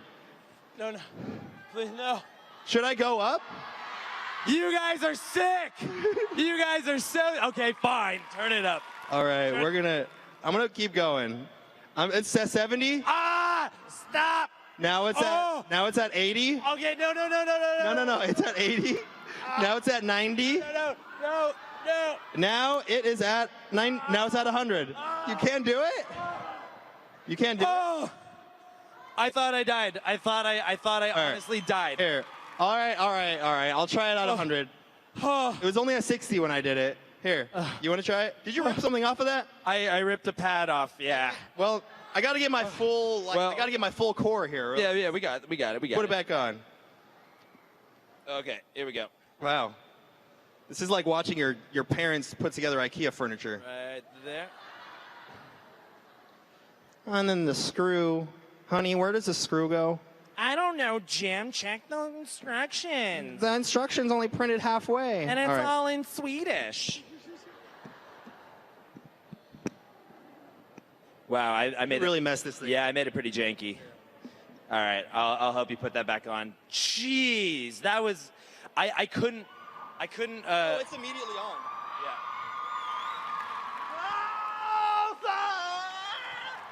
Keep age appropriate. Keep language to a minimum, Anthony. There you go.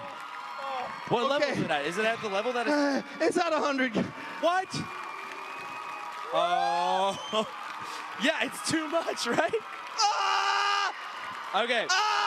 Would you like to, I'm turning it down. Just a little bit. Just a little bit. Just a little bit. It's too much. It's too much. I'm turning it down. Okay, just hold. Just be strong, Anthony. Be strong. It's not stopping. It's back down to a comfortable 77. Here you are. Here you are. For a second. Hold on to that for a second. Here, you want me? I'll help you out. Just a second.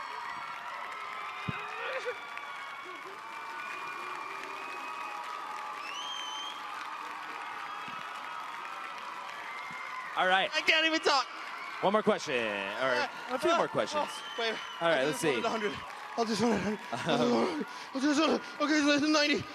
Oh, here's 92, 94, 96. Are you turning back up? All the way back. I just want to do one question with it. Fireworks 720 asks, do you think you're good at dancing? You should prove it. You should prove it, Anthony. I don't think I'm good at dancing. I don't think so. You should dance right now. I don't think so. Dance right now. Let's get a clap going.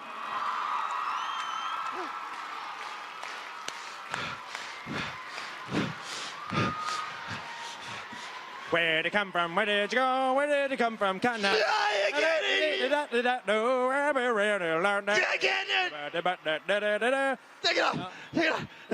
I couldn't. Wait, I'll try to dance. Okay. Wait, tell me a move. Tell me something to do. My hands up, playing my song. Miles away.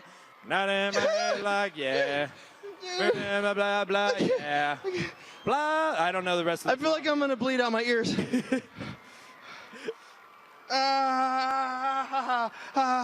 This goes in the bag. Oh my God. Whence it came. Oh, that works your abs out. I'm not selling that product because it's a torture device, but it actually works your abs out a little bit. Am I sweating? Yeah, you're pretty red. Oh my goodness. Sorry, I need to recover for a second. No.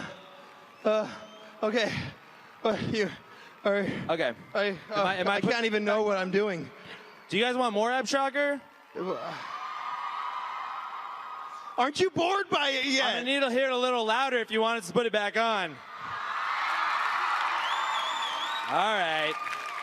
All right, it's going back on. God, why you gotta...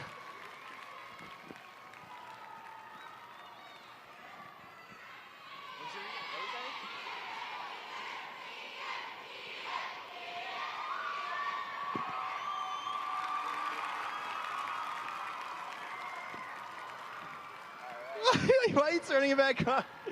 Well, you guys wanted to do it, and we're on stage. We'll do whatever you want. It's all the way at 100. All right. Okay. I like turn when you were giving birth. Just a little bit. Did you guys like it when he was giving birth? I like that too. I like imagining Ian as giving birth for some reason. I don't know. It's something I've wanted to see for a while. Okay. Woo. You want to... Here, Ian, you're going to give birth again. Ask me some questions. All right. Oh, it's coming back.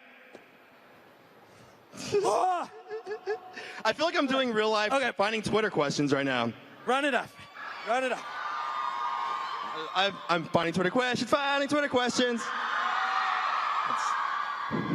But then usually we cut out all the time where I'm looking for questions, so it's not boring. But you get to see right now. I'm just a guy on his phone. Okay. Question. I haven't found one yet. We have no editing here. We can't just cut to the parts where it's good.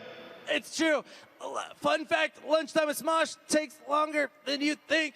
All right, I have a question here from Kylie_Nations asks, what is your opinion on garlic bread? What's your opinion on what? Garlic bread. Oh, garlic bread's pretty sweet, you know, because it's got like garlic and it's bread and butter, which is pretty cool. That's all you're saying? It's pretty sweet. Wow, these are some deep questions, guys. You guys hit it hard. You guys hit it home. All right. What's the sign language for That's the sign language? Here, do it. Awesome. Yeah. Wait, do the sign language. Do it. Is it? It's awesome. That's awesome. Okay. Nick De Lorenzo 2 asks, if you could switch bodies with anyone from the Smosh family for a day, who would it be and why? What is it? If you could switch bodies with anyone from the Smosh family for a day. Obviously it'd be Shane. Shane. Come on. Oh, my God. His biceps are the size of my head. It's true. Yeah. We compared it to your head, and you have an abnormally large head as well. This is true, yeah. And, if I had to, squeeze into small, tight quarters, I would be Noah. He's so tiny. That man is very malnourished. I heard that when he takes a shower, he gotta jump around to get wet. What? I don't know.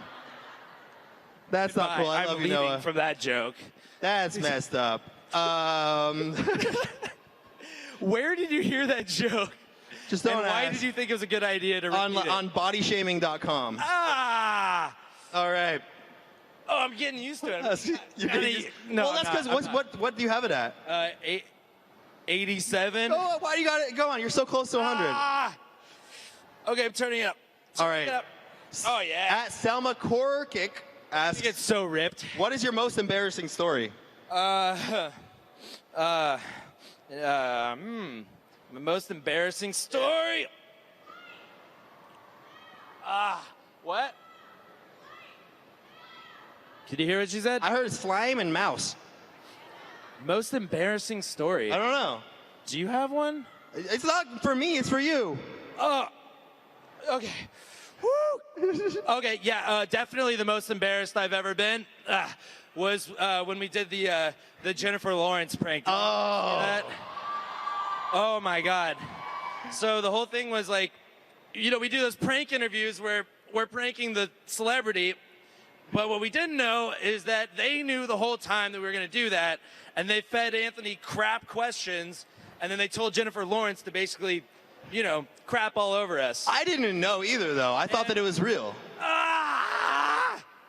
And so then, yeah. So wait, can you finish? Can you get back to your labor? I'm sorry. Come on. Yeah, I'm almost due. Okay. You're not allowed to get up. You're in the middle of labor. You're dilating. You're at 4 inches right now. 4 inches. Right now. For like an hour, everybody in the expo hall is just hearing horrible screaming. Yeah, I see people like bounce houses, but. Can you answer the question? No, what was the question?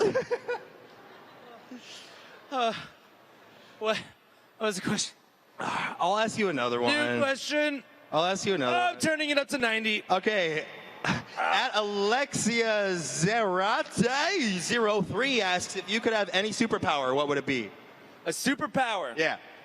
Now that I know how terrible the ab shocker is, I would have a superpower to just shock people's abs that I didn't like. This is terrible. I would not wish it on my worst enemy. I wish you guys could feel how bad this is. Or make somebody like really thirsty. Why would you want that? Just because, think about it. When you're really thirsty, it sucks. Your mouth's all dry, you can't talk.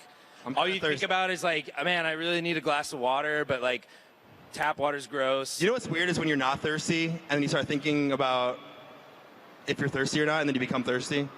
I'm thirsty right now. Thank you. Yeah. Yes, a lot of thirsty people out here in this crowd. It's like if we were... You guys are so thirsty. It's like I wonder if we were to yawn on video, if everyone in the audience would be One, prompted. 2, 3.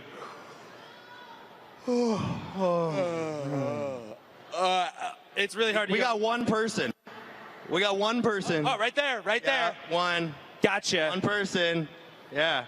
What we're doing is making, they weren't bored, and then we're making them yawn so they think that we're boring. Oh, that's the sickest prank ever. Yeah, on us. Yeah. We're like, you weren't bored, but now you're yawning, and we're up on stage. What? We're making them bored of us. Oh, right. Anyway. Yeah. All right, guys. Got another question?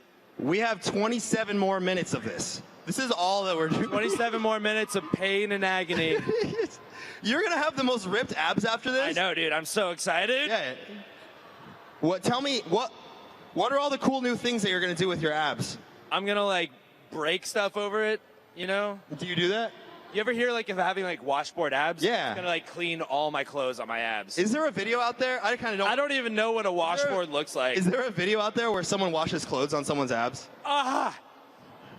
We should make a video out of that. Do you want me to wash a shirt on your abs? Yeah, definitely. Yeah? Yeah. Anybody have a cup of water? Let's do it right now. Oh, okay. Here, I'll let you ask some questions now.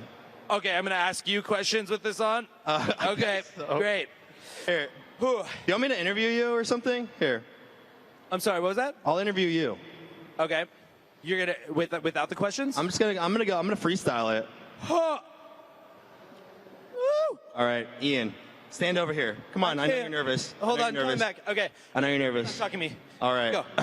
Hurry, before it shocks me. If you could take back one moment in your life, what would that moment be? Oh, that's deep. And it can't be right now. Okay, one moment. I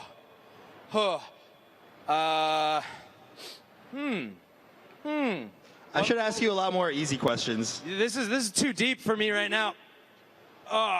Probably like any moment when I drank a milkshake, because that's like, what's the point, man? What's the point of milkshakes? They're so loaded with fat. It's so bad for you. It's about the worst thing you can put in your body. You know what's funny? I remember when we were younger, and we used to order pizza, and you would take your napkin and squeeze up all the grease. Yeah, super healthy, yo. That was pretty healthy. Raise your hand if you mop up the grease with your napkin. A lot of healthy people out here. Guys, you guys are so healthy, but I just want to raise their hands. They're the healthiest people I've seen in my life. I want to break some news to you. Pizza's not healthy to begin with. This is now turned into a food blog. This is now we're like the health guys. The thing that I love about pizza is even the worst pizza is still pretty good. It's still pizza. It's good. Like I've had some pretty bad pizza and I didn't care because it's pizza. I feel like the only way to make a bad pizza is by getting it wet. That's the only way. If there's a dry pizza, it's not bad.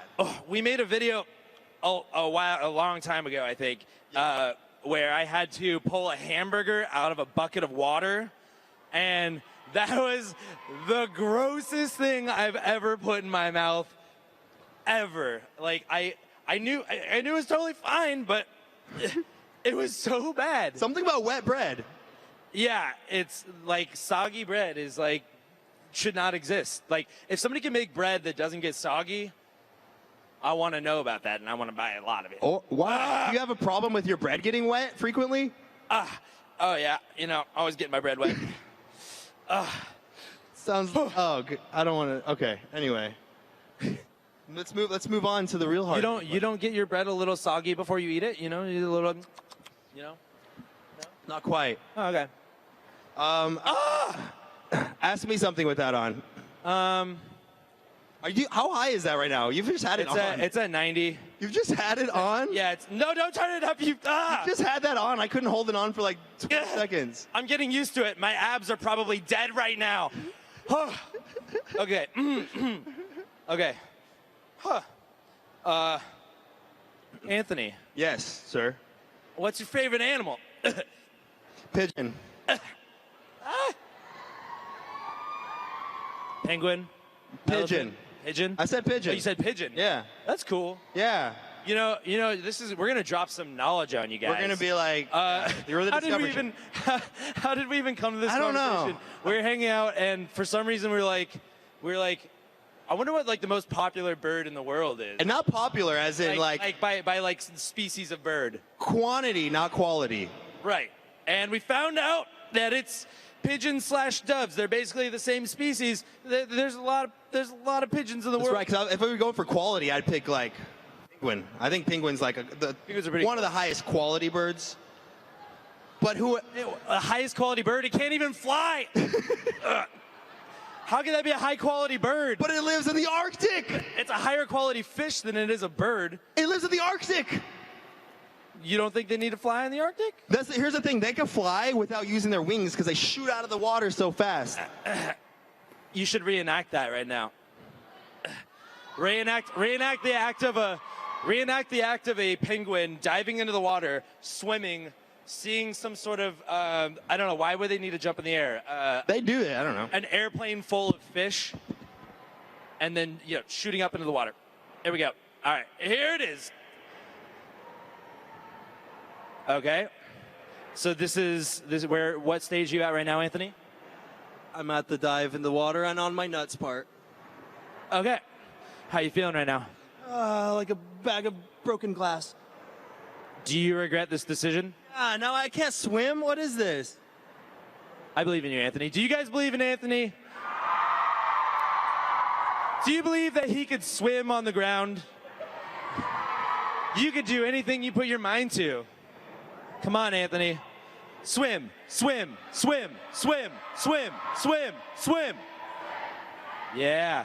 All right. Now dive up for that delicious fish.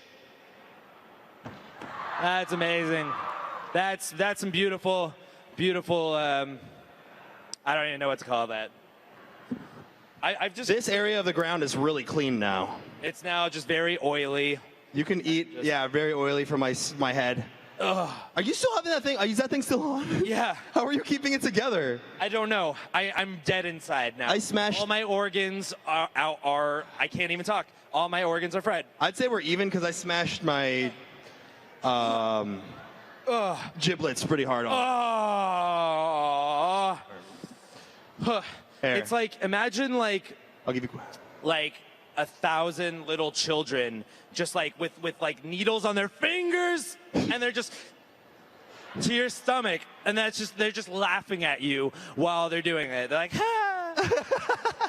That's my impersonation of 1,000 little kids laughing while they stab me with their little needle fingers. Well, we kind of hear the laughter right here, laughing at Yeah, see, like that. All right. We got one from @weird_films. They ask, out of the many different roles that you guys play, what do you think was the most fun? I have a lot of fun playing Batman. Batman. We may be coming out with a second Batman video. Did you guys see the one letter off superheroes video? I want to bring back Bratman. Bratman. Can we hear your? Can you do an impression? Okay, I'm gonna ask you some questions. You're gonna play Bratman. Okay. And you have to answer them. Okay. Ready? Yeah. It's electric shock. What is your favorite action movie, Bratman? What? What is your favorite action movie, Bratman? Terminator. What is your or Running Man? What is your favorite Predator? Okay. What is your favorite boy band, Bratman? O-Town. No one knows what O-Town is. Raise your hand if you know O-Town. They just made it over to Germany. 4 people know what O-Town is. Oh, that's sad. So that must be pretty new music over in Germany, right? I don't even know what voice I'm doing. That's not Batman. That's not Bratman. Like a smoker Borat. Yes. Okay. All right. Should we move on? We have a big announcement that we're gonna. We got 18 minutes. We're gonna talk about it for 18 minutes. You're gonna talk about that for 18 minutes? Yes. All right. We got a big. Sorry, a big. I'm just gonna leave that on Ian for the rest of this. All right. It's a big announcement. If you saw today's video, which was a lot of fun, you'll see that we announced Smosh Live. Smosh Live. So Smosh Live is it's going to be a live sketch show, and it's going to be live streamed in front of a live studio audience. That's right. It's gonna be kind of like Saturday Night Live, but Smoshy. Yeah. So we've been planning Smosh Live for a really, really long time, and it's going to stream live on August 26th. We're going to be doing a bunch of live skits. August 26th, mark it on your calendar. Live. In front of a live studio audience. It's going to be streamed live on YouTube. Oh. So all you guys can watch it. Yeah. And obviously we are not live performers at all. I mean, look at this. As you can see from the we resort to putting an ab shocker on and answering questions. Terrible time for you guys. That's right. We're obviously not live performers. So we are very nervous. When we're shooting videos, we'll be like, oh yeah, I really love that. No, I messed up what I was saying. And then we'll be like, can I say that again? Oh no, I didn't really love that thing. Yeah, but with the live show, we can't do that at all. Option. We don't have that option at all. So if we screw up, you get to see us screw up.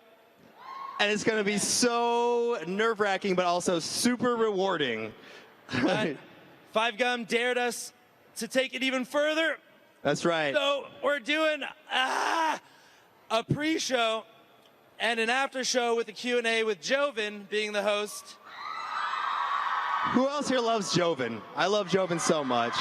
Joven, are you in here? Joven? He's such a sweetheart. Oh, I love Joven. I love him. You know, he touched my butt multiple times on this trip. This trip? Yes. He didn't touch my butt at all. I'm sorry. Why? What is he has favorites. What does your butt have that mine doesn't have? My butt's very scrumptious. Mine's very saggy in these jeans right now. It looks like I just pooped myself. Oh yeah. Mine looks like a diaper just like ready to be changed. You got the Justin Bieber stuff going on. It's like, I don't know. Is there a little I don't know what's going on there. I should. These pants are too big. Anyway. So anyway, we'll be doing a pre-show and an after-show Q&A with Joven.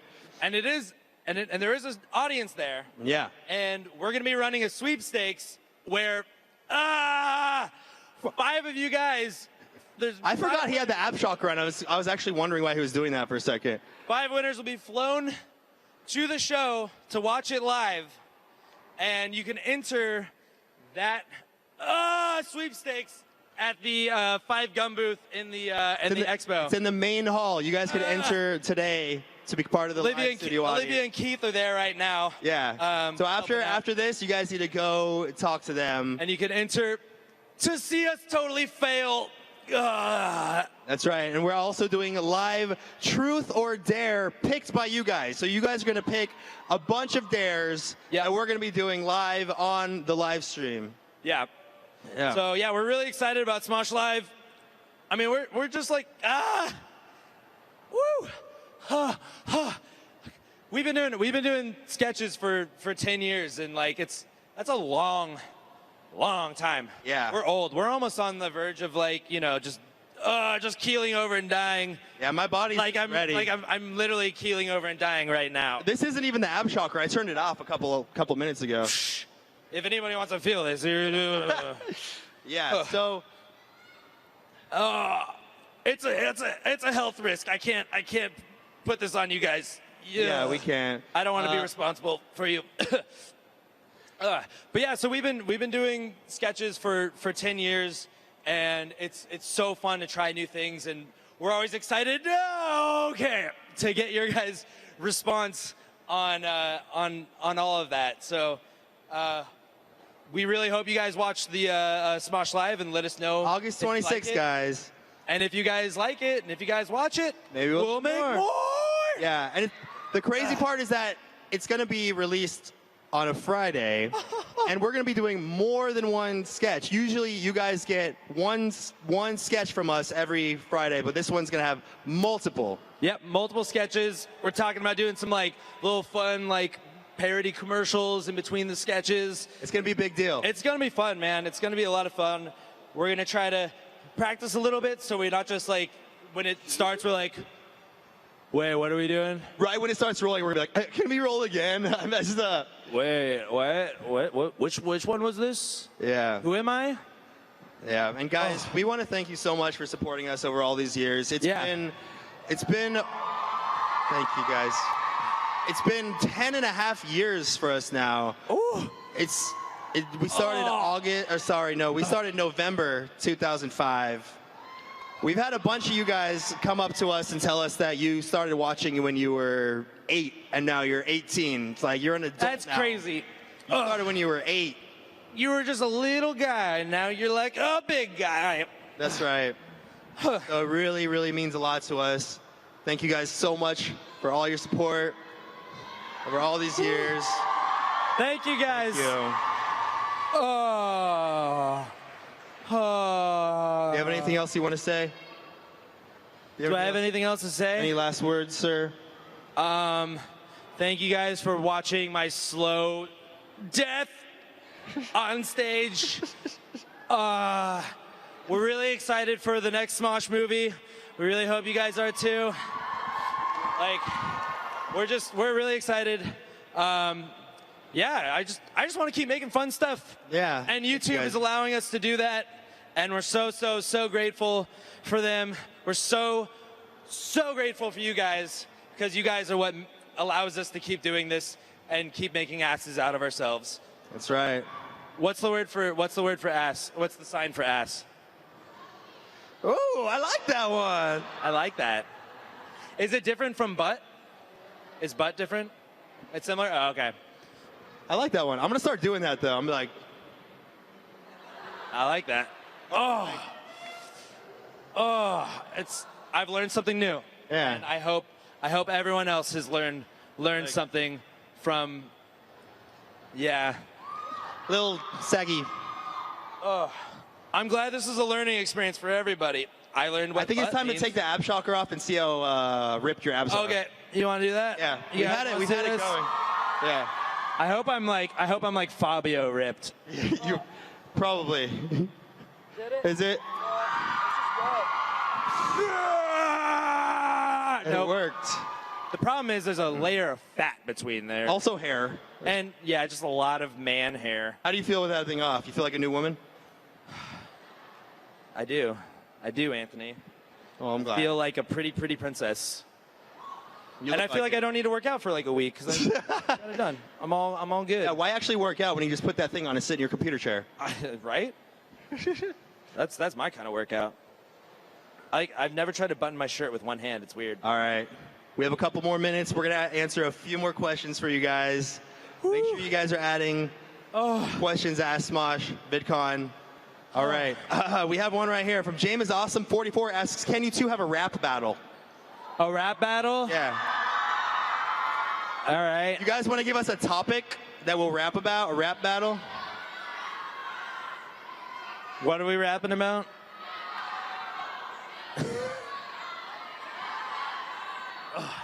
The ab shocker. Okay. Ready?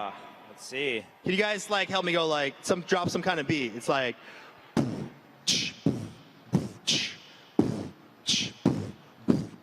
The ab shocker. It was not great. If I had to rate it, it'd be a 1 out of 8. Oh! All right. Oh! Damn! Get me back with the beat We're here. spitting hot fire. All right, what are you gonna rap about? I'm gonna do the same thing. I'm gonna get you back. It's a battle, right? Let's get like a.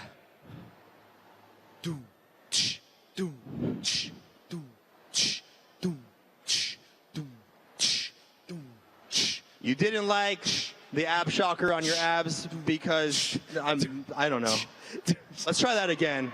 This is where the live show would I always worried that we'd have to do a rap about the ab shocker. the live show would be ruined right there. Let me try that again. We'll back it up. Yes, yep. Okay. Okay. What I just didn't like that beat. Is the real? Oh yeah, the beat was pretty lame. Yeah. You need another beat? You got to come up with something better. Yeah, that was a pretty whack beat, yo. Yeah. All right.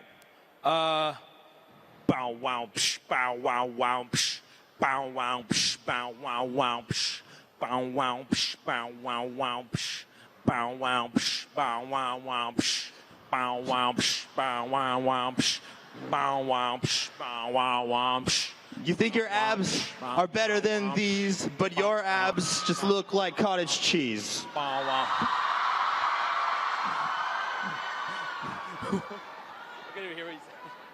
Your abs look like cottage cheese. Oh yeah, this is true. Yeah. Yeah. Oh man. That took me a full minute to think. Man, you you roasted me hard. That was bro. a roast, yeah. You hashtag roasted me. It took me a full minute to think of that, but I totally won. No, it was totally worth it. All right. Do you want to? I'm just gonna cry in my. You bed want to get now. me back? Man, I don't even know how I can like stand up to that fight. You want a new topic? Sure, let's do another topic. Topic.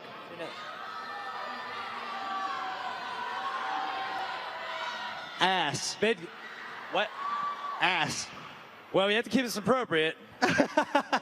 So,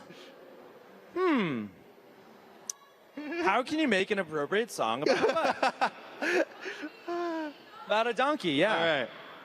Just it's all about donkeys. Yeah. Okay, this is a song about donkeys. It's about donkeys, not the other kind of ass. Okay, let's hear it. All right, so the beat we're gonna do is like a.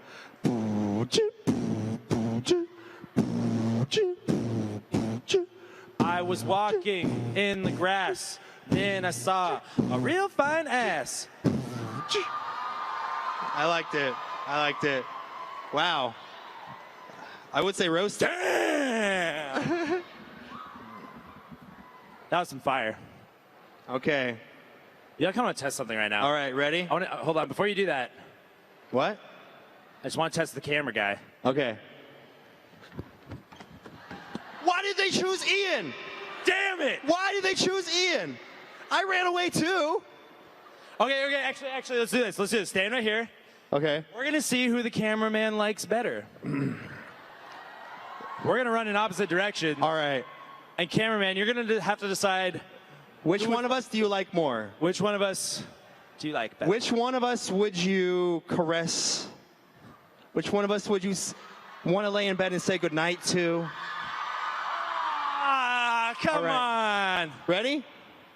He already decided. He didn't. He decided? Yeah, he cut me out. Oh, well, thank you. Oh. Thank you. This is. I'm just gonna curl up into a ball. It doesn't even care about Ian, and he's on the. The cameraman doesn't love Ian's crying on the couch, and the camera guy keeps me in it. It really should be all about this torment. We should this put tormented the man. on the camera guy and see him try to. Let's ask the camera guy another question. Camera guy. What? I'm gonna ask the camera guy another question. Okay. Let's both do a dance move and see which one he likes more. Okay. Ready? All right. Okay. I'll do one dance move. Just one dance move. Do you need to do you need me to hold the mic? Sure. All right.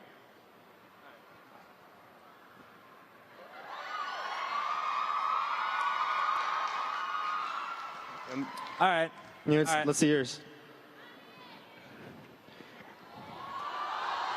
Whoa. Whoa. Woo-wee.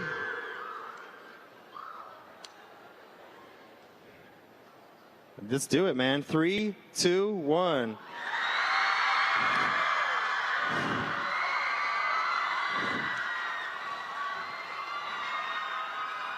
All right, camera guy. Okay, camera guy. Which one of us did you like more out of that? Which one of us rustled your jimmies? What can I say? That's clear favoritism right there. You took off your shirt. You want to know why I won? Why? Because it was the booty? Oh. God. Yup. Wow. Yup. I don't know how we can possibly, end on a better note than that. I don't think so either. The camera guy clearly has favorites. Thank you guys so much. Thank you. You guys were awesome. Thank you for sitting here watching us ramble for an hour straight. Yep. And don't forget to enter the sweepstakes if you want to see us at the Smosh Live August 26th. At the 5 Gum Don't forget booth about it. in the main hall. Bye, guys. Guys. Bye. Thank you. So much. Thank you. Thank you, guys.